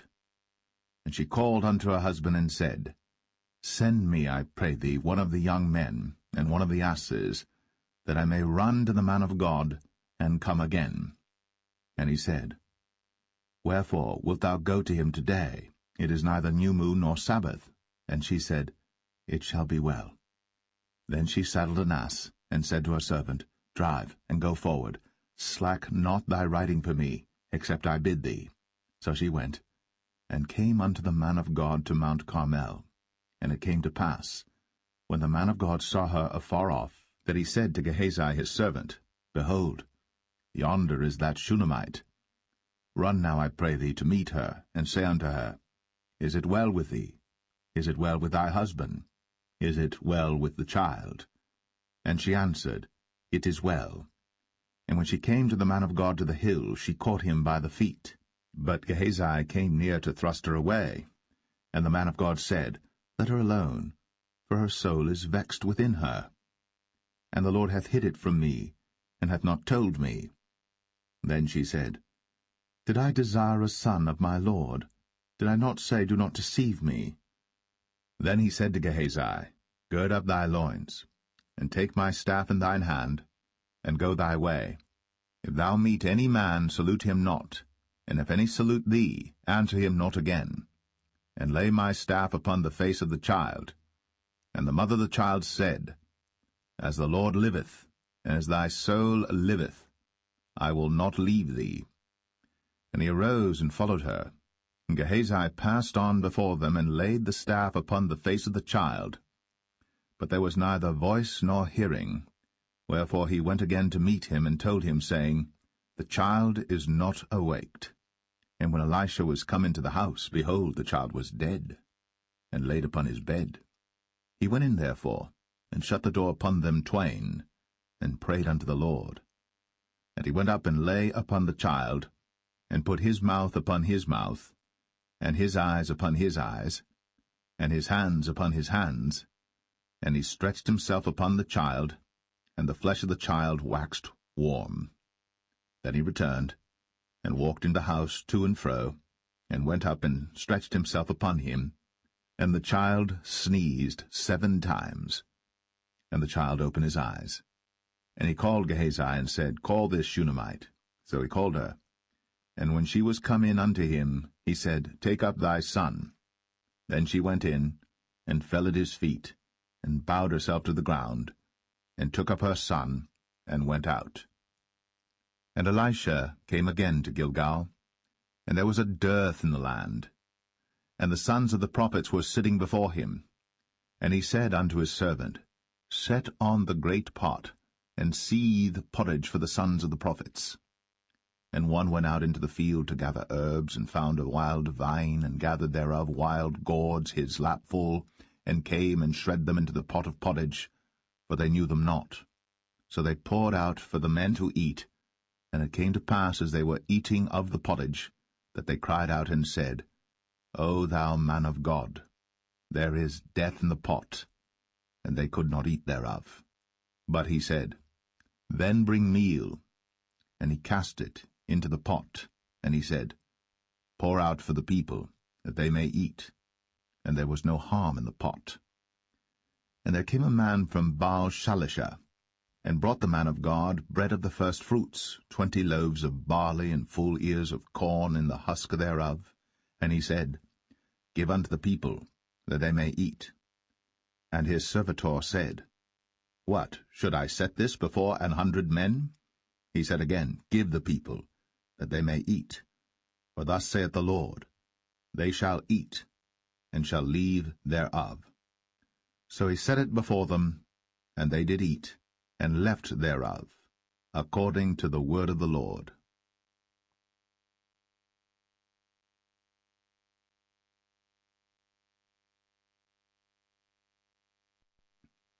2 Kings 5. Now Naaman, captain of the host of the king of Syria, was a great man with his master, and honorable, because by him the Lord had given deliverance unto Syria. He was also a mighty man in valor, but he was a leper. And the Syrians had gone out by companies, and had brought away captive out of the land of Israel a little maid, and she waited on Naaman's wife. And she said unto her mistress, Would God my Lord were with the prophet that is in Samaria, for he would recover him of his leprosy. And one went in and told his lord, saying, Thus and thus said the maid that is of the land of Israel. And the king of Syria said, Go to, go, and I will send a letter unto the king of Israel. And he departed, and took with him 10 talents of silver, and 6,000 pieces of gold, and 10 changes of raiment. And he brought the letter to the king of Israel, saying, Now when this letter is come unto thee, behold, I have therewith sent Naaman my servant to thee, that thou mayest recover him of his leprosy. And it came to pass, when the king of Israel had read the letter, that he rent his clothes, and said, Am I God to kill and to make alive, that this man doth send unto me to recover a man of his leprosy? Wherefore consider, I pray you, and see how he seeketh a quarrel against me. And it was so, when Elisha the man of God had heard that the king of Israel had rent his clothes, that he sent to the king, saying, Wherefore hast thou rent thy clothes? Let him come now to me, and he shall know that there is a prophet in Israel. So Naaman came with his horses and with his chariot, and stood at the door of the house of Elisha. And Elisha sent a messenger unto him, saying, Go, and wash in Jordan 7 times, and thy flesh shall come again to thee, and thou shalt be clean. But Naaman was wroth, and went away, and said, Behold, I thought, he will surely come out to me, and stand, and call on the name of the Lord his God, and strike his hand over the place, and recover the leper. Are not Abana and Pharpar, rivers of Damascus, better than all the waters of Israel? May I not wash in them and be clean? So he turned, and went away in a rage. And his servants came near, and spake unto him, and said, My father, if the prophet had bid thee do some great thing, wouldst thou not have done it? How much rather then, when he saith to thee, Wash and be clean? Then went he down, and dipped himself 7 times in Jordan, according to the saying of the man of God. And his flesh came again like unto the flesh of a little child, and he was clean. And he returned to the man of God, he and all his company, and came and stood before him. And he said, Behold, now I know that there is no God in all the earth, but in Israel. Now therefore, I pray thee, take a blessing of thy servant. But he said, As the Lord liveth, before whom I stand, I will receive none. And he urged him to take it, but he refused. And Naaman said, Shall there not then, I pray thee, be given to thy servant 2 mules' burden of earth? For thy servant will henceforth offer neither burnt offering nor sacrifice unto other gods, but unto the Lord. In this thing the Lord pardon thy servant, that when my master goeth into the house of Rimmon to worship there, and he leaneth on my hand, and I bow myself in the house of Rimmon, when I bow down myself in the house of Rimmon, the Lord pardon thy servant in this thing.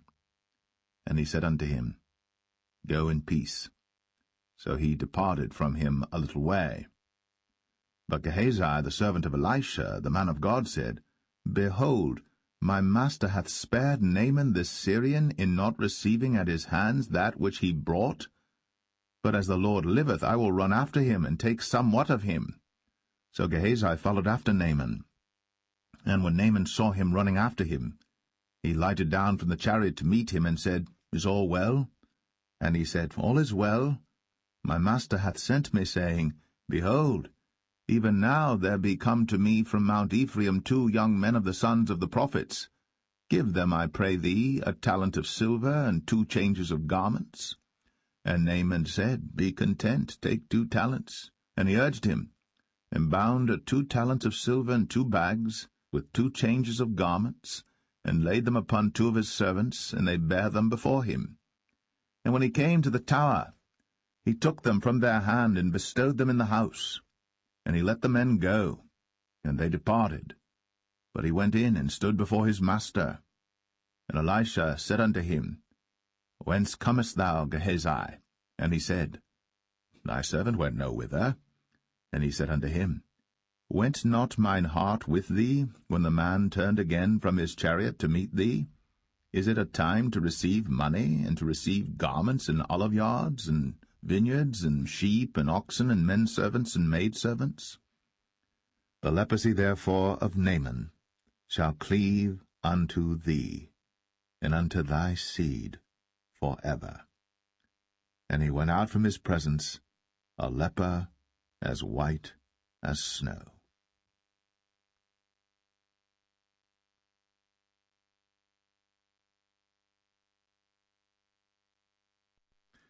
Second Kings 6.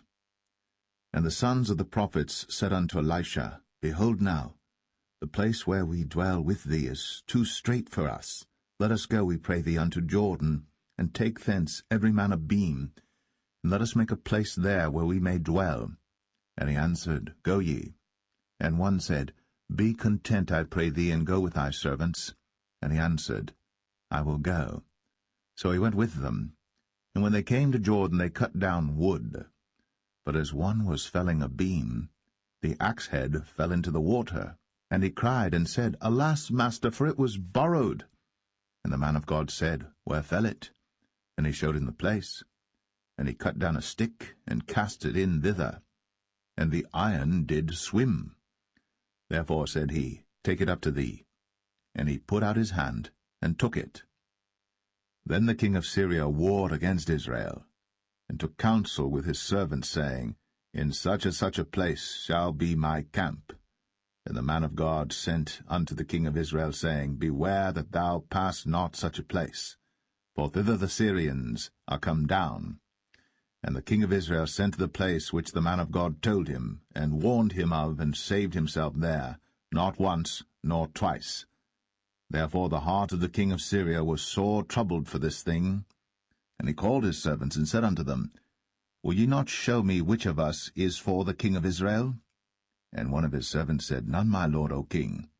But Elisha, the prophet that is in Israel, telleth the king of Israel the words that thou speakest in thy bedchamber. And he said, Go and spy where he is, that I may send and fetch him. And it was told him, saying, Behold, he is in Dothan.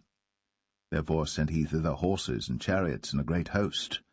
And they came by night and compassed the city about. And when the servant of the man of God was risen early and gone forth, behold, and host compassed the city both with horses and chariots. And his servant said unto him, Alas, my master, how shall we do? And he answered, Fear not, for they that be with us are more than they that be with them. And Elisha prayed, and said, Lord, I pray thee, open his eyes, that he may see. And the Lord opened the eyes of the young man, and he saw, and behold, the mountain was full of horses and chariots of fire round about Elisha. And when they came down to him, Elisha prayed unto the Lord, and said, Smite this people, I pray thee, with blindness. And he smote them with blindness according to the word of Elisha. And Elisha said unto them, This is not the way, neither is this the city. Follow me, and I will bring you to the man whom ye seek. But he led them to Samaria. And it came to pass, when they were come into Samaria, that Elisha said, Lord, open the eyes of these men, that they may see. And the Lord opened their eyes, and they saw, and behold, they were in the midst of Samaria. And the king of Israel said unto Elisha, when he saw them, My father, shall I smite them? Shall I smite them? And he answered, Thou shalt not smite them. Wouldst thou smite those whom thou hast taken captive with thy sword and with thy bow? Set bread and water before them, that they may eat and drink, and go to their master. And he prepared great provision for them. And when they had eaten and drunk, he sent them away, and they went to their master. So the bands of Syria came no more into the land of Israel. And it came to pass after this, that Ben-Hadad, king of Syria, gathered all his host, and went up, and besieged Samaria. And there was a great famine in Samaria, and behold, they besieged it, until an ass's head was sold for 80 pieces of silver, and the 4th part of a cab of dove's dung for 5 pieces of silver. And as the king of Israel was passing by upon the wall, they cried a woman unto him, saying, Help my lord, O king. And he said, If the Lord do not help thee, whence shall I help thee?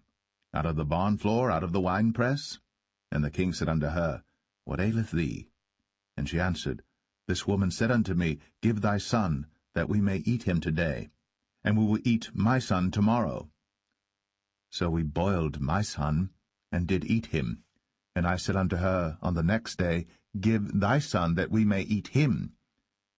And she hath hid her son. And it came to pass, when the king heard the words of the woman, that he rent his clothes, and he passed by upon the wall. And the people looked, and behold, he had sackcloth within upon his flesh. Then he said, God do so, and more also to me, if the head of Elisha the son of Shaphat shall stand on him this day. But Elisha sat in his house, and the elders sat with him. And the king sent a man from before him. But ere the messenger came to him, he said to the elders, See ye how this son of a murderer hath sent to take away mine head? Look, when the messenger cometh, shut the door, and hold him fast at the door. Is not the sound of his master's feet behind him? And while he yet talked with them, behold, the messenger came down unto him, and he said, Behold, this evil is of the Lord. What should I wait for the Lord any longer?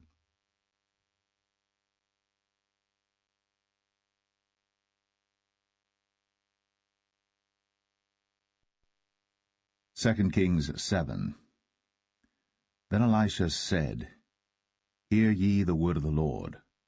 Thus saith the Lord, Tomorrow about this time shall a measure of fine flour be sold for 1 shekel, and 2 measures of barley for 1 shekel, in the gate of Samaria. Then a lord, on whose hand the king leaned, answered the man of God, and said, Behold, if the Lord would make windows in heaven, might this thing be? And he said, Behold, thou shalt see it with thine eyes, but shalt not eat thereof. And there were 4 leprous men at the entering in of the gate, and they said one to another, Why sit we here until we die? If we say we will enter into the city, then the famine is in the city, and we shall die there. And if we sit still here, we die also. Now therefore come, and let us fall unto the host of the Syrians. If they save us alive, we shall live, and if they kill us, we shall but die. And they rose up in the twilight, to go unto the camp of the Syrians. And when they were come to the uttermost part of the camp of Syria, behold, there was no man there. For the Lord had made the host of the Syrians to hear a noise of chariots, and a noise of horses, even the noise of a great host. And they said one to another, Lo, the king of Israel hath hired against us the kings of the Hittites, and the kings of the Egyptians, to come upon us. Wherefore they arose and fled in the twilight, and left their tents and their horses and their asses, even the camp as it was, and fled for their life. And when these lepers came to the uttermost part of the camp, they went into one tent, and did eat and drink, and carried thence silver and gold and raiment, and went and hid it, and came again, and entered into another tent, and carried thence also, and went and hid it. Then they said one to another, We do not well. This day is a day of good tidings, and we hold our peace. If we tarry till the morning light, some mischief will come upon us. Now therefore come, that we may go and tell the king's household. So they came and called unto the port of the city. And they told them, saying, We came to the camp of the Syrians, and behold, there was no man there, neither voice of man, but horses tied and asses tied, and the tents as they were. And he called the porters, and they told it to the king's house within. And the king arose in the night, and said unto his servants, I will now show you what the Syrians have done to us. They know that we be hungry, therefore are they gone out of the camp to hide themselves in the field, saying, When they come out of the city we shall catch them alive, and get into the city.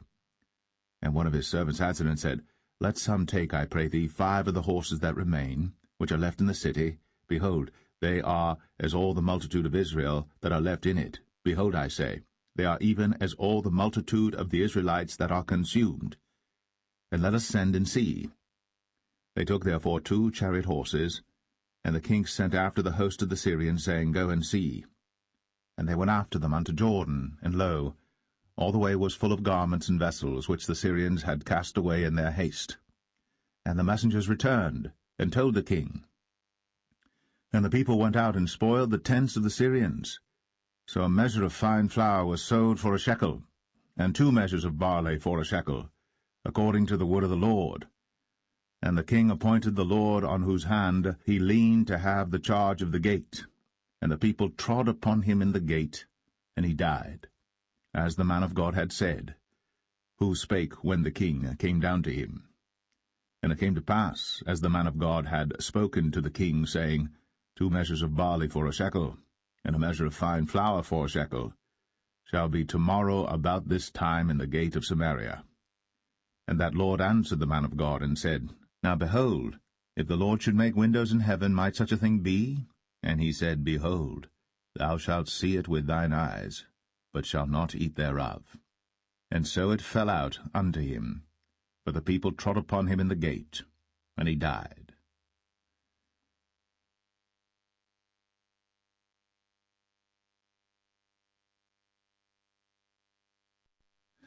Second Kings 8. Then spake Elisha unto the woman, whose son he had restored to life, saying, Arise, and go thou in thine household, and sojourn wheresoever thou canst sojourn.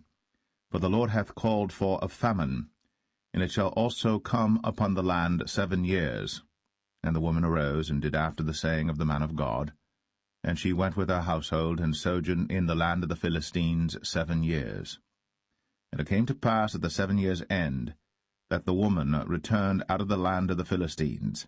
And she went forth to cry unto the king for her house and for her land.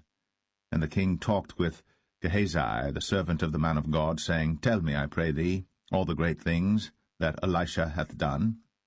And it came to pass, as he was telling the king how he had restored a dead body to life, that, behold, the woman, whose son he had restored to life, cried to the king for her house and for her land. And Gehazi said, My lord, O king, this is the woman, and this is her son, whom Elisha restored to life. And when the king asked the woman, she told him. So the king appointed unto her a certain officer, saying, Restore all that was hers, and all the fruits of the field, since the day that she left the land, even until now. And Elisha came to Damascus, and Benhadad the king of Syria was sick. And it was told him, saying, The man of God is come hither. And the king said unto Hazael, Take a present in thine hand, and go, meet the man of God, and inquire of the Lord by him, saying, Shall I recover of this disease?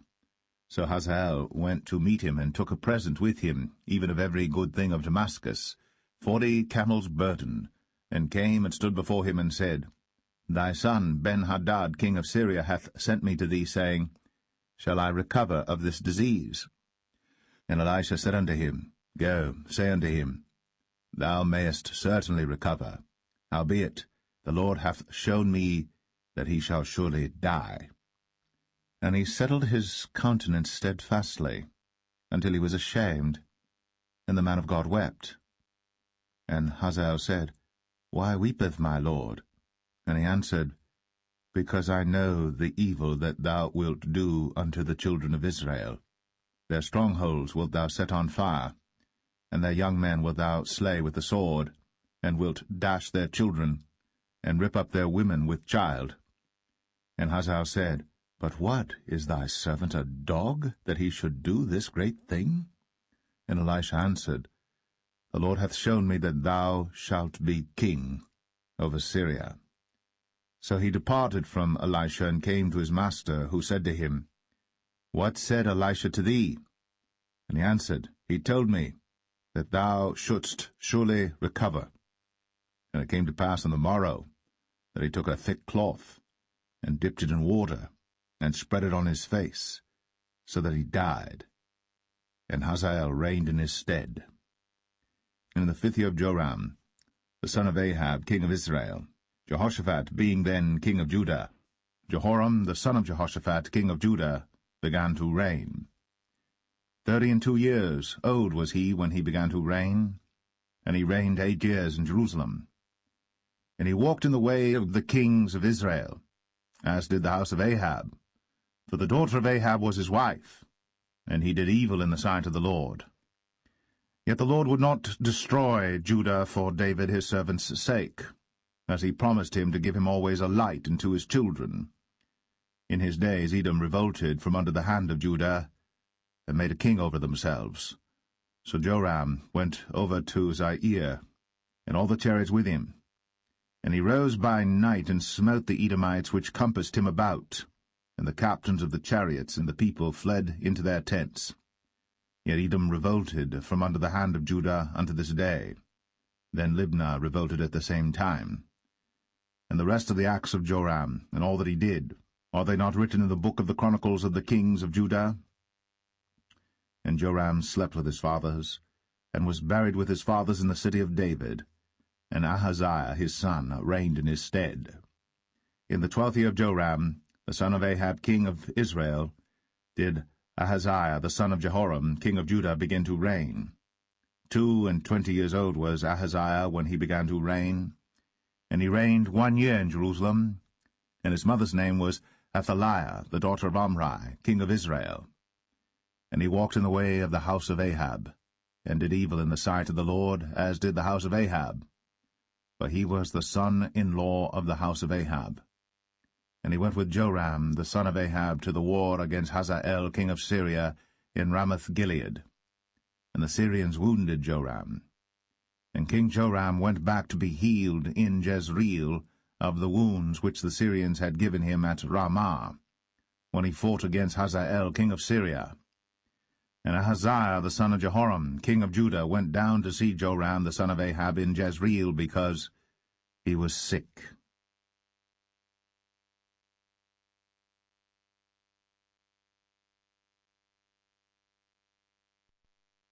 2 Kings 9. And Elisha the prophet called one of the children of the prophets, and said unto him, Gird up thy loins, and take this box of oil in thine hand, and go to Ramoth-Gilead.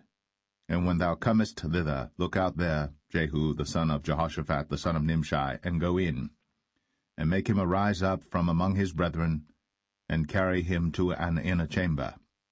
Then take the box of oil, and pour it on his head, and say, Thus saith the Lord, I have anointed thee king over Israel. Then open the door, and flee, and tarry not. So the young man, even the young man the prophet, went to Ramoth-Gilead. And when he came, behold, the captains of the host were sitting, and he said, I have an errand to thee, O captain. And Jehu said, Unto which of all us? And he said, To thee, O captain. And he arose and went into the house. And he poured the oil on his head, and said unto him, Thus saith the Lord God of Israel, I have anointed thee king over the people of the Lord, even over Israel. And thou shalt smite the house of Ahab thy master, that I may avenge the blood of my servants the prophets, and the blood of all the servants of the Lord, at the hand of Jezebel. For the whole house of Ahab shall perish, and I will cut off from Ahab him that pisseth against the wall, and him that is shut up and left in Israel. And I will make the house of Ahab like the house of Jeroboam the son of Nebat, and like the house of Baasha the son of Ahijah. And the dogs shall eat Jezebel in the portion of Jezreel, and there shall be none to bury her. And he opened the door and fled. Then Jehu came forth to the servants of his lord, and one said unto him, Is all well? Wherefore came this mad fellow to thee? And he said unto them, Ye know the man, and his communication. And they said, It is false, tell us now. And he said, Thus and thus spake he to me, saying, Thus saith the Lord, I have anointed thee king over Israel.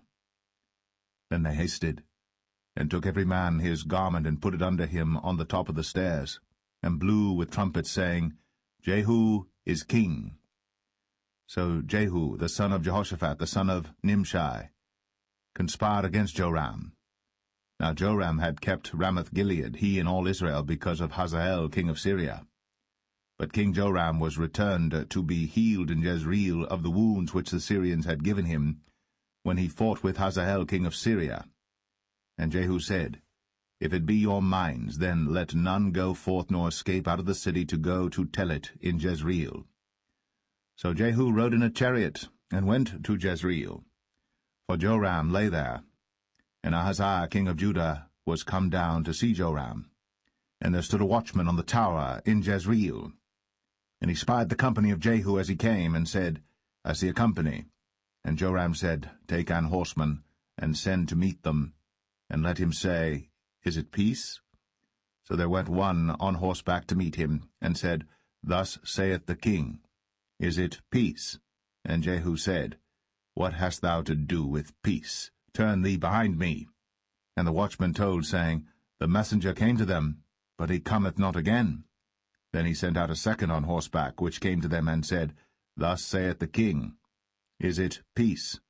And Jehu answered, What hast thou to do with peace? Turn thee behind me. And the watchman told, saying, He came even unto them, and cometh not again. And the driving is like the driving of Jehu the son of Nimshi, for he driveth furiously. And Joram said, Make ready. And his chariot was made ready. And Joram king of Israel, and Ahaziah king of Judah went out, each in his chariot. And they went out against Jehu, and met him in the portion of Naboth the Jezreelite. And it came to pass, when Joram saw Jehu, that he said, Is it peace, Jehu? And he answered, What peace, so long as the whoredoms of thy mother Jezebel and her witchcrafts are so many? And Joram turned his hands and fled, and said to Ahaziah, There is treachery, O Ahaziah. And Jehu drew a bow with his full strength, and smote Jehoram between his arms, and the arrow went out at his heart, and he sunk down in his chariot. Then said Jehu to Bidkar his captain, Take up, and cast him in the portion of the field of Naboth the Jezreelite. Remember how that when I and thou rode together after Ahab his father, the Lord laid this burden upon him. Surely I have seen yesterday the blood of Naboth and the blood of his son, saith the Lord. And I will requite thee in this plat, saith the Lord. Now therefore take and cast him into the plat of ground, according to the word of the Lord. But when Ahaziah the king of Judah saw this, he fled by the way of the garden house. And Jehu followed after him, and said, Smite him also in the chariot. And they did so at the going up to Gur, which is by Ibleam. And he fled to Megiddo, and died there. And his servants carried him in a chariot to Jerusalem, and buried him in his sepulchre with his fathers in the city of David. And in the 11th year of Joram the son of Ahab, began Ahaziah to reign over Judah. And when Jehu was come to Jezreel, Jezebel heard of it, and she painted her face, and tired her head, and looked out at a window. And as Jehu entered in at the gate, she said, Had Zimri peace, who slew his master? And he lifted up his face to the window, and said, Who is on my side? Who? And there looked out to him 2 or 3 eunuchs. And he said, Throw her down. So they threw her down, and some of her blood was sprinkled on the wall and on the horses, and he trode her under foot. And when he was come in, he did eat and drink, and said, Go, see now this cursed woman, and bury her, for she is a king's daughter. And they went to bury her. But they found no more of her than the skull, and the feet, and the palms of her hands. Wherefore they came again and told him, and he said, This is the word of the Lord, which he spake by his servant Elijah the Tishbite, saying, In the portion of Jezreel shall dogs eat the flesh of Jezebel, and the carcass of Jezebel shall be as dung upon the face of the field in the portion of Jezreel, so that they shall not say, This is Jezebel.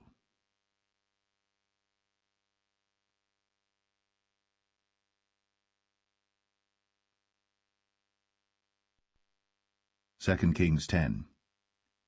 And Ahab had 70 sons in Samaria, and Jehu wrote letters and sent to Samaria unto the rulers of Jezreel, to the elders, and to them that brought up Ahab's children, saying, Now as soon as this letter cometh to you, seeing your master's sons are with you, and there are with you chariots and horses, a fenced city also and armor, look even out the best and meetest of your master's sons, and set him on his father's throne, and fight for your master's house. But they were exceedingly afraid, and said, Behold, 2 kings stood not before him, how then shall we stand? And he that was over the house, and he that was over the city, the elders also, and the bringers up of the children, sent to Jehu, saying, We are thy servants, and will do all that thou shalt bid us. We will not make any king. Do thou that which is good in thine eyes. Then he wrote a letter the second time to them, saying, If ye be mine, and if ye will hearken unto my voice, take ye the heads of the men your master's sons, and come to me to Jezreel by tomorrow this time.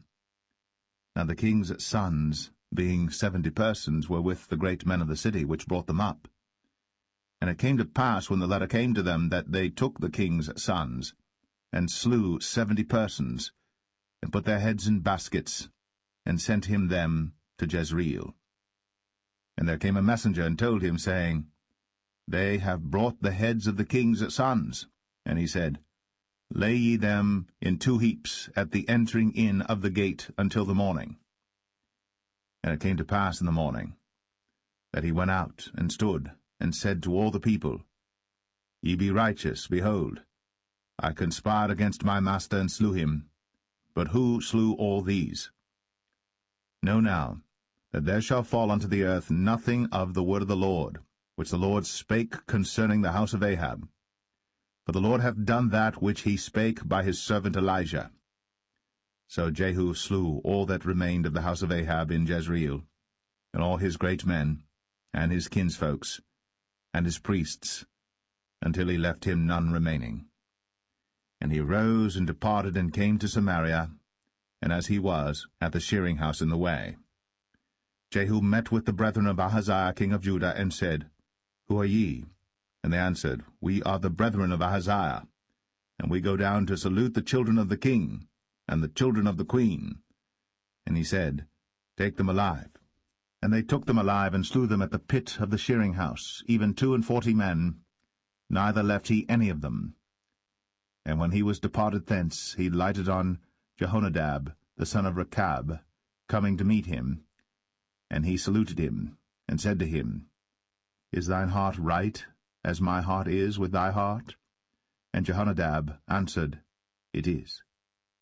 If it be, give me thine hand. And he gave him his hand. And he took him up to him into the chariot. And he said, Come with me, and see my zeal for the Lord. So they made him ride in his chariot. And when he came to Samaria, he slew all that remained unto Ahab in Samaria, till he had destroyed him, according to the saying of the Lord, which he spake to Elijah. And Jehu gathered all the people together, and said unto them, Ahab served Baal a little, but Jehu shall serve him much. Now therefore call unto me all the prophets of Baal, all his servants, and all his priests, let none be wanting. For I have a great sacrifice to do to Baal. Whosoever shall be wanting, he shall not live. But Jehu did it in subtlety, to the intent that he might destroy the worshippers of Baal. And Jehu said, Proclaim a solemn assembly for Baal. And they proclaimed it. And Jehu sent through all Israel, and all the worshippers of Baal came, so that there was not a man left that came not. And they came into the house of Baal, and the house of Baal was full from one end to another. And he said unto him that was over the vestry, Bring forth vestments for all the worshippers of Baal. And he brought them forth vestments. And Jehu went, and Jehonadab the son of Rechab, into the house of Baal, and said unto the worshippers of Baal, Search, and look that there be here with you none of the servants of the Lord, but the worshippers of Baal only. And when they went in to offer sacrifices and burnt offerings, Jehu appointed 80 men without, and said, If any of the men whom I have brought into your hands escape, he that letteth him go, his life shall be for the life of him. And it came to pass, as soon as he had made an end of offering the burnt offering, that Jehu said to the guard and to the captains, Go in, and slay them, let none come forth. And they smote them with the edge of the sword, and the guard and the captains cast them out, and went to the city of the house of Baal. And they brought forth the images out of the house of Baal, and burned them. And they brake down the image of Baal, and brake down the house of Baal, and made it a draught house unto this day. Thus Jehu destroyed Baal out of Israel. Howbeit, from the sins of Jeroboam the son of Nebat, who made Israel to sin, Jehu departed not from after them, to wit, the golden calves that were in Bethel, and that were in Dan. And the Lord said unto Jehu, Because thou hast done well in executing that which is right in mine eyes, and hast done unto the house of Ahab according to all that was in mine heart, thy children of the 4th generation shall sit on the throne of Israel. But Jehu took no heed to walk in the law of the Lord God of Israel with all his heart, for he departed not from the sins of Jeroboam, which made Israel to sin. In those days the Lord began to cut Israel short. And Hazael smote them in all the coasts of Israel, from Jordan eastward, all the land of Gilead, the Gadites, and the Reubenites, and the Manassites, from Aroer, which is by the river Arnon, even Gilead and Bashan. Now the rest of the acts of Jehu, and all that he did, and all his might, are they not written in the book of the chronicles of the kings of Israel? And Jehu slept with his fathers, and they buried him in Samaria, and Jehoahaz, his son, reigned in his stead. And the time that Jehu reigned over Israel in Samaria was 28 years.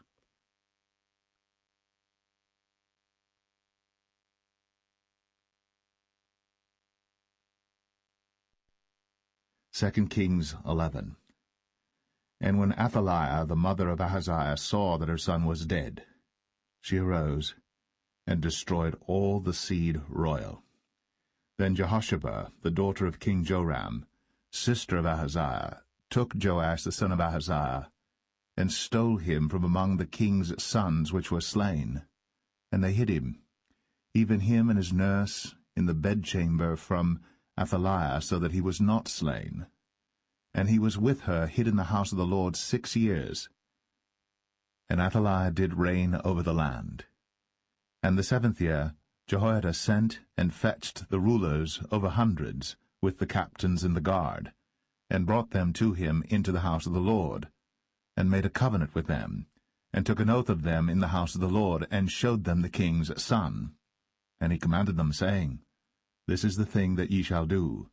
A third part of you that enter in on the Sabbath shall even be keepers of the watch of the king's house, and a third part shall be at the gate of Sur, and a third part at the gate behind the guard. So shall ye keep the watch of the house, that it be not broken down. And 2 parts of all you that go forth on the Sabbath, even they shall keep the watch of the house of the Lord about the king. And ye shall compass the king round about, every man with his weapons in his hand. And he that cometh within the ranges, let him be slain. And be ye with the king, as he goeth out, and as he cometh in. And the captains over the hundreds did according to all things that Jehoiada the priest commanded. And they took every man his men, that were to come in on the Sabbath, with them that should go out on the Sabbath, and came to Jehoiada the priest. And to the captains over hundreds did the priest give King David's spears and shields, that were in the temple of the Lord. And the guard stood, every man with his weapons in his hand, round about the king, from the right corner of the temple to the left corner of the temple, along by the altar and the temple. And he brought forth the king's son, and put the crown upon him, and gave him the testimony, and then made him king, and anointed him.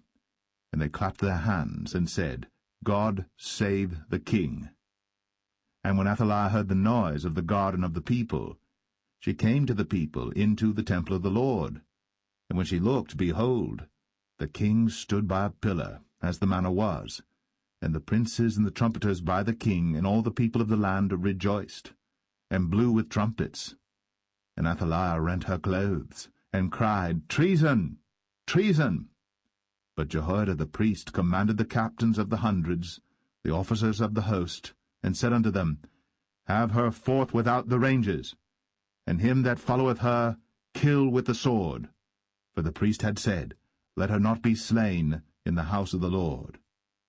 And they laid hands on her, and she went by the way by the which the horses came into the king's house, and there was she slain. And Jehoiada made a covenant between the Lord and the king and the people, that they should be the Lord's people, between the king also and the people. And all the people of the land went into the house of Baal, and brake it down. His altars and his images brake they in pieces thoroughly, and slew Matan the priest of Baal before the altars, and the priest appointed officers over the house of the Lord. And he took the rulers over hundreds, and the captains, and the guard, and all the people of the land. And they brought down the king from the house of the Lord, and came by the way of the gate of the guard to the king's house. And he sat on the throne of the kings.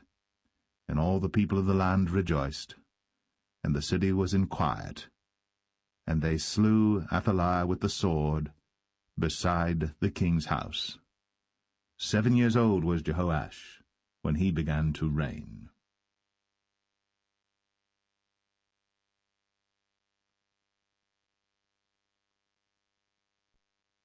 2 Kings 12. In the 7th year of Jehu, Jehoash began to reign, and 40 years reigned he in Jerusalem, and his mother's name was Zibiah of Beersheba. And Jehoash did that which was right in the sight of the Lord all his days, wherein Jehoiada the priest instructed him. But the high places were not taken away.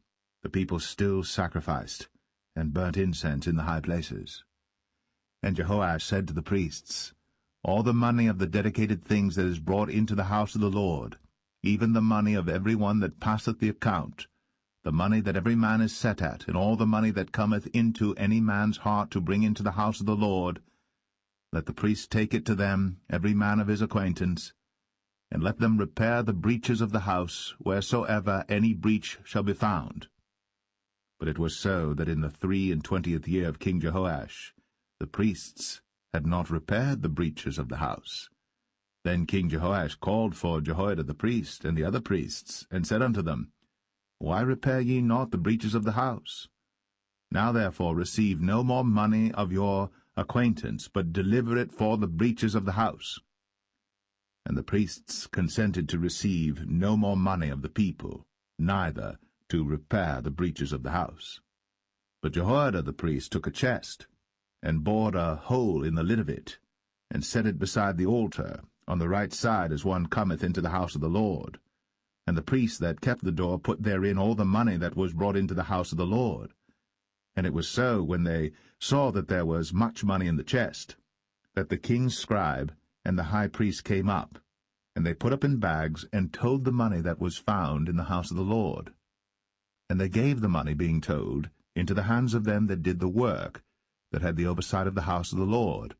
And they laid it out to the carpenters and builders that wrought upon the house of the Lord, and to masons and hewers of stone, and to buy timber and hewed stone to repair the breaches of the house of the Lord, and for all that was laid out for the house to repair it. Howbeit, there were not made for the house of the Lord bowls of silver, snuffers, basins, trumpets, any vessels of gold, or vessels of silver, of the money that was brought into the house of the Lord. But they gave that to the workmen, and repaired therewith the house of the Lord.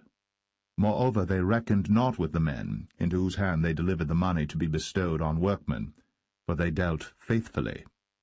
The trespass money and the sin money was not brought into the house of the Lord, it was the priests. Then Hazael, king of Syria, went up, and fought against Gath, and took it.